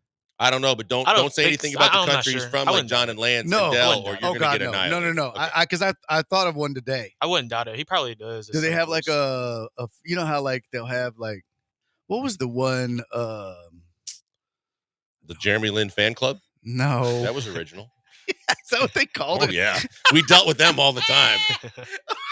Wow, way to go out on a limb, guys. Woo! Ooh, we dealt with them. Daryl was scared of them. Who sat down and came up with that? They're like, all right, guys, we're going to need a name for this. Okay, best name wins. Oh, I got one. What? The Jeremy Lin fan club. Oh, I could tell you stories. Man, I could tell you stories. Brilliant, Johnny, brilliant. You win. What do I win? I mean, we don't have anything, bro. We don't even raise dues for this. Sit down. This is what we're going to call it. We were going to start one night, and it was either Kyle Lowry or it was Pat Bev over Jeremy Lin. And so we all knew it. And we were at shoot around and we were at practice and we knew it. And Daryl calls me and says, "Hey, meet me. I got to talk to you." I said, "All right, cool." So I meet him somewhere in the building, and he goes, "Hey, I need you to tell your guys tonight to make sure that we say Jeremy hasn't feeling his best. He's been fighting through some injuries. So we're going to adjust the starting lineup for the time being." And I looked at him and I go, "I was at shoot around today. I heard the coaches say this is what they want." He goes, "Yeah, but the Jeremy Lin fan club's going to come at me and they're going to be intense and there's going to be a lot of people." And he goes, I go, "Okay, whatever you want." And I walked away, scratched my head, "We're really worried about the Jeremy Lin fan club?" That's hilarious. They're scared. Woo, were they? My goodness. We used to have a lot of meetings with the Jeremy Lin fan club over the years. I'm just saying.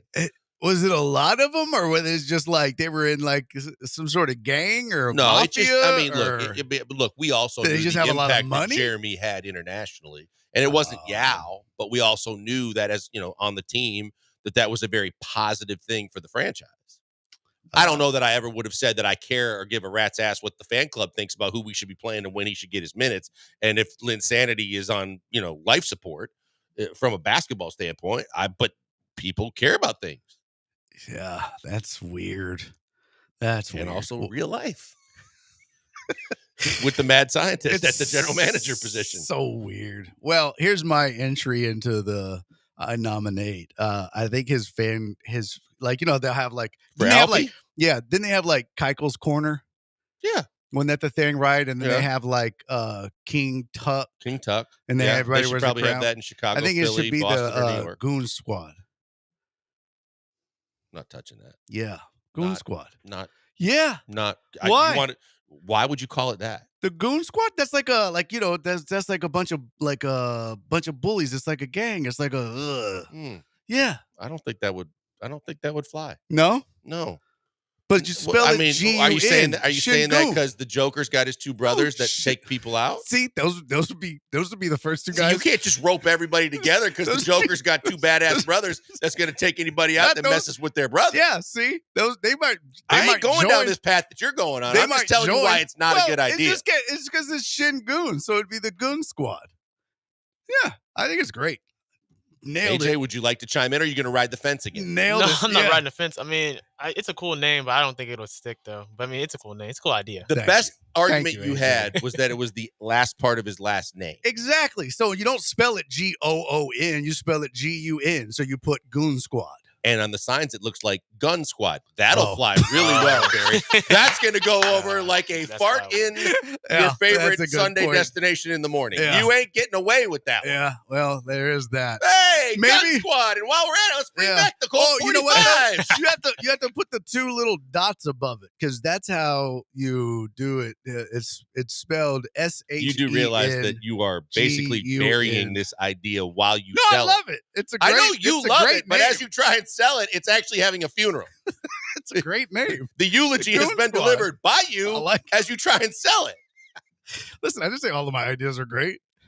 I like it. I'm just gonna sit in the crowd by myself with the sign that says Goon Squad. I'll put G-U-N and then I'll cross that out and put G-O-O-N and then I'll cross that out and go and then I'll just however you put- spell it. I'll just go Alfie. Because I love Alfie, and I think that there is a I do huge too, difference man. between the two Love guys. it. I think Alfie is closer to being exactly what you want him to be and being one of your go-to guys. I don't think Jalen is there yet. I have doubts about if Jalen can get there. I was critical when they signed Jalen before they had to, because I think that you're still betting on what you see, which is the potential that he has all the tools. But at a certain point, until he can understand and grasp NBA systems and concepts on both ends of the floor, you may be just seeing the raw talent with a little bit of polish, but you're not going to see the finished product. Yeah, that is part of the problem, but he's young, you know. You got to stop using that because he's No. young and he's getting a ton of money now. If he was young and he was on his rookie contract, sure, there's room to grow. But if he's young, getting $30 million plus a year, it's a different story. Now I'm expecting a lot more of you, which I think rightly you should. But you really didn't have a choice, dude. You know. Oh, you had a choice. Nah. I mean, use the pick. You can on tag him for a year next year, still have him for another year under team control, and still try and figure out what you're going to do with him. Just saying. Okay. I I don't know. think anybody else is giving him max money.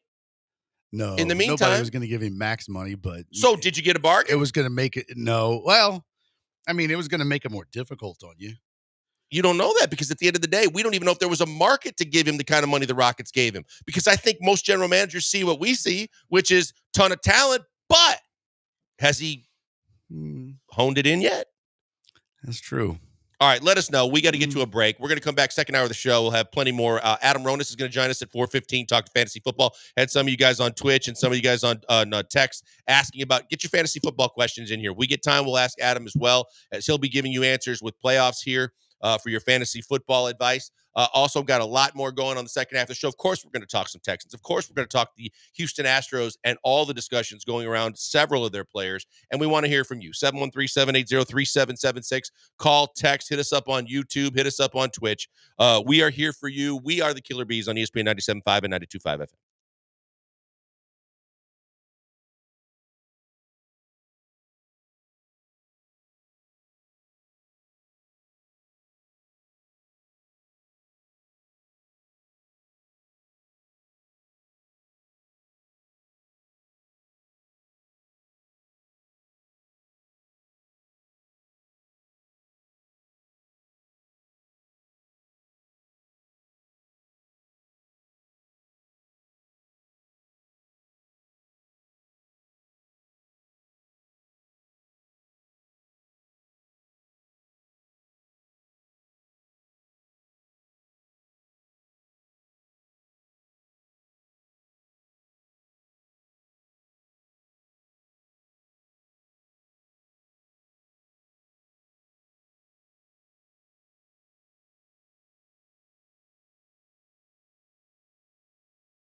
Quick one in the books, 2 still to go. Adam Ronis going to join us to talk a little fantasy football at 4:15. If you have questions, get them to us. We'll try to get them through to Adam, depending on how much time we have. We were talking Rockets in the first hour of the show, obviously for good reason. Yes, we're going to get to Texans. We're going to get to Astros. It doesn't matter when or how we will get there, but this was the story of the night last night in Houston because of the big win, because of slaying the dragon that is the Golden State Warriors that had beat you 15 times in a row. Now advancing to Las Vegas for the semifinals to take on Oklahoma City on Saturday night. Some people said, Barry, you are going to find that people will say, sir, you cannot bring that sign into our game. Probably true. Okay, I thought of a way around this. All right. I thought about it during the break. So what I'll do is I'll put, like, in parentheses, I'll put Shin and then before Goon, right? So then it'll be Goon Squad, but then you'll see like Shin Goon Squad. So you started with the Nailed it. AJ, you missed this yesterday when he wanted reasoning behind the baseball meetings being called the Hot Stove League, Yeah. which was an absolute disaster. But now you're getting people that saying It was great. Don't listen to him, AJ. The next text, Barry, after that one said Shin Busters. Yes, bring it on, people. I want your Alp fan club names. Bring Next it on. one. Rest They of the had show. Goon Squad last year. They had what? Goon Squad. Oh, they had it already? I don't know. I didn't know that. Did you know that? I'm a genius. They already had it. See, I told you guys. Stick with me, kids. I'll lead you to the promised land. It's already been done. I just didn't know it. Genius. Told you, Joel. Told you. Same number, 2 texts, because their butthurt says, these guys are actually winning, and you find stuff to complain about. Yeah, because it's basketball, and that's what we do for a living. I don't know if you missed this or not. We comment on sports. Yeah. And we don't at least last time I checked, we don't sugarcoat it. And bro, I'm telling you what I see. Oh, by the way, others see it too. Yeah, it's not. It's not taken away from the wins. This is not a perfect team. That's like same people. The same thing people were saying when the Texans were winning, but it wasn't pretty. Like there's issues for sure. You're not taking away from the fact that they're winning. Now, to your point, someone said he's 22. When he gets to 24 plus, he will be better. I hope so. Yeah, and that's what I'm saying. He's so young, bro. He was drafted at what, 19? Yeah, in 2021. That's so young. Oh my like God. He's just his boys just barely dropped. Like, give him a minute, bro. He can barely shave and drink. I'm the same age, so I guess. You're the same age? Yeah. Yeah, bro. He could barely walk. I saw him on the hall stumbling around. I'm not saying some of these other suggestions on nicknames, by the way. You start this mess, and then I got to sort through them. Send them to me. I'll read them. No, you know no me. chance. What are they going to do? Fire me? Again? Again? Yeah. Hey, get out again, but come back because we need you till Monday. But then get out again. Yeah, no. Or Schengen. Oh, how about that? No, you didn't. Just saying. There's been a lot of suggestions. None of them good, but this is what you wanted. Are they inappropriate? I don't know. I don't even know if you can say Are they that inappropriate? one. I mean, you can say anything. It's just will people report you? Don't say it out loud when you're reading. Never mind. Anyway, we got a call on the line that wants to get in here. Richard in League City wants to get in here on the Rockets. Richard, go ahead. Told you. You guys are morons. Richard, go ahead. AJ, got him? Can you get me? Okay, yeah, go ahead. Go ahead. You got me? Okay. Yes. So I'm done with the Shingun Club with a little parentheses. I think that's great. Thank you. Because they are, man. I mean, that is a rabid group of fans. And the difference between them and the Lynn-only fans is they actually have something to be slightly delusional about because Shingun is for real. Yeah. And I'll tell you what, this Rockets team, they're not perfect, but this is an exciting team. And if there are fans out there who got away from the Rockets, it's time to come back. You ain't wrong. Amen. Fun to watch. Yeah, you are not wrong. Look, I said this at the start of the year, and I think a lot of this has to do with Udoka and the fact that these kids finally got the coaching that they needed, that you could hear in their comments that they were pleading with someone to hear them say, Coaches. get me coaching, get me tutelage. Get And me see- everything that I am not getting with Steven Silas and his whatever you call How that many staff. years did he have with Jalen Green? Couple. I don't know how many for sure. So it's almost like it stunted his growth for 2 years. It's definitely a so possibility. but then that goes to my point too. But is then my point is don't pay him. It's almost like he lost 2 years. Fine, but don't pay him before you have to. Well, that's a good point. But Thanks. you can't unring the bell. But that's why I'm saying I'm still willing to give him a couple more years. I digress. By the way, Shin Joel, guards? yes. The shin guards and the shin forwards. AJ, this is what he does.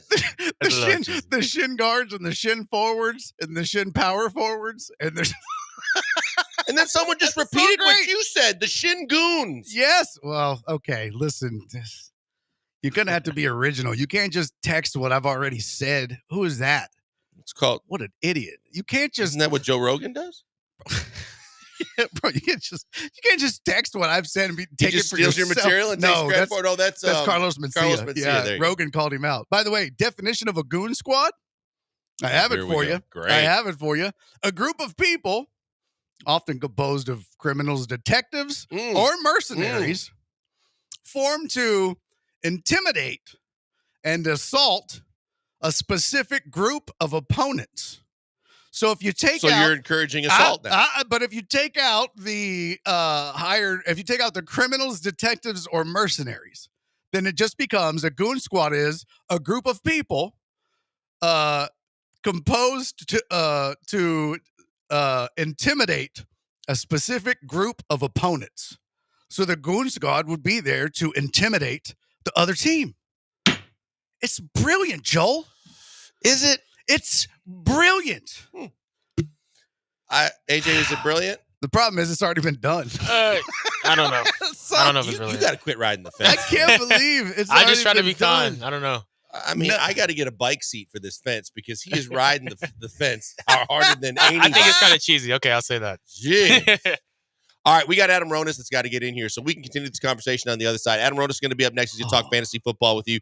Fantasy football playoffs for, as Clarence said to Barry, those that are actually in the playoffs. I don't know if that means anything, but I guess evidently you guys are in the same league. But Adam Ronis always gives you winners, gives you answers, and gives you fantasy football knowledge that we're going to get to next. It is the Killer Bees on ESPN 97.5 and 92.5 FM.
You're locked in with the Killer Bees on ESPN 97.5 and 92.5. Live from the Veritex Community Bank Studios, here's Joel Blank and Jeremy Branham. Jeremy out on vacation, Barry Lemonette in with me, and as we always do at this time on Thursdays, Adam Ronis joins us to answer all of your fantasy football questions. A lot of people in the playoffs now, and a lot of questions need to be answered. I guess first and foremost, Adam, welcome back in, and give people like what you're thinking in terms of starts and sits and maybe some key matchups already just off the top of your head. Yeah, it's good to be back. And yeah, it's a big week, obviously. First week of the fantasy football playoffs for most leagues. And obviously, we have a big game this week with the Bills and Lions. So we're expecting a lot of points there, 54.5 total. So you want to get your guys in that one. And even tonight with the Rams 49ers, that's a massive game for playoff implications. And that totals 48.5. And, you know, we do have some injuries to monitor this week that will definitely change the way you view some of your players. The big one we're watching is Kenneth Walker because he was out last week and we saw Zach Charbonnet get that bell cow back roll, and he was phenomenal, just leading teams to victory. So I think those with Zach Charbonnet want Kenneth Walker to sit another week. And, of course, the Jets with Breece Hall. He didn't practice again today, but we did really see a split last week with Braylon Allen and the rookie Davis. So, those are a couple situations that you're keeping an eye on. And you got some guys with tough matchups this week as well. You know, Tyrone Tracy has been phenomenal this year, but the Giants implied total this week is 13.5 points. On that Jet situation, I meant to ask you this last week because we were curious. We knew that Breece Hall was probably not going to play, and Sauce Gardner didn't play. But I thought that there was some question around Garrett Wilson, but he did play. Is he now healthy? Is he good to go? Yeah, Garrett Wilson's good to go. No worries about that one. The only concern is, you know, the Jets offense. But they got a great matchup against Jacksonville. They've been one of the worst teams against the pass and defending wide receivers. And we did see, you know, Aaron Rodgers play one of his better games in a while, and Garrett Wilson had a big game. So, yeah, Garrett Wilson, Devontae Adams, you can get both those guys in your lineup this week. All right, Adam, let's talk strategy, like, you know, overall strategy here for a second, because we can talk sits and starts and individual players, but for a lot of, you know, leagues, it's a two weekend round, right? Like most leagues or some leagues will have accumulative points for this weekend plus next weekend to advance to the next round. What kind of strategies for those kind of leagues would you employ? Is there something you should do specifically as far as like maybe defensively picking up, you know, especially because a lot of people will stream, you know, defensive teams throughout the year or kickers or whatever. Is there any certain strategies that you should maybe employ or pivot to when it comes time for the playoffs if you're in leagues like that? Yeah, you definitely want to stream your defenses and play the matchups. You might have a defense that has a great matchup this week, doesn't next week, and then a great matchup in week 17. So you want to make sure that you get a defense to cover next week. So remember, there's also less teams making waiver wire claims now because teams have been eliminated. So you shouldn't have as much competition. But, you know, like an example of a defense that they might be rostered, but they probably shouldn't be. It's based on reputation. They really haven't been a good defense this year for fantasy is the Ravens. But this week, you know, I did get a question from someone today. They're like, yeah, I don't know. I have the Ravens, but do I play them? Yeah, you do. It's the Giants. So what you want in a defense, you're trying to exploit the opponent. So you're looking for a quarterback that takes a lot of sacks, that's prone to turnovers, and a team that could be a big where they're pass rushing the quarterback in the second half entirely. That could lead to mistakes. And that's exactly what's going on with the Ravens and the Giants. Yeah, the Ravens are not the same defense. They're still good against the run. They've been vulnerable against the pass. Well, they've been better the last few games. But we've seen Tommy DeVito, likely to start at quarterback this week for the Giants, take a ton of sacks.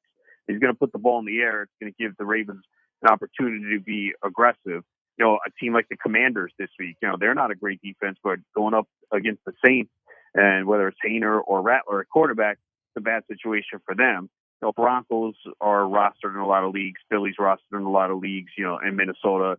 But even maybe a team like the Bengals, right? We don't think of them as a good defense, but who's on the other side? Will Levis. We know he's going to take a lot of sacks. We know he's prone to turnovers. So you definitely want to play the matchups. And, you know, Arizona Cardinals are another good one, too, this week against New England.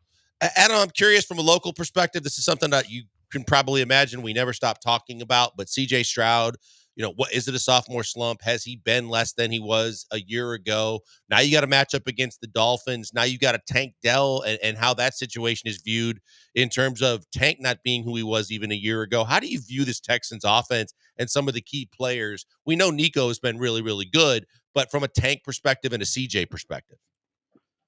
Yeah, as you said, it's been a disappointment. I mean, part of it is on Stroud, but part of it is the offensive line. He just hasn't had the time. The protection is not what it was last season, and that's clearly affected C.J. Stroud.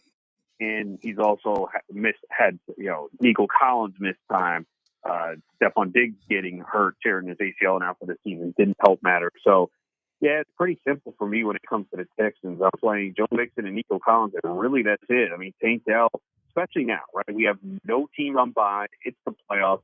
I can't imagine many great teams have Tank Dell on the roster, and if you do, you probably haven't been starting him. Now, Dalton Schultz becomes interesting only because we have a lot of questions at tight end. David Njoku has this hamstring injury. It's looking like he's not going to play this week. And now Evan Ingram has not practiced 2 straight days, and it's possible he's out. So you're kind of digging deep now, and maybe Schultz enters that conversation. But for me, when it comes to the Texans, it's Mixon, Nico Collins. That's it. I'm not going to mess around. Those are the 2 guys I know who are going to get the football and produce. Speaking of injuries and strategy, so I mean, this is make or break in the playoffs. You don't have any room for error, and with Thursday games, it's one thing, but with Monday night games, that's those being like you don't have any room for error. Should you not, if you've got guys who are questionable, right, on a Monday night game, should you be looking for guys that maybe you could plug in that are going to play on Sunday instead? Because that's a fear of mine, is if I've got a guy that's questionable to start Monday night, and maybe it's a bona fide stud receiver or something like that, and then you find out going 90 minutes before that game that he's not going to start, you're screwed. Is that a strategy you think is worth pursuing? Or, I mean, even, now it could be tougher if you don't have the depth to do it, but how do you handle a situation like that? I mean, the example of that last week was the Sunday night game with Ladd McConkey. Yeah. And I told people when I was doing my morning show on SiriusXM Fantasy Sports Radio that if you do not have anyone else going in that Sunday night game or Monday night game, you cannot wait on Ladd McConkey. And of course, he didn't play. So if you waited around and you didn't have anyone, you got a 0. So you can't risk that. Now, this week, we have 2 Monday night games. So you have a little bit more margin for error. You have the Bears-Vikings and the Falcons-Raiders. Now, in those games, really no one to worry about right now. DeAndre Swift, I know, didn't practice again today with that groin issue, but he had the same thing last week and plays. I don't think you're not enamored with playing DeAndre Swift anyway. Hopefully you're not relying on this point. It's a tough matchup against Minnesota. He faced them a couple weeks ago, and I think he had like 30 rushing yards and a few receptions. So it's not a good matchup for him anyway. And then Falcons, Raiders, there's I know Darnell Mooney popped up on the injury report today. But again, I don't worry about Thursday injury reports. Friday is the key day. And, of course, you have up until Sunday morning to make those decisions. So based on those 2 games right now, we really don't have anything significant at this point. But if it gets to a point where you're like, oh, I don't know if Swift's going to play, then yeah, you want to go in a different direction. Aaron Jones is questionable, right? You think he's going to be fine? Yeah, I haven't seen any indication that he's going to miss the game. Again, you see a lot of guys on the injury report Wednesday and Thursday. They said Jones is limited with a back injury. So tomorrow is obviously the key. And then, again, you take it all the way up until Sunday morning. A lot of times we get these reports, according to sources, this guy's not going to play.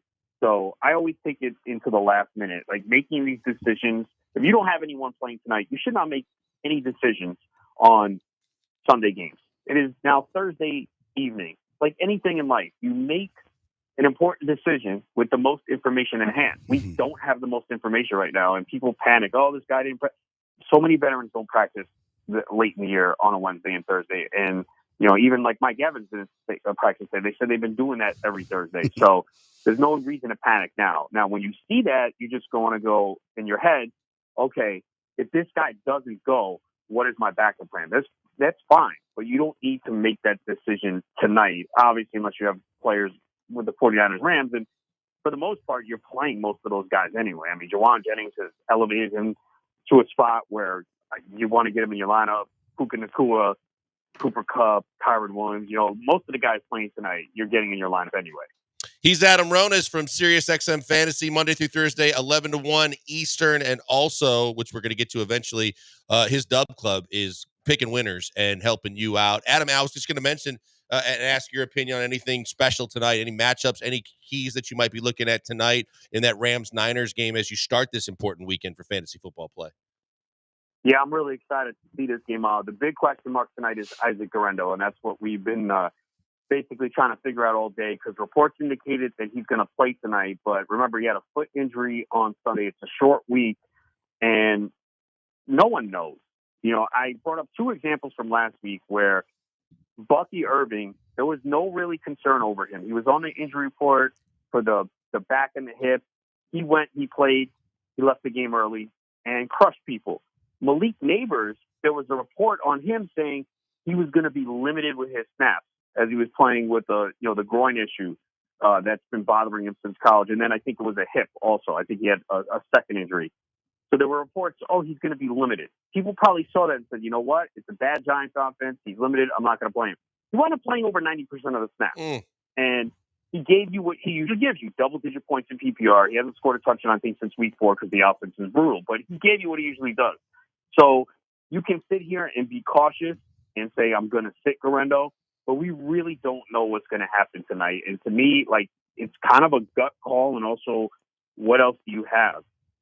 Because there is risk. You can go out there on the first couple plays and be like, yeah, this foot is bothering me. I can't continue. Or you can go out there and have a massive game. It's a good matchup against the Rams. They struggle to stop the run. And he had a huge game last week. And people who picked him up felt like, oh, wow, I got a league winner. We all know 49ers running backs in the Shanahan system have excelled pretty much anyone you put in there. So it's a really tough call that I'm going to kind of take until game time. Like, my decision is him or Amari Cooper. But you really don't want to risk getting a 0, a 1, or a 2 because you saw what happened last week when Bucky Irvin left the game, and there was no reports of him being limited. It's just his back tightened up and he couldn't finish. So that's the tough call for tonight with Guerrero, and people are going to either look really smart after tonight for playing him or really stupid, and that's just how it goes sometimes with these injury decisions. So I'm kind of waiting for more information to see if they show how he looks in pregame, if there's a report. But again, a lot of these reports are not always true. Just look at Malik Neighbors last week. Adam, great stuff. Hey, before we let you go, tell everybody about your Dub Club. You can find Adam Ronas at Adam Ronas on Twitter. But between the Sirius Satellite Radio and the fact that you give the fantasy advice, I don't think people are as familiar with the Dub Club. Fill everybody in on how to get in touch with you. Yeah, so I give out picks for NFL and NBA daily. They get sent to you directly, whether it's text message, Telegram, email, however you sign up. I'm 133-95 between the NFL and NBA. And right now I have a special offer where for 1 week, just $5. So, hey, I give out a couple winners tonight. You make your money back and then hopefully profit the rest of the week. And you go, you know what? This is worth it. I'll stick around. So, yeah, I've had some hot streaks. You have some cold streaks too, but obviously, as you can see from the record, it's been mostly good since the start of the NFL and NBA season. Better than good. That's really good. I'm just curious how many telegrams you got to send per week when you're sending these things out. Oh yeah. No, I send picks daily. Text every day, fine. Telegrams? I mean, I work with some guys, but I'm not going to call out any names. But I don't think you got to send out the telegrams. But you are the man. We appreciate you joining us every week. You've been hot. You continue to call winners, and he gives out great fantasy advice. Follow him on Twitter. Get in that Dub Club, and Adam, we'll talk to you next week. All right, man. Have a great weekend, and good luck in your fantasy matchup. There you go. Adam Ronas. We're going to take a quick break. We're at the midway point of the show. We got 90 in the books and 90 still to go. That means plenty more to get to. Let's get into some of that hot stove talk when we get back in and some of these stupid nicknames that Barry Steele has people sending to us. It is the Killer Bees on ESPN 97.5 and 92.5 FM. Goon Squad.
Broadcasting live from the Veritex Community Bank Studios, it's the Killer Bees with Joel Blank and Jeremy Branham. On ESPN 97.5 and 92.5.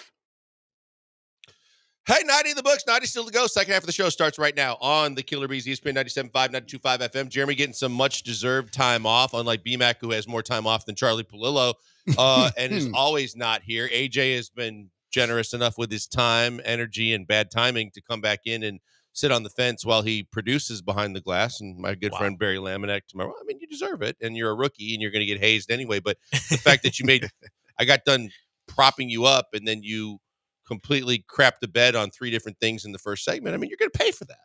Wow. I bet the audience doesn't even know. Oh, I think they do. And if they didn't, I'd make sure to point it out because that's what we do around here. Barry Laminack with me. This is what we do. Through the rest of this week and on Monday. Yes. So we will be able to recap the Texans-Dolphins game on Monday. That'll be fun. Yeah. And we got in a lot of Rockets talk. If you missed it, we can circle back at some point. But Rockets was a big one last night. No. Don't get me started because now we need to come up with a phrase for the Goon Squad.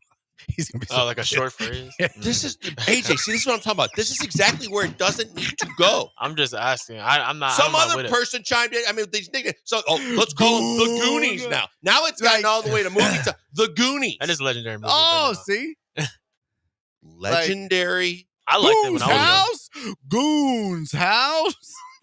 Oh my God! Now see, it's actually got legs. Now it's probably gonna start. Hey, talk about the Goon Squad. The Shin Goonies, the Sen Goonies. Okay, Sen people. Goonies? Sen like it's spelled. This is your creation. And I wish I had access to a buzzer. So I could me too. Buzz. Yeah, me too. Don't think you're the only one. I would have this before it got to this point. Well, you tried. Some of them have been good, Joel. Some of them have been, give some people credit. Yeah, I'll give the guy that typed in, or hopefully didn't type in, the Shin-Goon Squad, his brilliant. His brilliant. Well, this is the audience you're reaching, maybe sir. he was driving. Mm-hmm. Or, you know what? He might have been using speech to text because you've sent me messages before that look like you typed it with your foot, but it was speech to text. And you haven't? Spelling bee champ? Oh, okay. Now that's absolutely true. That's true.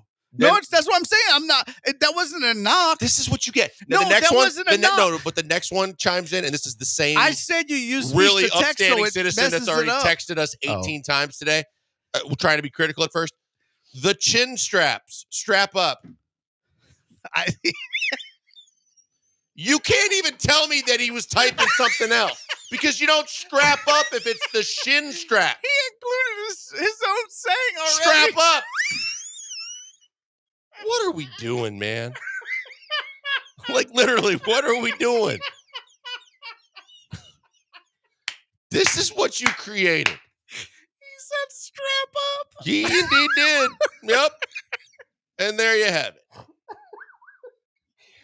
Okay, you took that too far, buddy. And this is, and this is, so you get this kind of horseplay, clueless mentality started.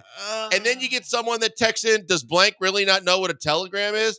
No, dumbass, I do. It's just that no one uses them anymore because you got text messages and social media. When you said that, Adam was like, he didn't know that he didn't know to take you serious. He didn't know you were joking. Who mentions telegrams anymore? He was like, I can't even tell you the last time I heard someone try to use or mention a telegram. He said, who said it? He said it. He goes, you can get it to me. I'll get them to you. We text people. We telegram. We do whatever. He said it. Adam Ronis said it. Just now? When he was on the air with. Thanks for listening, Barry. Appreciate you tuning in. When he started doing the pitch, I was already Let's just ask him about 2 weeks of fantasy and cumulative and what the heck. Hey, but he really did say telegram. You're getting worse now because other people, I'm not even going to read them, making references to Şengün's Turkish background. This is what you created. No. Yeah. Now they're saying stuff about you know what happened on the morning show, right? Don't do that. No. Don't read Dell those. And Lance. We don't do that. We don't make fun of people's culture, just Joel's. They were talking about like Şengün's background and Turkish people and stuff. And it, whoo, boy. No. You know me. I know better than that. I know better than that. Dude, we're not going to do that. We'll just make fun of Wisconsin. Now I'm being called a dumbass again because there's a Telegram app. This is so great. There is a Telegram app. Did he say Telegram app? No. Yeah. We'll send you a Telegram. Okay, he did not say that. It's a text message app, though. That's what he meant. If he telegrams you, it's not sending you, hello, my baby, hello. Like, it's not sending you an old school Now I got telegram. 18 people telling me it's a Telegram app. It okay, is. we It's got like- it. Still dumb and should name it something else. No, but it's like a text messaging. You're gonna keep going? Now we're goofs. Good. At least you got roped into this because you started this mess. Yeah. Telegram is a messaging app, you goofs. Yeah, I know what it is. Who calls people? I'm telling you what the text message says. Who calls people goofs? Apparently. Evidently. That guy. Okay. Anyway. Strap up, buddy. He must be a member of the Chin Strap Squad. Calling people goofs. AJ talking about legendary movie The Goonies. I liked that when I was younger. What's wrong with the Goonies? Bro, Why are you going to paraphrase it by when you were younger? You probably still like it now. I haven't watched it I in just a say while, when you were younger, bro, you're not old yet. What are you talking about? You're still younger. 8. I mean, like 8. Like, I remember watching them. Yeah. Good luck with the cat. Count as younger. Yeah. What did you say about cat? Good luck with the cat. Oh my gosh. Yeah. And also, the certain kitty. things don't. There's not things that aren't going to be forgotten around here today. Just so you know. Okay. Oh no, Joel's gonna hold Yeah, that over no, you for a you got that long right. time, We buddy. will. We got tomorrow's show too. Oh yes, you do. So since we last convened about Major League Baseball, Barry, the Kyle Tucker sweepstakes seems to have added another team. Now it is rumored that the Philadelphia Phillies are involved in trying to make a trade for one Kyle Tucker. They are offering a package that would be centered around 2 Major League players in Nick Castellanos and Alec Baum. So you've got a third baseman and a right fielder, and then 1 or more prospects from the Phillies system, including 1 of 2 top pitching prospects in their system for Kyle Tucker. Is that something that intrigues you? Yeah, bring them all on. You know, I see. Baum's a former All-Star. Castellanos has been an All-Star. I don't know that if people are thinking that Castellanos is going to replace Kyle Tucker in the lineup. Yes, I just offensively, not the same player. No, but I just need Castellanos in a Astros uniform so that every time he has a deep drive to left. This isn't another nickname, is it? No. Or fan club. I can only take 1 per show. I can only take 1 per show. Joe started panicking. Are you doing it again? Because that would be a problem. The look on your face, you were like, I might take vacation tomorrow or might dear try to make a God, change. I'll be doing the show by myself. Yeah. How awkward would that be?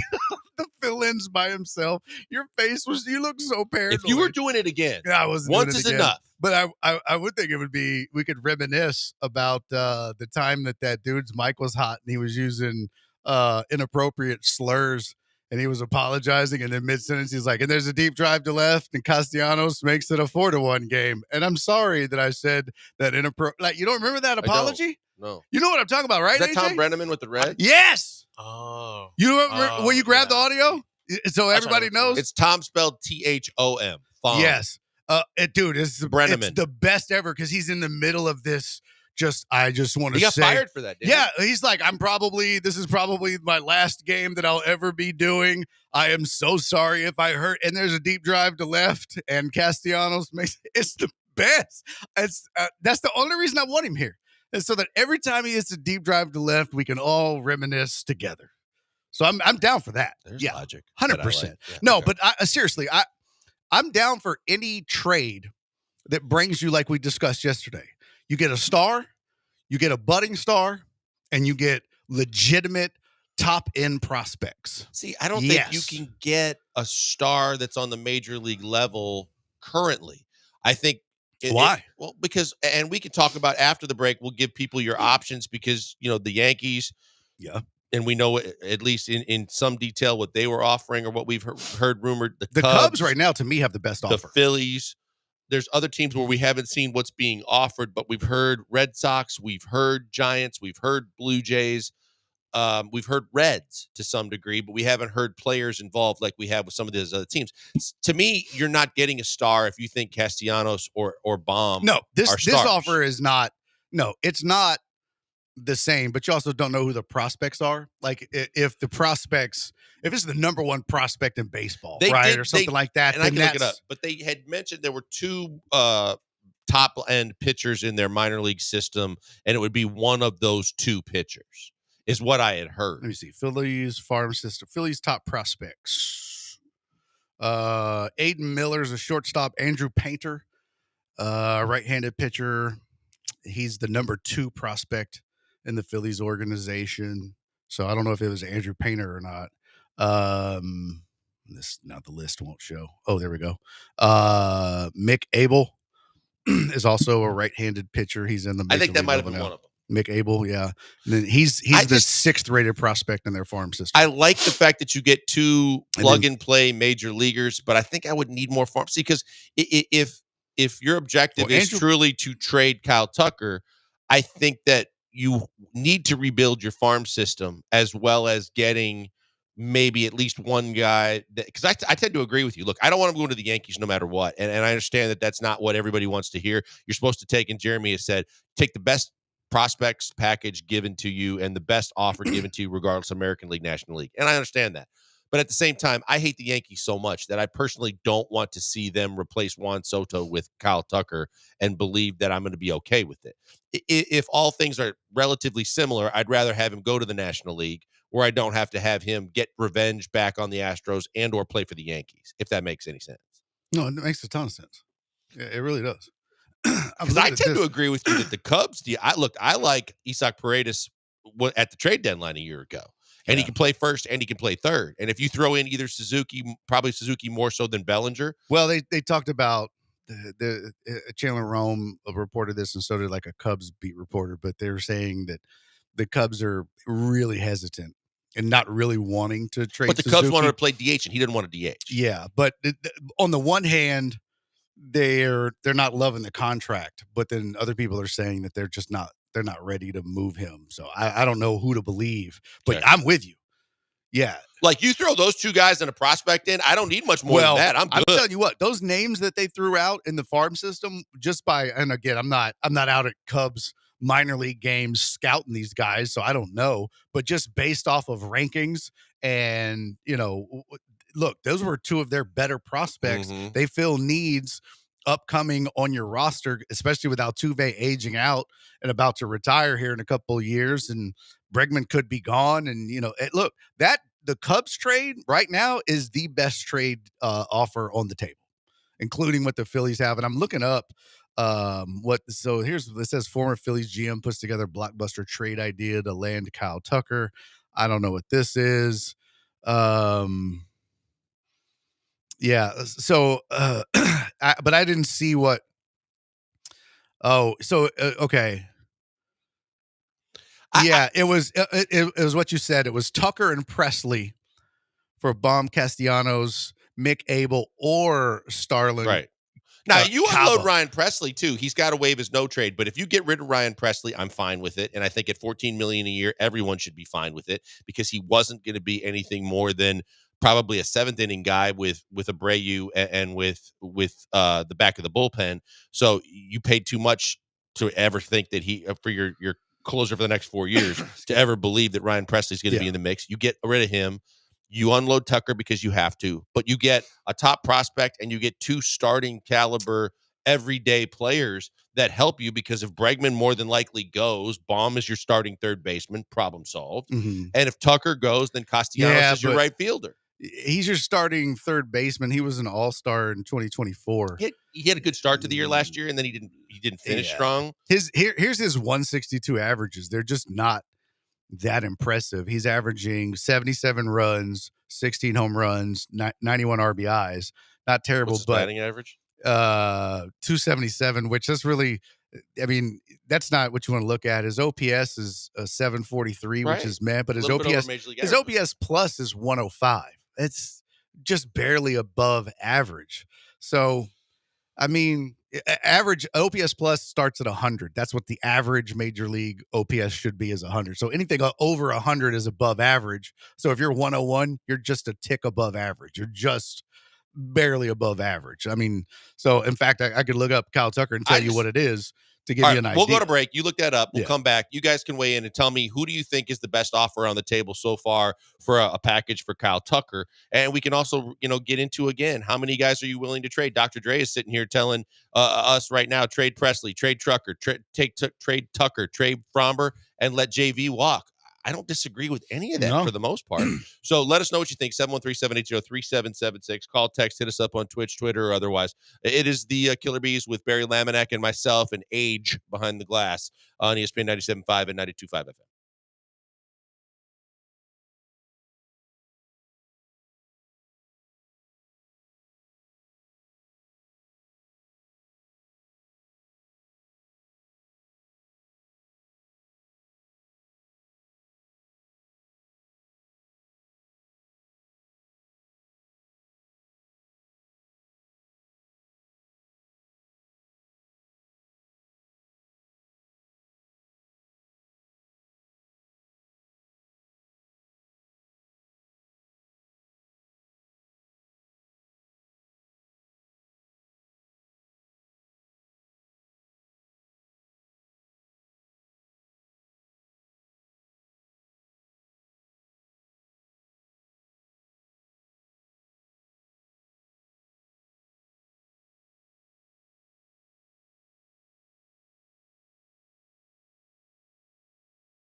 Coming to you live from the Veritex Community Bank Studios, it's the Killer Bees on ESPN 97.5 and 92.5. Here's Joel Blank and Jeremy Branham.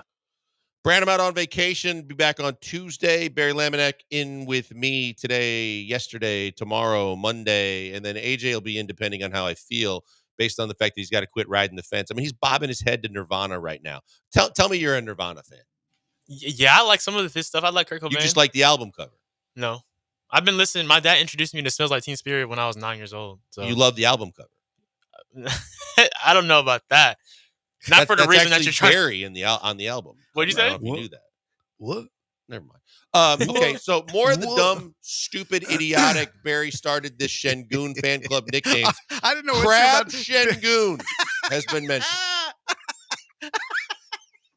My goodness, what did we do here? I love this so All right, much. before the break, we asked, and let's try and clarify to the best of our ability what each team has been offering for our Kyle Tucker package. Real quick. That's James Click. He used to GM the team. Real quick.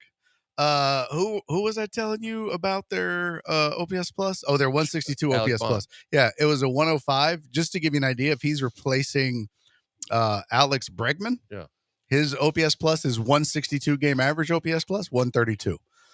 That's tough. Okay, but you don't have anybody in your system I get ready it. to replace Alex Bregman. I get it. And I think the reality is that you have teams that are going to throw silly money at him. Tucker's is a 139.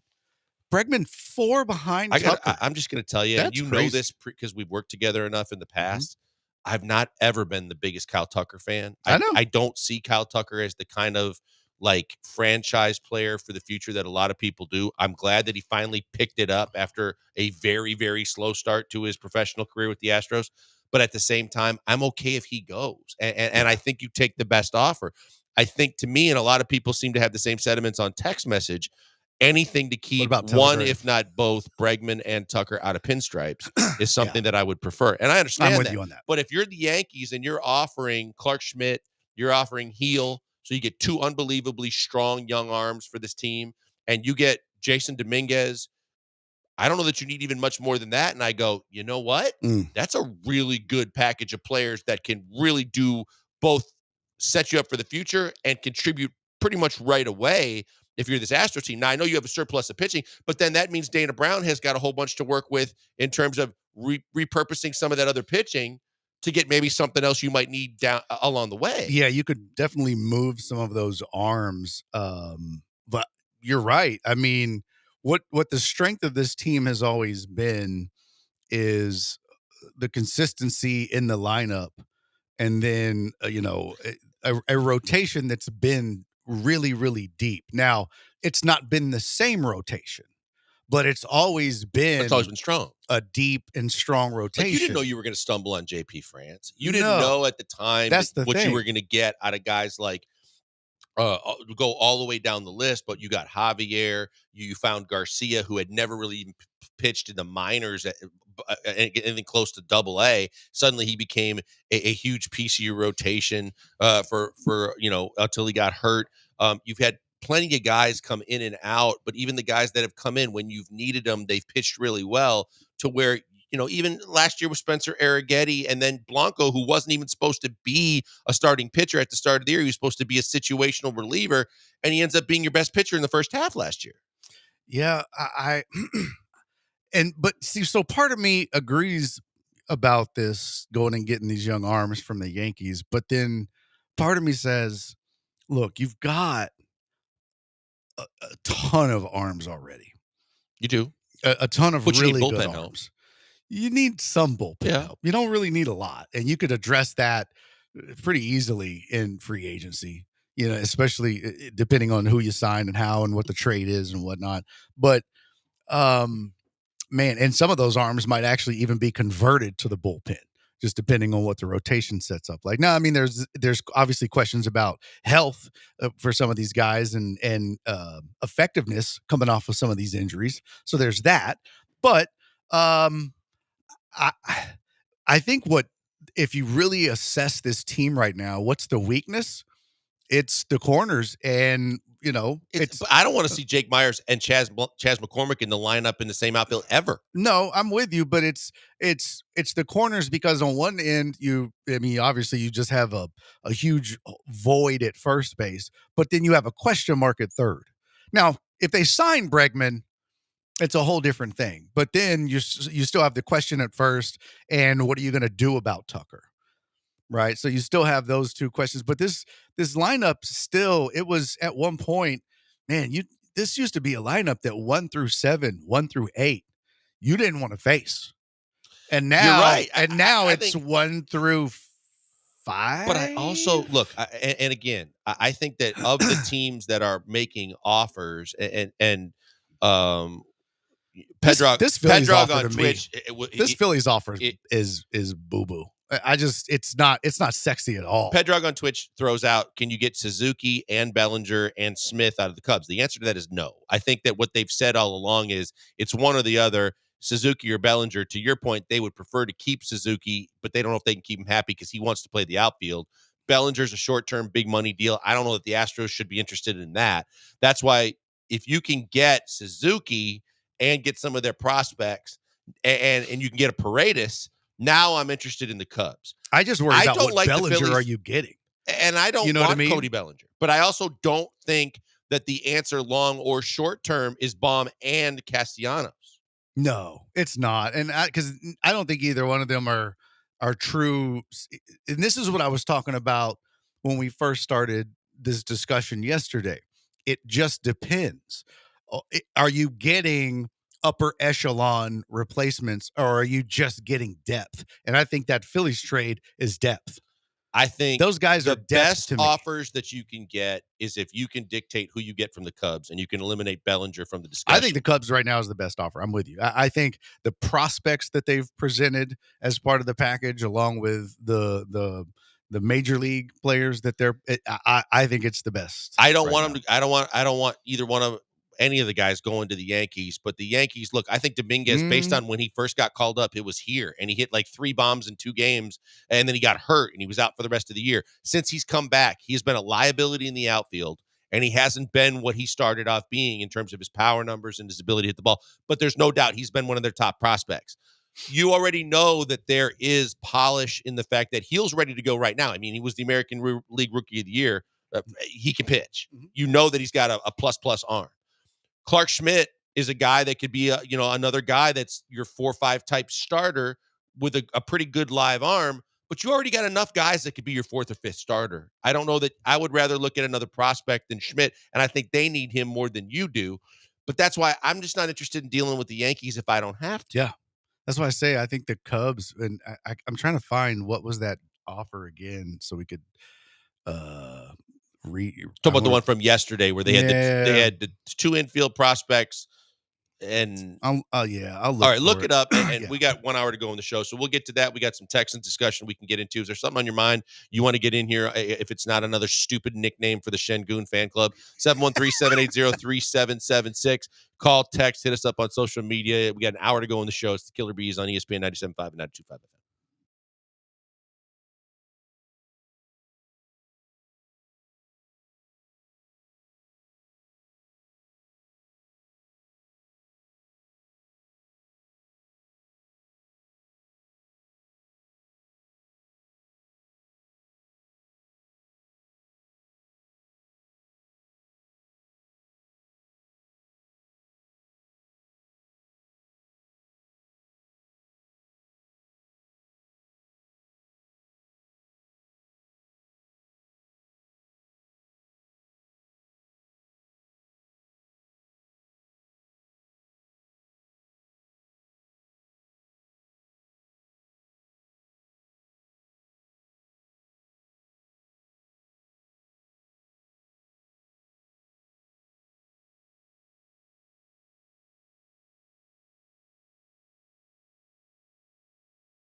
No Branham. He's on vacation till Tuesday. Barry Laminack with me until he gets back. AJ Cyclone Fence guy who rides it on every topic is our producer. AJ, tell the world your last name and how you aspire to work on the Killer Bees. My last name is Russ, Russ, and then so you have two first names. You have AJ and you have Russ. I guess so. Technically, Three. AJ, I'm a junior, so that's not my first name. You're a what? I'm a junior. So oh, I thought you said something else. What? No. It's like, So did I miss technically, another it's hip term? Wait, no. Might have swung and missed on that one. Got me. I don't know. I'm glad I was wrong. Again, if you mess with the Rockets, you got to go through Shin Doom. You are stupid. I hate you for this. I was Shin Doom? Shin Doom. Total Dallas, which is total stupidity too. All in with Al Prin. That's a nickname for a fan club, or is that an acronym that you'd like to use on air? A what? Instead of an acronym, an acronym. Oh, nice! nice. See what I did there? Now, when I participate, they make some sense. Come on, Total Dallas, be better. Oh, boo! All right, this now on the man. topic Okay, real topic we were getting to. Yes. Tyler in Conroe says, I'm a huge Tucker fan. My family's a huge Tucker fan. We all have Tucker jerseys, but I would ship him off in a second if it was any deal that accelerates the reload. I completely agree with that because I think that's exactly how I categorize it too. It's not a rebuild. It's not starting over and pressing the reset. I think you can reload. And if you trade Fromber and you trade Tucker and you look at the going rates, okay, you take Crochet. All right, Crochet goes for 4 prospects. Fromber may be a little older than Crochet, but Fromber is the same caliber of pitcher to where I should assume to get 3 or 4 prospects, high-level prospects from whoever I trade them to.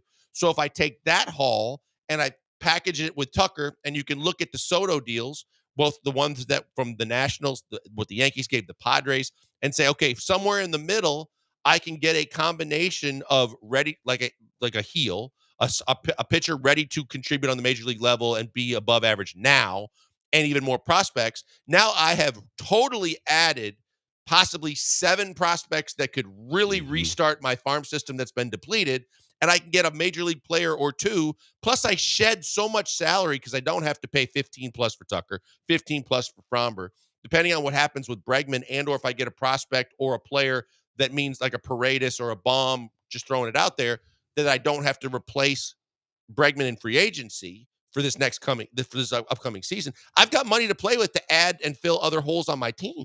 Yeah, ideally, I just saw something that said the Yankees are interested in Bregman as well. Yeah, but that's just a flat out signing, which I understand. Well, yeah. But it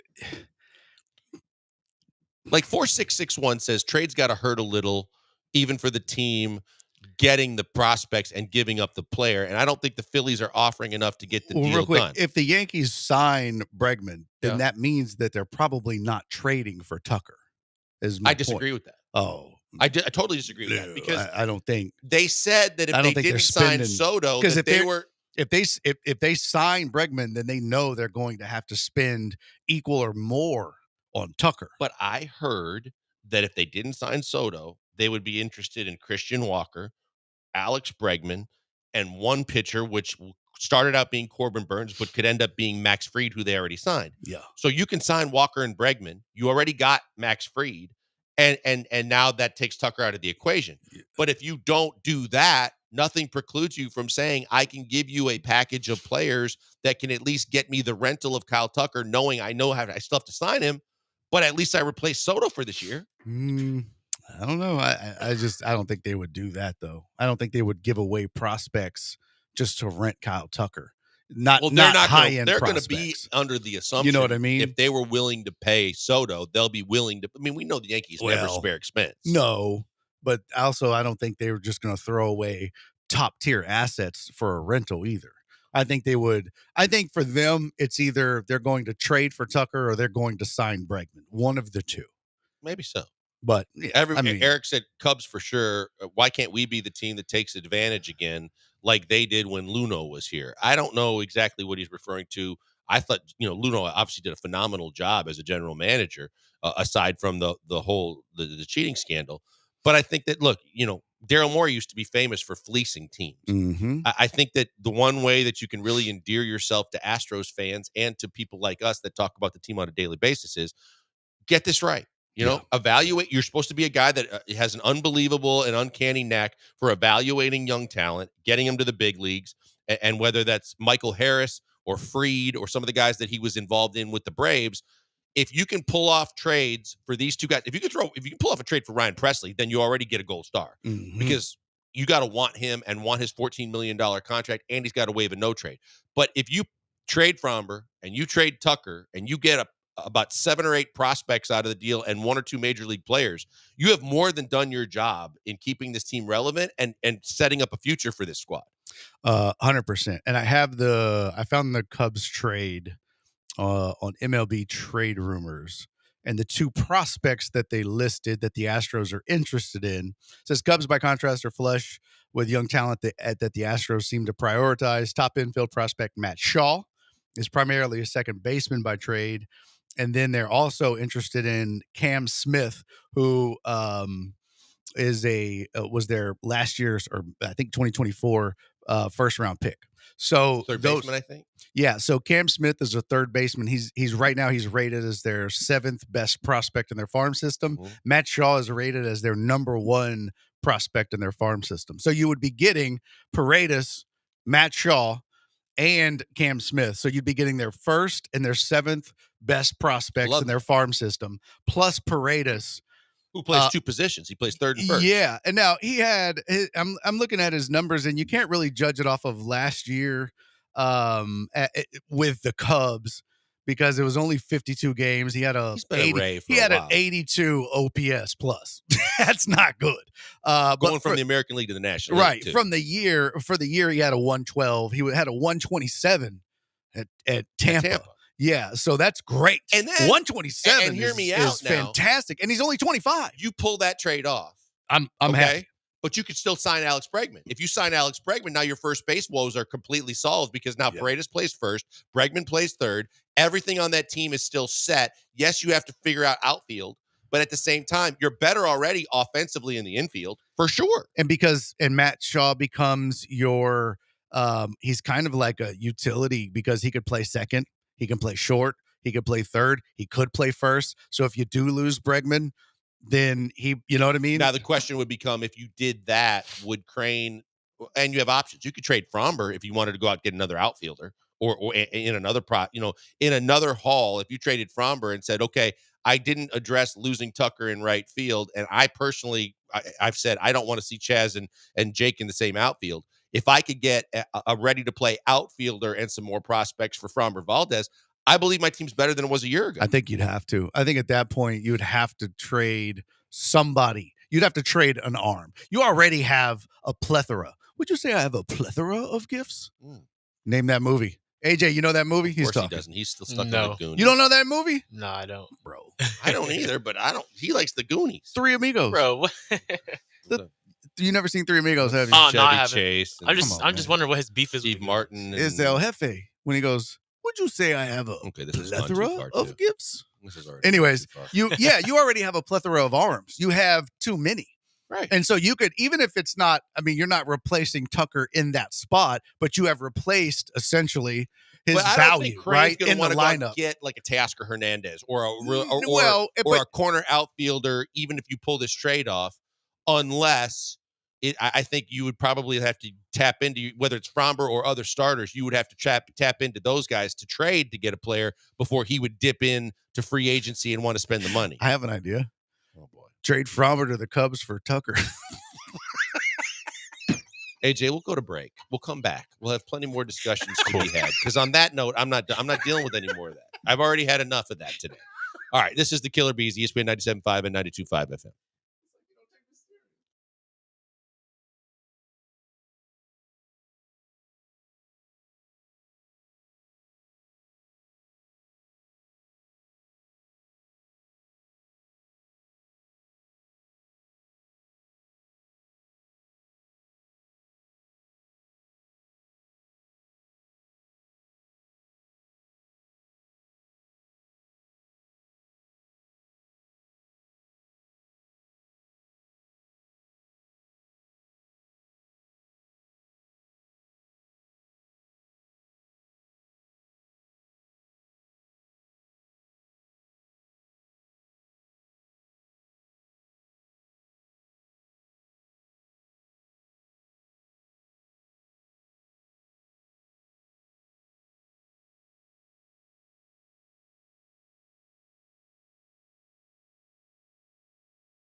Broadcasting live from the Veritex Community Bank Studios, it's the Killer Bees with Joel Blank and Jeremy Branham. On ESPN 97.5 and 92.5.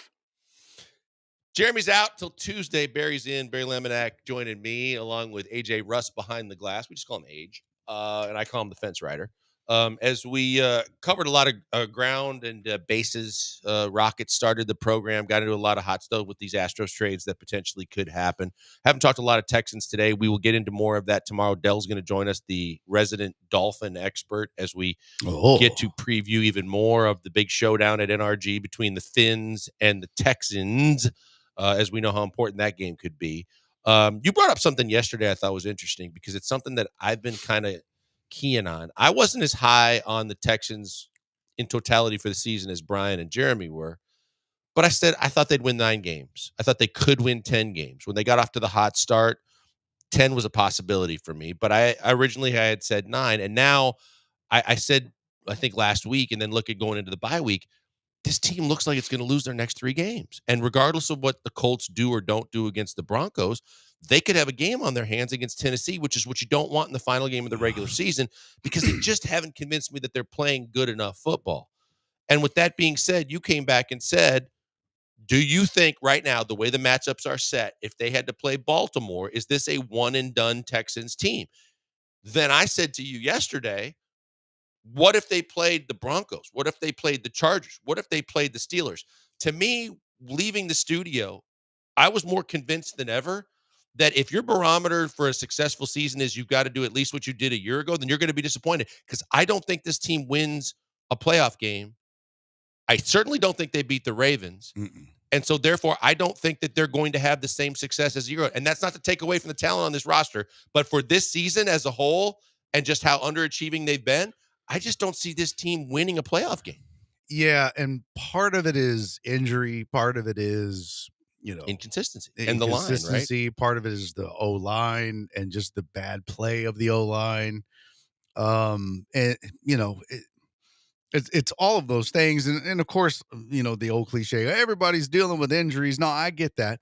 But this isn't the same look going into the season that you thought it would be. You're not getting the same production from the O-line that you thought you would. And no, I mean, quite frankly, you thought you would have Nico and Diggs and Tank would be your third wide receiver. And you thought that the O-line would perform up to par like it did last year, and everything would be great. And the defense has played great. But I mean, the good news is you'll get some guys back. You obviously are not going to have Jalen Petrie, but everybody else should be healthy. And that is the one saving grace going into the playoffs. For the most part, you're going to have a pretty healthy defense. Are you in agreement with me, though, that this is a team that is not going to beat the Ravens? I agree with you. It's a scary proposition.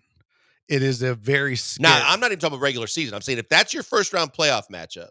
Well, so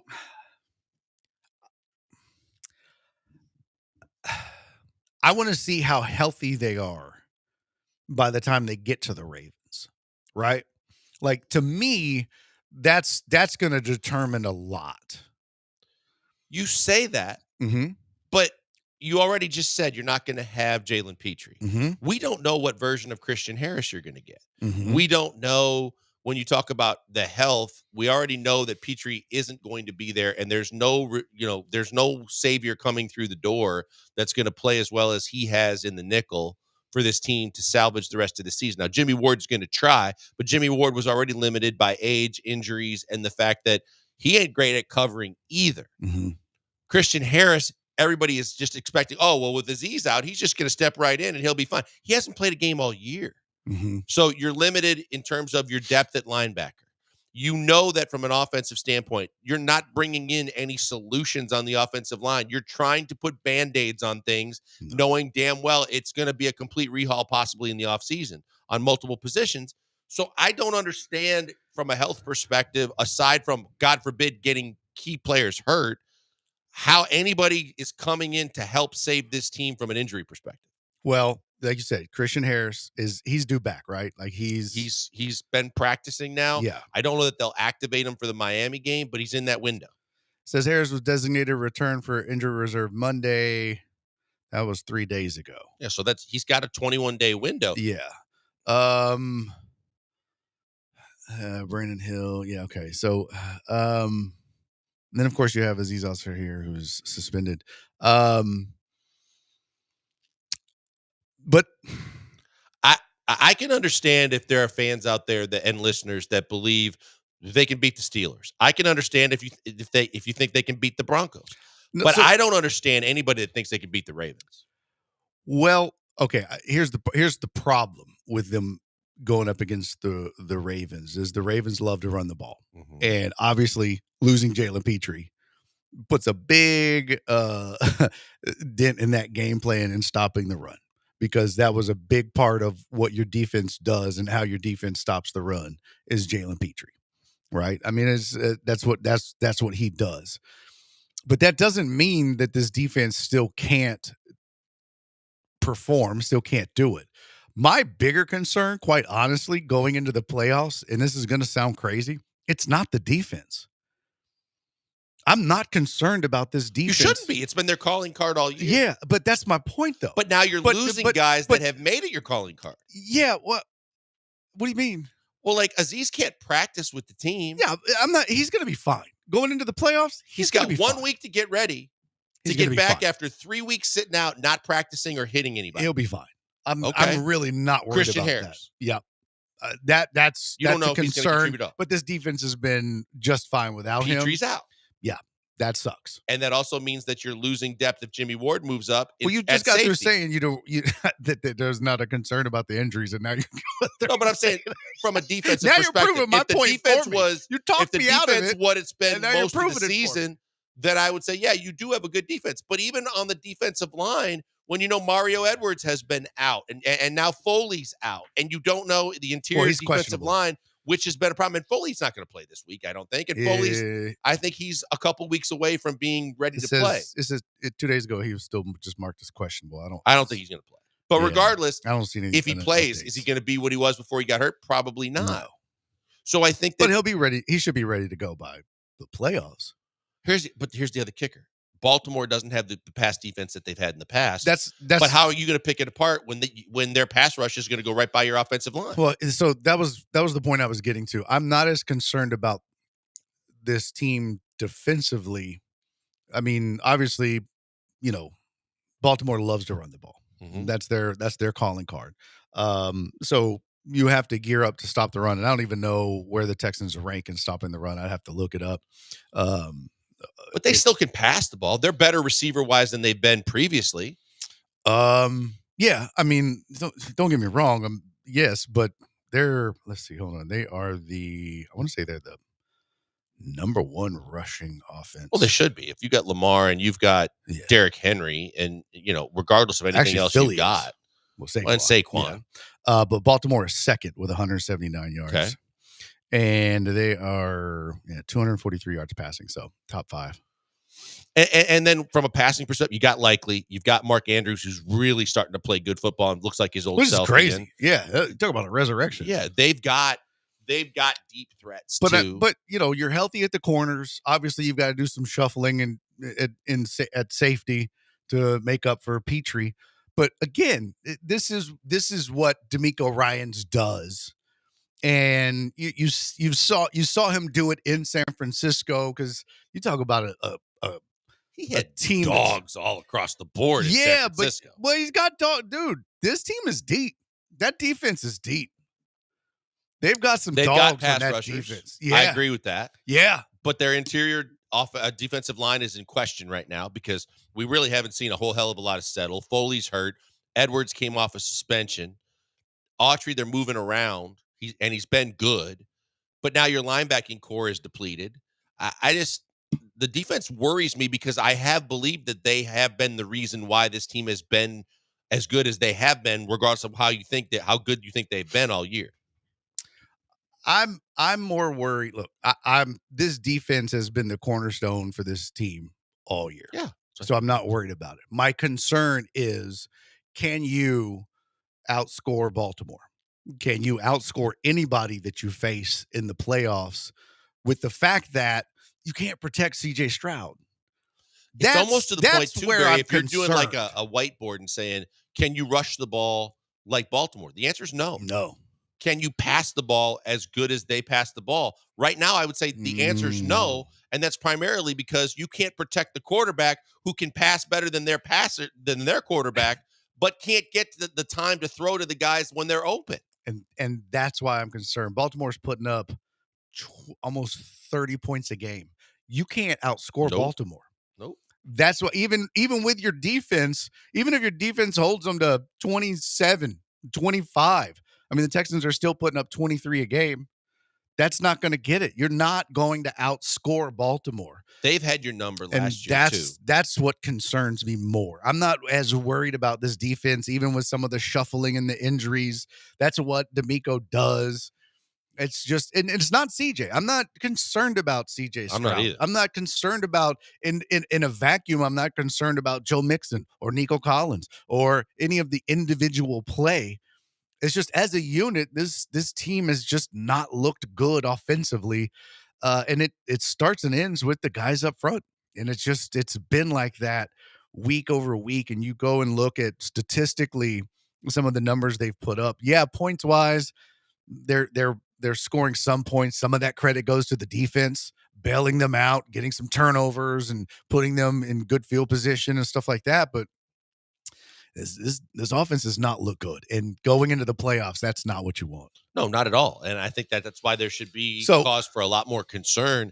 And I'm not trying to poop on anybody's parade. I'm just trying to tell you, I said we all knew at the start of the season this was going to be a hellacious stretch of 3 games in 11 days against good teams. We didn't know at the time that the Dolphins were going to be up and down because they lost Tua. They have a lot of momentum on their side. Tua's playing great football. They got a chance to make the playoffs, so every game matters to them. So they're gonna be ready to play and ramped up. You're not playing your best football. You're missing 2 key defenders. I could see them losing all 3 games. Well, let me ask you a question. I asked this yesterday and we didn't get to it. If they clinch, and I think they will by the time they get to Baltimore, the key's going to be not even what you do. The key's going to be if Denver beats Indy I this think weekend. Denver beats Indy. Denver's good. They're better than I thought they were. Denver needs to keep winning. Denver's good. I think Denver beats Indy. And so you have to beat Miami. But let's say you clinch before you get to Baltimore. Would you rest everybody? I'm not showing them anything. I'm really not. It's Christmas Day. It's Netflix. You know the NFL's going to be like, listen, we want CJ Stroud versus Lamar Jackson. We want to see Nico. You we can't want to worry see Joe about Mixon. what they want to see. We You have to worry about what they're going to see. We want to see Daniil Hunter and Will Anderson get after Lamar, and he's sprinting out, and we want all that. We want Derrick Henry. If you're the Texans, you can't worry about that. You have to worry about the fact that you don't want to show anything you don't have to. Straight Popovich.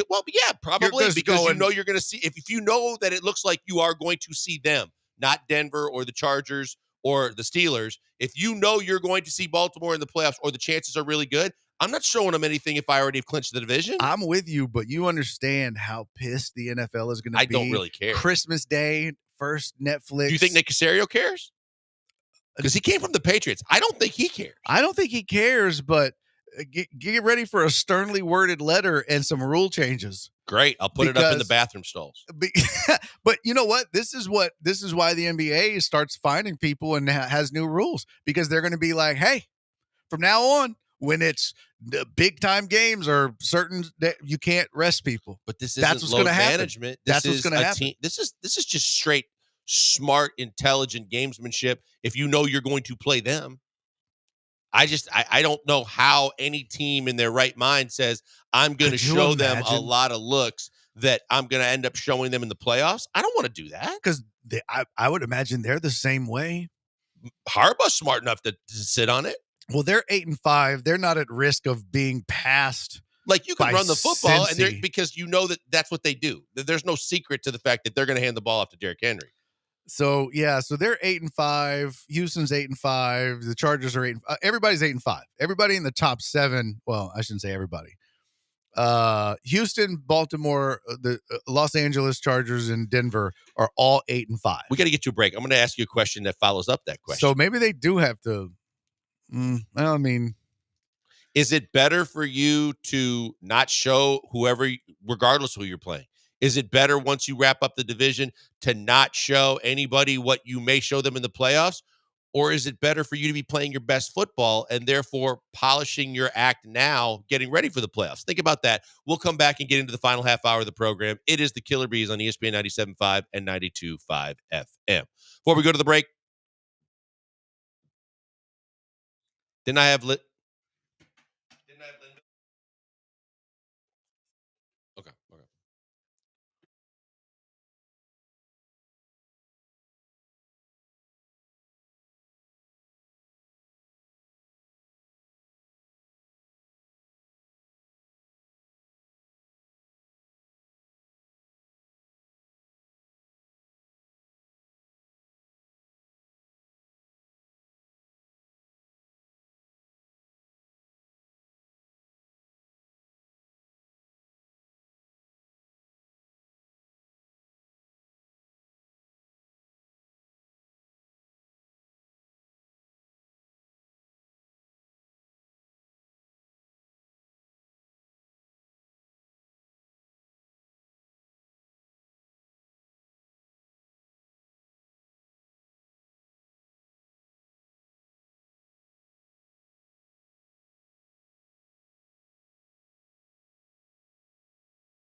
Broadcasting live from the Veritex Community Bank Studios, it's the Killer Bees with Joel Blank and Jeremy Branham. On ESPN 97.5 and 92.5.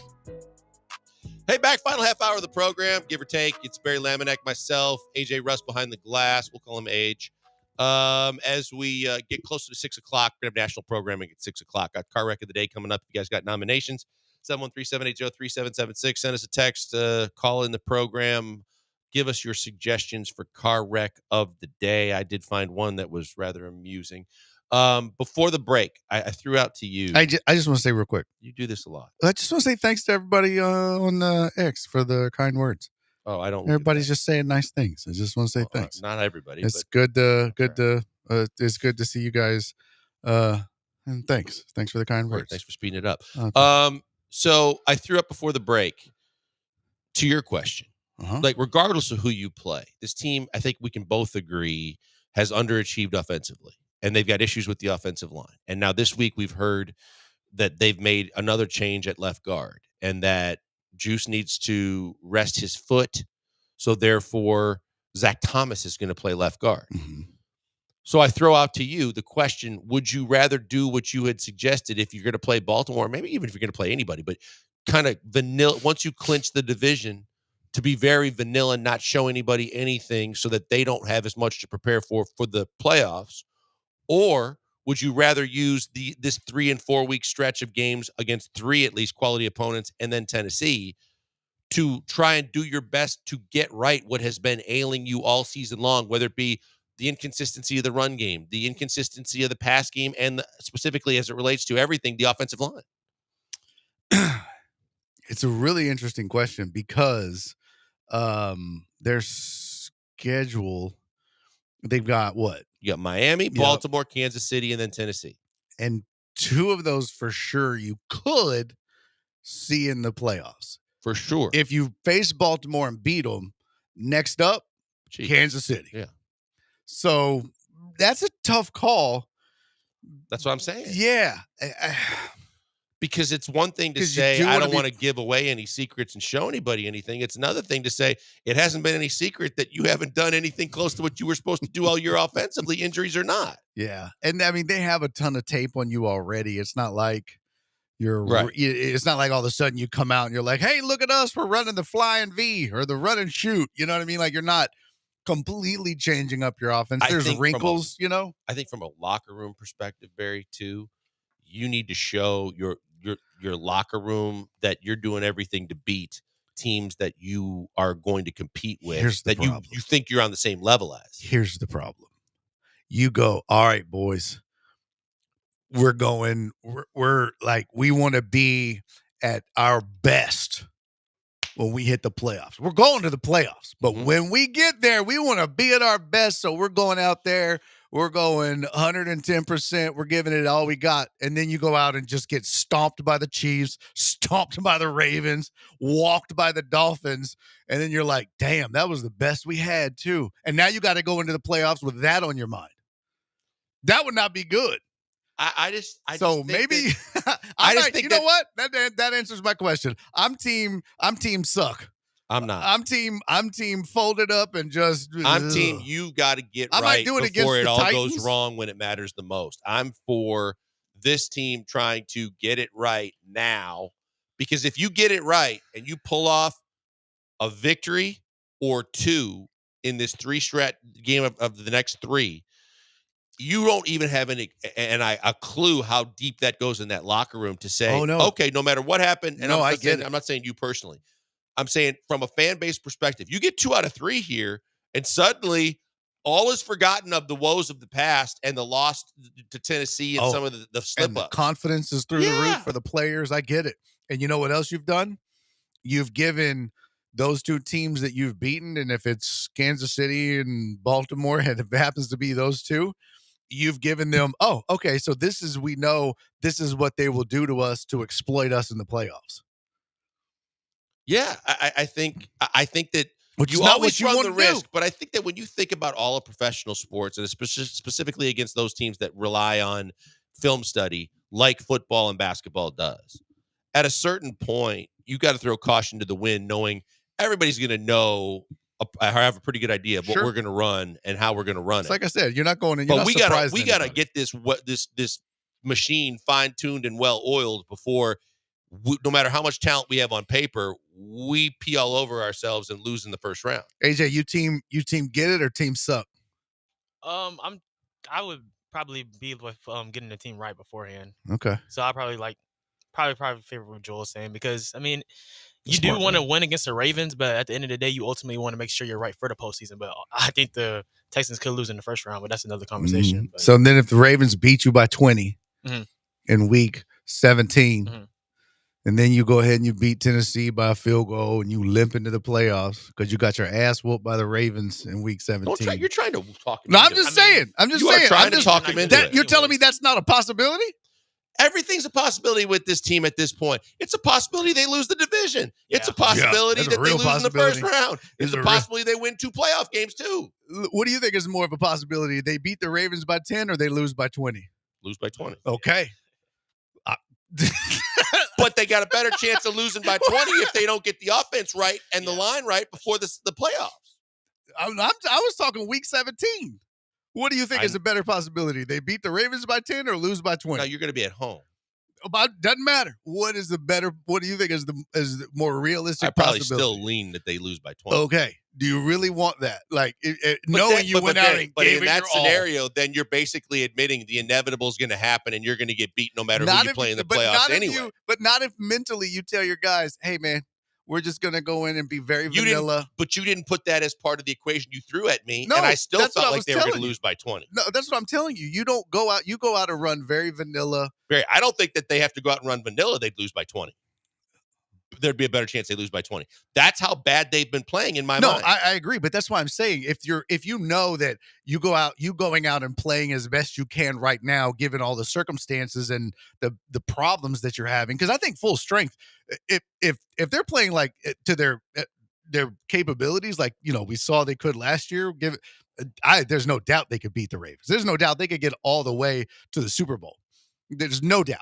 No doubt. No doubt. If the O-line were to play like they played last year and everything else was to fall into place, yes.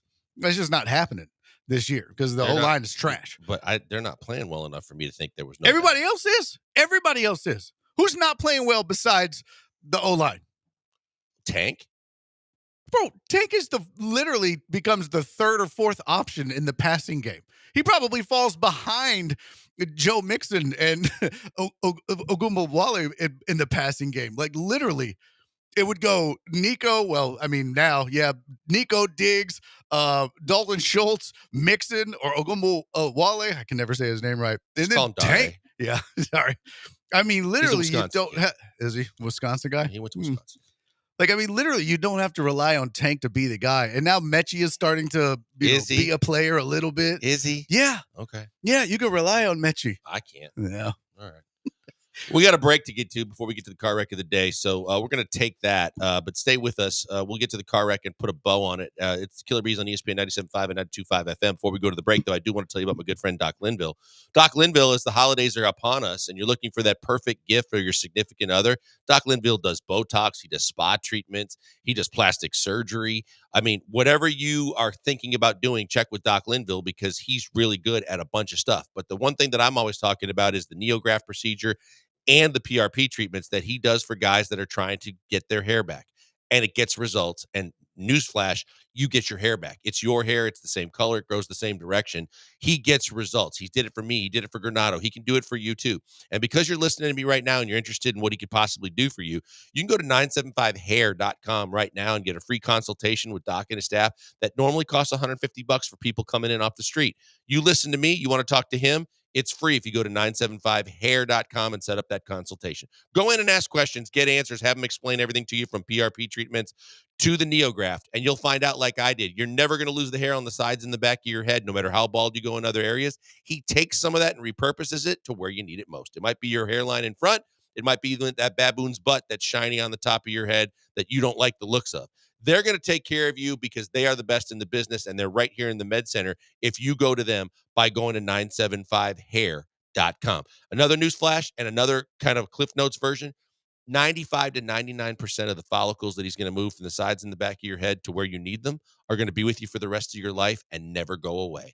It's fantastic. The procedure works, and that's why I'm telling you about it. He wants everybody to know about it because he's not trying to make a killing and a fortune. He's trying to get people their hair back and knows he can make a difference. Check him out today. Go to 975hair.com and tell him I sent you by.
You know how we do.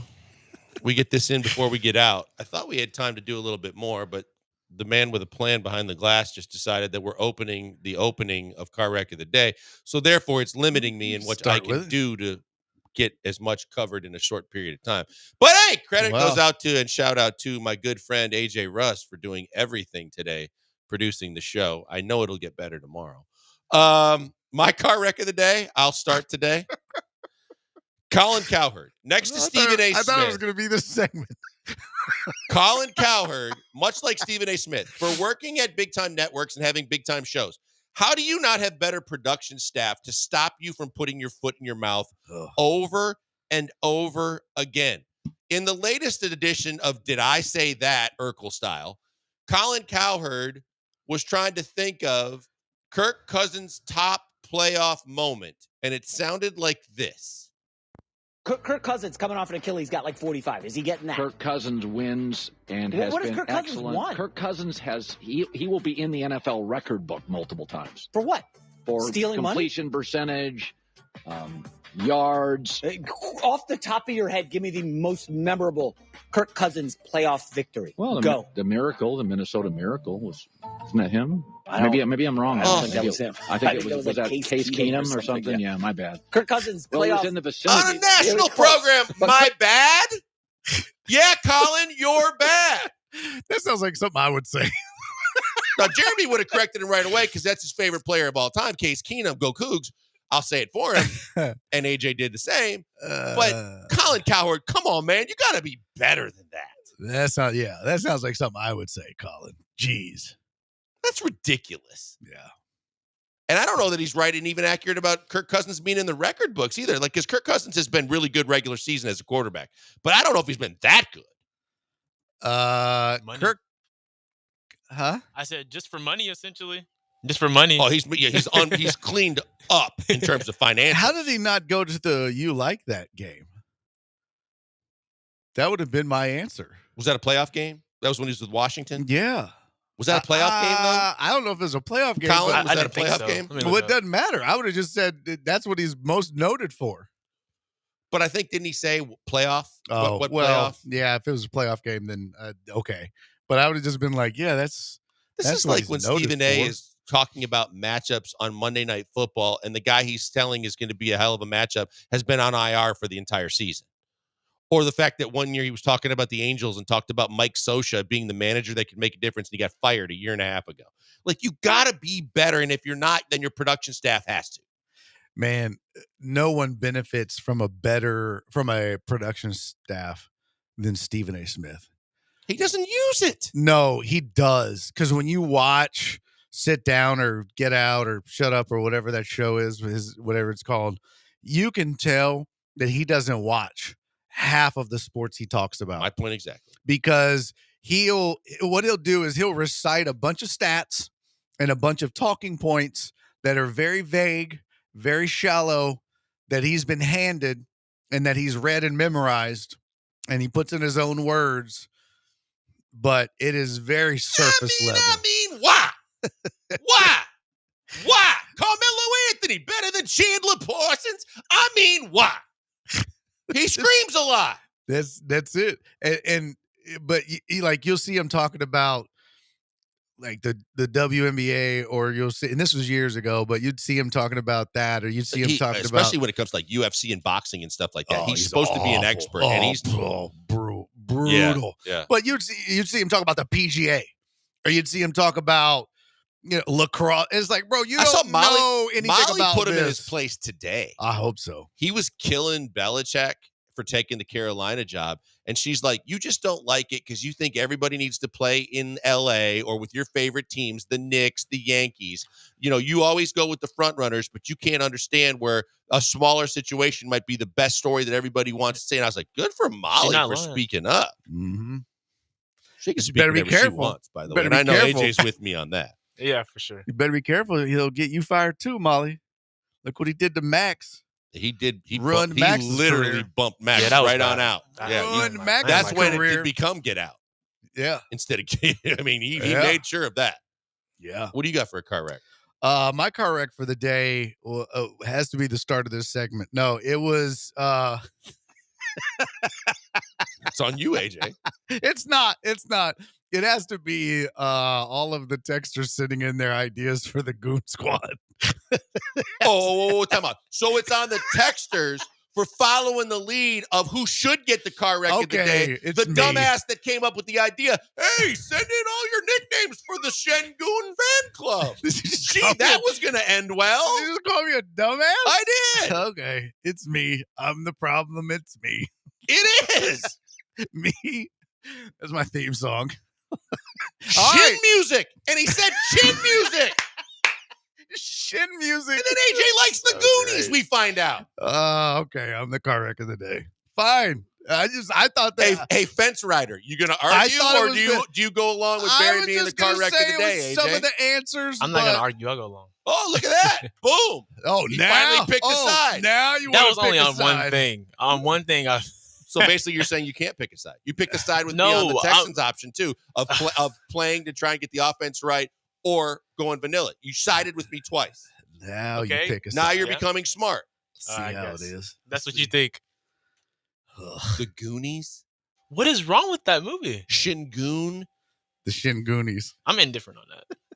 Well, because you're riding the fence. Oh my gosh! You just went right back to fence riding it. again. Get you a bike seat and put it on top because you're riding the fence. Oh my gosh! Crab Shingun was pretty good. I rest my case. He's a long like this. Thank God they didn't give us a lot of answers on why it's called the hot stove, because that would have been a disaster, the same as this has been. I'll have one tomorrow. I don't know what. Can't wait. Bart Scott voice. Can't wait. My goodness gracious. We got to be better on this. What? Come on. That's good times. All right, we got national program. By the way, Patrick P. Randizzle chimes in. I'm team don't get hurt. No doubt. Yeah. We knew you were soft from the time you started listening to the Suspects. Hey, thanks for listening, by the way, Patrick. We appreciate it. And say to tell hello to Little Dizzle. Total Dallas has tried like 18 times with text messages. Total Arlington deserves no more mentions because the suggestions have all been as stupid as the idea in the first place. He's still trying to. He thinks he's a marketing genius. He's still coming up with Shengun fan club ideas. Listen, we turn the page. Let him eat, dog. Let him eat. He's got no teams to watch. He might as well. Ooh. Let him eat, bro. Cowboys. We're gonna have. Oh, I guess Ranger season's right around the corner. Mavs look hot. Jeez. Good luck with the Mavs and Vegas. Oh, that's right. They're not going. Did you see the discussion about Jimmy Butler for Kyrie Irving? No, I didn't see that, but we can talk about that tomorrow when we have more time. The music says we got to get out. The producer's not telling me that because he's on the fence. But for Barry Laminack and Joel Blank, AJ Russ producing Behind the Glass, we'll all be better tomorrow, and we'll be back. Hopefully you will be too. Killer Bees, ESPN 97.5 and 92.5 FM. Have a great night, everybody. National program coming up next. Goon Squad!